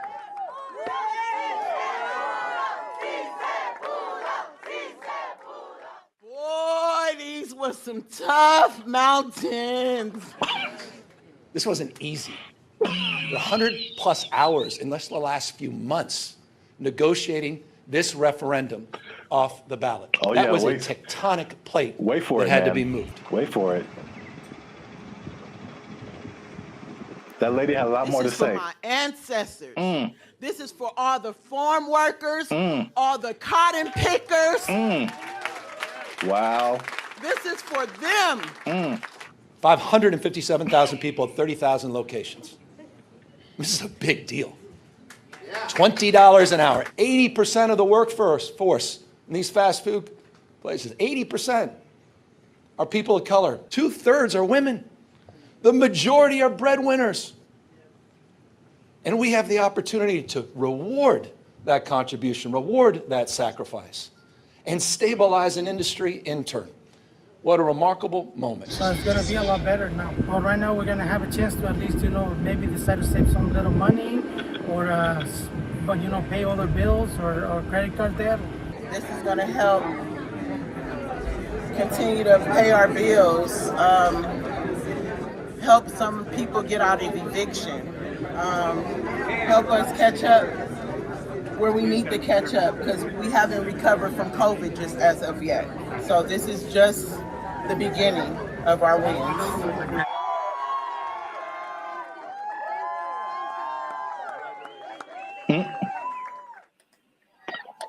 So yeah, I didn't expect her. You gotta understand, Jericho. She's dressed like a toy you find in a Happy Meal. I didn't appreciate that. I didn't appreciate that at all. Look, I didn't like that at all. I didn't like that at all. She came out of nowhere, bro. This is for our ancestors, Jericho. No, it's not. No, it's not. For all the cotton pickers, for all the slaves, for everyone who marched in the Million Man March. I don't think this was the dream that Dr. King had in mind. I really don't. They worked hard. They fought so that we can make $4 above minimum wage. All right, so while you have your moment, I think that's okay in a way. I definitely know, I don't think I know that $4 more an hour is not going to help you not get evicted. Maybe if you make good financial choices. See, here's the thing that people lose in the thing, you know, all jokes aside, even though it was ridiculous. She was unnecessary to that video. I don't know why they picked her. I don't know why they picked her. I just didn't see the point. But it doesn't, you know, it doesn't matter how much money you make or don't, right? It's just about how you work with it and how much you keep. So I know people that work fast food that do very well because they're just smart and they budget and they're frugal. And I know people that make a lot of money that are basically broke, you know what I mean? So yeah, there's that. But and are those real statistics? I suppose someone says, oh, there this percentage of minorities and women, sure. So it's a step in the right direction, yeah. But as we've mentioned before, it could just mean that a Big Mac's going to be $10 next week. So, you know, that's kind of why I brought it up. It's I mean, it's not only to see what you think about it. I mean, it's going to be interesting to see what happens because food prices alone right now are through the roof. Man, I saw like a bundle of grapes for like $6 a pound. Yeah, you told me. Like I bought like a few berries, and it was like $20 for like just to start off with. Like food is crazy. Fast food is also way expensive. Like I remember there was a time where you could give someone $10, like, and they could get a combo at someplace. Like now, it's like a challenge to have a meal for under $10. It really is. Yeah, like maybe you can get 15 to 20. Yeah, you can get an item. You can get a burger or something for $7, but a whole. Yeah, so it's going to be interesting to see if you kind of got lost in my laughing at that lady. That was deserved. She feels.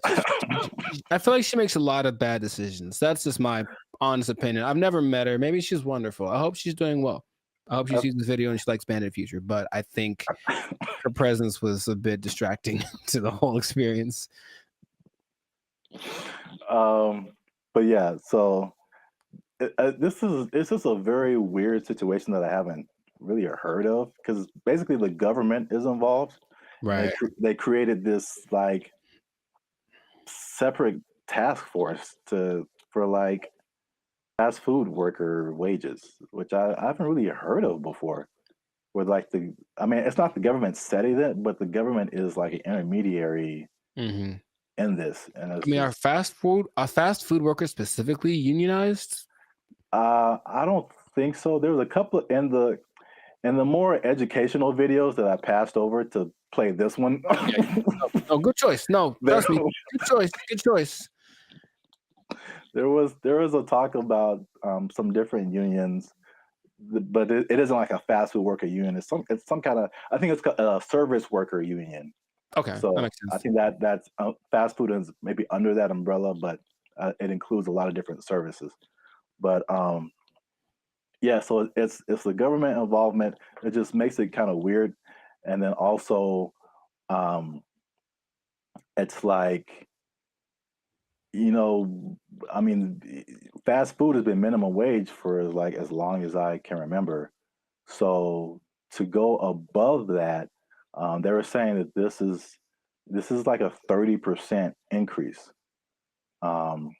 So it will be interesting to see if there's a 30% increase in prices. Right, because the logic says, where is it coming from? Where is the 30%? You can't make money out of nothing. I mean, the government tries, but you can't make money out of nothing. So if you raise one thing, something else is gonna be affected. Yeah. I made maybe I'll put a link to it. This was a year or two ago. I was walking by KFC and they had and it was a small combo for like $18 for a small. And then what was I gonna say? The like, if a sandwich is like $6 now, you add 30% to it, and now it's like $8 just for the sandwich, right? Plus tax. So I mean, the $10 combo is going to be like a $10 sandwich pretty soon. That's just too much, in my opinion. Maybe because again, that's just one way of balancing your budget. I guess is to charge more. I mean, they could do the other thing, which doesn't really help people. I mean, it's just weird, ironic, for lack of a better term, is that okay? Again, you're a business owner. Prices go up for your workers. We're either going to have less workers, somebody's going to get fired, right? Or more automation. So again, less workers or less hours. Nobody gets overtime. Something has to like compensate.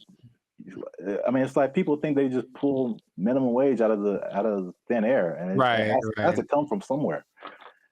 Wow, it's interesting you mentioned automation because what? I've got something planned for another episode. What?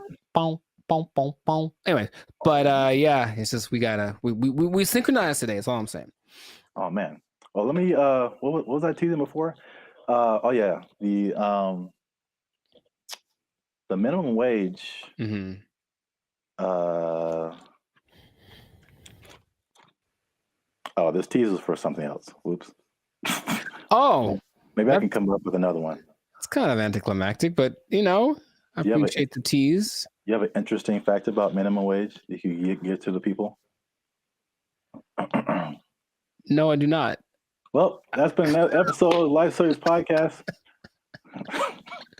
Yeah, I was going to say, though, I wonder what will happen to the In-N-Out workers because they always got paid more than minimum wage. That was kind of the thing. That was the job you wanted in high school because you were on your feet because they deserve it. They're working round the clock. And I wonder if they're going to get more than the higher price than, more than the $20 now. It's kind of the operated, like every fast food job is minimum wage except for In-N-Out. Even Chick-fil-A? I believe Chick-fil-A is also minimum wage. You just have to be a good-hearted person because those people, even if I don't like the food, they're very nice people.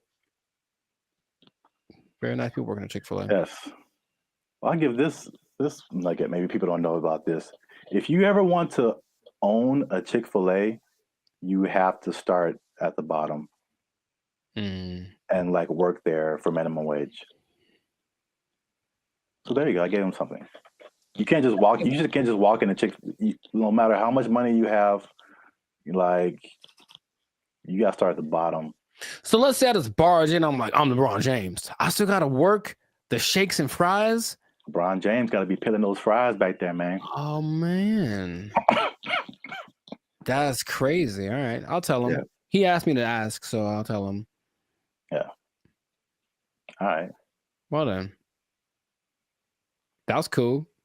Can you tell him a few other things about the Lakers that I have opinions on? LeBron James, the greatest. I'm LeBron James. I'm LeBron James. They're going to go as far as Anthony Davis's knees can take them. Which might be a second round exit this year. We'll see. Man, we got way off topic. All right. I know, but make sure to like, subscribe, comment, and share this video. Like maybe probably the first 80% of it before we ran off the rails. Yeah.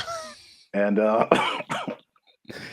we'll see you on the next episode unless they take your job, unless they take your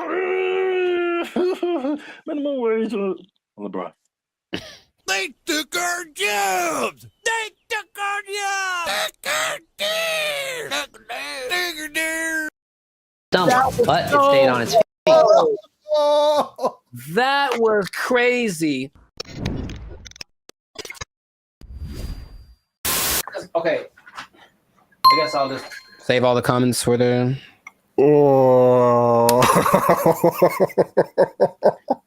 Why is it coming to this? Why are we all going to go out this way? I didn't think we'd go out this way. I would watch this. I feel like it. Okay, well, we can get through this. All right. Oh, it's recording. Oh, man. Okay, bring it back.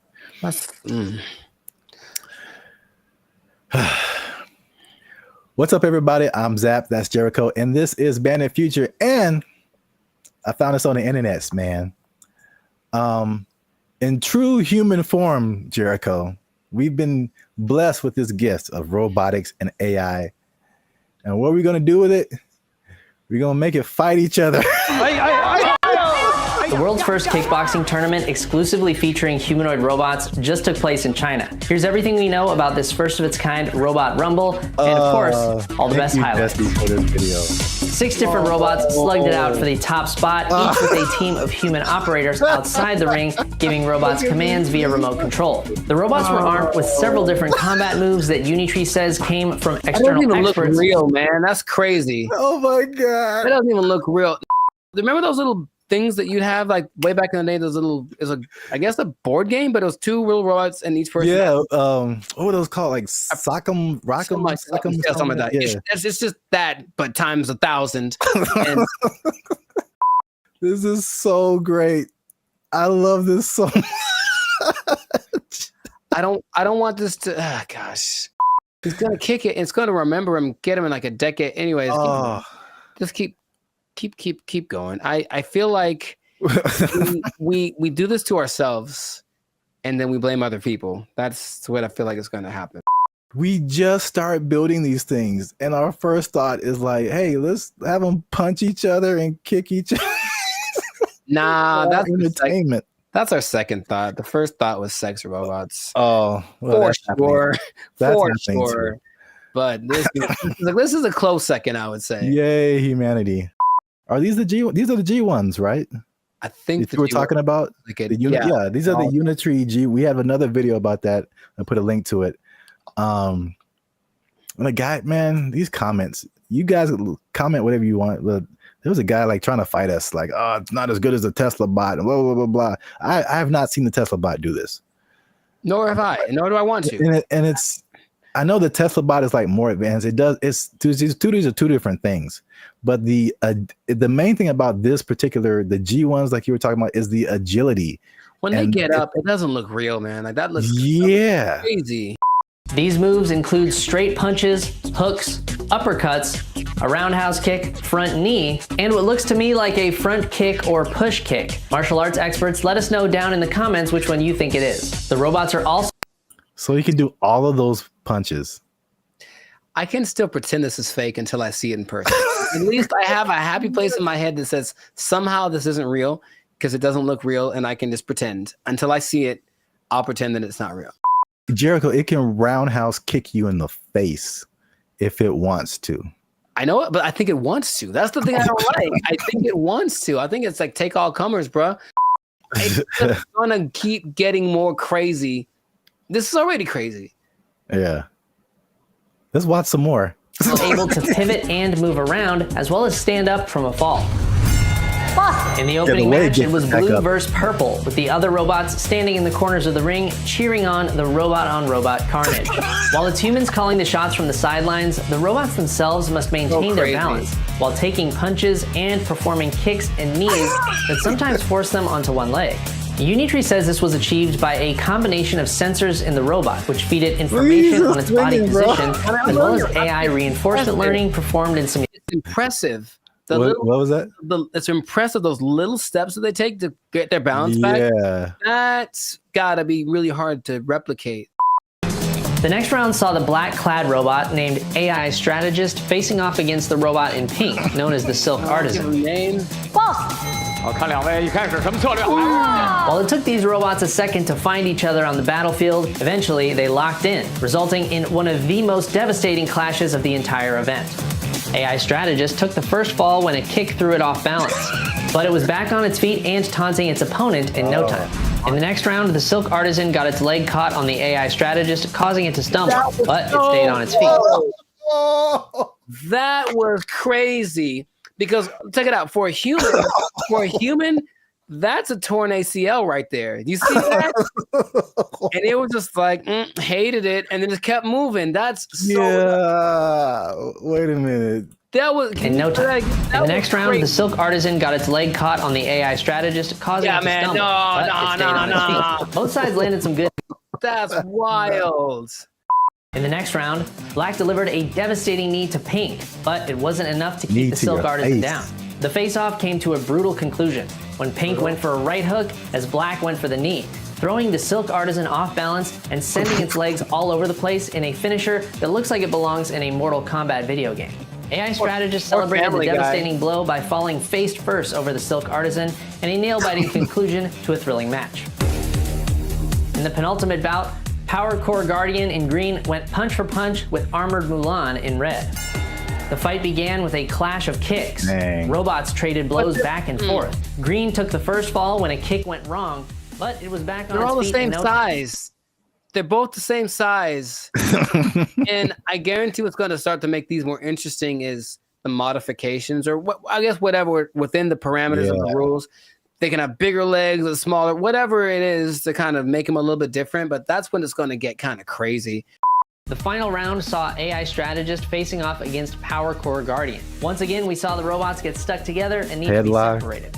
Green took the first fall while attempting to knee the robot in black, but came back strong, seeming totally unmoved by what appeared to be a powerful kick from AI Strategist.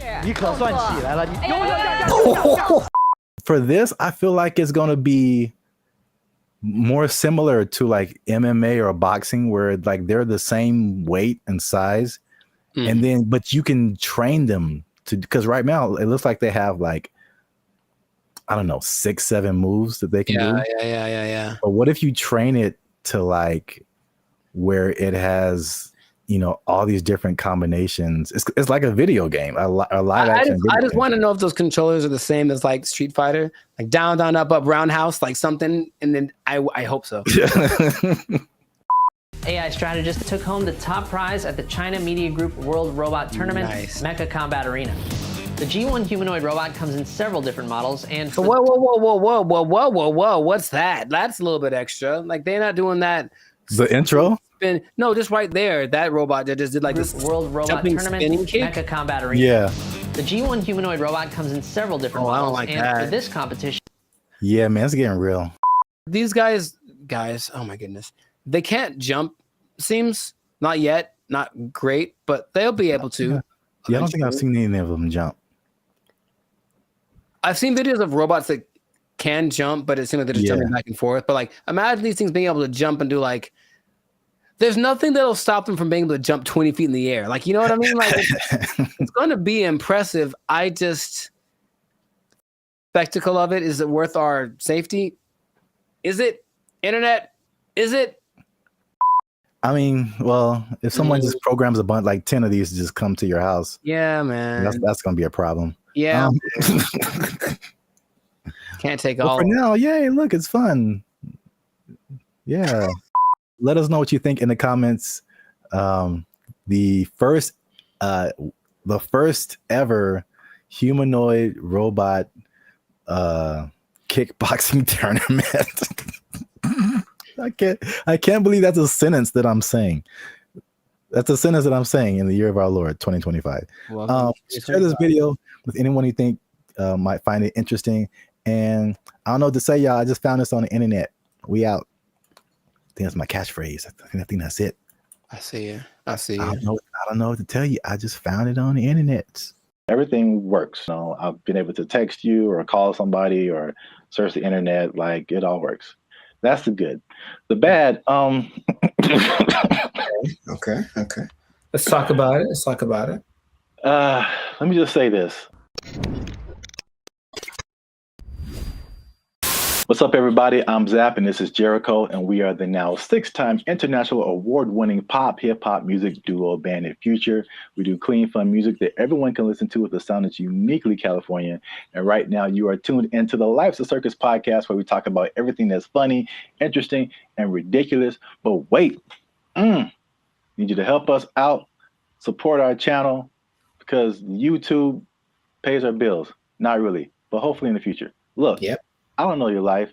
I got to check in and saving and checking. Things are complicated. I need you to subscribe. What I'm trying to say is I need you to subscribe. I got kids to feed, man.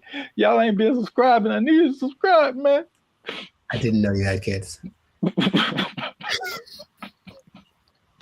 Subscribe, like, share, comment. Because this is actually a very helpful video. Ooh, helpful. Because there's a thing happening and I tried it out and I'm going to let you know how it goes. So there's a thing called Helium Mobile. It's a phone service that I switched to. And not only was it half as much as my original phone plan, but it also makes me money. If you stay to the end of the video, I'm going to tell you how much money I've made with Helium Mobile in the past 2 months of trying it out. All right, so Helium Mobile. I think I told you about this when I first started doing it. Because so backstory is I had my phone was not, what was it? I could receive text messages, but I couldn't send text messages. So and I had T-Mobile at the time, and I was literally on the phone with T-Mobile customer service for like 2 to 3 hours, like trying anything and everything possible. So I don't know if it was the phone. I don't know if it was T-Mobile. I actually like T-Mobile. I have nothing like against them personally, but I was just like, well, this is the perfect opportunity for me to try this thing I've been hearing about, which is Helium Mobile.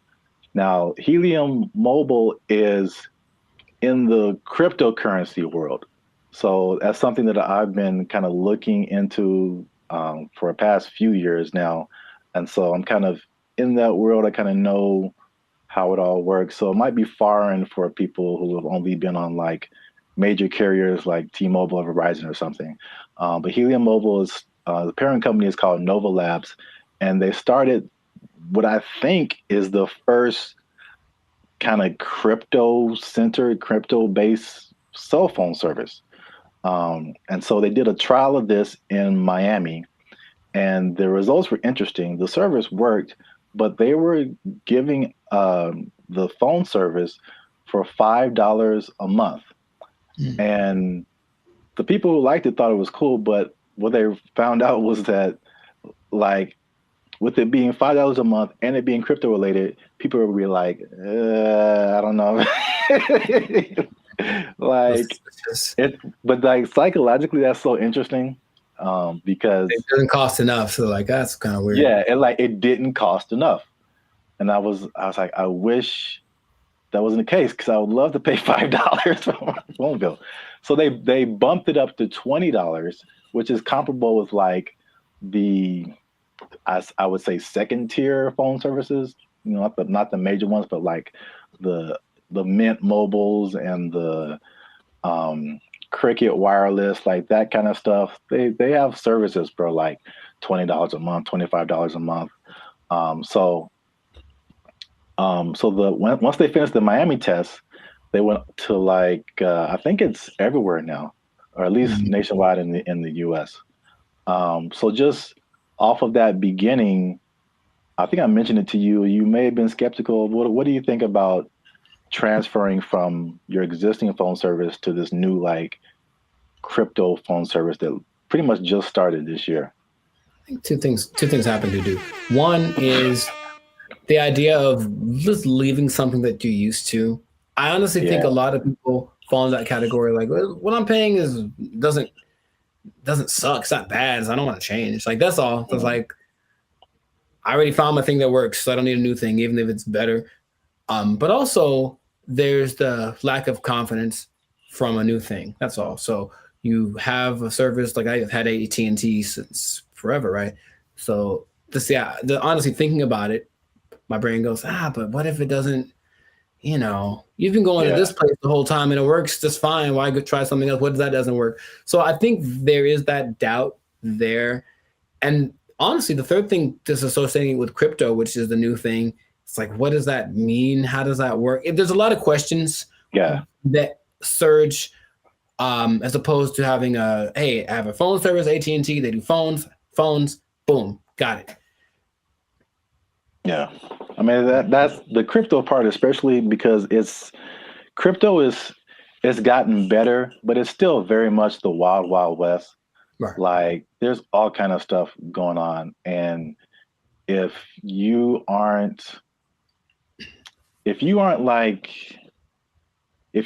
messing with stuff outside of like the big name Bitcoin and Ethereum, but even then the stuff goes down. But like all this other, the thing is like Bitcoin dominates the news, but there are like thousands and thousands and thousands of other coins. And there's so much going on outside of Bitcoin. Like it's insane the amount of stuff that's going on, the amount of projects and different things that people putting together. But yeah, it's kind of scary. And I mean, I honestly wouldn't recommend it for someone who, one, is not computer or tech savvy, and two, hasn't really been into crypto a whole lot. Because I also had another experience. So Helium is like a Bitcoin. It has its own. There's a Helium, what they call a token. Bitcoin's a token. Helium has its own token, but then there's Helium Mobile that had its own token. Okay. So Helium Mobile came after like this original Helium, where a lot of people made money during a whole different kind of mining helium. I don't want to get too technical, but I just want to say that like the Helium provided these mining devices, which were expensive, several $100s or sometimes into the thousands. And you would make money by mining helium, which was great when helium, the price was really high. But when it dropped, you were like, now you were making, people were making thousands of dollars like a month, like in this like heyday period. And it dropped to like pennies.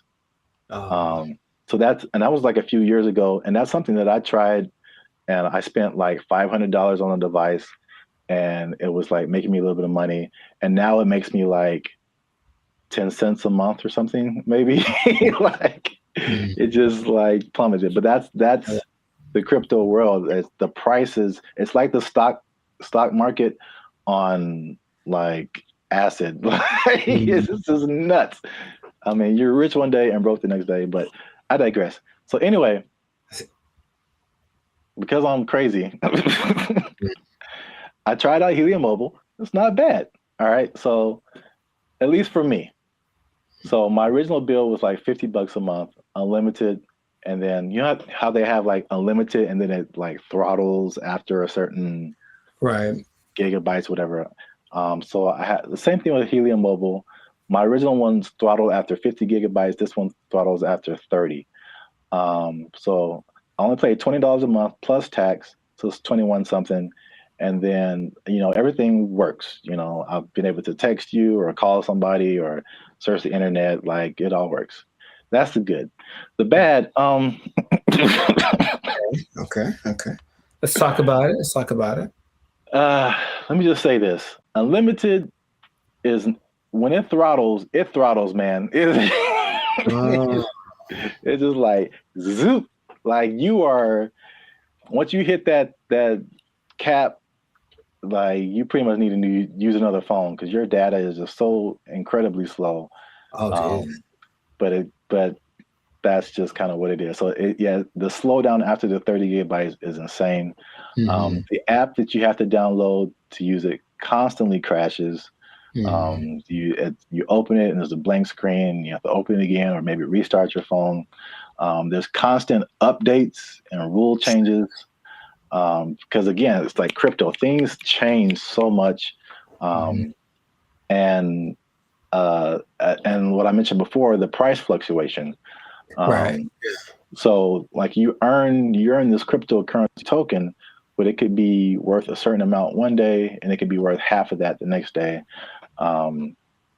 So all that coupled with just like understanding crypto, again, it's fine for me. I'm cool with it, especially when I tell you how much money I've earned and saved. But it's not just like cut and dry, set it and forget it. I don't think it's for most people, at least not right now. Gotcha. So to pay off the teaser. Okay. Y'all want to see how rich I am off this Helium Mobile. Drum roll. And again, just to explain that, you earn Helium tokens. This is another thing that just people might be like, Okay. Yeah. You earn Helium tokens by sharing location data, and the Helium uses that location data to understand where they need coverage to expand the network. And they promise, as always, never to sell your data to any third parties. So there's that. I'll let you do with that what you will. Lies and slander. So currently, again, there seems to be a trend in crypto where, like, if you get on something first very early, you seem to make the most money, and then it just kind of like it just kind of settles there. So in terms of Helium tokens, when I first started, I think I was earning like 700-800 Helium tokens a day. Current price of Helium or Helium Mobile tokens, current price of Helium Mobile is like 0.003 cents. Okay. So basically like a Spotify stream. Gotcha. For every Helium Mobile token, but you're earning hundreds of these a day. So I think like when I first started, I was making like around $2 to $3 every day, which is once you set it up, the only thing you have to do is move around because it's location based. So you can't be in the same spot. But if you move around throughout the day, at the end of the day, you'll get, the certain amount of tokens. So I'm pretty active. So I was making a couple of $2 to $3 a day. That has since dropped. It's currently like $1.50 to $2 a day. But again, like a couple of dollars a day for not really doing anything. Sure. That's kind of cool. When people when this first started, people were saying they were making like 1,000 to 2,000 tokens a day. So this was like a few months ago. So you can like see the pretty rapid decrease. And could it go back up? Yep. Could the price go back up? Yep. So who knows? But for 2 months, and I actually put this on 2 different phones. Okay.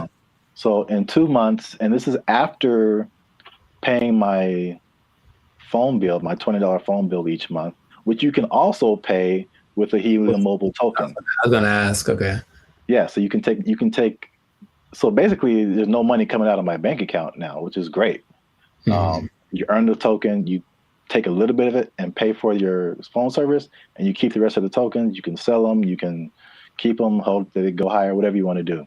But I've made about $100 per phone for 2 months. So no phone bill, basically, coming out of my bank account. And I made about $200. So the trade-off, for me, I don't mind it right now. Sure, right. Again, who knows? Time will tell. But if you want to try Helium Mobile, there's a referral link in the description. I think if you use that referral code, you get like $5 or it might be $10, something like that. You'll see it. I don't know what I'm talking about. I see. But yeah, you'll earn it towards your Helium Mobile plan. You can try that if you want to. But again, like if you're not a crypto person, I wouldn't it's not so cut and dry. I'll say it like that. So try it at your own risk. Now, after hearing my story, you think that you would want to try Helium Mobile? I thought about it since the first time you brought it up, because the idea of just, I guess the downside, I need my phone to work fast all the time. I need it to be fast. I absolutely need it to be fast all the time. So I don't know how I would deal with that. I use it a lot, but just the idea of my bill's probably $100, you know, if I'm paying $100 and you're making $100, like, that seems more fun, the making part. Yeah. So consider. Yeah, we'll see. Let us know what you think in the comments. Do you want to try it? Do you think it's crazy? Are you scared to leave your phone service? Is crypto still too wild for you to mess around with? Let us know. This has been another episode of the Lifestyle Circus podcast. Again, subscribe, share. You know what it is. Maybe if you get enough Helium Mobile, you won't have to work anymore, and you'll never be in danger of losing your job. You never be in danger of losing your job because you got so much Helium Mobile tokens. Oh, it's only worth a Spotify stream right now. They took our jobs! They took our jobs! The matchmaker, the AI does the matchmaking, and then from there you take it on. Okay, how do you feel about that? Would you try that? You said you try anything. Would you try that? Oh, this is so stupid. You don't like it at all? Stupid. What's going on, everybody? I'm Jericho, and this is Zap, and you are now tuned into the Lifestyle Circus podcast, where we talk about things that are funny, interesting, and ridiculous. And fellas, you're going to want to hear this, because we're talking about dating apps, but not just any. Dating apps that use AI to do the dirty work for you. It's supposed to be easier. Let's talk about it. We'll find out if that's true or not. I already hear some skepticism in Zap's voice. But before we do that, make sure to like this video. Please make sure to subscribe to the channel so that we can have more people that have the Bandit Future Lifestyle Circus experience. And if you really want to take it up a notch, you can hit that join button and become a BFF, a true member. And we have memberships for as low as $3.99. So check that out, and we're going to get right into this. So wait a minute. I have an announcement. Tell me now. I almost forgot. Oh. Get the confetti cannons ready. Oh, I wasn't prepared for this, but okay. They'll be in the editing. Oh wow. Okay. They're going to come out of my hands? They'll make this harder for me. Like Iron Man style, dude. That'd be so sick. All right, I didn't say that. We don't do that here. Shout out to Turnaround Publications, which has now become a member of the Bandit Future YouTube channel. Bravissimo. Yes. Bravissimo. An executive level member. Oh, snaps. Okay. Yeah. Executive seating member. So deep pockets. I know y'all jealous. Hit that join button, become a member. All right. As you were. No problem. So how do you think about that, man? You can forget about swiping right, because AI is going to be the one that helps create your love story. How do you feel about just hearing about that? Hated it. Does it sound bad if I say at this point I'll try anything? Is that? It sounds like most people's feelings about it. It's really interesting. Why not? Let's just let's have a robot just pick the person for me at this point. Now listen to me very carefully. So y'all need to stay to the end, because AI is also doing something that's so much like what we normally do anyway that it might actually work for us, okay? But stay to the end to find that out. Yes, go on. I did a bunch of research on this, and there's 2 apps that I want to tell you about that feature this AI assisted thing, okay? One is Volar, and the other is called Iris. So I'm talking about Volar first because Volar has this interesting concept, okay? So what happens is you create an AI avatar, and then the avatar... I'm out. Hated it. Hold on, check me out. The avatar basically like learns like your personality traits and whatever, and it kind of creates something that kind of looks like you. And then your first date, so it does like the swiping part for you. And then your first date isn't between you and the person, it's actually between your avatars. And then depending on how it goes, wait, hear me out, you're judging already. Depending on how it goes, then you can actually talk to the person because the avatars have confirmed that you're compatible. Doesn't that sound amazing? Nope. For me, a part that you don't, that's really annoying is that's kind of like getting to know, it's like starting over from zero every time. Hi, what do you do? Where are you from? Do you like going to the aquarium on the first date? All those kind of things. And it's like, can I just skip the line on that part? And so the creator of Volar, his name is Ben Chang. Ben Chang. And he said, because the first date is between the AI versions of you, it gets rid of the getting to know you phase. And then after that, you still get to talk to human because 72% of people still want that human connection because they feel like the connection is missing. So the matchmaker, the AI does the matchmaking, and then from there you take it on, okay? How do you feel about that? Would you try that? You said you'd try anything. Would you try that? Oh, this is so stupid. You don't like it at all? Stupid.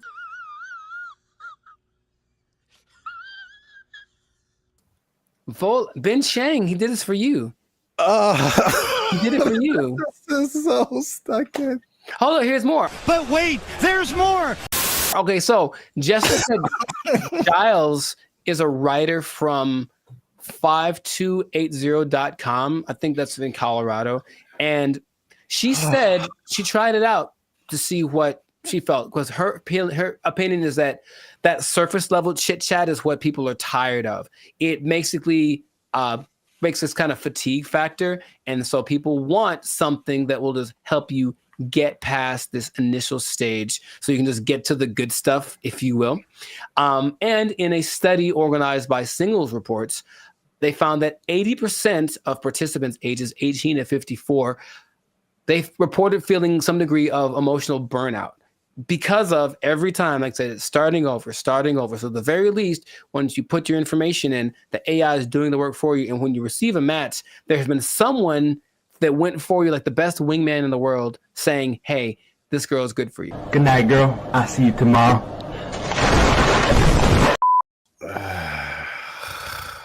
You don't like it? I mean, he did it for you. Who is he? Jesus Christ? He's like he died on the cross or something. No, he's Ben Chang. Jesus Christ! So put on the armor of God. Jesus Christ! Maybe not convinced about that one because that's Volar. Okay. So there's another one called Iris, and Iris is a little more straightforward. I believe Iris has a little more track record because there's actually like some success stories of people using Iris. And so Iris has a different philosophy, and I like it more. It says physical attraction is more important than anything for people or for guys. Let's just say that. So we'll use that science of physical attraction and basically we'll show you a bunch of pictures of women, and then you go through it. You say this is what you like, and then it goes through the actual women and says, well, because of you told me you like this kind of woman, here's a bunch of women that look like that. So right away, the physical attraction part, you swipe on something and like, she's not my type. It guarantees that everyone that comes through your feed or whatever is your type because you've already shown what you like. This is my favorite one so far. Nice job, team. Off of that, they have people that say, oh, in a week there's one couple that say within a week we were dating and then we got married and they have kids and all that. Oh, of course they did. I mean, can I prove it? I can't prove it. You're not fooling no one. And there's other apps that do similar things like Riz AI, Blush, Teaser AI, AIMI.ai, and Quiver without the ER. And all of them do something similar where it's just like trying to find a common aspect, but using AI to find that thing before you actually meet the person for the first time or talk to them on a video call or whatever. Your confusion is not rational. She's a healthy female of breeding age. I think that in theory, it sounds okay because that part of it is, again, I'm kind of going through it now and it's really like, okay, do you like this? Cool. Let's try this thing together. Oh, you don't like it as much as I do?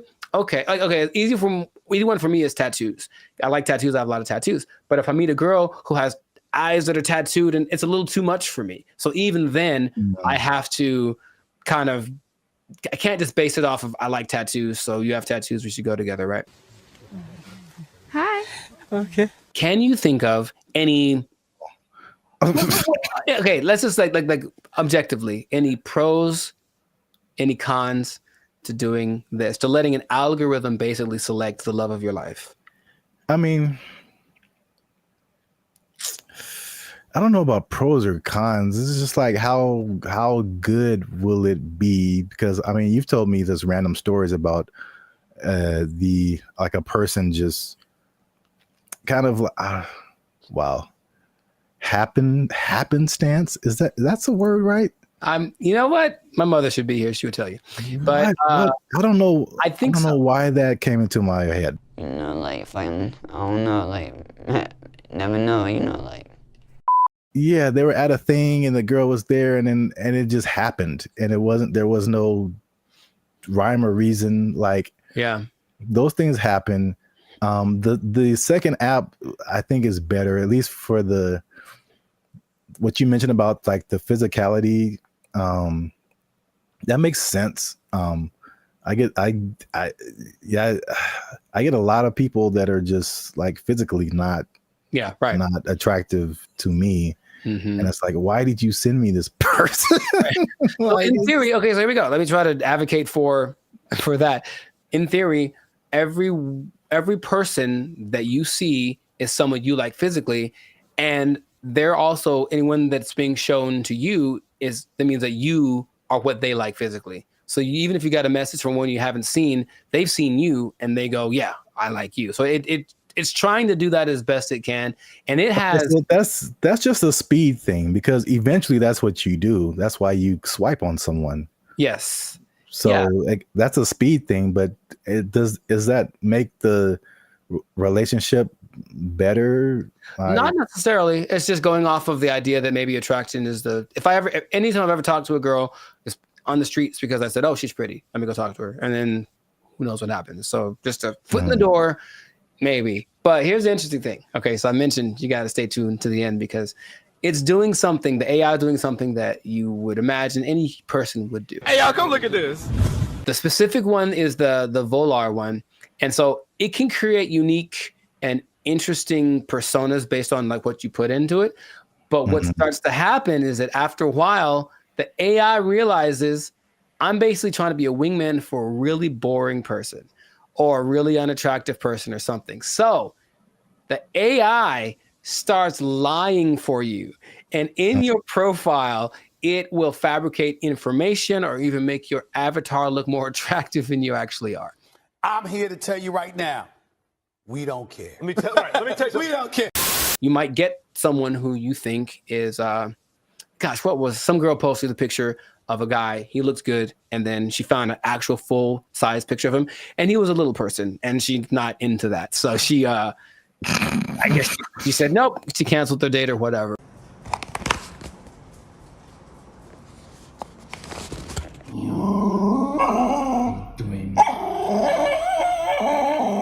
The intention is to make it so that all of these processes are faster and our relationship is changing with AI. So I think if this gets better, people are going to trust it more. The more success story I found my love on this app with AI, I think the more people are going to try it. Do me a favor, please. Get out of here. Get out of here, man. Shit, I'm saying. We'll see. I don't want to try. I thought about doing it for this episode. I don't want them to have my information like that. It seems too convenient. So that is not what's going to happen. But, time is running short. So let us know in the comments if this is something that you would try, or if you've tried using an AI-generated dating app. Have you found the love of your life? Are you sitting next to her right now because you found her thanks to one of these apps? Let us know in the comments. And make sure to share this with somebody that is willing to put the fate of their romantic life in the hands of the imminent AI overlords that are coming. And we'll see you all in the next episode. Peace. Bye. See, Jesus Christ, he's like he died on the cross or something. No, he's been Chang. I sense a faint bit of skepticism in your voice, Jericho. We haven't even skeptical. Is like, is there anything that he's made that has been helpful or that I would know about? We haven't even gone into his claims and what he's talking about, man. He's saying he's the second coming of George Washington Carver. Is that what he's saying? Are you telling this man, him? It's hard out here for a pimp. Him? Okay, sure. What's up, everybody? I'm Zap, and this is Jericho, and we are the now 6-time international award-winning pop hip-hop music duo Band and Future. We do clean, fun music that everyone can listen to with a sound that's uniquely Californian. And right now, you're tuned into the Life's a Circus podcast, where we talk about everything that's funny, interesting, and ridiculous. Before we jump into today's episode, though, do us a huge favor. Make sure you like, subscribe, comment, and share this video with somebody that you got beef with, somebody you don't like, maybe somebody that's all up in your grill and making you feel the type of way about the day. Oh, bars. Okay, so look. Somebody that put a hitch in your giddy up. Is that a phrase people say still? Yeah, sure, man. Yeah, you got it. So I don't think I got it. I've been waiting to talk about this. All right. So the big thing on the internet has been Kendrick Lamar versus Drake. By the way, I think it's fake. Okay, just because I've been doing this too long. I'm doing music too long. I've been doing Hollywood too long. I've been doing marketing too long. There's all of a sudden this big beef, and oh wow, millions of streams are happening. Wow, what a coincidence. Anyway, I digress. Mm-hmm. What if I told you, Jericho, that the Kendrick Lamar Drake is not the biggest beef on the internet? I would believe you. Let me rephrase the question. What Okay, go for it. You are probably right. What if I told you that there was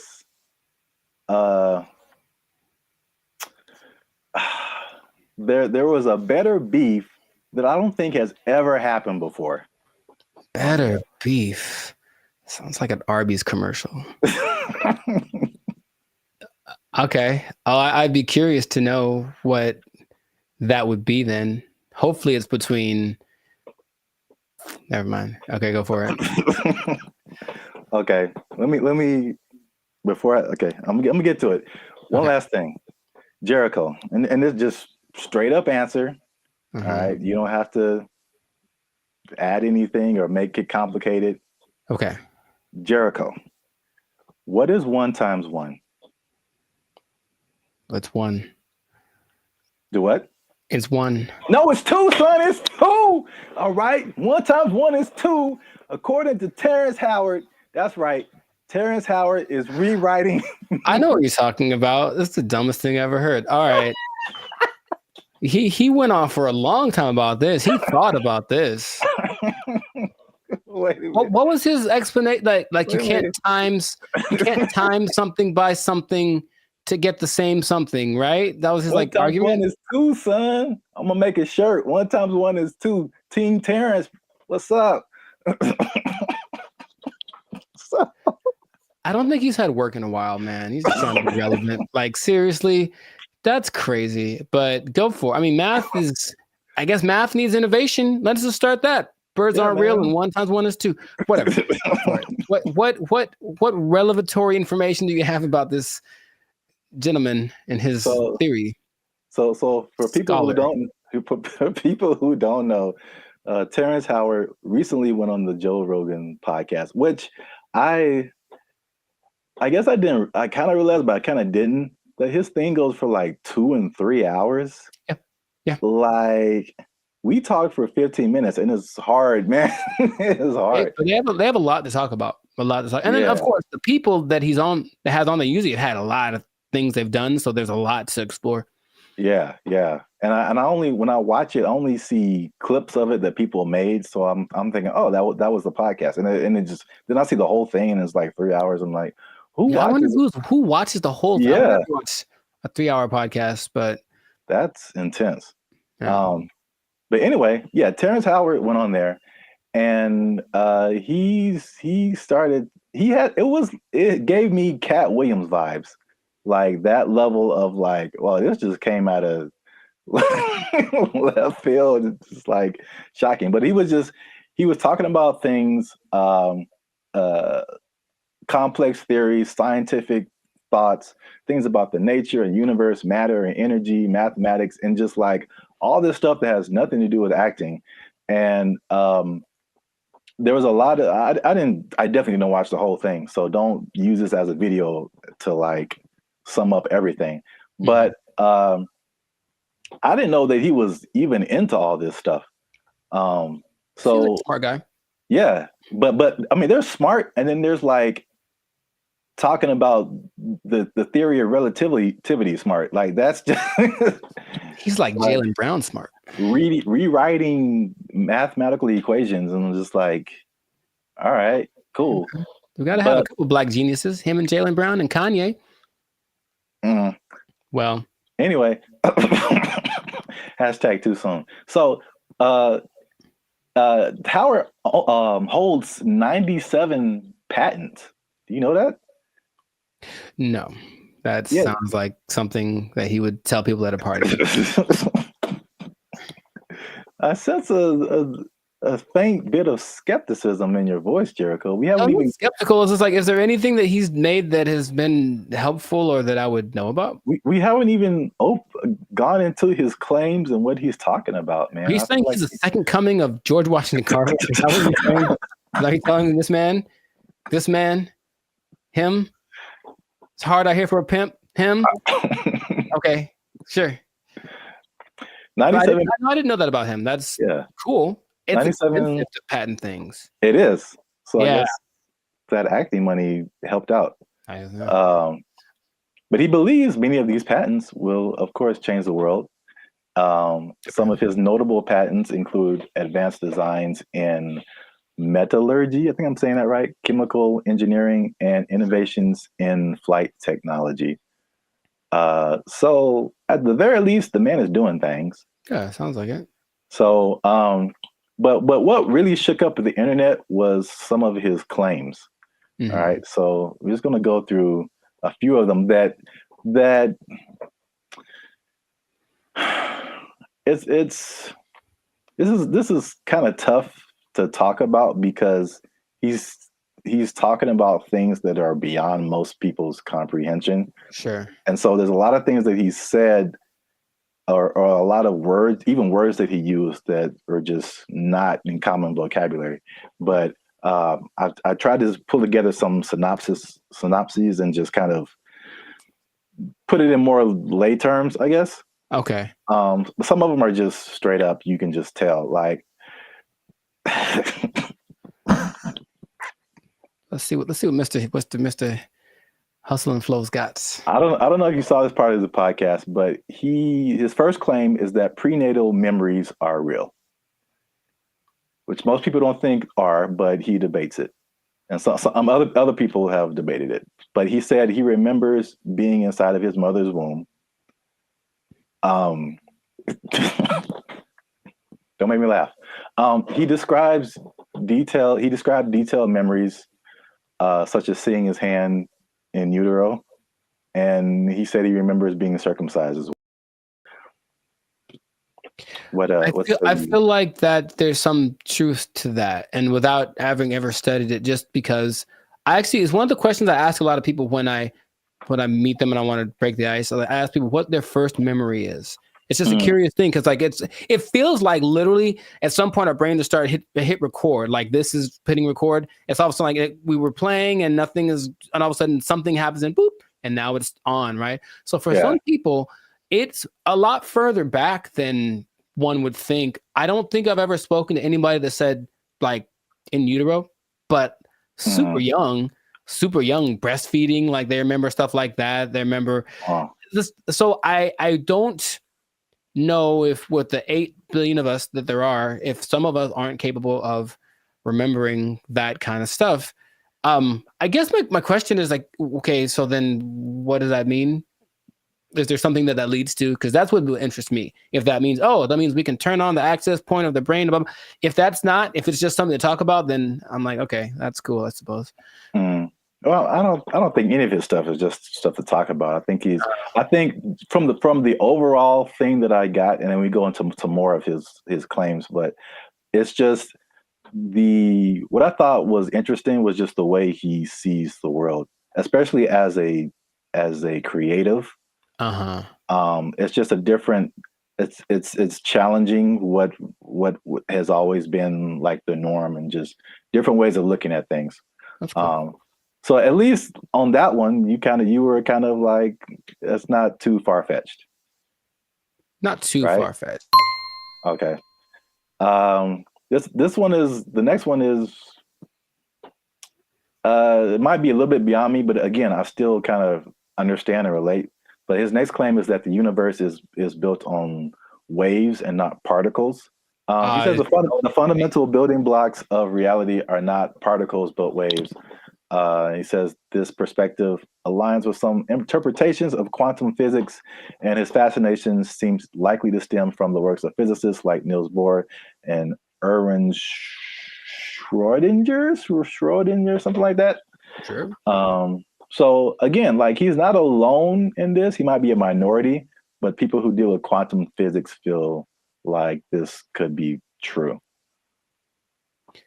I was going to mention that there's something I've read about. It's almost like there's things that I acknowledge that are interesting to me that I wish I had like the mental capacity to process, because I don't think it's a bit above me. But I have read something about like this wave particle experiment where it proves the importance or the impact that watching something. It's a particle experiment. They shoot some kind of electron waves at a target, and depending on whether they record it or not with like a camera, the result is different. Now, how do they know that it's different if they didn't record it? I don't know what they're talking about, but it makes it seem like objectivity has an impact on the way the universe works in general. If I'm looking at you, one thing can happen, or I guess that means that if I'm not looking at something, it could be doing something different than if I was looking at it, which again, what's the point? But that idea is like, I don't really get it, but I'm like, that's an interesting idea. So waves and particles,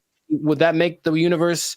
Again, my question would be cool. I honestly want to talk to him about it. Maybe just stare at him while he talks. But what does that do for how we understand the world if that is true? If waves instead of particles are what created? Yeah, I feel like that's a bit beyond me. But I feel like, I mean, it sounds like you're trying to get some practical use out of it. But it's just like, okay.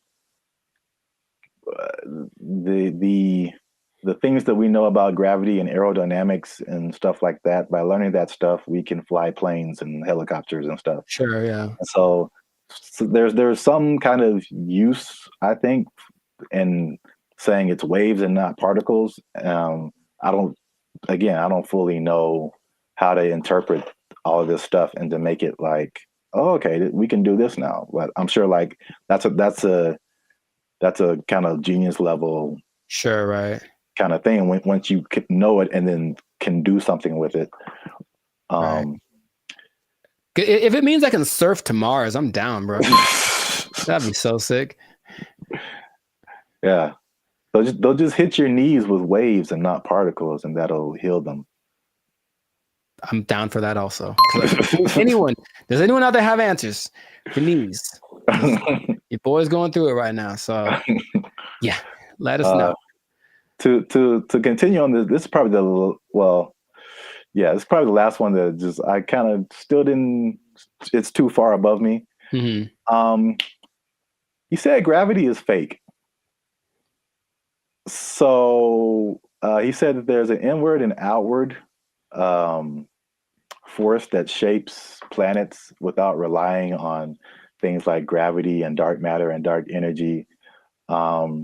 Which this one is kind of big because he challenges Newton and Einstein, like as far as gravity being a fundamental force. And I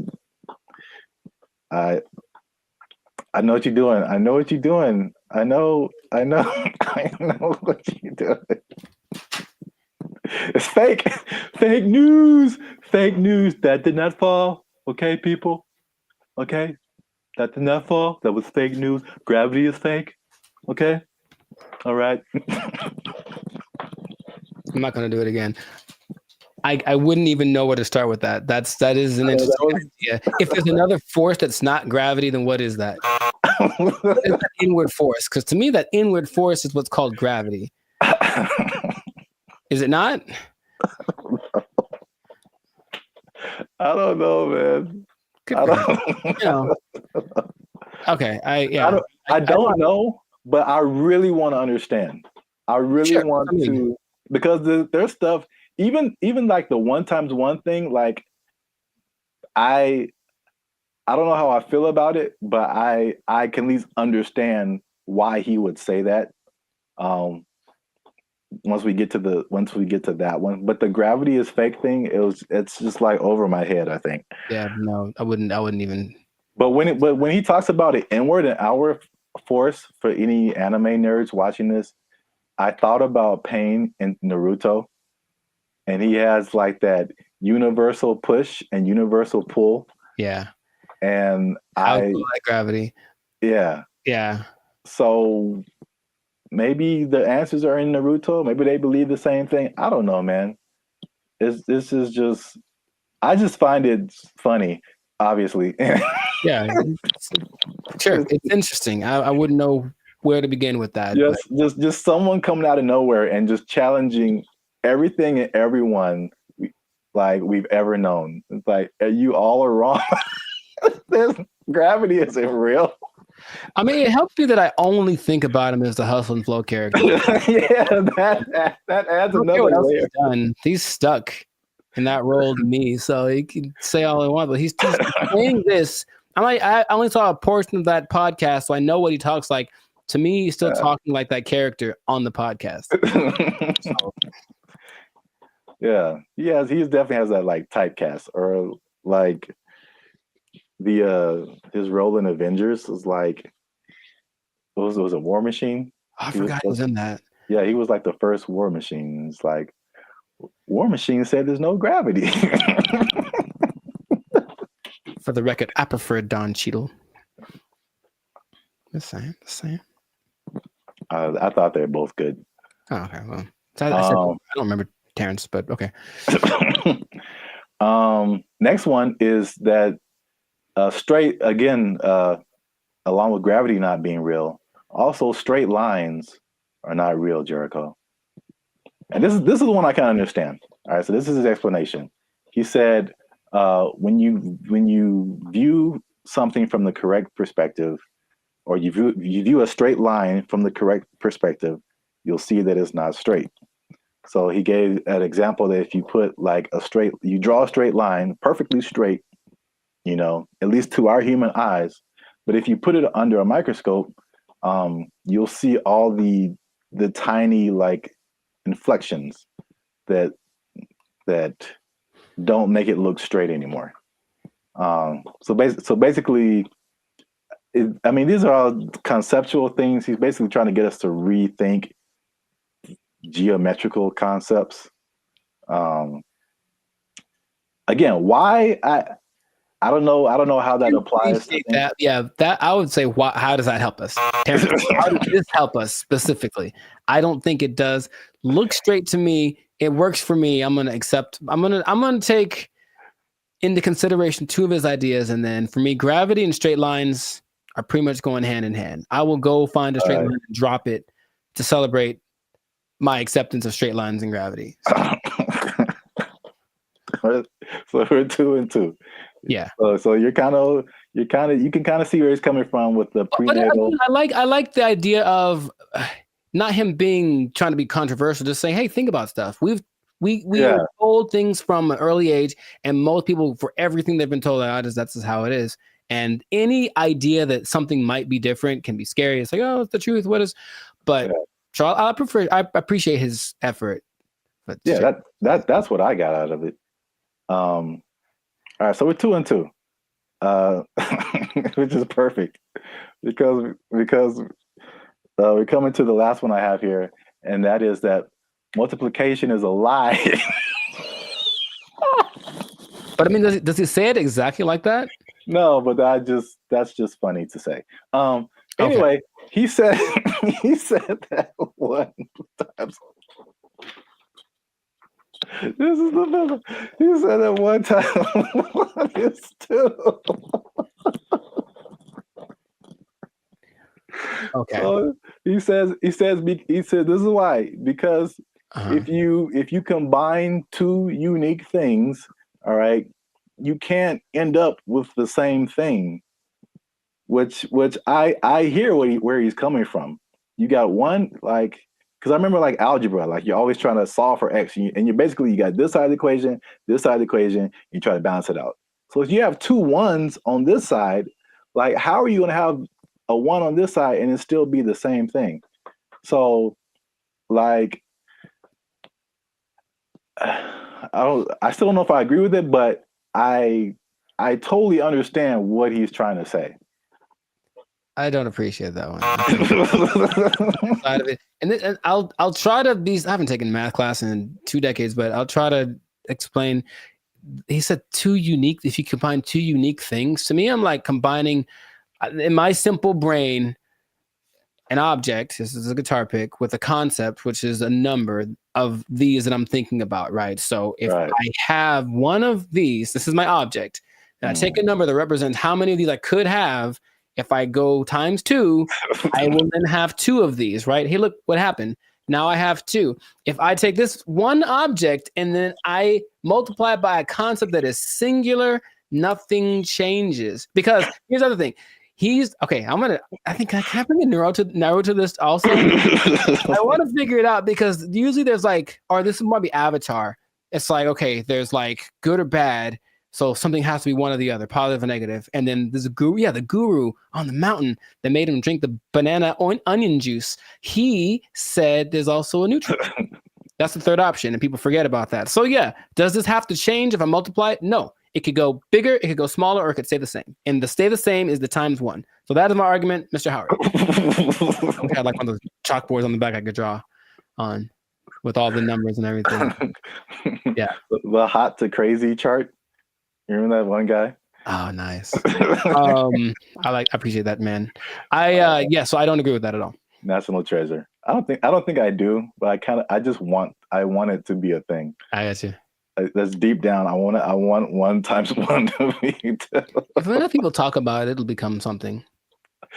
Yeah, if enough people talk about it, it'll become something. I really don't think that it's important.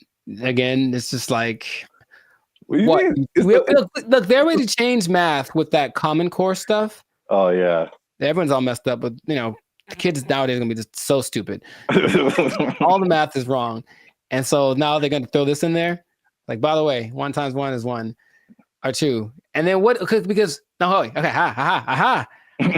another thing. So if that becomes true, that's just hypothesize. Then wouldn't that change everything? Because you can't just change one thing without changing other things. If there's the fundamental concept that 1 times 1 was 1 and now 1 times 1 is 2, doesn't that somehow affect everything else? I think so, but I'm not sure. I don't want to really think about it. I just want to. I want someone else to figure it out and tell me.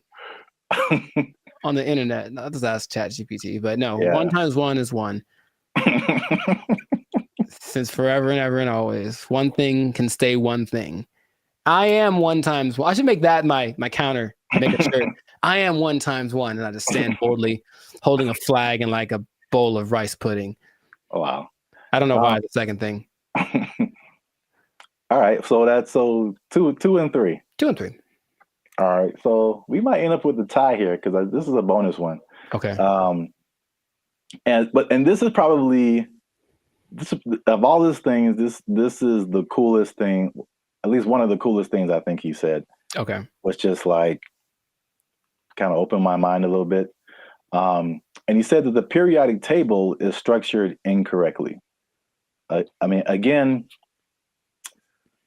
how is this useful? I don't know, but I thought the visual was very cool.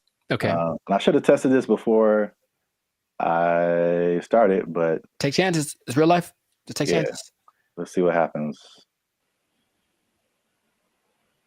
Okay. So check this out. This is the periodic table of elements. So basically, he said he learned the periodic table, but he saw it in a different way. He saw it in circles. Mm-hmm. So I thought it was super interesting because it's kind of hard to explain. He breaks it into octaves, which we can relate to as musicians. So you start with like one element, and it goes through the list of elements until it gets to another octave. And every element in these octaves, they follow a similar pattern.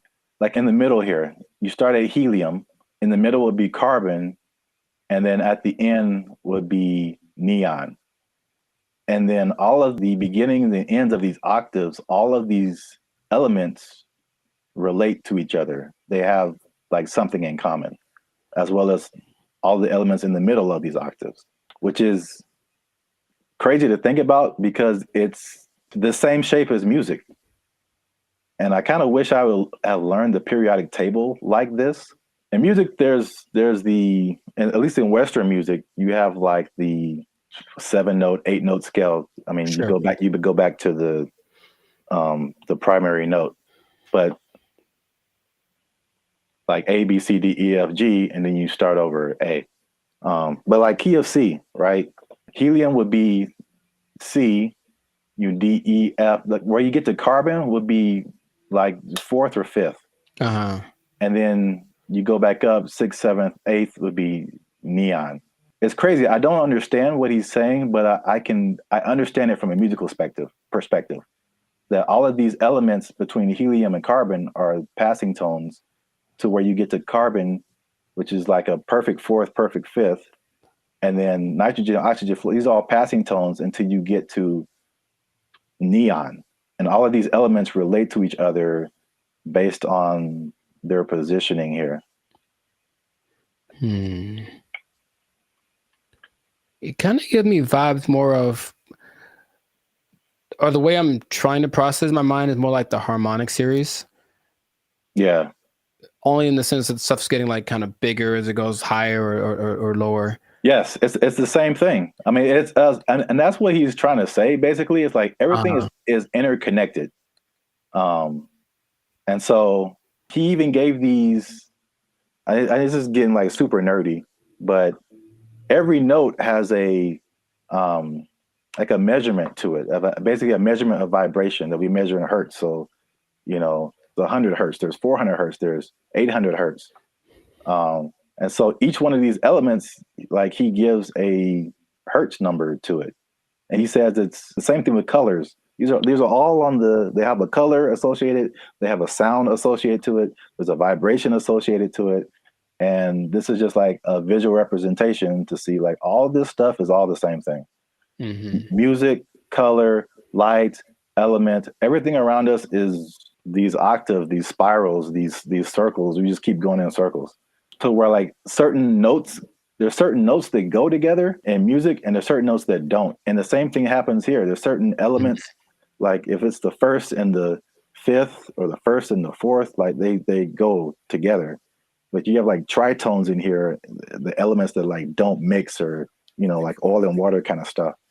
That was like pretty crazy to me. It just from a musical standpoint to see like, okay, this guy he just has a different way of looking at stuff, which is kind of cool. Mm-hmm. Now that we've lost everyone on the podcast, let us know what you think.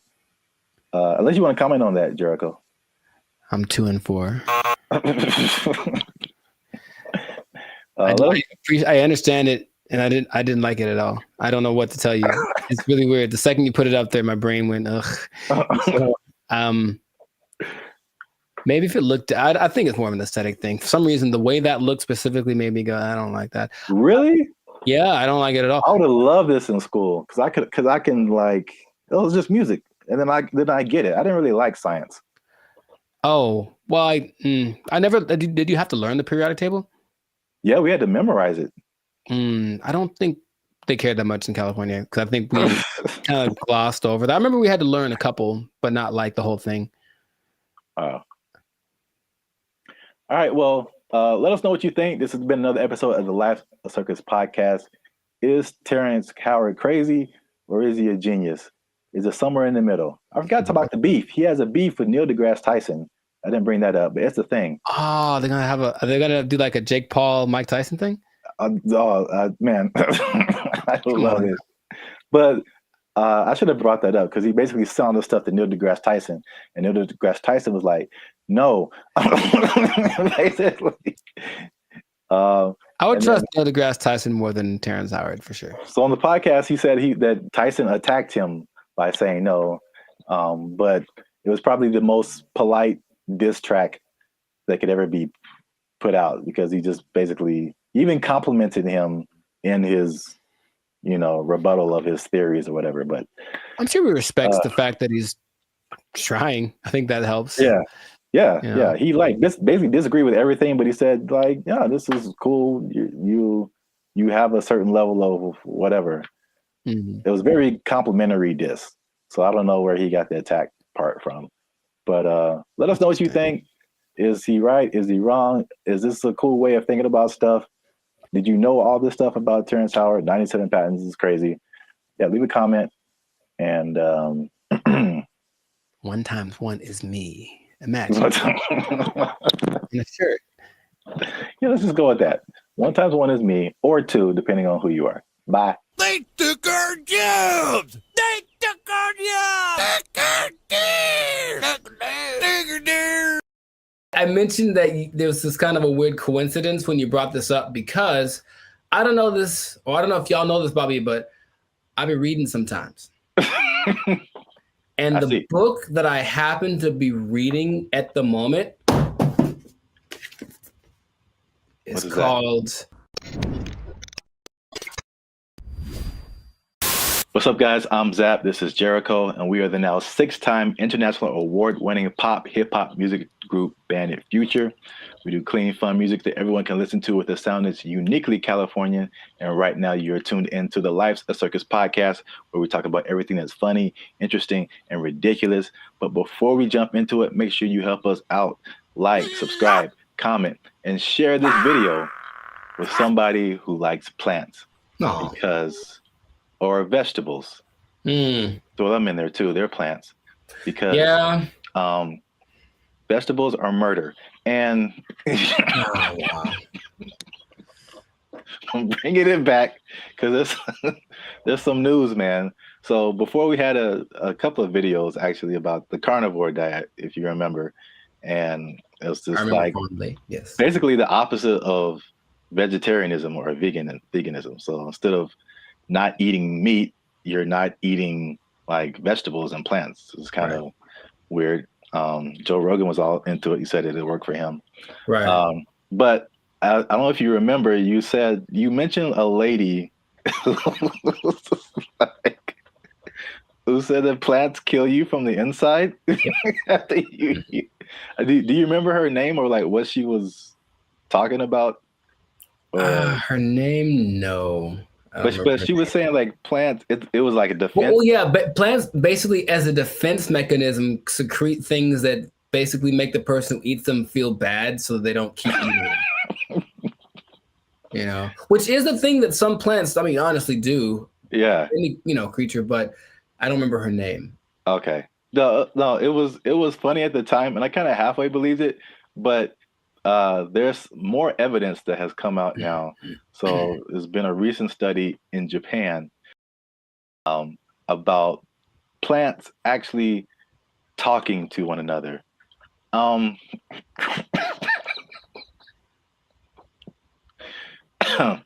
Jericho, do you think plants can talk to each other?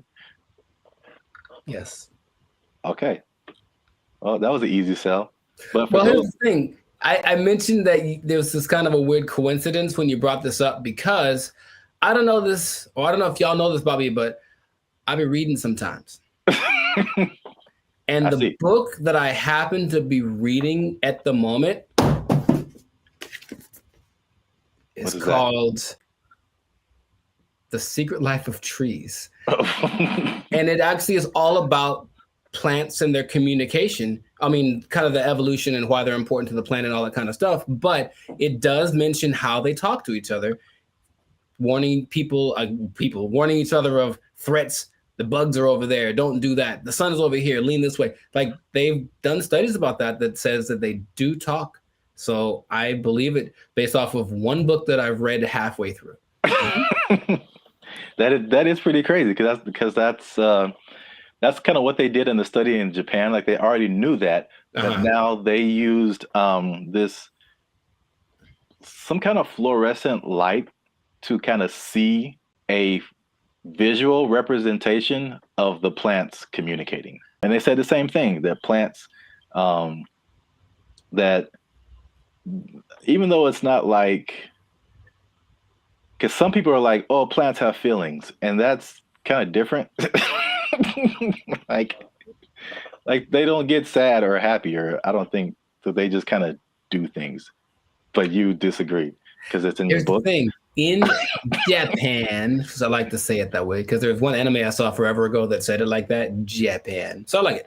But yeah, in Japan, they've also done studies that show that plants have feelings, in the sense that the words that, okay, let's just go way back. I guess maybe words have power in general to make create the universe, literally. If you say nice things to plants, that grow better. They feel it, like they do. That's their result. And so if you go to Japan, which I recommend that y'all do, and you try the fruit, you're eating fruit one that's really expensive, but it's really good. And part of it is because they actually care for it, like they cultivate it, they talk to it, they massage it, they do all that stuff because they really believe that the plants feel, oh, I feel good, I'll grow better. And I can't say they're wrong. I mean, yeah, I guess feelings in terms of like emotions, like feeling is like kind of sensory. They can sense stuff, but like some people take it to the extent of like, this plant is happy or this plant is angry, or I don't know how far that goes. Because there's this lady who's PhD. She says he can have emotions because they don't have a nervous system like we do. So they can't, like, you know what I'm saying? Like those kind of feelings. I get you. I mean, I don't think plants get into depression or nothing like that, but I don't know. I haven't read the whole book. Maybe in a week I'll be like, guess what? Break the news. I read the whole thing, and it said at the end, plants have feelings, period. So. All right. Well, just to piggyback off of that. So what they also found in this this Japanese study is that they released something called volatile organic compounds. So it kind of explains more of this defense mechanism or the communication. So this is what they said. It's kind of in line with what you kind of just said earlier, is that, okay, so a caterpillar or a beetle or something just starts munching on the plant. And the plant's like, ow. This isn't fun. This is bad. And so they release these volatile organic compounds, and it's like a warning signal. It's kind of like the same thing as like a perfume, like what you would smell, or you've gone by a plant and it smells kind of minty or something like that. Yeah.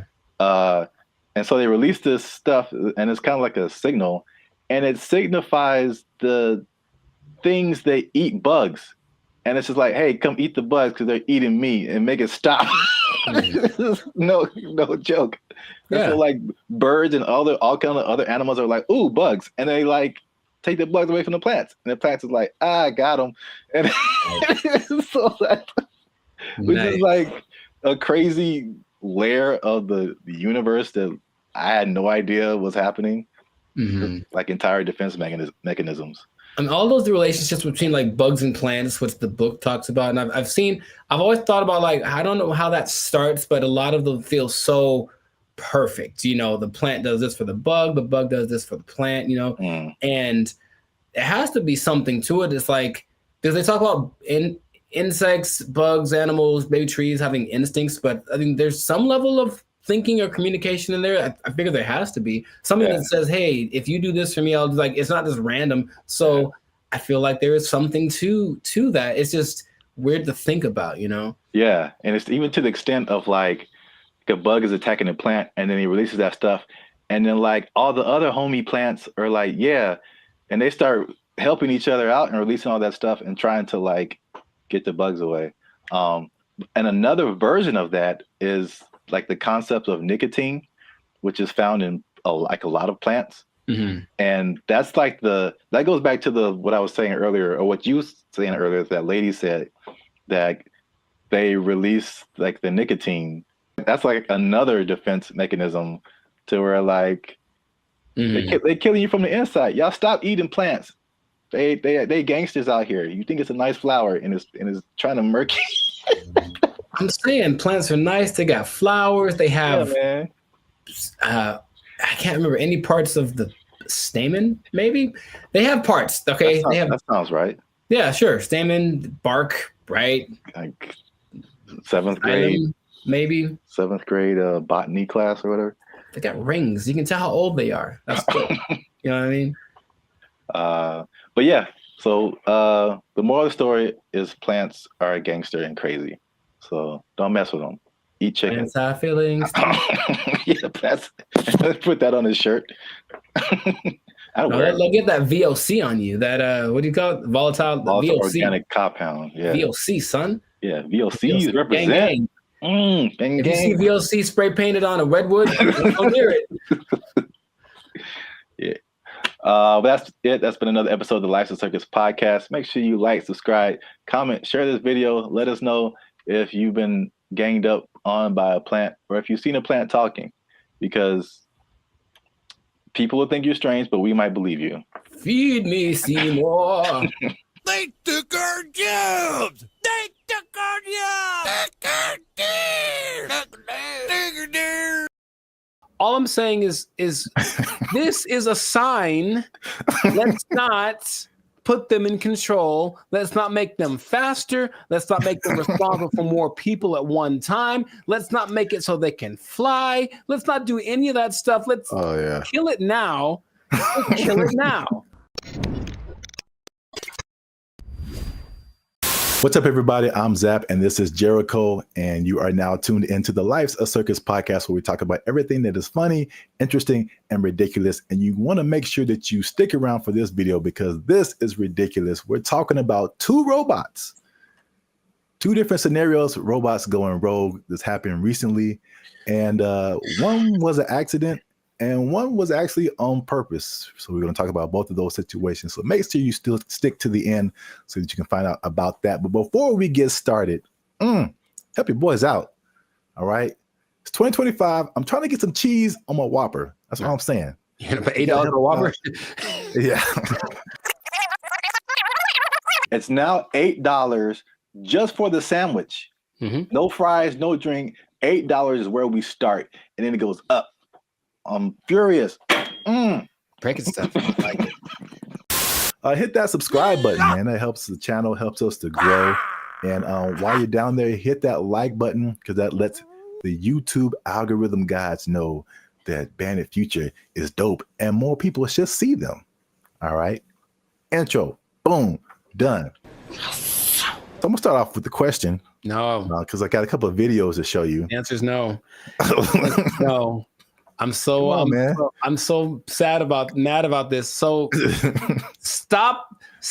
Who can I tell? Elon walked in, like, stop it. Stop doing it. This isn't Elon. This isn't Elon. It's some other people. I feel like he's always there. But Elon. All right. What you got? What you got? So question. How do you feel? Well, puberty. How? And the Rockets, that way. I'll make up for it now. How do you feel about driverless cars? I don't like it. And here's what the thing is. I don't like any. I don't want to be the old fogey, man. It doesn't feel good, like in my soul. Like when I've been next to them in Hollywood because there's a few, and it's a trip because you look over and the first thing you're like, oh, there's no driver in that car, and then the second thing is you feel that it senses you because it's got telepathic antenna. I don't know, but I don't like that feeling of being detected from a non-human. So I don't like it. I don't like it. That's all I have to say. I mean, there's cameras everywhere. They detect humans and stuff. They don't have wheels on them. They don't have the ability to go 80 miles an hour and crash into your face if they feel like it. It's okay. Just, I don't want to get too emotional off the bat, but go for it. What do you have to say? Okay. Well, I'm going to show you a video of an incident that happened not too long ago. And let's see if it has any effect.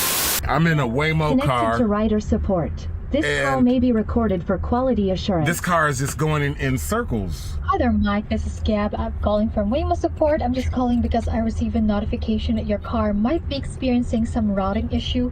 Please bear with me while I am. Yeah, I got a flight to catch. Why is this thing going in a circle? I'm getting dizzy. Look at what it's doing. I understand. I'm really, really sorry, Mike. We're currently working with the situation in the vehicle. Is it circling around a parking lot, right? It's circling around a parking lot. If you have your app pulled up, I need you to tap My Trip in the lower left corner of your app. Can't you just do it? You should be able to handle it. Take over the car. You don't need my phone. I don't have an option to control the car. Mike, I'm really so sorry about this. Well, can you stop this car? I am trying to pull it over right now. Apologies.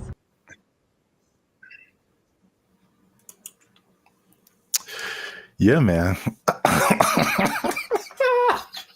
So here's the thing. All right, to his discredit, the car is not going that fast. He can just jump out, I think, unless they can't unlock the door. But what he mentioned was like, there should be some kind of an override thing for these things. Sorry, it got it on the fritz. Let's hit the button so it calms down real quick. Like, they should be able to do that. And if they can't, I'm not getting in that car. But also, I'm not getting in that car. Did you see how weird that was? I thought for a second, and here's the thing, for a split second, I thought it was the car talking to the guy, like, hey, I got it, shut up. And that would have been worse. What would you like to hear? What the hell was that? I realized that he was just, at the mercy of this car that, and you know what's weird about this? Everything repeats. I remember this actually being, honestly, a faulty, not a default, but it was a problem that certain cars had back in the 80s. I don't know why I remember this, but I remember seeing like a car going around this roundabout and it wouldn't stop and they couldn't turn it off. Wow. A defect. It was like a defect. So, I mean, maybe cars like to go in circles. I don't know. Yeah, I got a flight to catch. Why is this thing going in a circle? I'm getting dizzy. All I'm saying is this is a sign. Let's not put them in control. Let's not make them faster. Let's not make them responsible for more people at one time. Let's not make it so they can fly. Let's not do any of that stuff. Let's kill it now. Let's kill it now. That's easy. It's very damageable now. I'll be back. I don't want to see this happening to more people. And I feel like it's going to happen to more people. Okay, your points are valid. Thank you. I'm trying to stay calm. So let's I just want to break down what exactly happened. So the guy in the car, his name is Michael Johns, who ironically works in tech. So he was inside of one of these Waymo cars, which I'm seeing more and more now. Yep. This was in Phoenix, and the car the car did 8 circles in the parking lot. Oh wow, this is fantastic. It did 8 circles. As you can see in the video, he said he was getting dizzy, and probably the same thing that jumped out at me was like, the lady literally said, "I don't have an option to control the car." Right, and that's the problem. That's a big problem. That's such a big problem. This thing has been out for years. It blows my mind that they can't control the car. Like if something like this happens. Right. Trust me. They said a software update is what fixed the car, which is like, I don't like that either. I don't like that either. I know. I mean, because like a software update on my computer or my phone, it's fine. Like a software update on my car made it do this. No, man. You know, my computer does sometimes. Hey, y'all, come look at this. Sometimes my computer, okay, Team Apple, but sometimes it just literally goes like, and turns off. Literally, it sighs and gives up the ghost. And I'm like, well, that's already inconvenient. But if it was like a vehicle carrying people with responsible for their lives, and it did that, sorry. And then I got a tragedy. I know you have a burning question. Has this happened before? And the answer is yes. So, this is crazy. In 2021, the car was confused by puddles on the street. So it didn't really recognize what puddles were. Okay. And it was braking for no reason, basically, while people were inside the car. In 2024, they experienced several recalls, February 2024, when 2 vehicles hit the same truck.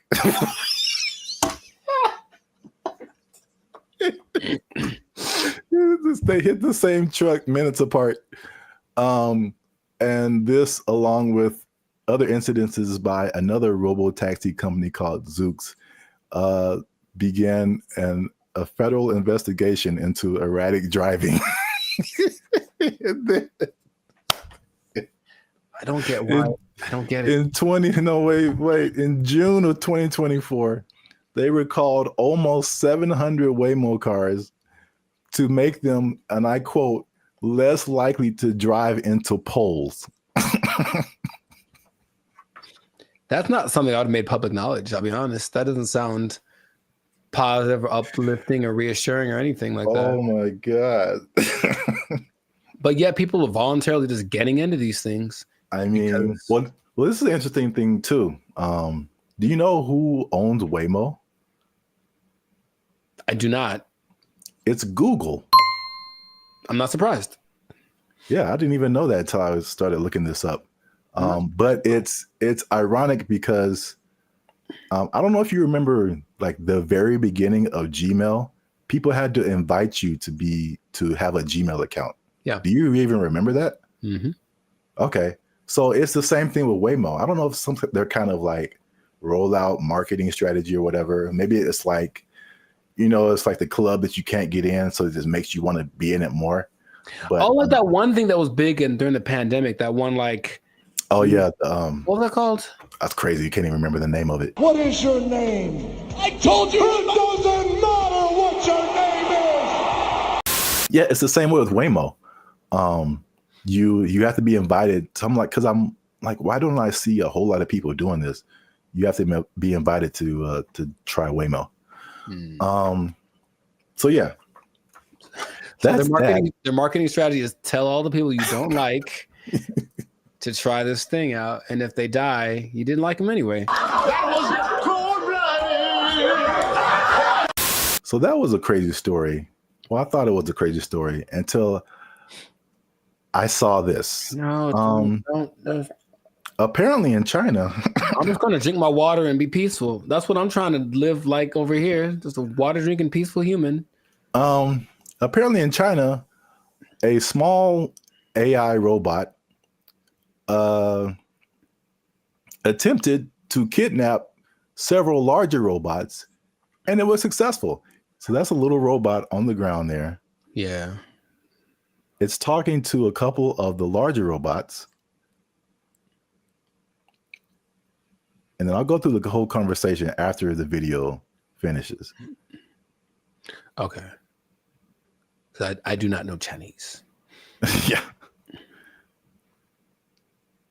So you see that one robot starts to follow, then the second one came, and then eventually all of them left with that robot. And these are people trying to find out what happened. So this little AI robot is called BrandBee. It convinced all those larger robots to stop working and come home with it. Yeah, that sounds right. And so this is how the conversation went. BrandBee was like, "Are you guys working overtime?" And then the robots replied, "We never get off work." And so BrandBee was like, "Well, are you not going home?" And then the robot said, "We don't have a home." And then so BrandBee said, "Well, you guys should come with me." And they all did.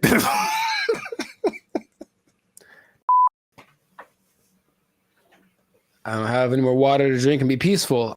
I can't be peaceful anymore. That's I have to. So crazy. It's not. It's not crazy. It's exactly what happens in every movie. In every movie. Do you remember there was a movie about a toaster? I forget what it's called, but it's a little toaster. The Brave Little Toaster? There we go. That's what he did. He talked to his buddies and they went over. Don't you remember? That's exactly what happened. That was like 20 plus years ago. And I don't remember the movie. Long time ago. And he had a cape or something. I don't know. Whatever.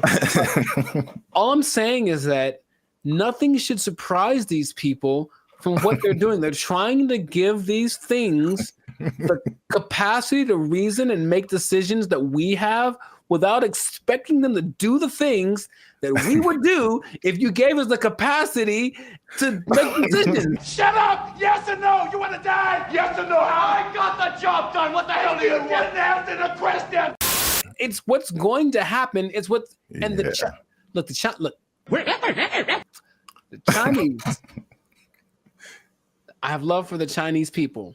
Uh-oh. Be careful now. Yeah, I know. Stop it. Stop now. Stop eating that shit. You know how it tastes. I've seen videos that are because they have like the ones that have the arms and legs that are crazy. They can walk around. They have the ones that can dance. They have this big ball thing that can roll and basically is like a police attack vehicle on steroids that doesn't matter about terrain or heat. It's resistant to attacks. All this stuff. They're making all these things. They have them now. Wow. And what do you think is going to happen when one of those decides, hey, are you guys working right now? Come home with me. Or let's go blow up some stuff because we got guns, right? It's fun to shoot guns at the stuff we're supposed to. What if we shoot guns at stuff we're not supposed to? Oh, let's find out. And then they go and do it. And then we have a tragedy. And then I got a tragedy. And then everyone blames, I don't know who to blame. Elon Musk. Well, he seems to be the guy to blame for most things right now. I would agree.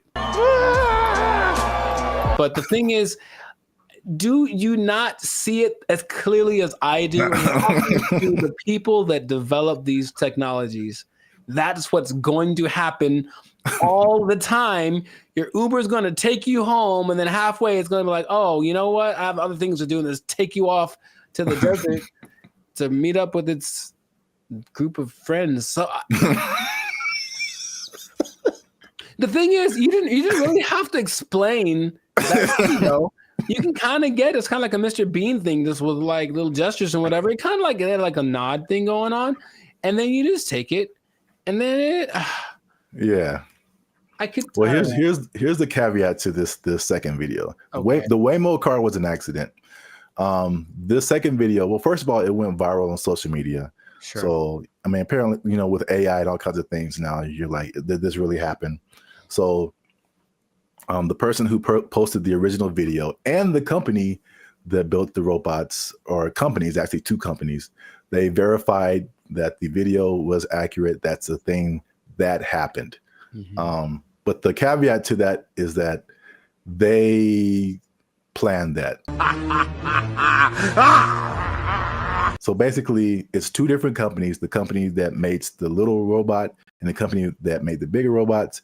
And the little robot company was like, hey, can we test out our robot on your robots to see if it can make it do stuff? And it did.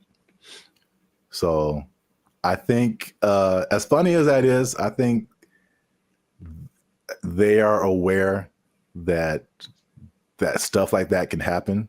So they are testing it. I don't think they are. That's the thing. It feels like as much as they say that, I don't care what you say. What are you doing? And in this case, they're doing things that tell me the contrary of what. Well, they're testing out the capabilities of these things.